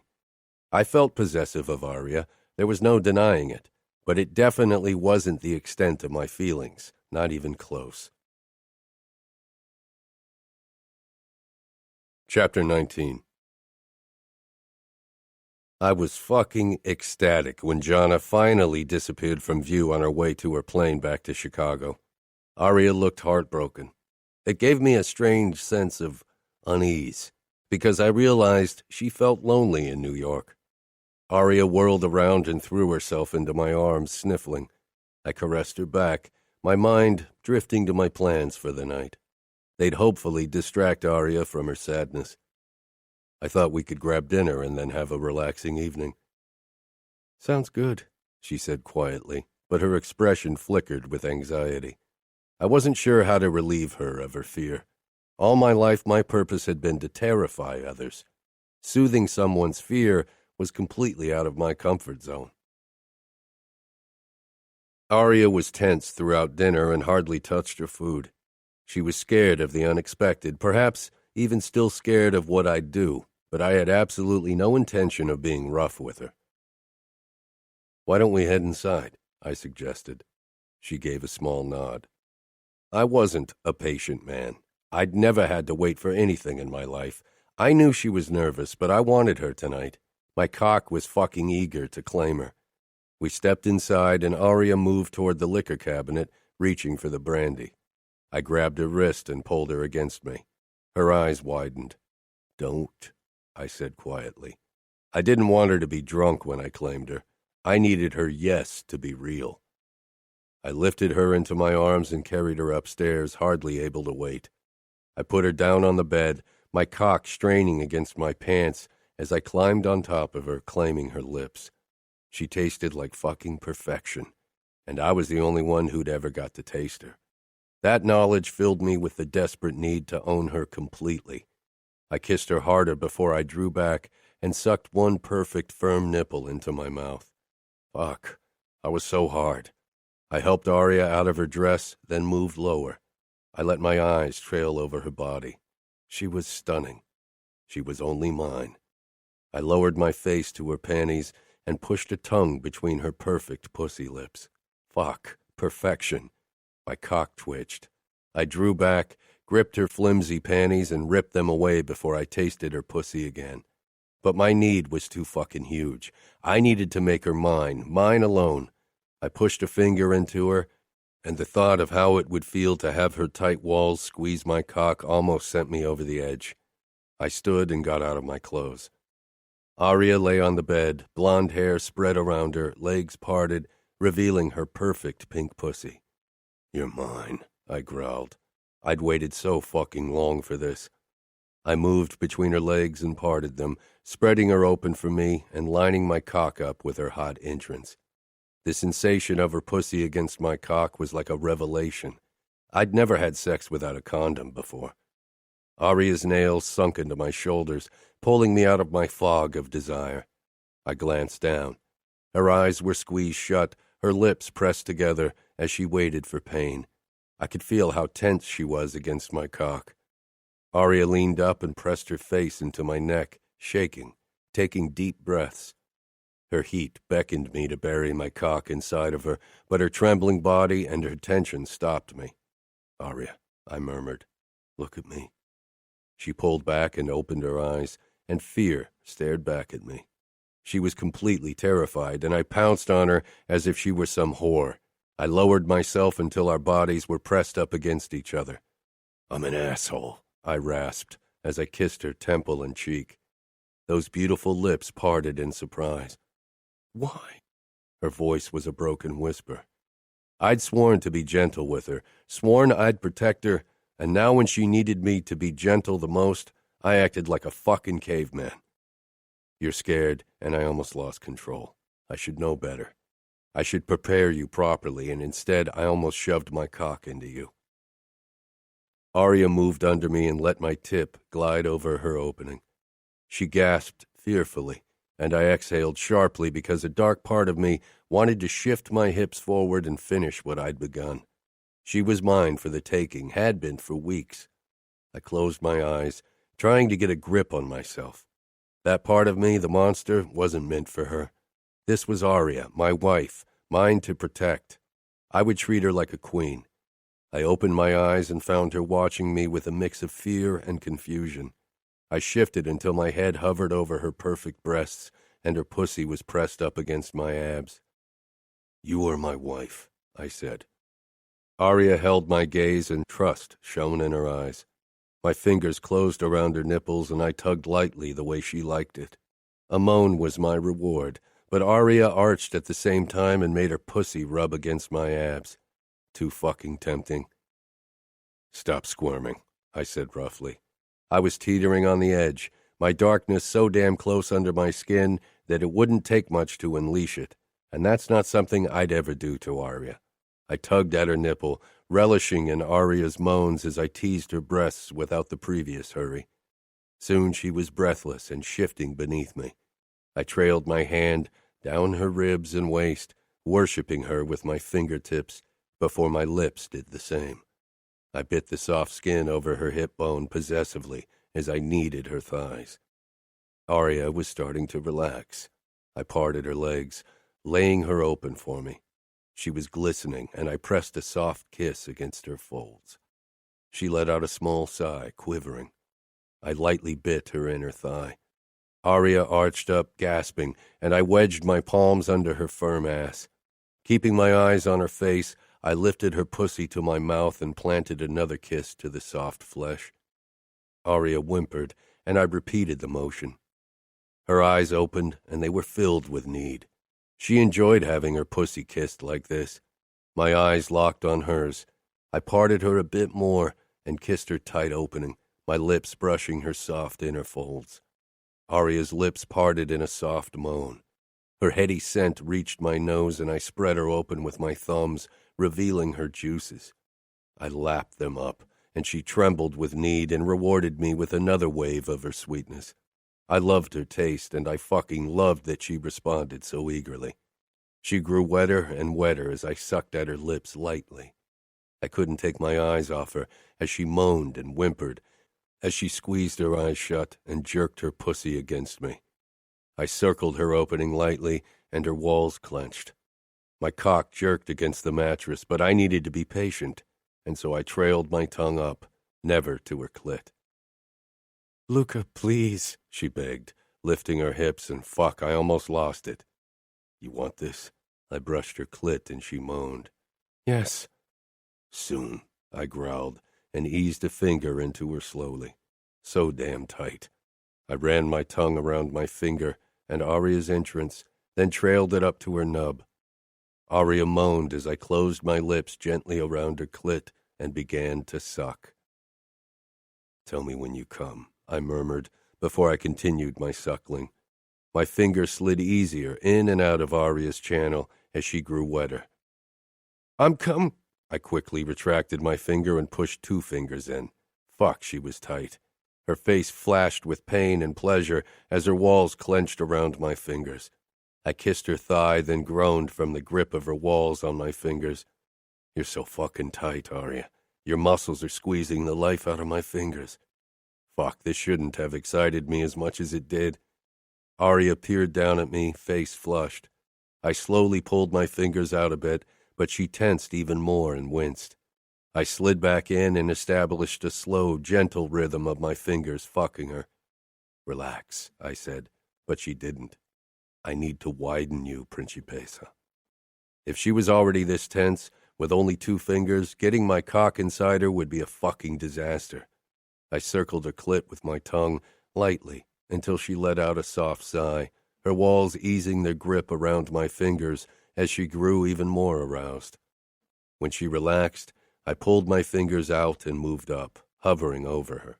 I gently pushed her legs farther apart and lined my cock up with her entrance. My cock looked fucking huge against her pink pussy, and it gave me a thrill, knowing how tightly she'd grip me. She tensed when my tip brushed her opening. I lowered myself and left gentle kisses on her face, hoping it would take some of her fear. "Arya," I rasped. She raised her gaze to mine, blue eyes swirling with anxiety. She wrapped her arms around me, shaking fingers touching my back. She gave me a tense smile. Fuck, I wanted to protect and care for this woman. I increased the pressure on Arya's entrance, trying to get past her clenched walls, but she was tense. I could have broken through her tension with more force, but that was the last thing I wanted to do. "Relax," I said, cupping her cheek and kissing her lips. "I'm not even in yet." I ran my fingertips down her side before I gripped her thigh and parted her further for me, hoping it would allow me to enter her more easily. Shifting my hips and gritting my teeth, I slid into her about an inch. She dug her nails into my skin, her face flashing with pain, her body tensing even further in expectation of more pain. The grip of her walls brought a blinding wave of pleasure. Only the look at her pain-stricken face allowed me to stay in control and not seek more of the pleasure her tightness could offer me. Arya whimpered, a sound that sliced cleanly through me. I'd heard cries of agony that had bothered me not a fucking bit, but this... I stopped and started stroking Arya's breasts, hoping it would allow her body to adapt to the penetration. "You are so beautiful," I whispered into her ear, not even sure where those words came from. I'd never sweet-talked a woman. If anything, I told them how I wanted to fuck them. "So perfect, Principessa."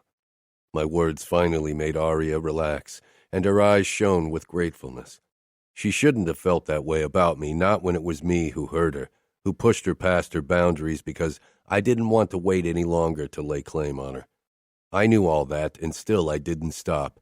Couldn't fucking stop. The need to finally have this woman was too strong, and I was a bastard. I eased my cock deeper into her, and she tensed again. Kissing her, I rasped, "Almost there." It was a fucking lie. I wasn't even halfway in.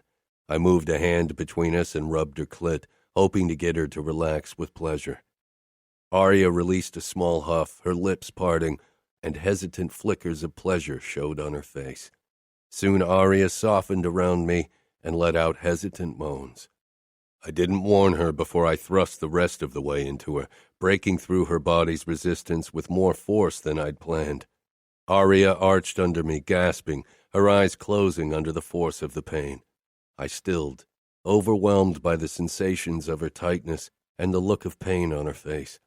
She pressed up to me, her breathing harsh against my throat, her body trembling. I slid out slowly, but she choked. "Please don't move." I froze at the begging note in my wife's voice. I pushed up and nudged her face up. It took a moment before she met my gaze. Her eyes were teary and filled with acute embarrassment. She swallowed hard. "Does it hurt that much?" "No, not that much." She winced, tensing even further around my cock, sending a jolt of pleasure through my body. "It's okay, Luca. Just move. I won't be mad at you. You don't have to hold back from me. Just get it over with." I stared at my wife. realizing how strongly I hated the idea of hurting her. Do you think I want to use you like that? I can see how fucking painful this is. I've done many horrible things in my life, but I won't add this to my list. Why? You hurt people all the time. You don't have to pretend to care for my feelings only because we're married. How could she think I didn't care about her? I'd never treated anyone like I treated her, never felt this strong protectiveness toward another person. What makes you think I have to pretend? Aria's expression flickered with hope as her eyes searched mine, and the look in them tightened my chest. Fuck, she shouldn't be looking at me like that. Tell me what to do. Her fingers stroked my shoulder blade gently. Can you hold me close for a while? But don't move. Again, the acute embarrassment mingled with a hint of begging, as if she still wasn't sure I would ignore her request. I wasn't going to be that kind of monster with her, not today, not ever. I won't. I kissed her lips, then lowered myself completely.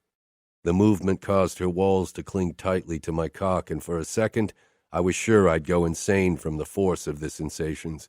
Instead, I focused on Aria and carefully wrapped her in my arms, holding her tightly. I kissed her again, slowly, gently, so unlike any kiss I'd ever had before. Aria's closeness, the feel of her body softening under my gentleness, the tender trust in her expression. It filled my chest with a strange sense of peace and warmth. I trailed my palm down her side and hip, then back up. Shifting, I brought my hand between us to tease her breasts, hoping it would relax her.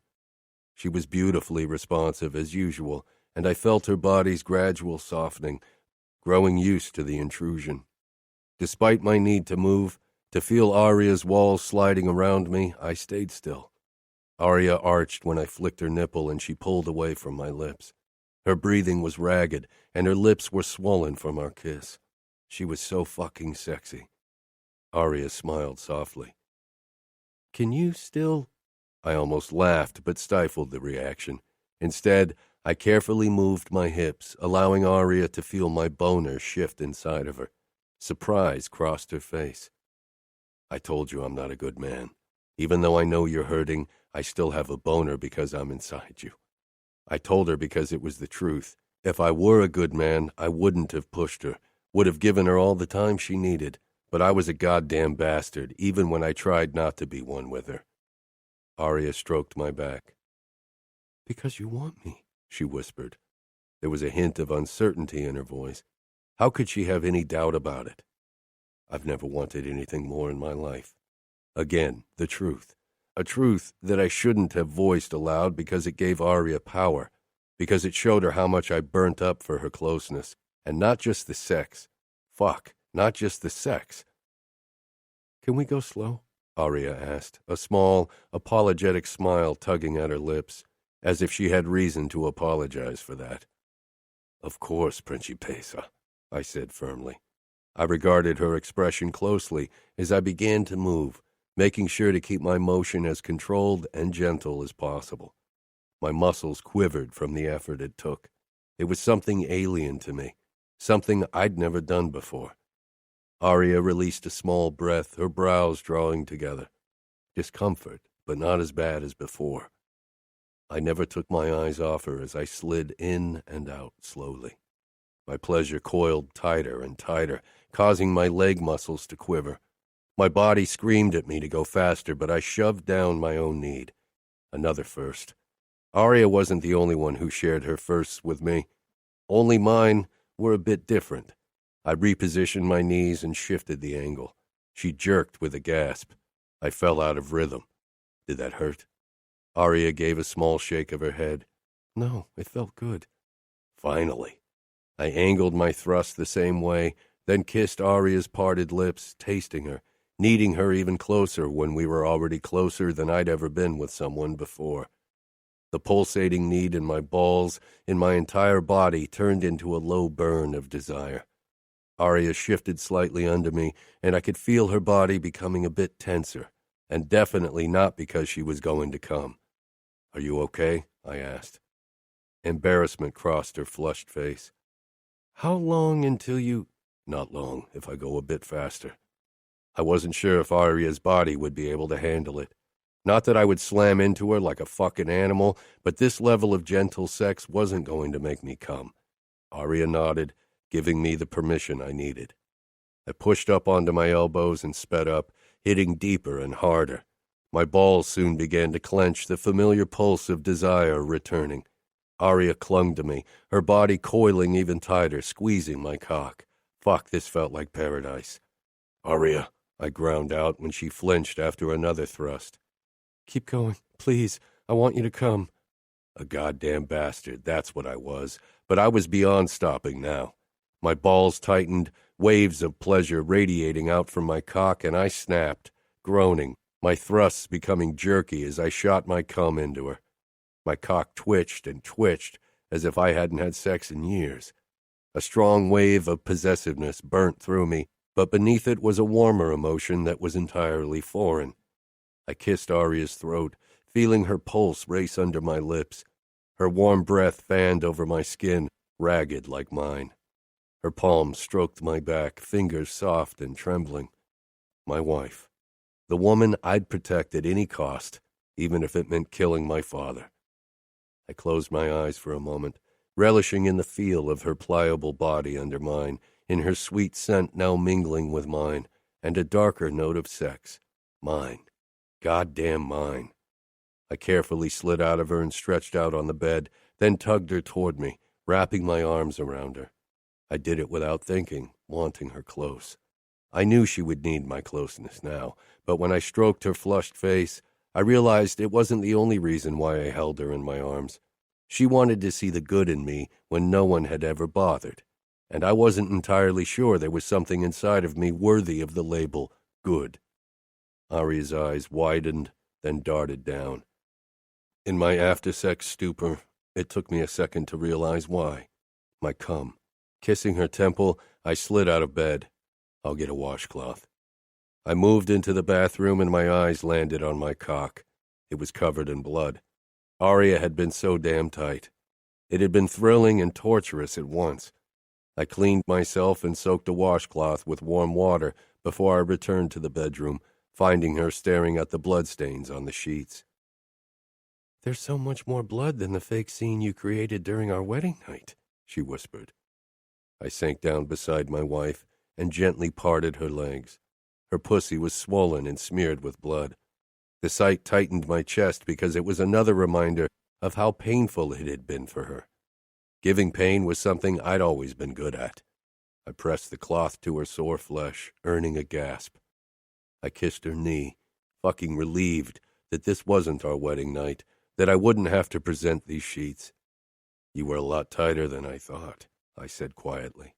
The red in Aria's cheeks became more pronounced.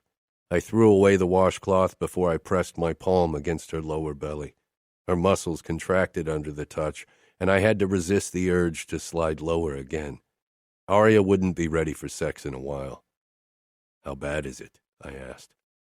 Aria stretched out on the mattress before me. "Not that bad. How can I complain when you're covered in scars from knife and bullet wounds?" I shook my head. That wasn't the point. She wasn't meant to ever experience pain. I wouldn't fucking allow it. We're not talking about me. I want to know how you feel, Aria. On a scale of 1 to 10, how much does it hurt? Now? 5? Fuck, 5 now? I'd hoped for 5 during. I laid down beside her and wrapped an arm around her.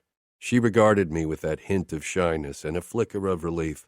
Relief because she got her first time over and done with. Not the most ego-boosting thought. And during? Aria looked away, licking her lips. If 10 is for the worst pain I've ever felt, then 8. There was a note to her voice that told me she was still not telling the truth. Damn it. The truth. 10. I stroked her belly.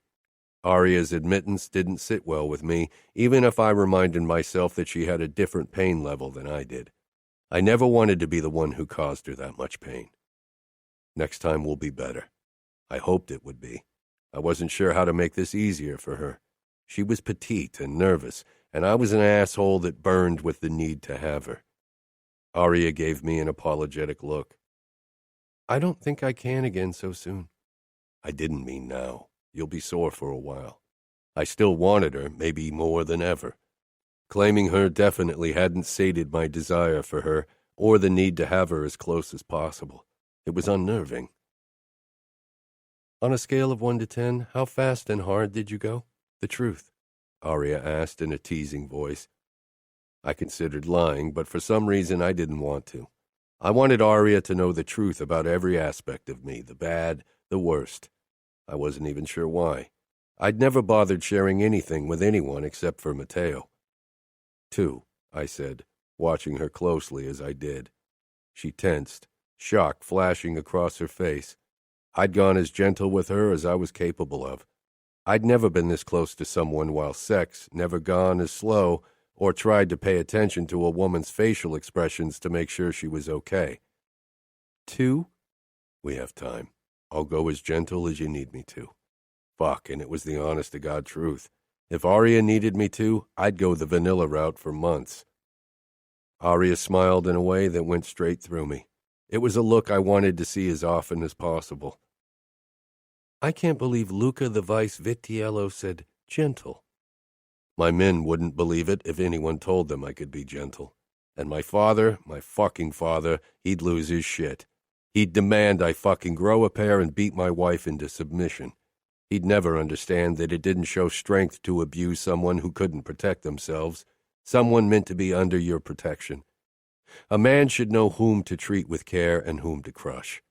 I touched Arya's cheek and leaned in, murmuring, "It'll be our secret." It had to be. Nobody could know.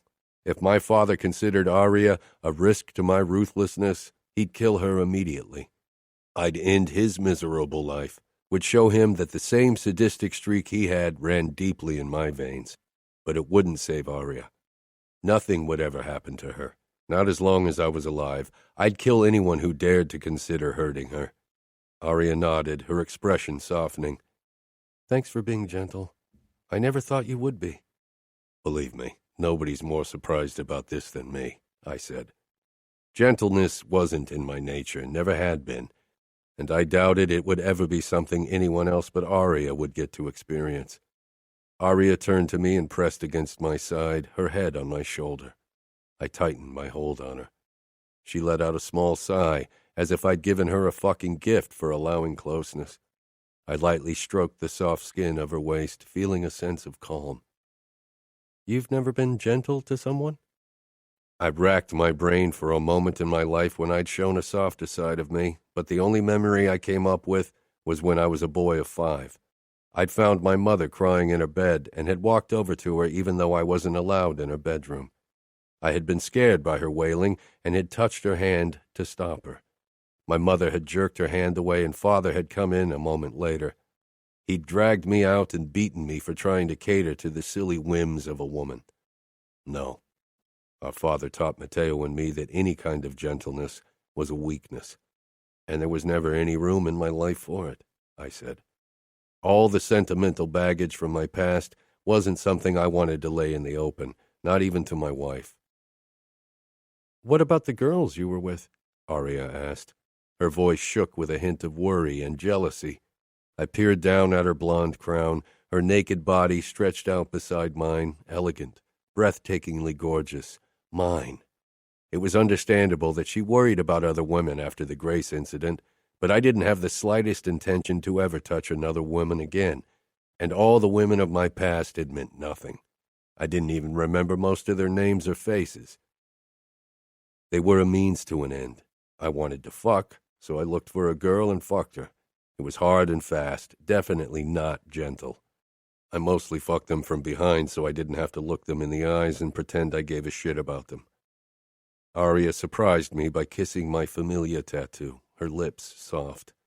I held her even tighter, not sure how to react to her loveliness, her innocent tenderness. It wasn't something I'd ever been on the receiving end of. I wanted to give her something as meaningful in return, and there was only one way I could do it. The only person who could have taught me how to be gentle was my mother, I said, even as the words felt like shrapnel in my throat. I didn't like talking about her, or even remembering her. But she killed herself when I was 9. I'm sorry, Arya whispered, tilting her head back to meet my gaze. She pressed her soft palm against my cheek. No one had ever done something like that before Aria, and whenever I'd witnessed that sort of affectionate gesture with other people, I'd wondered why the hell anyone would touch a cheek, or would want their cheek touched when they could have their cock sucked. A fucking cheek. But this felt good. Not as good as the other, but damn good anyway. Aria's eyes held compassion, but I didn't want to dwell in the past. "Does it still hurt?" I asked, and when it became clear that she wasn't sure what I was talking about, I brushed my fingertips over her abdomen. Aria blushed, golden lashes fluttering in embarrassment. "Yeah, but talking helps." "How does it help?" It seemed impossible for mere words to do that. When I was in agony, I definitely didn't want to talk to anyone, much less listen to anyone's rambling, even though Matteo mostly ignored my wishes. "It distracts me," Aria admitted, her eyes still on mine. It was the longest she'd ever held my gaze, and I had to admit I enjoyed it. "Can you tell me more about your mother?" There were so many things I remembered as if they'd happened yesterday, but none of them were happy. I wasn't sure if my mother and I had shared a single happy memory, if anything hadn't been tainted by my father's brutal shadow. My father hit her. He raped her. I was young, but I understood what was going on. She couldn't bear my father anymore, so she decided to slice her wrists and overdose on dope. Aria shivered. I wasn't sure if it was because she imagined what my mother had gone through. I was fairly sure Aria had worried it would be her fate as well. The mere idea that I could do to Aria what my father had done to my mother, that Aria would lie under me, broken and terrified, made me want to take a shower. "She shouldn't have left you and Matteo alone." That was what got to her. Aria was too kind, too good for me, and as usual she barreled straight through another one of my walls. I'd spent all my life building them, strong as steel, and here she was taking them down without realizing it. I found her. Aria sucked in her breath, and those blue eyes filled with tears. Tears for me. "You found your mother after she'd cut her wrists?" Emotion squeezed my chest, but I shoved them down, deep, deep down where they belonged. That was actually the first body I saw. Of course it wasn't the last, I said, glad that my voice was firm and hard. "This is horrible. You must have been terrified. You were only a boy." I had been a child, and I hadn't been. My life had always been filled with blood and violence, with the cries of my mother at night.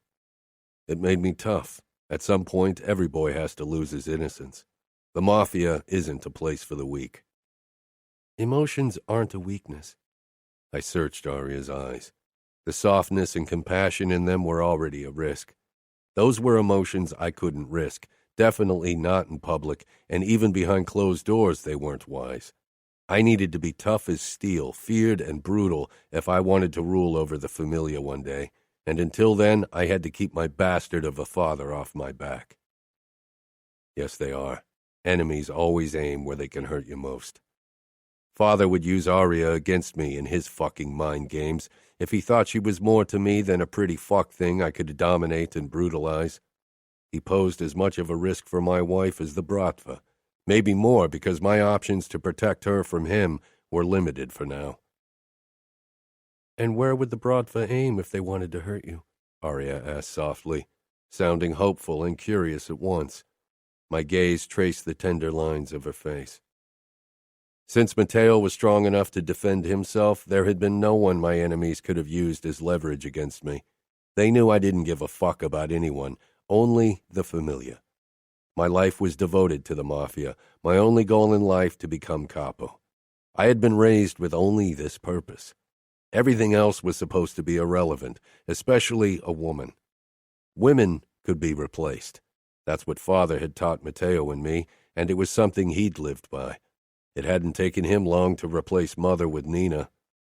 The look in Aria's eyes hammered away at another of my walls, but I couldn't let her. I turned off the lights, needing the dark to hide the emotion in her face. "They won't ever find out," I said. Aria released a small breath, deflating against me. She needed to stop wishing for something I couldn't give her, wouldn't give her, for both our sakes. It would have been easy to crush her hopes, to nip her emotions in the bud. A few cruel words that always came so easily for me. I got what I wanted. Stop the fucking emotional bullshit. All I give a fuck about is your tight pussy milking my cock. You're nothing to me but spread legs to relieve tension. Those words would have cut Aria to the bone. They would have stopped her from prying past my walls ever again. She would have believed them to be true, no doubt, because they were words more fitting to the man I was than the sweet nothings I'd murmured while taking her virginity. Everyone would believe them to reflect the true nature of my feelings for the woman beside me. The words lingered on my tongue, needed to be said to protect Aria and my claim to power, but I couldn't get them past my lips. I couldn't fucking lie to Aria like that, couldn't crush her like that. But most of all, I couldn't bear the thought of how she'd look at me afterwards, of how she'd never give me that small, trusting smile again. Chapter 20. I woke with Aria pressed up against me, her forehead leaning against my chest, our legs scissoring. Her stirring had woken me. She tried to untangle herself from my hold without waking me, which was a futile endeavor. My sleep was light, and I woke at the smallest sound or movement. "What's wrong?" I rumbled. "Need to go to the bathroom," Aria said in a sleepy voice. I loosened my iron grip around her and she pulled back, peering up at me.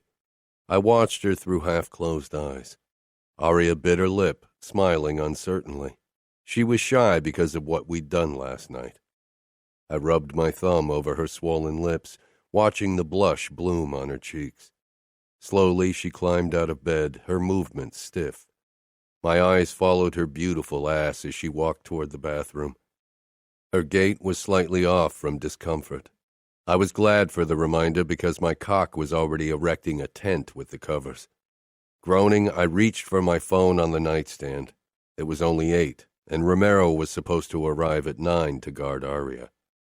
I sent him a short text telling him to be there at 12, then another text to Matteo informing him that business would have to wait until later. Then I shut off my phone, not in the mood for my brother's annoying questions just yet.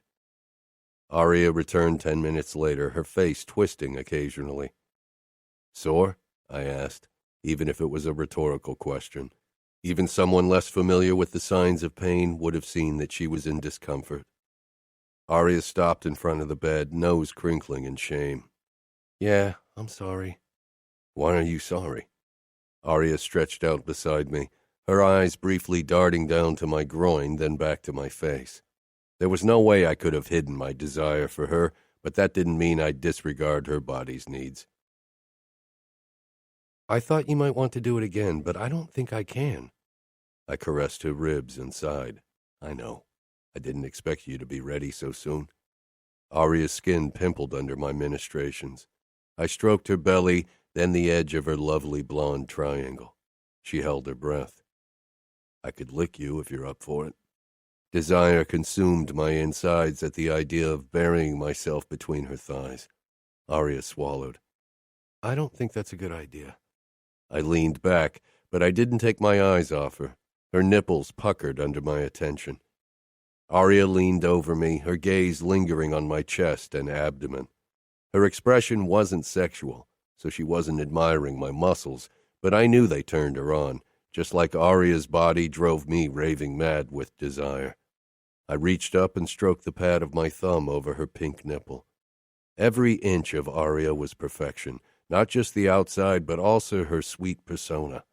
I'd been with so many beautiful women who'd fulfilled my every fucking desire, women who had never known a single truth about me, women who had never wanted to know more than what I could give them. I had taken everything I desired without a fucking care for their emotions, had chosen them by their looks, the size of their tits or shape of their lips, by the skill of their tongue or willingness to take it up their ass. Aria was the first woman I hadn't chosen for myself, and I probably wouldn't have ever chosen. If Father had left the choice up to me to pick an outfit girl, I'd have chosen someone else because from the first moment I'd seen Aria, I wanted to protect her. Even back then, I'd known deep down that marrying her posed a fucking risk to everything I'd built. Marrying Jonna would have been the safe choice because, with her personality, I wouldn't have had trouble to be an asshole, to keep up my monstrous mask. With Aria, it was a losing game. The most dangerous game I'd ever played. What the fuck was she doing to me? Your breasts are fucking perfect, I said into the silence, needing to break this insane moment. Aria brushed her fingertips over a scar on my stomach. Where did you get this scar? Safer terrain. I was 11. The memories slithered up, clawing their way through all the other, many worse memories. Shock flashed across Aria's face. She knew what story was coming. Everyone knew the story. The boy who killed his first man at 11, even then a monster. His father's son. Maybe people had been scared of me even before then, but the first time I noticed how other people regarded me like someone to be wary of was after that first kill. The familia wasn't as united as it is now, I began, and told her how everything had started, how I'd become a made man, a killer. Even back then I hadn't felt guilt over killing another human being. Killing my father could rip the familia apart again if I wasn't careful. Aria watched me with an intent expression, lacking the sick fascination or reverent fear usually directed my way when this story was told. That was your first murder, right? Yeah, the first of many. I wasn't exactly sure how many people I'd killed, not just because it wasn't always clear if Mateo's or my bullet ended someone in the chaos of a mass shooting, but also because at some point I'd stopped counting. What did it matter if I'd killed 20, 50, or 100? Aria's fingers still stroked my scar, but I doubted she noticed. She was completely focused on my face. When did you kill again? That same night. After that first man, I told Mateo to hide in my closet. He protested, but I was bigger and locked him in. By then, I'd lost quite a bit of blood, but I was high on adrenaline and could still hear shooting downstairs, so I headed for the noise with my gun. My father was in a shooting match with 2 attackers. I came down the stairs, but nobody paid me any attention, and then I shot one of them from behind. My father took the other down with a shot in the shoulder. Why didn't he kill him? Oh, Aria, so innocent. He wanted to question him to find out if there were other traitors in the familia. So what did he do with the guy while he took you to the hospital? As if my father would have ever stopped torturing someone to get me medical help, much less take me to a hospital. Don't tell me he didn't take you. He called the doc of the familia, told me to put pressure on the wound, and went ahead and started torturing the guy for information. Aria shook her head slowly. You could have died. Some things need to be treated in a hospital. How could he do that? The familia comes first, I said. It was a truth I lived by. It was something we demanded of our soldiers and something Mateo and I had to live by as well. We never take our injured to a hospital. They ask too many questions and the police get involved, and it's an admittance of weakness. And my father had to make sure the traitor spoke before he got a chance to kill himself. So you agree with what he did? You would have watched someone you love bleed to death so you could protect the familia and your power? Love. Someone you love. Did Aria really think I was capable of love? That men like my father or I had it in us to harbor that kind of pure emotion? Maybe every child was born with the need to love and be loved, but I'd been raised without that notion, and eventually it had been burnt out of me with violence, betrayal, and cruelty. My father doesn't love me. Mateo and I are his guarantee for power and a way to keep the family name alive. Love has nothing to do with it. Aria's face scrunched up, despair flashing in those baby blues. I hate this life. I hate the Mafia. Sometimes I wish there was a way to escape. My body grew tense at her admittance. From me? I asked, holding back the fury as well as pain the idea brought me. No, from this world. Have you never wanted to live a normal life? She tilted her head and again searched my eyes, looking for a flicker of good or hope. She needed to understand who I was, who I'd always be. No. This is who I am, who I was born to be, Aria. It's the only life I know, the only life I want. For me to commit to a normal life would be like an eagle living in a small cage in a zoo. Fuck, I'd never even considered a normal life an option. I'd never dreamed of going to college, of having a normal job. I wasn't even sure what I could have become if I wasn't a made man. For as long as I could remember, becoming a made man, becoming capo had been my goal. Nothing else had ever mattered. I'd finished high school more for appearances than anything else, and only because Father's influence and money had made the school board ignore my absence rate. Your marriage to me shackles you to the Mafia. Blood and death will be your life as long as I live, I said at last, hating having to crush Aria's wishes and hopes, but knowing it was better early on. She'd always be mine, had no choice in the matter because I wouldn't give her one. If she settled for what she had instead of hoping for more, if she resigned herself to a marriage of respect instead of love, then maybe she could survive this life in her bond to me. The thought didn't sit well with me, but entertaining silly emotional fantasies had been beaten out of me as a kid. Aria nodded, but she didn't look crushed. She actually looked determined. Then so be it. I'll go where you go, no matter how dark the path. And in true Aria style, all innocent and caring, she blasted through another wall I had absolutely no intention of lowering, taking with her my goddamn determination to make her settle for a bond of respect and convenience. I kissed her harshly, burning up with a myriad of conflicting emotions, most of them entirely foreign and utterly insane. Aria wanted a fucking fairy tale, a love story worthy of a goddamn Hollywood blockbuster. She was determined to get it, and I wasn't sure if I was strong enough to deny her. Aria and I went down into the kitchen together. It was a few minutes before noon, and I had to meet Matteo and drive to the Sphere afterward. I hadn't intended to stay in bed for so long, but after last night I felt the urge to keep Aria close for as long as possible. Romero wasn't there yet when Aria searched the fridge for something we could manage to turn into something edible, and I prepared coffee. My eyes kept returning to her. She was dressed in a white summer dress with colorful dots, her hair still damp from our shower, her feet bare, and humming a soft tune I didn't recognize. She looked as if a weight had been lifted off her shoulders. When the cups were filled with coffee, I set one down beside Aria, who'd assembled 2 bowls with fruit and cereal. Taking a sip from my coffee, I slid my arm around her waist from behind. Aria leaned back at once, the back of her head resting on my sternum as she peered up at me. "You look happy and relieved," I said quietly. She bit her lip with a small laugh. I am. "Why?" I asked in a low voice. I couldn't stop touching her, and only barely stopped myself from burying my nose in her blonde hair. She sighed. Promise not to be angry. I frowned. That's not something I can promise, but trust me when I say I have a hard time being angry with you. Aria smiled. I'm just relieved that it's over. My eyebrows climbed my forehead. You realize we'll have sex again? Aria giggled, nudging me with her elbow.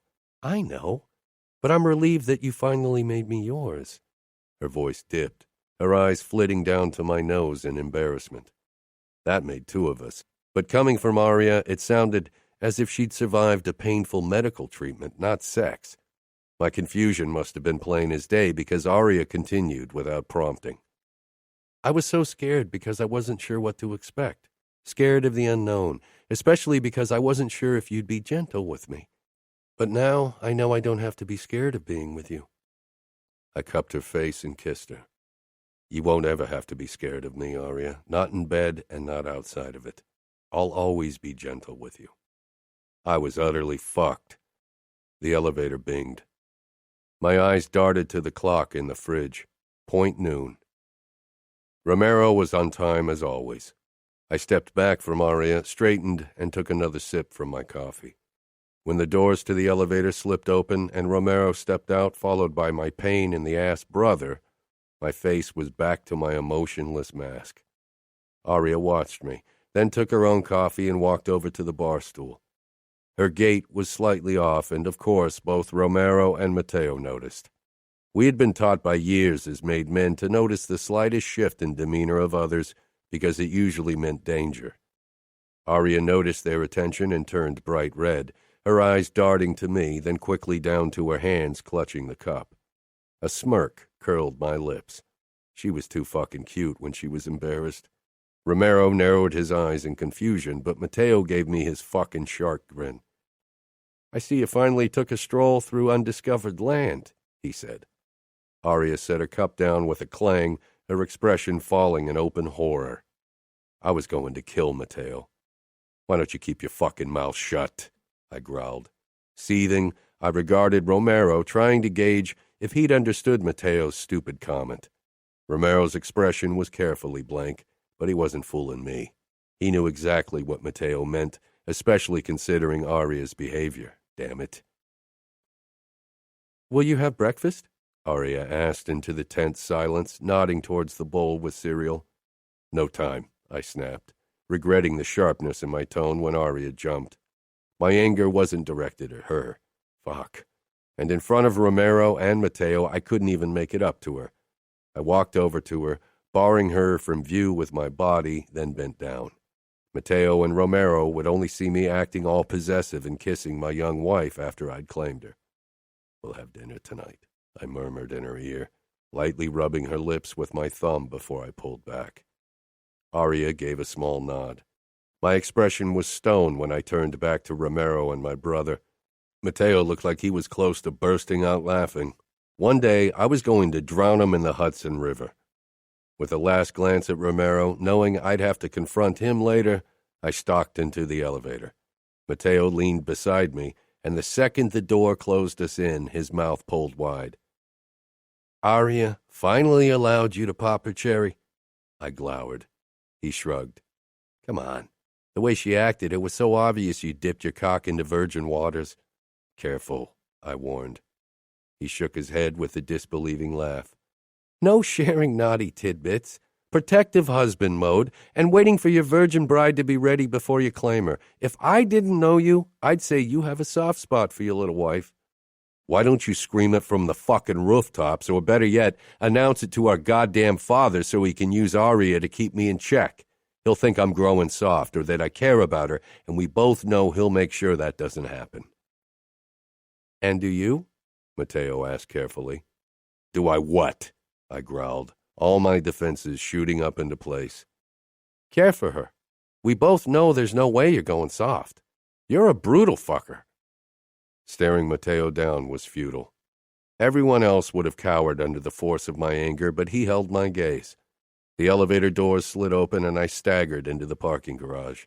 Fuck this shit. This marriage was supposed to bring peace and keep the fucking outfit off our backs, not turn me into a fool. "I take it that's a yes," Mateo said from close behind me. I turned and gripped his shoulder in a hard grip. "This isn't a fucking game, Mateo. I don't want people to think they could use Aria against me, so keep your mouth shut for once." "Fuck," he muttered. "You do care about the girl, do you?" "Just shut up, all right?" I said, losing my patience. Mateo gave a sharp nod, surprising me. "You know I won't tell anyone you're being a decent human being to your little wife." I narrowed my eyes at him. "You as good as told Romero that I haven't fucked my wife until last night." "You know Romero. He won't tell a living soul, probably not even the ghost of his father." Trusting people with my secrets, especially if they held the potential to destroy everything, wasn't something I liked to do, but now I had to rely on Aria, Romero, and Mateo to keep their silence.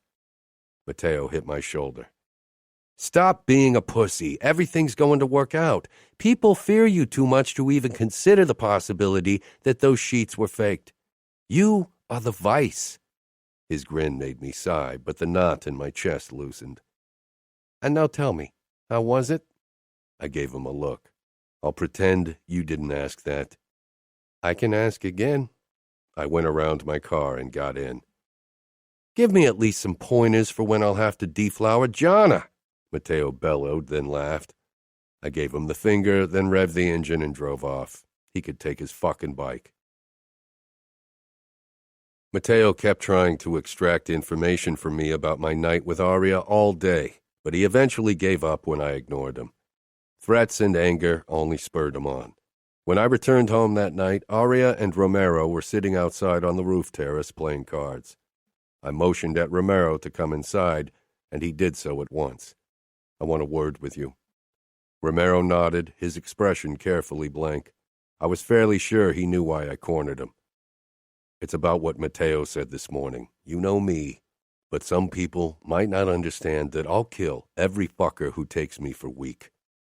Romero shook his head. "I didn't hear anything." I narrowed my eyes. "Cut the bullshit. You're one of my best men. You know exactly what Mateo meant." "I've never been a fan of the bloody sheets tradition. A man shouldn't have the gall to make his wife bleed." "But it's our tradition, and you know why." Romero inclined his head, then he met my gaze. "I always respected you, Luca, and for treating your wife the way a woman should be treated, I respect you even more. You'll be the best capo the Familia has ever seen." I didn't say anything. Romero had always been the man I trusted most beside Matteo and Cesare, and one day I'd give him the recognition he deserved and make him captain. Fuck tradition in that regard. I waited 2 days, even though it almost killed me not to touch Aria, but I could tell how tender she still felt after her first time, and I didn't want to make it worse acting like a fucking horny bastard. That evening, we sat outside on the terrace and enjoyed the warm summer air. I absent-mindedly stroked Aria's side, my thumb grazing her rib, feeling calm and at peace, and trying to remember if I'd ever felt anything close to it. "I never thought I would like New York." I peered down at her in surprise. "You like it?" She gave a nod. "It's almost peaceful up here." "If you ignore the honking," I said. She laughed. "It's not that bad. I really love the view, and it's not like I ever lived in the countryside. Chicago is busy as well. I'm glad you're coming to terms with my city." "Your city," Aria said, a smile in her voice, looking up at me. "It's strange to think that you'll be ruling over the East Coast, that I'll be the wife of a capo." I found it far stranger that I was sitting on my terrace with my wife as if it were meant to be like this. "With your beauty, you must have known from an early age that you'd be given to a man of power." Aria pursed her lips. "I knew. People never stopped telling me so, but I never thought I'd be given to a future capo. An underboss, yes." "I hear a few outfit members would have preferred you at Dante's side," I said, my voice tense with possessiveness.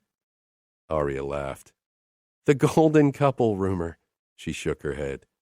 "You and I were already engaged when he was looking for a new wife." "Would you have preferred marrying him?"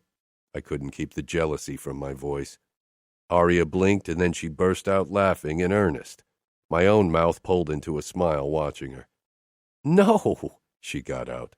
"He always terrified me with his coldness." "Good," I murmured as I pressed a kiss to Aria's temple. She lowered her head to my shoulder. "Did you have anyone in mind for marriage before me?" "No," I said without hesitation. "I never cared about marriage. I knew I'd be given someone from a high-ranking family." "Not very romantic, is it?" she whispered. "Mafia isn't really a place for romantic notions." Aria was silent for a moment. "But this feels romantic." She was right. I didn't have any experience with romance, but this moment felt right. I kept stroking Aria's side. Her breathing deepened slowly, and for a moment I thought she'd fallen asleep, but then she shifted and peered up at me. She leaned forward, kissing me gently. I cupped her cheek and sought her mouth, tasting her.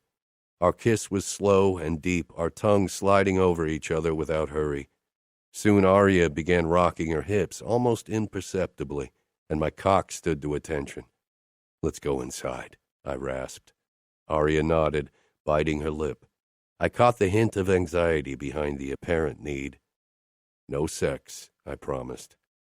I lifted her into my arms and carried her inside, then upstairs into our bedroom, where I lowered her on the mattress and covered her with my body. My lips found hers once more, and I kissed her until she rocked her hips up against my leg. Slowly, savoring every second of uncovering inch over inch of her skin, I pulled down her pants, then lifted her shirt over her head. The lacy underwear allowed me to see her pink nipples and the enticing golden triangle between her thighs. "Fucking gorgeous," I groaned, before I lowered my head and sucked her breast into my mouth. Aria gasped, squeezing her legs together. I took my time with her breasts, sucking and nibbling before I helped her out of her bra. Then I bent over her panties and parted her legs. I pressed a kiss to the delicate fabric over her folds. Aria moaned softly. I kissed the same spot, then a bit lower. Soon Aria's panties stuck to her pussy with her arousal. I hooked my index finger in the garment and tugged it aside, revealing her pink lips. They were still slightly red, tender, and sore. I sucked one lip into my mouth, earning a delicious gasp. Dragging the panties down her legs, I trailed kisses over her skin. Then I pushed to my feet and got out of my own clothes. Aria watched me with hooded eyes, her legs closed, still shy about presenting herself to me. "Let's try something new," I told her. I stretched out on my back and Aria frowned. "Kneel over me, then I can lick you and you can blow me." A fierce blush stained Aria's cheeks at my words, but she knelt and straddled my chest. Gripping her hips, I hoisted her closer to me so that her pussy was spread out before me like a delicious treat. Aria was a bit stiff, probably from self-consciousness about being exposed like this to me, but good Lord, she didn't need to be. The sight of her pink lips and her perfectly shaped butt was like a fucking shot of pleasure straight into my veins. Aria giggled. "You twitched." "Because my mouth waters just imagining tasting your glistening lips, Principessa." Her pussy clenched, and I couldn't help but smile smugly, knowing that my words had turned her on. Aria loved it when I talked to her, even when she was still very quiet. I cupped her ass cheeks, then leaned forward to feast on her, dragging my tongue over her slit, parting those pink lips. Aria moaned, then lowered her head and took my tip into her mouth, sucking lightly.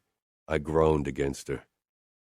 "Your stubble scratches," she whispered, then moaned again when I took a long lick. "You want me to stop?" "No," she gasped. I used the friction of my beard to tease her clit, and Aria gasped again. Soon she arched back, presenting her pussy to me. I parted her and stroked my tongue lightly over her tender opening until she softened. Then I gently eased my tongue into her. I began to fuck her with my tongue as my thumb rubbed her clit. Fuck, I couldn't wait to sheathe my cock inside her again. I thrust my hips upwards lightly into Aria's warm mouth. She was already so much better at this, trying to match my thrusts and squeezing my cock with her fingers.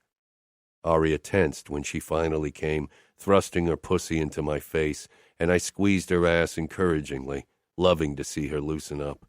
She stopped sucking my cock as she moaned and helplessly shivered on top of me. Rubbing her back and ass, I rasped, "Turn around, Principessa. I want to look at you when I come in your mouth." Aria climbed off me, then knelt between my legs, her cheeks flushed, both from her orgasm and my words. She gripped me, then lowered her mouth back to my throbbing dick. I groaned when I watched my thick tip slip past her pink lips. Aria's hair curtained half of her face, and I pushed it aside to see her. "Look at me," I ordered. Aria's eyes flashed up, her cheeks turning pink. I guided her head gently to show her the angle and pace I wanted. She averted her eyes again, and I didn't push her, knowing it would take time for her to grow bolder. Soon my thrusts became jerky until I came with a groan. Aria's moves became uncoordinated as she tried to swallow around my tip. She pulled back and hesitantly licked her lips. I was still cupping her head, and like she'd done before, Aria tilted her head, pressing it against my palm. She crawled up to me and I pulled her against my chest. "Am I getting better?" Aria asked with a small laugh. My brows drawing together, I peered down at her, but she wasn't looking at me, instead at the hand tracing my stomach. "Better at giving me head?" I asked with a chuckle. Aria nodded. "I know I wasn't any good the first few times, and I'm probably still not very good, but I want to get better." "You're perfect," I said, sliding my hand along the curve of her body. Aria gave me an indignant look. "I'm nowhere near perfect." "Aria, I didn't expect you to be some kind of sex goddess when I married you." "You resigned yourself to a life of mediocre sex," she said with raised eyebrows. I chuckled again. "That's not what I said. I knew you'd have to learn, and you do. I'm fucking glad that you're not a prude who doesn't want to try new things. Okay, she said, growing soft in my embrace once more. I stroked her arm until her breathing evened out, her body falling into sleep with a small twitch. Falling asleep in someone else's arms or just in their company required a level of trust I could hardly grasp. Aria had no trouble making herself vulnerable in my company. Then again, it wasn't as if she was any less vulnerable when she was awake. She was at my mercy asleep or awake, and she knew it. I trailed my thumb down her arm, then over her hips and the soft skin of her belly. With a small sigh, she pressed even closer to me, her fingers curling over my hip and holding on to me. In moments like this, it seemed a lifetime ago that I'd slept without Aria at my side. Chapter 21. Cesare waited for Matteo and me in front of our warehouse. He'd called me 10 minutes ago to tell me that the Russians had attacked the building. The doc's still trying to patch one of them together, Cesare said, his dark eyes bloodshot as he led me inside the gym. The smell of blood and vomit drenched the air. My eyes took in the scene before me. Blood covered the floor and the walls. It looked as if the Russians had sprayed it all over the place on purpose. I stalked past the dismembered bodies and toward Doc and his assistant, a young woman from a soldier family. I counted 2 dead men, but when I arrived beside the Doc, I was surprised that it wasn't 3. I got down on my knees beside my soldier. He was a recent initiate, not even of age yet. I still remembered his induction about 2 years ago. I wasn't sure what the Doc was trying to do, because little of his body was intact. The Russians had broken every single bone in his legs and arms from the look of it before they'd skinned his limbs and cut open his belly. "Nico," I said firmly. The boy's swollen eyes focused on me briefly before they fluttered shut again. I glanced at Doc, who shook his head. "It hurts," he cried. "I know," I said, touching his shoulder lightly. He shuddered, blood trickling out of his mouth. Doc showed me 5 fingers, 5 minutes of agony. I pulled my knife, then leaned down. "I'll tell your family how bravely you fought. They will be proud of you, Nico." He gave a small nod. I put my hand down on his rib cage and rested the tip of my knife below it. Then, with one hard shove, I drove my blade into his heart. Slowly, I pulled my knife out and stood drenched in the blood of my soldier. A wave of anger crashed down on me. Too young to die. Matteo stepped up beside me, shaking his head. "The Bratva will bleed for this. They would bleed and suffer like my men had." "Give me the addresses of the families," I told Cesare. "I tried to tell the families of my soldiers personally when one of ours died.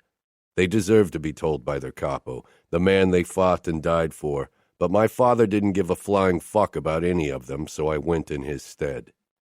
The boy's family was last. The door to their apartment opened before I got the chance to knock. A woman in her late 30s stood in the doorway, and beside her a younger girl. Her husband had died 2 years ago, I remembered her now, and her son Nico had taken the oath shortly after. She let out a cry upon seeing me. She knew why I was here. She remembered the last time I'd come to visit. I moved closer and she shook her head desperately, wailing. Another child, a boy, appeared behind her. He was 13 or 14, not older. When he saw me, his eyes widened, and then his face, too, transformed with horrified realization. His mother rushed toward me, her face twisted with despair as she began pummeling me with her fists. "No, not Nico, not him too." Her 2 children were frozen. I allowed her to hit me, but soon her son grabbed her arms and pulled her away. "Mom, calm down, please." She didn't. Words of consolation weren't in my nature. "Your son fought bravely." She gave a weak nod. The boy looked at me, trying to appear like a man even with tears in his eyes. "I'll take the oath to provide for my family." I pulled my wallet and handed him $10,000 for the funeral and the next few weeks. "In 2 years. Until then, the Familia will provide for you. If my father disapproved of my decisions, he should act like a capo. Until then, I'd handle things the way I wanted. The boy led his mother back into their apartment, and I turned around and left. Afterward, I returned to the warehouse to help my men wash off the blood. I felt like I'd been run over by a truck. Anger and frustration crowded my chest when I stepped into the penthouse. Romero got up from where he sat on the bar stool, the only source of light his phone screen. "How many?" he asked. "3," I said, already walking past him. I wasn't in the mood to talk. I wanted to wash off the grime and blood and get some sleep. If my body allowed me to find sleep at all tonight. The bing of the elevator told me that Romero had left, and I made my way up the stairs. It was past midnight, so I was surprised to find Aria still up, reading a book. Her eyes filled with worry when I continued into the bathroom without another word. I closed the door and showered for a long time, hoping to feel more like the man I wanted to be around Aria afterwards, but when I stepped out, an undercurrent of violence and anger still had a hold of my body. I walked out, still not saying anything, and half fell into bed. Aria's gaze rested on my face as I glared up at the ceiling. I'd lost good men tonight, and their families had lost their fathers and sons. Money wouldn't be a problem, the familia took care of their own, but that didn't provide solace for everyone. "Bad day?" Aria asked softly. She had propped herself up, and from the corner of my eye, I saw the way her nipples peaked. I was torn between wanting to claim her again, harder than last time, to find an outlet for my tension, and holding her in my arms to remind myself that a few good things remained in this life. "Luca?" "I lost 3 of my men today," I rasped. It wasn't the first time, but today had been brutal. The Bratva was getting too fucking confident, and they'd started working with local MCs who thrived on chaos and anarchy. In the past, after days like this, I'd gone to one of the Familia's clubs and found a woman for a hard fuck or given Grace a call, because she got wet on my violent side. That wasn't an option anymore. The woman beside me, my wife, wasn't someone I could take my anger out on.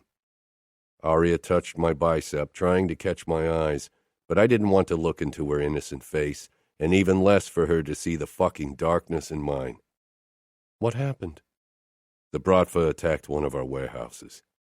It didn't even begin to describe the fucking mess I'd witnessed, but it was too much for Aria to stomach. We'll make them pay. Our retribution will make them bleed. They'd sent my men through hell. I would show them why some people feared me like the devil. "What can I do?" Aria asked, stroking my chest lightly. I finally turned to her, realizing that she was trying to console me with her touch, with the gentleness of it. In the past, I'd fucked the anger out of my system, had burnt down the fire in my veins with more fire. I'd never considered another option, never wanted one, until Aria. "I need you," I pressed out. Fuck, I needed her, but a war was still raging in my body. "Okay." There was no hesitation in the word. She undressed, then waited beside me. My eyes trailed over her body, and a roar of desire drowned out all else. I shoved down my boxers, already painfully hard. I reached for Aria and hoisted her on top of me, feeling her pussy against my skin. The idea of Aria riding me was enticing, but I caught the hint of apprehension in her eyes, the way her body tensed up. It was only her second time, and the last time had been painful for her. No angry fucking. I grabbed Aria and lifted her onto my face. Her cry of shock turned into a cry of pleasure when I sucked her lips into my mouth. She rocked forward, hands clamping down on the headboard as my tongue darted out to lick every inch of her pussy before diving into her opening. I'd eaten Aria many times before, but this time I didn't hold back. I devoured her, leaving her no choice but to surrender. I ate her like I wanted to fuck her, without restraint, merciless and hard. Aria's widened eyes peered down at me as I suckled her. She was so fucking wet, and the way she rocked her hips, mimicking the way I'd soon slam into her, drove me insane. I growled, and my hips began twitching with my fucking need to be inside of her. Aria pressed her pussy harder against my face as her head fell back and I tongue-fucked her. She moaned louder than ever before, her body beginning to spasm. With a cry, she clamped up. "Luca, oh God!" I dug my fingers into her ass cheeks, shoving her pussy against my face as my tongue dove into her over and over again. Aria straightened on top of me and tried to get away from my mouth, but I wanted to get her even wetter before I claimed her again. I held her firmly in place despite her whimper and took my time tasting her. Some of the burning anger had seeped from my pores, and I took my time enjoying Aria's arousal and building her pleasure once more. Aria's moans rose once more, her hips jerking, but before she could find her release, I flung her onto the bed and climbed between her legs, needing to fuck her. My cock brushed her opening, but I stopped myself from plunging into her in one hard stroke. She was clamped up in expectation of pain. I bent my head so I could reach her pink nipple and suckled it as I slid my tip over her wet pussy. Soon my cock was slick with her arousal, and Aria was making small rocking motions, her body seeking my cock despite its fear of pain. I wanted Aria to come with my cock inside her. Patience. I slid my tip into her, stifling a groan from the way her walls gripped my cock. I took a long time teasing her with only my tip until she stopped tensing. Her nipples were red and hard from my ministrations when I finally released them. I looked into Aria's face when I pushed my tip into her once more, but this time I didn't stop. I pushed deeper into her tightness. It was as much to gauge her reaction as to satisfy the possessive side of me that needed to see me claim her. Aria held her breath when I filled her completely, my balls resting against her firm ass cheeks. I cradled her head, holding her soft gaze as I began to thrust into her at a slow, careful pace. Her body still tensed with discomfort, but I could feel her walls loosening around me slowly. I slammed a bit harder into her, but Aria's immediate wince and the way her fingers dug into my biceps made me slow once more. Tonight wasn't about angry hard fucking. I pressed my mouth to her ear. I loved the taste of you, Principessa. I loved how you rode my fucking mouth. I loved my tongue in you. I love your pussy and your tits, and I love that you're all mine. I kept thrusting slowly, steadily, as I whispered into her ear, telling her exactly how much I loved eating her. And fuck did it work. Aria's channel became slicker and my cock moved more easily in and out. My finger found her clit and I started teasing it. Aria moaned, pleasure reflecting on her face. I fucked her faster, not harder though, and kept up the pace even when she whimpered. By the way her hips rocked upwards to meet my thrusts, by the wet sounds of our bodies, by Aria's astonished moans, I knew she was close. "Come for me, Aria," I said, flicking her clit again as I slammed into her, and Aria arched up, crying out, her walls clutching my dick like a vice. The mix of pain and intense pleasure pushed me over the edge. My thrusts became harder and uncoordinated as I released into her. I pulled out of Aria, groaning at the tight grip her walls still had on me. She gasped. I relaxed between her legs, supporting my weight so I didn't crush her. Was I too rough? I'd thrust harder than intended when my orgasm had taken control. No, it was okay. I kissed the corner of her mouth and her lower lip, showing her that she was safe in my arms and in bed with me. Kissing Aria always gave me a strange sense of calm, of belonging. It didn't take long for my cock to grow hard again. I wanted this woman so much. Aria drew back with wide eyes. So soon? I thought men needed time to rest. Time to rest, I chuckled, loving her endearing innocence, and even more the knowledge that I'd be the one to rid her of it. I'd corrupt Aria, show her all the forms of pleasure. I couldn't fucking wait. Not with your naked body beneath me. I slid my palm up her outer thigh before gripping her ass cheek. How sore are you? Not too sore, Aria said, but she was a horrible liar. I rolled this over so she sat atop my abdomen. That way she could decide how much her body could take so soon. I caressed Aria's legs, trying to soothe her anxiety. Take your time. You're in control. I lifted my hips, sliding over her firm ass to show her how much I desired her. Arya pressed her palms to my chest, still not moving. I want you in control. Fuck. Don't say something like that to a man like me. I shoved down the need to claim her in one stroke. Instead, I shifted her body until my cock nudged her pussy lightly. Arya peered down with puckered brows. I slid my tip through her wetness, teasing her clit with it, trying to relax her. My free hand caressed her breast. Arya began to loosen up, and I grabbed her hip to slowly lower her body. Her hand clung to my shoulders, and she sucked in a deep breath when I was more than halfway in. She slowly ran her hand down to my chest, her fingers twitching against my skin. I stroked and tugged at her nipples before one of my hands found its way to her pink nub, and I slid my thumb over it. Arya moaned, and I used the moment to fill her completely, groaning at the delicious sensation of her pussy pressing down on my pelvis, on how deeply my cock was buried in her. Arya tensed with a cry. I stilled, my gaze flitting to her eyes, trying to see if I'd heard her. Arya, I murmured. A hesitant smile pulled at her lips, and the fist around my heart loosened. Give me a moment. I stroked my thumbs over her hip bones and higher, then back down, never taking my eyes off my wife's face as she took a few deep breaths. She exhaled and moved her hips. Her moves were unpracticed, and it was obvious that they didn't bring her much pleasure yet, but I held back, waiting for her to get used to the position even when I wanted to show her how amazing it could be. Arya's eyes met mine. Help me? My chest constricted. I held onto her waist, my big hands touching her firm ass. I helped her rotate her hips as I made small, upward thrusts. I watched her closely to see the angle she liked best as I shifted my hips with each push. Arya was gorgeous, and I loved how she trusted me to make this good for her, how she trusted me to ask me for help. She trusted me to hold back for her, and fuck, I did.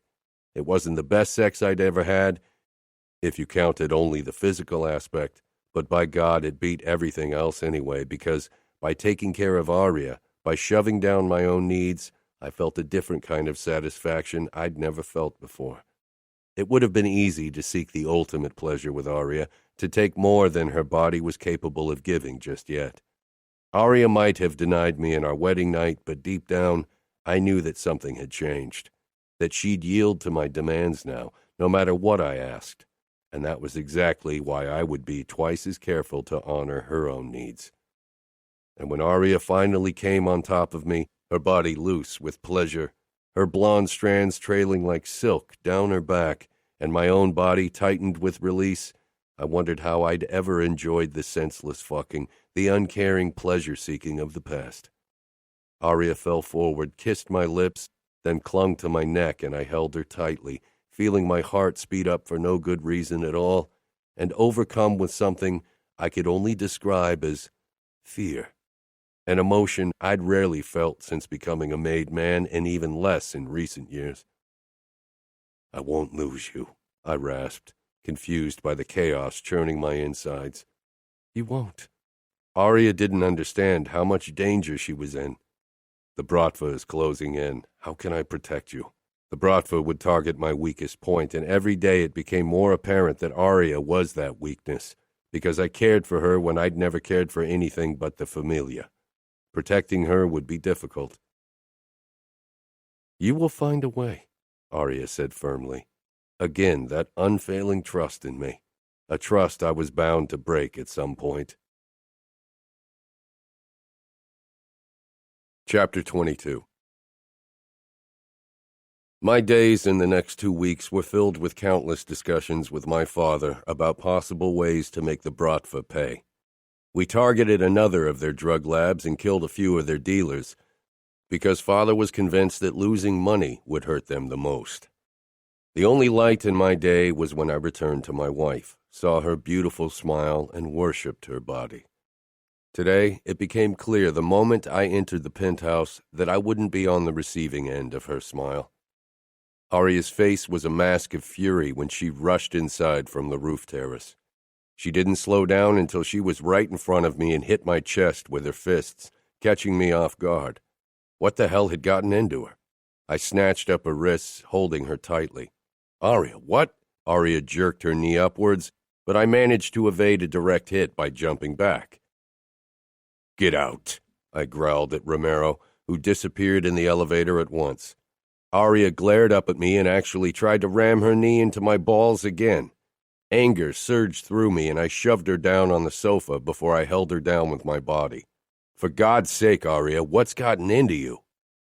I know about Jana and Matteo, she hissed, and then the anger slipped off and she began crying. I let go of her and stopped holding her down. That's what this is about? I couldn't believe she was losing her mind about something like that. Her sister would have to marry anyway. I'd have thought she'd be happy to have her in New York.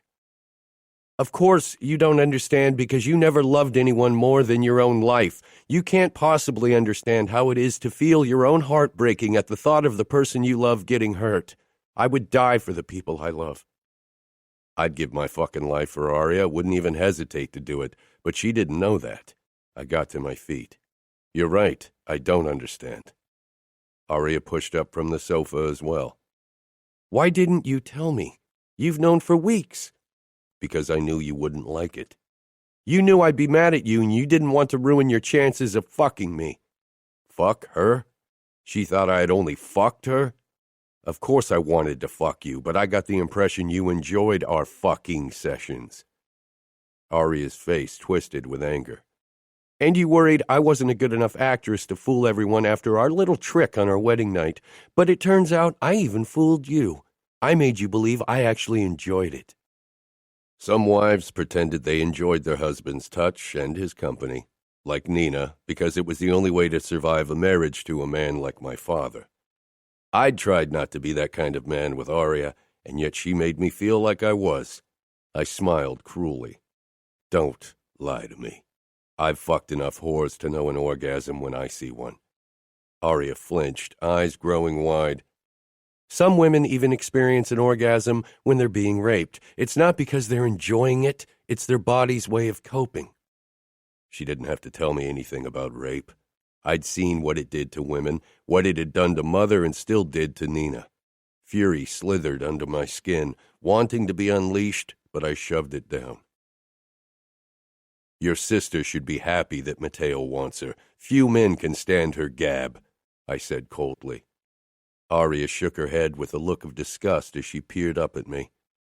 God, that's the reason, isn't it? It's because she told him that he'd never get her hot body that day in the hotel. He didn't like it. He couldn't bear that she was immune to his creepy charm. She shouldn't have challenged him. Matteo is a determined hunter. He gets what he wants. He gets what he wants? It's not hunting if he forces her into marriage by asking my father for her hand. That is cowardice. It doesn't matter. They're getting married. I began to turn, tired of this discussion. From the corner of my eye, I saw Aria dash toward the elevator, and my first instinct was that she was trying to run away. Aria, what the fuck are you doing? I was too slow to reach her in time. The elevator doors closed in my face, and it went down one floor. Tension flooded my body when I realized she was confronting Matteo. Fuck it. I hammered against the elevator button until it came back up. Matteo wouldn't hurt Aria. He wouldn't because she was mine. When I stepped out, Matteo had Aria pressed against the wall, holding her wrists up above her head. My fingers twitched, a fierce wave of protectiveness rushing through me.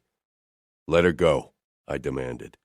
Matteo didn't hesitate releasing Aria and bringing space between them, but I could tell he was majorly pissed at her. The way his cheek turned red, I had a feeling I knew why. I moved toward them, checking Aria for any signs that Matteo had hurt her, even when I knew that it would take more than a slap to make him hurt a woman, especially my woman. You won't do that again, I told my brother, glaring at him. Matteo gave me a hard look. Then teach her manners. I won't let her hit me again. I got right into his face. You won't touch my wife again, Matteo. You are my brother, and I'd take a bullet for you, but if you do that again, you'll have to live with the consequences. Challenge shone in Matteo's eyes. He wasn't used to anything or anyone coming between us. I won't hit you again, Matteo. I shouldn't have done it, Aria said, surprising me. Aria looked between Matteo and me. I'm sorry if I hurt or scared you, Matteo said. I could still see his anger, but I wasn't sure if it was still directed at Arya or at me for siding with her. You didn't, Arya lied. Matteo would be able to see through it like I did. I walked toward her and wrapped an arm around her waist. She looked up to me, her eyes filled with disappointment. Was she still pissed because of Gianna?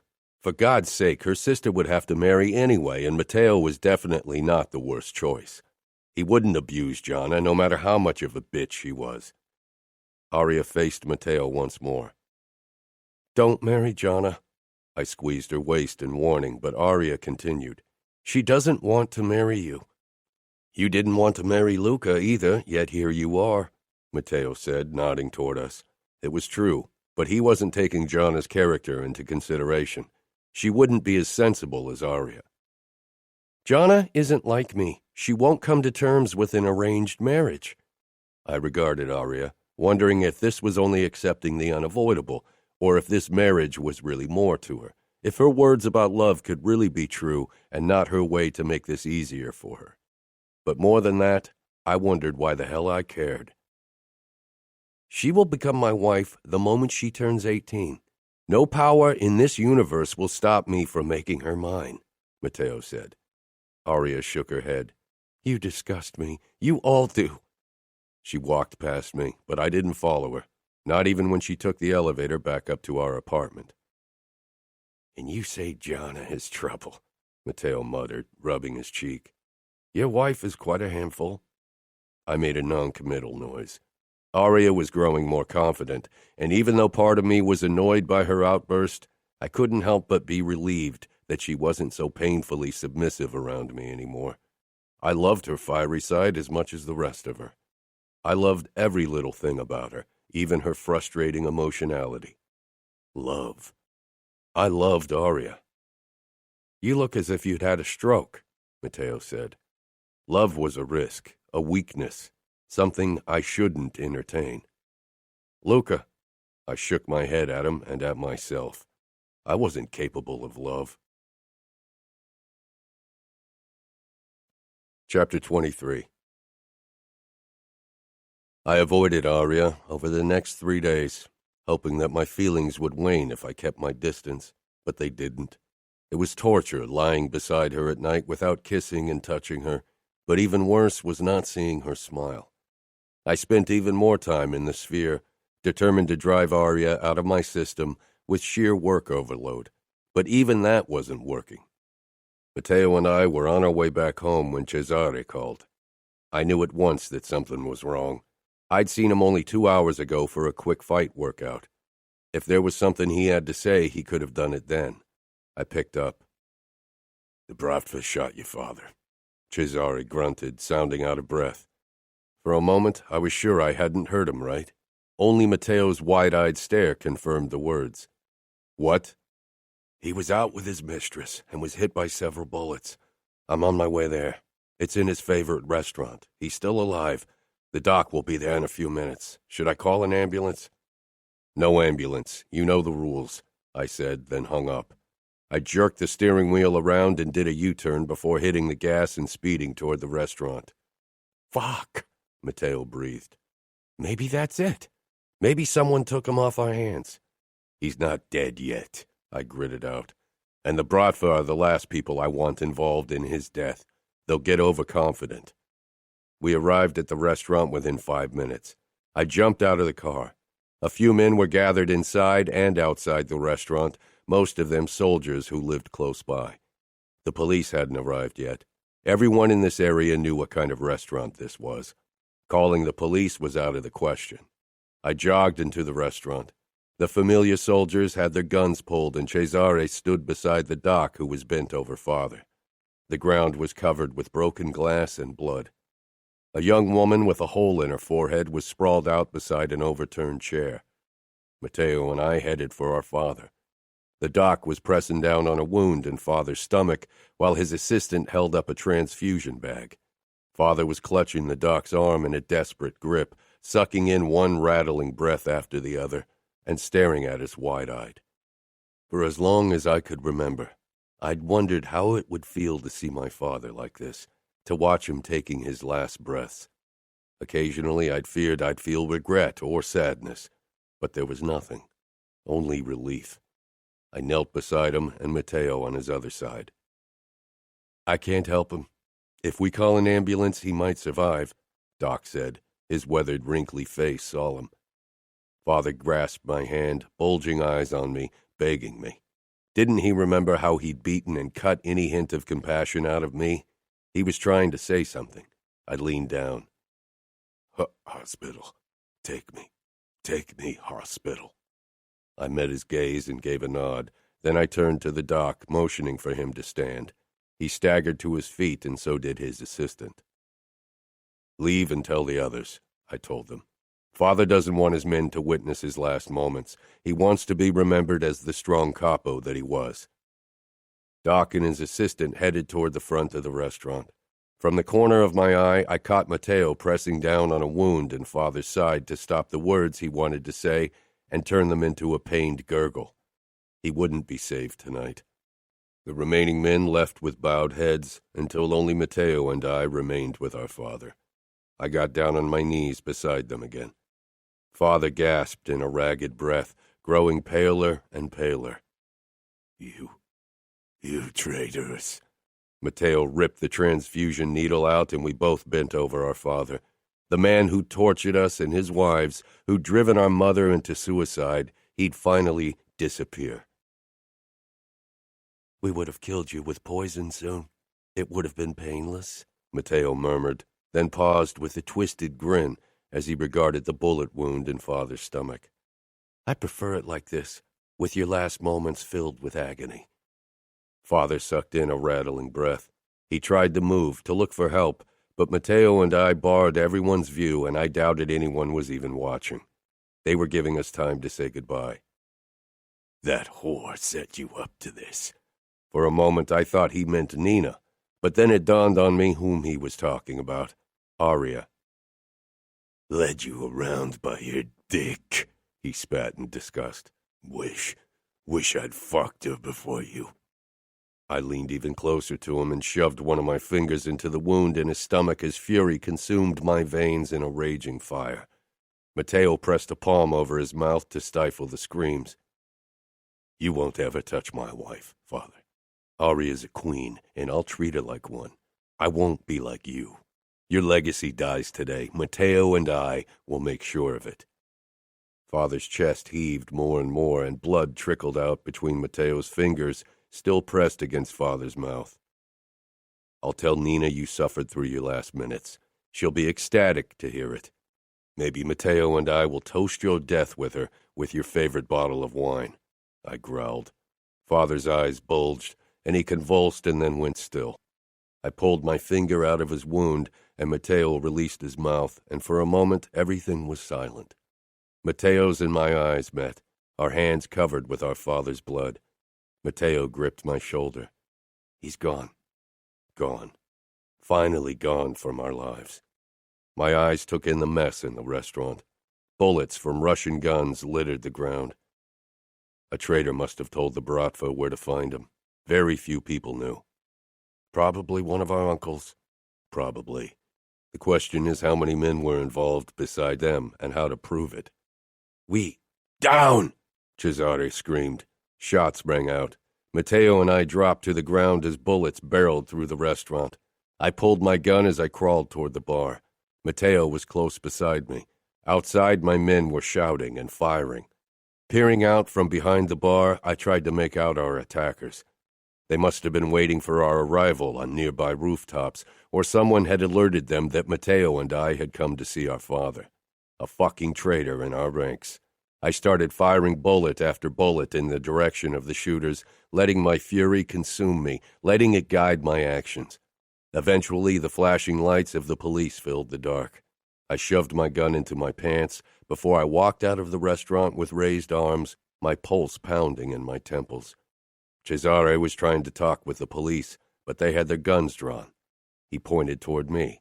One of the police officers approached me while his colleagues aimed their guns at my men and me.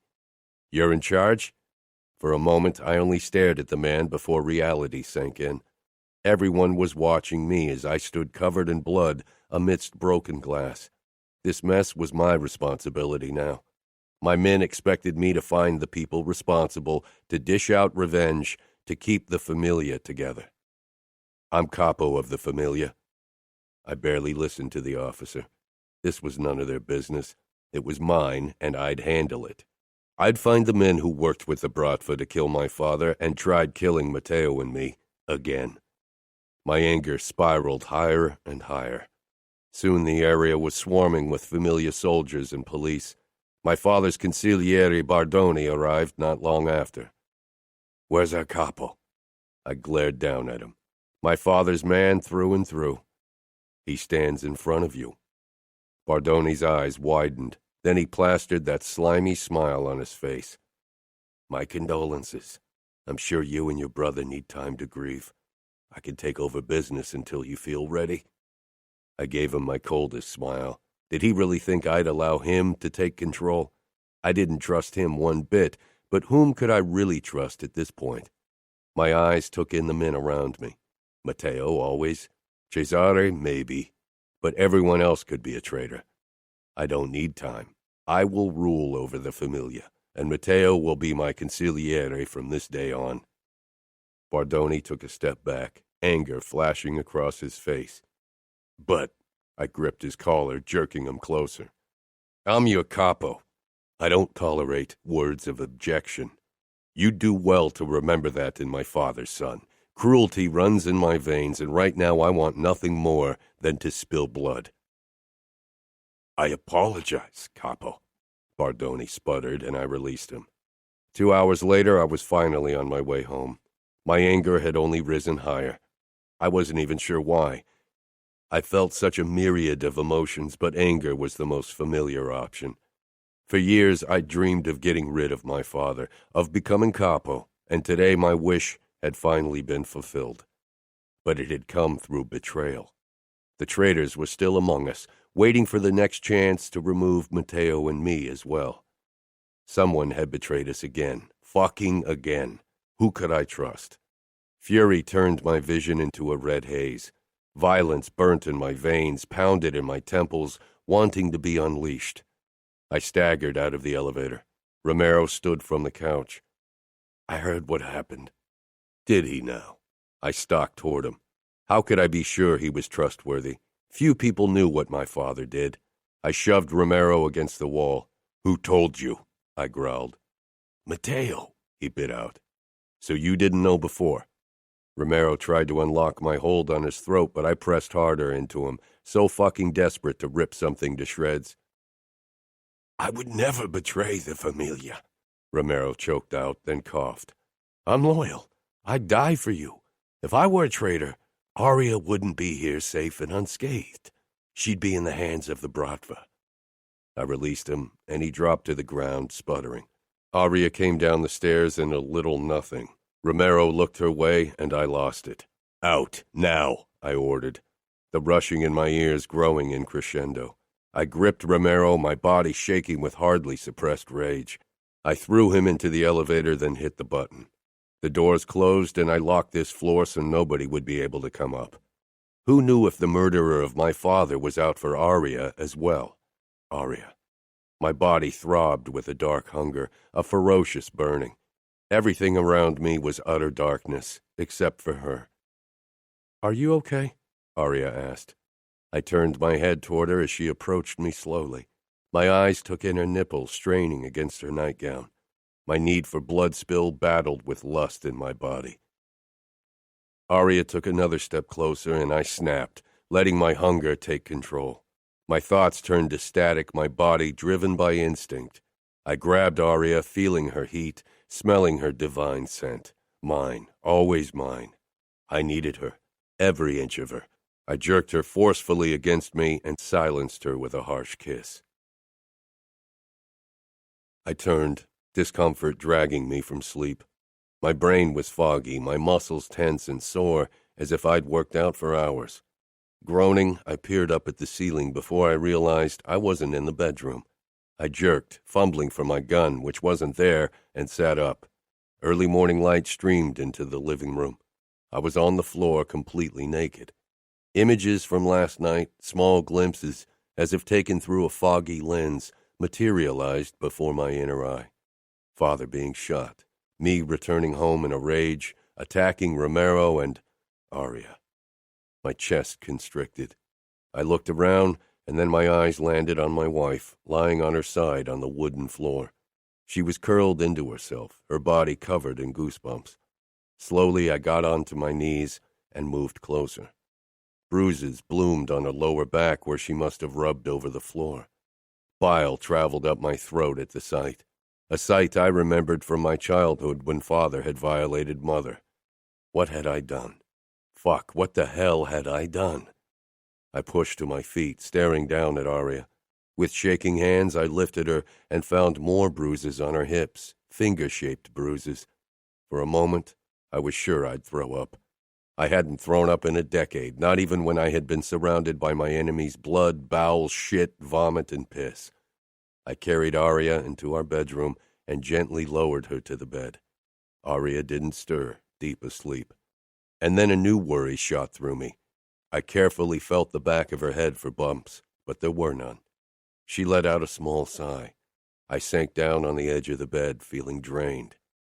My eyes were frozen on my battered wife. All my life I'd sworn I'd never become my father, not in that regard at least. I curled my hands to fists, despair and guilt battling a furious war in my chest. I considered calling Matteo, but shame stopped me. He and I had hated our father fiercely for how he treated his women. How could I admit that I was as bad as him? Aria's lids fluttered and I tensed, dreading the look in her eyes when she saw me. Would she hate me? Fear me? How could I ever make it up to her? Ever apologize if I'd hurt her like I thought I had? There was no apologizing for something like that. It was unforgivable. Aria looked at me with a small frown. What did I do? I rasped, torn between not wanting to know and desperately needing to. Aria peered down her body. I didn't understand her reaction. Was she in shock? How badly had I fucked up? She brushed her fingers over her throat, and I winced at the bite marks I'd left on her unblemished skin. I was a monster. I should have never been given someone like Aria. Aria pushed into a sitting position and grimaced, pain flashing across her face. A new wave of self-hatred slashed through me sharper than any knife ever could. Aria, please tell me. Did I couldn't even say the fucking word. What kind of man could perform the deed but not say the word? Aria's brows drew together as she looked at me, as if she didn't understand a word I was saying. You don't remember? I remember bits and pieces. I remember holding you down. That was the worst memory of all. Aria bent over the couch, me on top of her. You didn't hurt me, Aria said softly. Her body spoke a different language. Why was she trying to protect me? Don't lie to me. Aria crawled over to me. I regarded her without moving. You were a bit rougher than usual, but I wanted it. I enjoyed it. I had trouble believing it, considering how my rougher side was. No, really, Luca, Aria murmured, kissing my cheek. She didn't look scared or broken. I came at least 4 times. I don't exactly remember everything. I passed out from sensory overload. I closed my eyes for a moment. Fuck. Not like my father. I don't understand what got into you. You even attacked Romero. I put my hand on Aria's knee, savoring the feel of her soft skin, glad that she didn't flinch. My father is dead. Aria's eyes widened. What? How? Last night. He was having dinner at a small restaurant in Brooklyn when a sniper put a bullet into his head. Aria didn't need to know the entire truth. It wouldn't serve any purpose. The less she knew in this regard, the safer she'd be. What about your stepmother? She wasn't there. He was with his mistress. She was shot too, probably because the Bratva thought she was his wife. Someone must have told them where to find him. Very few people knew he went there. He was in disguise. Nobody could have recognized him. There has to be a traitor among us. Nina was probably slurping champagne and dancing on the tables as we spoke. I needed to go see her with Matteo later today.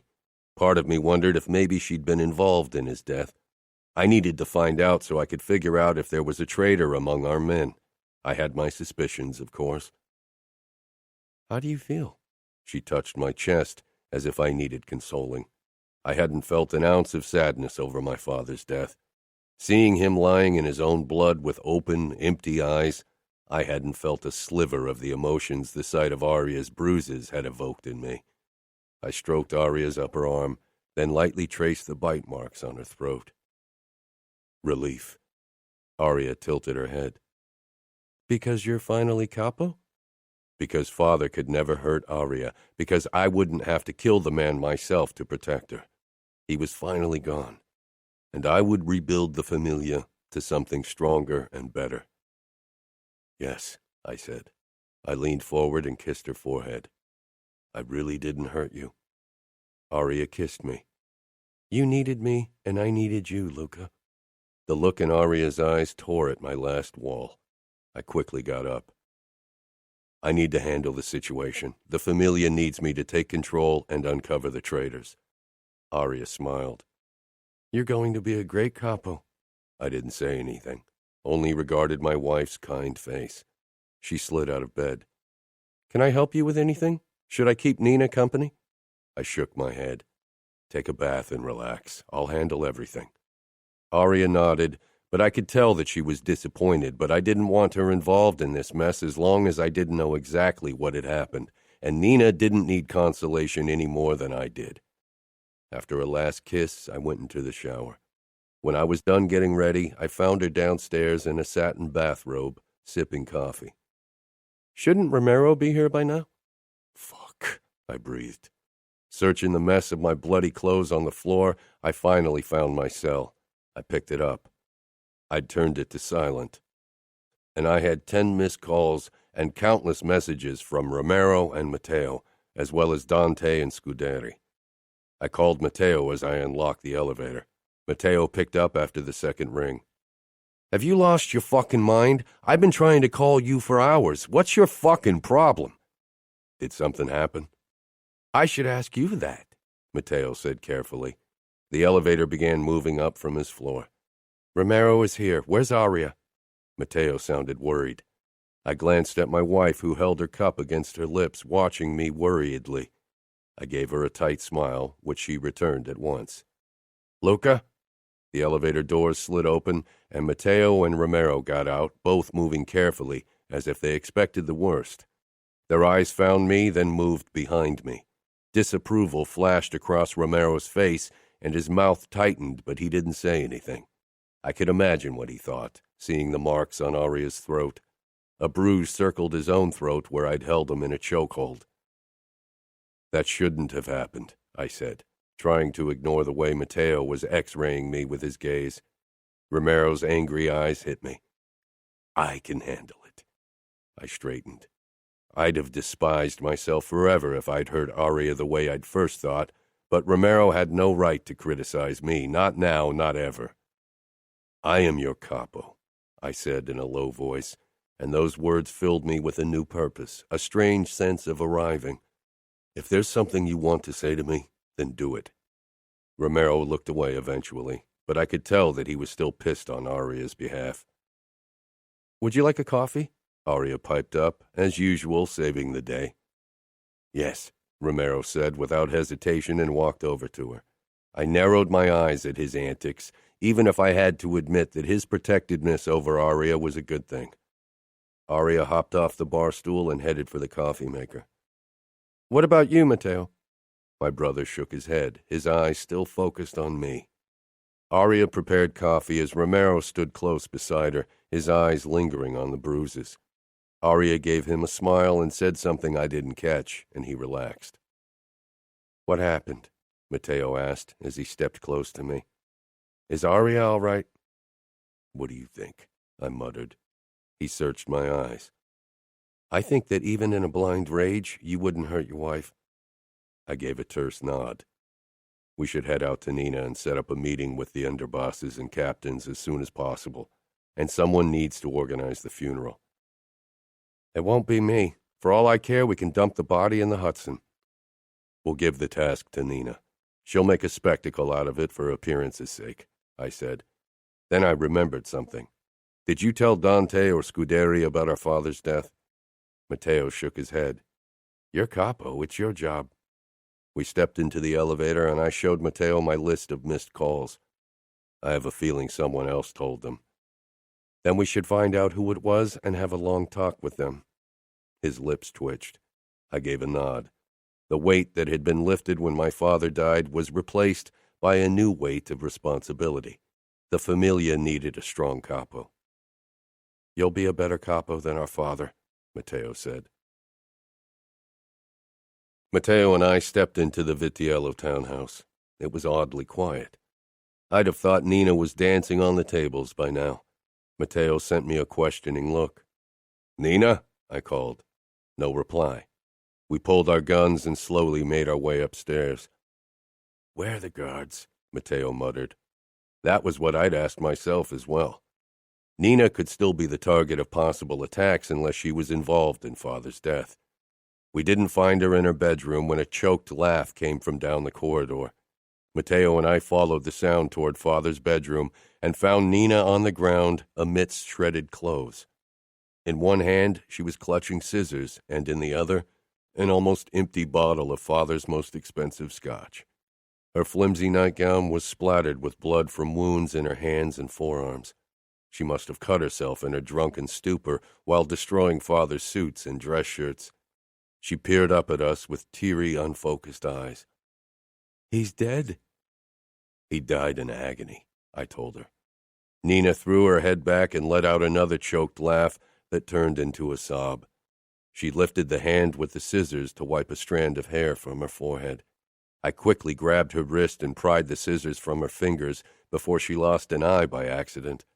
She clutched at my shirt when I helped her to her feet. What happens to me now? She slurred. What do you mean? I asked, trying to loosen her grip without breaking her fingers, but it became clear pretty quickly that she couldn't stand on her own. I have nothing. Nothing. Your father disinherited me. He didn't want me to be happy when he was dead. He didn't want anyone to be happy. Matteo gave me a look. I'd suspected that Father would find a way to make Nina's life hell even after his death. Take a shower, Nina, I ordered. We'll talk when you're sober. I led her into the bathroom, turned the shower on cold, and sat her down beneath it. She gasped sharply. We'll be waiting downstairs. Hurry. We've got a lot to discuss, I said, then turned and left with Matteo at my side. Nina's family consisted of low soldiers. Father had chosen her for that very reason, because it guaranteed he could torture her without an influential family getting in the way. Nina had nothing. What are you going to do? I assume you won't marry her off again? No, I said immediately. Call Cesare and tell him to send over a couple of trustworthy men to become Nina's new guards. I don't want Father's men around her. We headed into the kitchen, which was also deserted. Had everyone left the moment they'd found out about Father's death? I turned on the coffee maker as I called Bardoni. He picked up immediately. Luca, what a pleasure, I grimaced. Why's Nina all alone in the house? Your father gave me orders in case of his death. The personnel weren't supposed to work for Nina, and she's supposed to move out of the house. My father is dead. I'm capo now. Everything belongs to me, and I decide what happens. You won't ever give a single order without consulting with me first. Understood? I hung up, seething. Matteo leaned beside me. Cesare sent 2 men. I prepared coffee, trying to control my anger. Steps rang out, and Nina walked in. She was pale and didn't wear makeup. She looked younger than 33 in that moment, reminding me of the girl at my father's mercy many years ago. She'd gone through hell with him, which was why I didn't hate her as much as I should for how she'd treated us when we were only boys. She wore a black sleeveless dress that revealed the bruises on her wrists and forearms and her ankles. She regarded Matteo and me as she often had my father, then wrapped her arms around her middle. You'll throw me on the street, won't you? I filled a cup with coffee and walked over to her. Drink. She took it with shaking hands, regarding me like a beaten dog waiting for his master to punish him. Fuck. I preferred Nina's bitchiness to this. She swallowed, then looked at Matteo. Matteo grimaced. She was offering herself to him for whatever she thought he might want with her. Nina, I said firmly, and her eyes darted up to me. Father had done a marvelous job breaking her. I'll give you this house. Do with it whatever you want. Sell it or burn it, I don't give a fuck. Her eyes grew wide. The house had a market worth of around $15 million. I chose 2 new bodyguards for you. They'll guard you from now on. As the stepmother of the new capo, you need protection. She didn't say anything, only stared at me.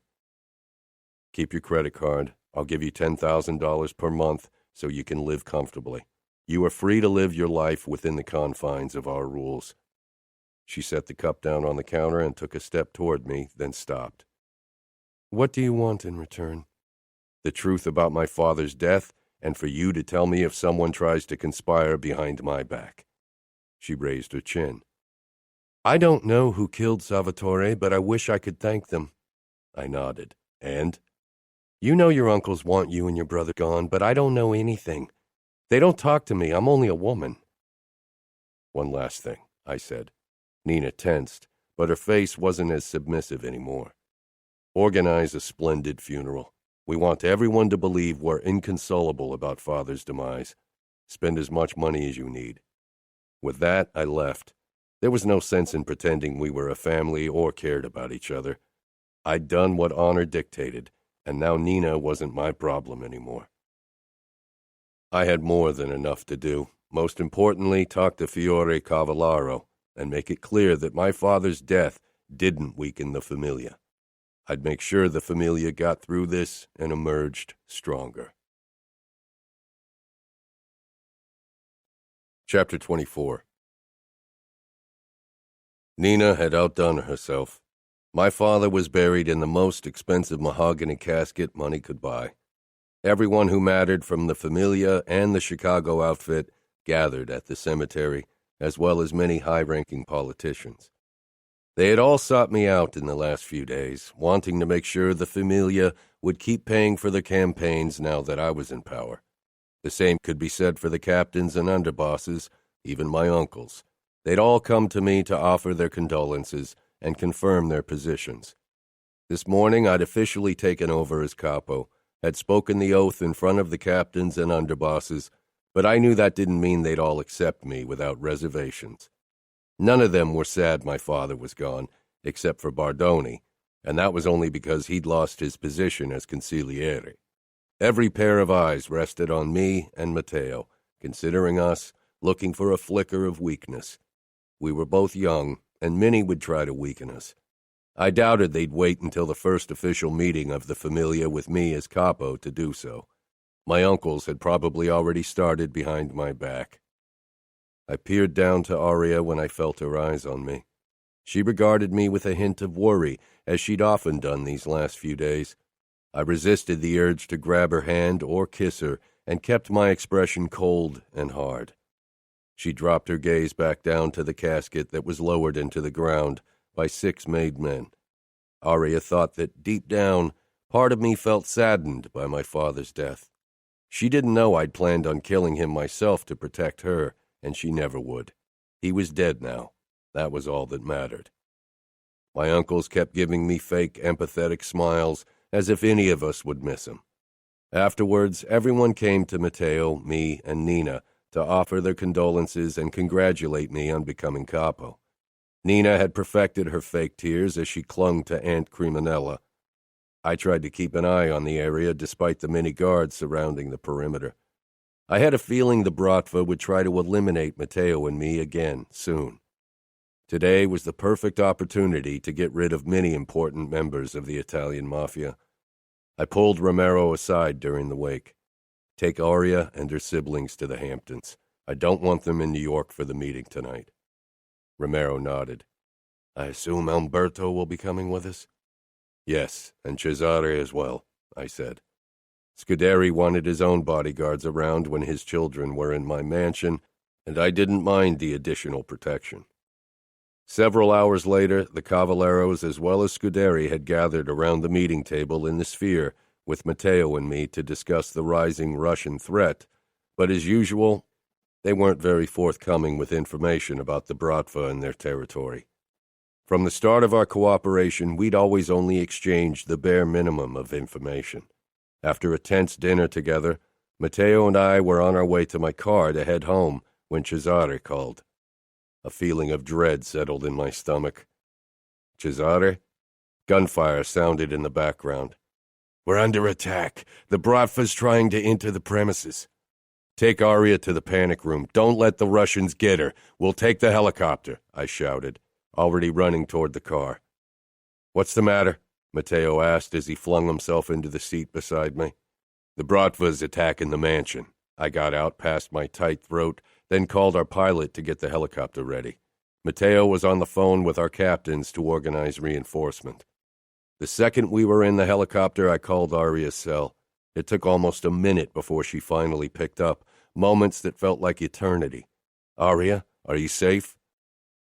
They killed Umberto, Aria whispered. I didn't give a fuck who died as long as Aria was safe. I'd kill them all with my own hands if that meant she'd return to me. Where are you? Aria's breathing was quick. Searching for Gianna. My stomach hollowed out. Aria, where's Romero? Why isn't he taking you to the panic room? I have to find Gianna. Aria, the Bratva wants you. Get into the panic room. I'm taking the helicopter. I'll be there in 20 minutes. I'm already on the way. There could be only one reason why the Bratva attacked the mansion when every member of the mob was in New York. They wanted Aria because they'd figured out she was the only way to get to me. I can't talk anymore, Aria said. Aria, I didn't get further before the call was cut off. For a second, I could do nothing but stare at my phone. Luca, what did she say? Is Gianna with her? Matteo asked, but I ignored him. If we'd been alone, maybe I would have talked to him. But as it was, there were 3 more men in the helicopter, and I didn't want them to realize how worried I was about my wife. I'd never felt this helpless. I reached for my gun and began checking it to make sure everything was working. I couldn't allow myself to consider what might happen in case the Bratva got their hands on Aria. I'd be there in time.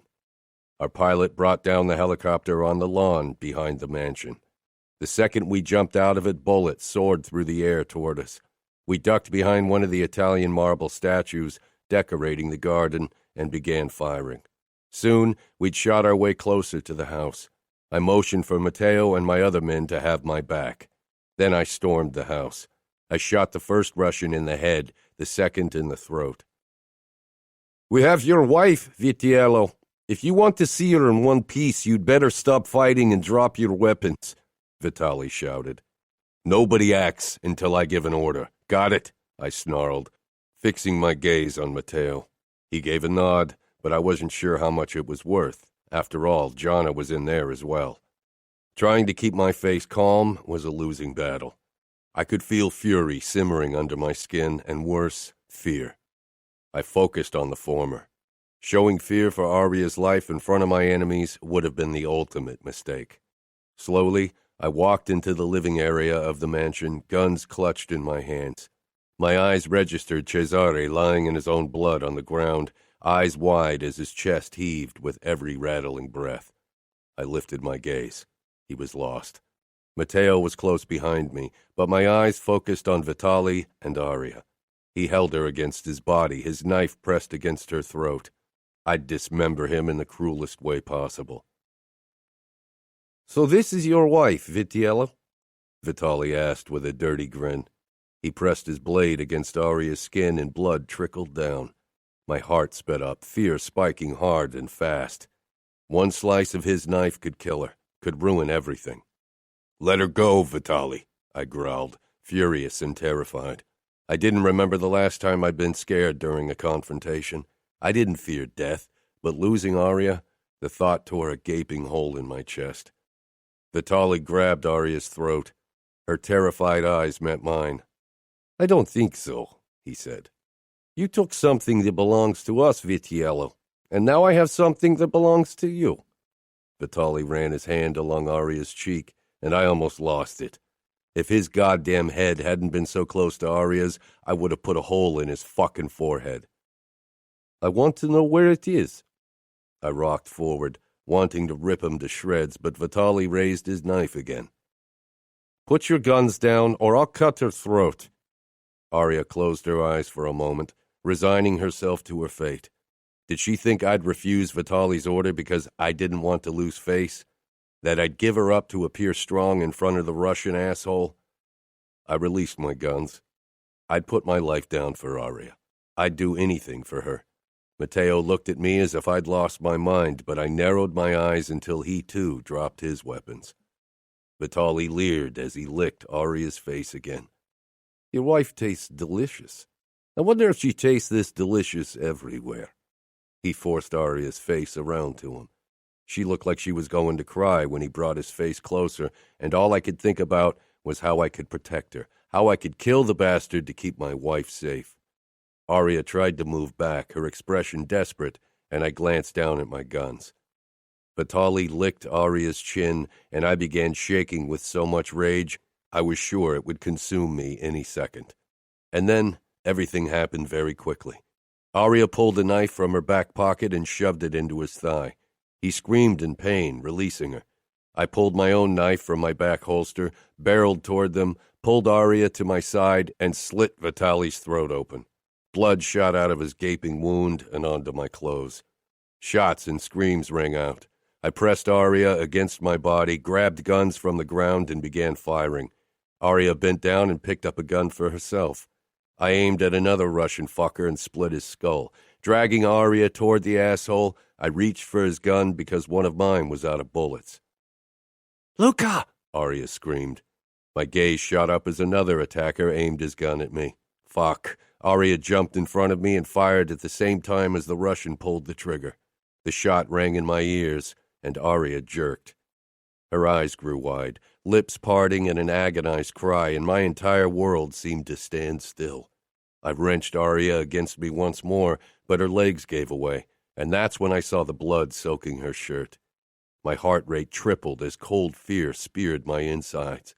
I lowered her to the ground, holding her in my arms, but she lay completely unmoving.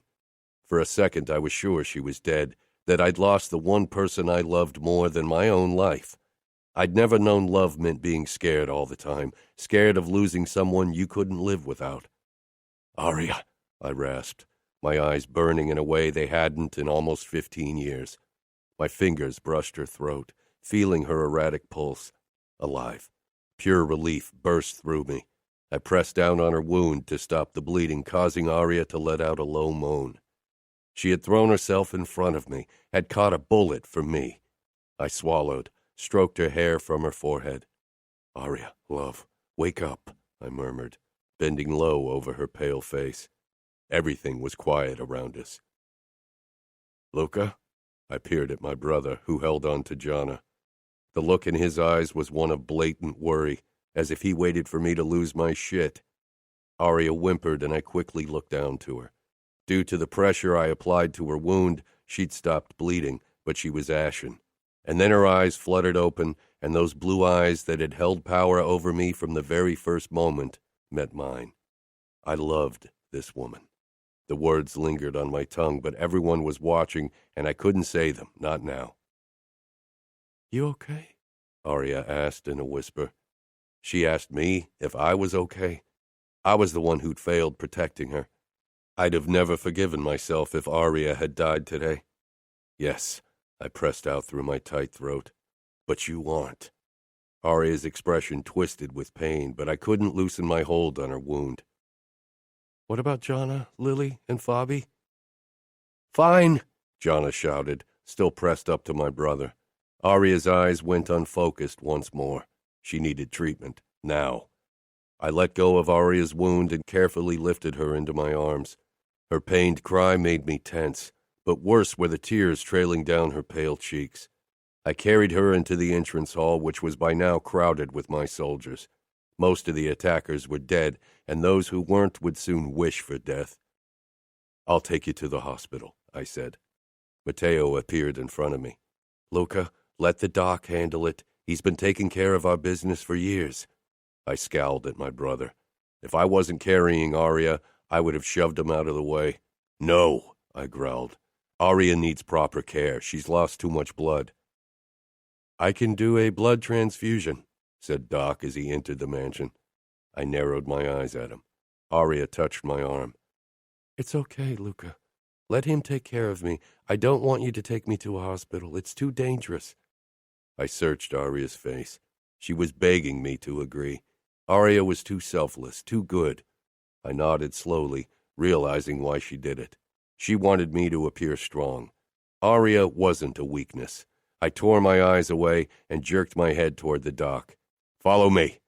Arya went slack in my hold again. I have to get everything I need from the car, Doc said. Hurry, I growled as I carried Arya up the stairs and into a bedroom. I put her down on the mattress gently, then stroked her cheek. I love you, Arya, I said quietly. Admitting it aloud, even when no one could hear me, felt like a huge step. I bent down and kissed her forehead, but straightened when I heard steps. Doc limped inside with his female assistant. He sometimes worked with a guy as well, but he probably knew I wouldn't have let a young man anywhere near my wife. I need to take a look at her injury, Doc said carefully. I took a step back so he could pass, but stayed close. I wouldn't leave Arya alone with anyone in her state. Doc eyed me briefly before he bent over her. He felt her pulse, then lifted one eyelid to check her eyes before he continued with more examinations. Will she be okay? I asked tightly. Doc glanced up, his brows crinkling. Of course, but she needs a blood transfusion. Be positive. I'm O-positive, I said immediately. Take my blood, don't waste time. Doc didn't argue with me. I held out my arm as he prepared everything for the direct transfusion. I glanced back down at my wife, lying helplessly in front of me. Can you remove her shirt? Doc asked me respectfully. I hesitated, but then I took my knife and cut open Arya's T-shirt. Her white bra was covered in blood, but I left it on. Doc checked her wound while his assistant shoved the needle into my arm, then into Arya's. When my blood finally entered Arya's veins, I relaxed. I kept a close eye on the doc as he removed the bullet from Arya's wound and stitched it up. Guilt cut me deeply at the sight. It would always serve as my reminder to protect her. My gaze returned to Arya's pale face. It was difficult to stay put and not to kiss her forehead and hold her as close as possible. Eventually, the transfusion was done, and the doc and his assistant left. I was alone with Arya for the first time. I stretched out beside her and carefully cradled her in my arm, burying my nose in her hair. Closing my eyes, I tried to calm my still racing pulse. Arya would be fine. Only a small scar, nothing else, but I doubted I could ever forget the moment I thought I'd lost her. I won't ever lose you, Principessa, I murmured against her temple. Matteo stepped in without knocking. His eyes took in the sight of me holding Arya against me, and for once, I didn't give a fuck. I trusted my brother, even with this truth. How is she? He asked quietly as he walked closer. Still knocked out from the pain meds the doc gave her. She won't wake for a few more hours. The doc will stay in one of the guest rooms in case we need him. Good, I said, peering down at Arya's face once more. We're going to start interrogating the Russian bastards. I assume you want to be part of it. I wanted to tear into them, but the idea of leaving Arya right now made my pulse speed up. I'll join you later. Surprise crossed Matteo's face. I can't promise there'll be much left for you then. Focus on one of the fuckers and leave the others for me, I pressed out, meeting my brother's stare. He searched my eyes, then nodded slowly before he walked out. I must have fallen asleep, because I jerked awake when an ear-splitting scream rang out in the house. Arya was still knocked out beside me. I carefully slid my arm out from under her, grabbed my gun, and rushed out of the room. I listened for a possible attack, but it was quiet in the house except for the wail. It took me a moment to realize it was Liliana who made the sound. Locking Arya's door, I stormed downstairs, then followed the screaming into the basement, finding Jana and Liliana down there. The sight of the tortured Russian must have made Liliana snap. I didn't give a fuck. All that mattered was that Arya didn't wake. She'd be upset. It took Mateo, Romero, and me almost 15 minutes to silence Liliana and take her up to her room and Jana back into her bedroom under loud protests. "Damn it," I growled when I was alone with Mateo. He was covered in blood and had an excited gleam in his eyes. "Are you going to help us now?" My eyes darted to the master bedroom. "I want the doc to check on Aria again, then I'll join you." "I've never seen you like this," Mateo said. I didn't comment. "Send the doc." After the doc had checked on Aria, I finally allowed Jana to visit her sister, and I joined my brother down in the basement. The second I entered, my men stepped back from our captives. Romero gave me a tight smile. Mateo motioned at the left fucker. He wasn't as bad off as the guy on the right. That was the bastard Mateo seemed to have a particular interest in. I rolled up my sleeves as I approached my target. "So, Vitali wanted to get his dirty hands on my wife?" I stared down at the bastard who gave me a bloody smile. "We would have fucked the slut, every single hole. That's what 3-hole sluts are for." My smile widened as I brought my face close to his. "Let's see how many of your holes I get to fuck with my blade before you apologize for calling my wife a slut." He spat against my chest. "I won't apologize to an Italian whore." I straightened and held out my hand toward Mateo, who handed me one of his knives. "Before your death, you will call her queen." I was covered in blood from head to toe as I knelt beside the whimpering Russian bastard and leaned down to his ear. "Tell me again, who's my wife?" I held the blood-covered blade in front of the eye he still had. He whimpered.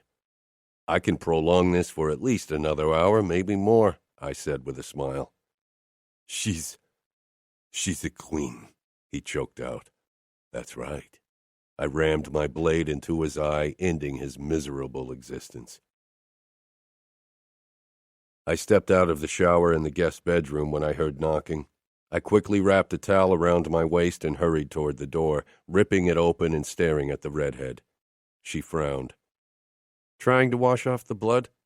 "What do you want?" I growled. I was still on edge from the day's events and had no patience for her snark. "I thought you'd like to know that Aria is awake." I returned into the bedroom and got dressed quickly, then stormed toward the master bedroom barefoot. The second I saw Aria, my heart thudded wildly in my chest. Dark shadows spread out under her gorgeous blue eyes, and she gave me a small smile. My legs carried me toward her, and I kissed her forehead. To my surprise, Jana left without hesitation. "Do you need morphine?" I asked. "Yeah." I injected Aria with the morphine, then held her hand in mine, needing to touch her. "Did we lose someone?" she asked. "A few. Cesare and a couple of soldiers," I said before I added, "and Umberto." Sadness flashed in Aria's eyes. "I know. I saw him get shot." I couldn't feel sad over the man we'd lost because Aria was here. Aria swallowed. "What did that guy Vitali mean when he said you had something that belonged to him?" "We intercepted one of their drug deliveries, but that's not important now. The only thing that mattered was keeping Aria safe." "What is important, then?" she whispered. "That I almost lost you.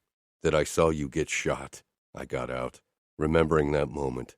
I'd never felt this way, like a part of me was ripped out because of another person. "You're lucky the bullet only hit your shoulder. The doc says it'll heal completely and you'll be able to use your arm like before." Aria blinked slowly, and the corners of her mouth twitched up briefly. The meds were dragging her down again. I moved my face close to hers. "Don't do that ever again," I rasped. She tilted her head as if she didn't know what I meant. "What?" "Taking a bullet for me." Aria squeezed my hand lightly, her eyelids dropping.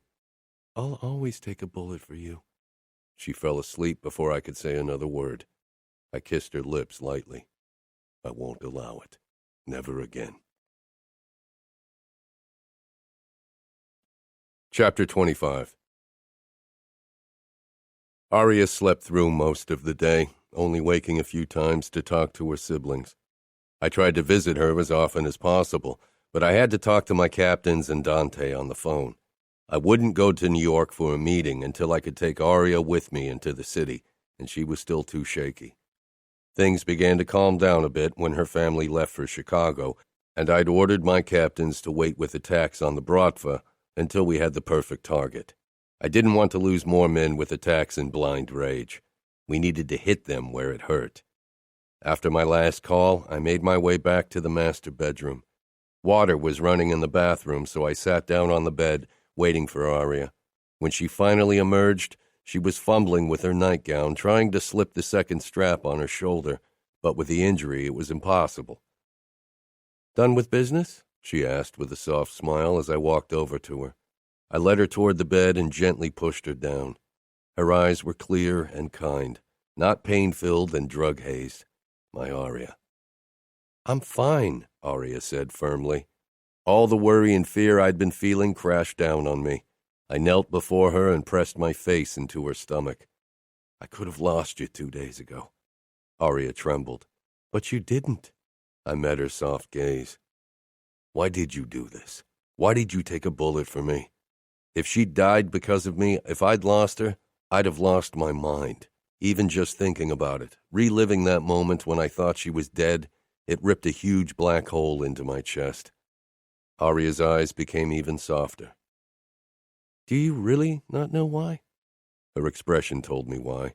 Everything seemed to stand still. I knew what I felt for the woman in front of me, had known it with absolute certainty the second I almost lost her, but even before then I'd known the nature of my feelings, but had clung to my doubts. I loved Aria, and how could I not? She was lovable. She was kind and gracious and forgiving. She was pure light. She was someone who deserved to be loved. I didn't. I knew what I was. "I love you, Luca." I cupped her face, bringing our faces close but never close enough. I searched her eyes, trying to understand how she could love me, how she found something in me that deserved to be loved. "You love me," I repeated. No one had ever said those words to me. No one should. "You shouldn't love me, Aria. I'm not someone who should be loved. People fear me, they hate me, they respect me, they admire me, but they don't love me. I'm a killer. I'm good at killing. Better probably than at anything else, and I don't regret it. Fuck, sometimes I even enjoy it. That's a man you want to love?" Aria gave me that smile, the smile that burst like a ray of sunshine through my darkness, that warmed even my cold heart. "It's not a matter of want, Luca. It's not like I could choose to stop loving you," she whispered. Few things in her life had been her choice. It was only fitting that even her feelings for me weren't. She was as trapped in her love for me as she was trapped in this marriage. "And you hate that you love me. I remember you saying it before." Aria shook her head. "No, not anymore. I know you aren't a good man. I've always known it, and I don't care. I know I should. I know I should lie awake at night hating myself for being okay with my husband, being the boss of one of the most brutal and deadliest crime organizations in the States. But I don't. What does that make me?" Aria shifted her head in my hold, glancing down at her hands in her lap with a small frown. "And I killed a man, and I don't feel sorry. Not one bit. I would do it again." She met my gaze, and her eyes were full of love. No hate, no regret, nothing but love. "What does that make me, Luca? I'm a killer like you." "You did what you had to do. He deserved to die. I wished I could have killed him, not just because I wanted each and every single Bratva fucker to suffer as much as possible, but also because I didn't want Aria to be burdened with death." "There's not one of us who doesn't deserve death. We probably deserve it more than most," Aria whispered. "You were good, Aria. You were innocent. I forced you into this." How could she compare herself to me? She didn't know what I'd done, what I enjoyed doing. She had killed to protect someone she loved. I killed for many reasons, few of them noble or altruistic. "You didn't, Luca. I was born into this world. I chose to stay in this world. Being born into our world means being born with blood on your hands. With every breath we take, Sin is engraved deeper into our skin. You don't have a choice. There's no way to escape our world. You didn't have a choice in marrying me either. If you'd let that bullet kill me, you would have at least escaped our marriage. She wouldn't have been free because freedom didn't exist in our world, but Matteo wouldn't have forced her to marry again. There are few good things in our world, Luca, and if you find one, you cling to it with all your might. You are one of those good things in my life. My chest swelled with love. I'm not good. You're not a good man, no, but you are good for me. I feel safe in your arms. I don't know why. I don't even know why I love you, but I do, and that won't change. I had to close my eyes against the fierce emotion in her expression. Love is a risk in our world, and a weakness a capo can't afford. I'd believed in those words all my life. I should still believe in them if I wanted to be an invincible capo. I know, Aria whispered miserably. I looked at her. Didn't she know? Couldn't she see? But I don't care, because loving you is the only pure thing in my life. Aria's eyes filled with tears and incredulity. You love me? Yes, even if I shouldn't. If my enemies knew how much you meant to me, they'd do anything to get their hands on you, to hurt me through you, to control me by threatening you. The Bratva will try again, and others will too.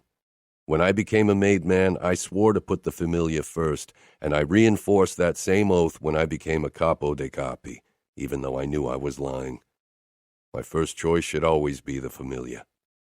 Aria watched me with parted lips, as if she didn't trust her ears. But you are my first choice, Aria. I'll burn down the world if I have to. I'll kill and maim and blackmail. I'll do anything for you. She couldn't possibly fathom what I'd do for her, the length I'd go to protect her. The Russian fucker today had gotten a taste, and anyone else who dared to insult or hurt her would end the same way. Maybe love is a risk, but it's a risk I'm willing to take, and as you said, it's not a choice. I never thought I would, never thought I could love someone like that. But I fell in love with you. I fought it. It's the first battle I didn't mind losing. Aria wrapped her arms around me, her tears falling onto my neck. She twitched with a whimper when her shoulder bumped against me. I withdrew slowly, worried about hurting her. You need to rest. Your body needs to heal. I gently pushed her down until she lay back, but she dug her fingers into my biceps. She peered up at me through her lashes. I don't want to rest. I want to make love to you. My eyes darted down to her beautiful legs, then back to her pleading face. I wanted nothing more than to be as close to Aria as possible, but she was injured. I'm going to hurt you. Your stitches could rip open. Aria caressed my chest, then my stomach until her fingers reached the growing bulge in my pants. I stifled a groan when she began rubbing me lightly. Her expression turned teasing. He agrees with me. He always does, but he's not the voice of reason, believe me, I muttered. Aria laughed only to flinch a moment later. She was in pain. That's what I mean. Please, I want to make love to you. I've wanted this for a long time. Her begging broke down my resolve piece by piece. I've always made love to you, Aria, I admitted. The feelings I hadn't understood in the beginning and fought later, they had been there when I'd taken Aria's virginity.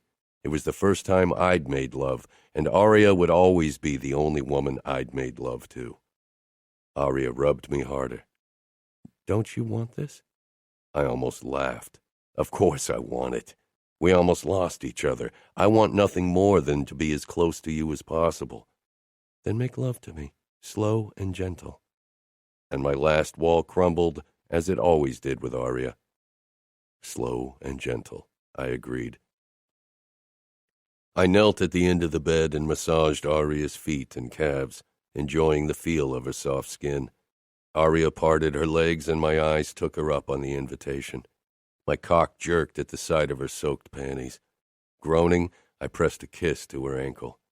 I trailed my fingers up her leg until I brushed over her crotch. She was so wet and hot. You make slow and gentle really hard on me. If you weren't hurt, I'd bury myself in you and make you scream my name. If I wasn't hurt, I'd want you to do it. I suckled Aria's ankle. Mine. I kissed her calf. Mine. Then her knee. Mine. Her thigh. Mine. Until I finally reached her pussy. I dragged her panties down before I wedged myself between her thighs. I planted a kiss on her folds. Mine. Aria moaned, then whimpered in pain because she'd moved. I want you to relax completely. No tensing your muscles, or your shoulder will hurt, I ordered as I brushed my lips along her crease. I always tense up when I come, and I really, really want to come. I'd make her come as often as she wanted, not just today, but for the rest of our lives. You will, but no tensing. Aria gave me a look that made it clear that wouldn't work.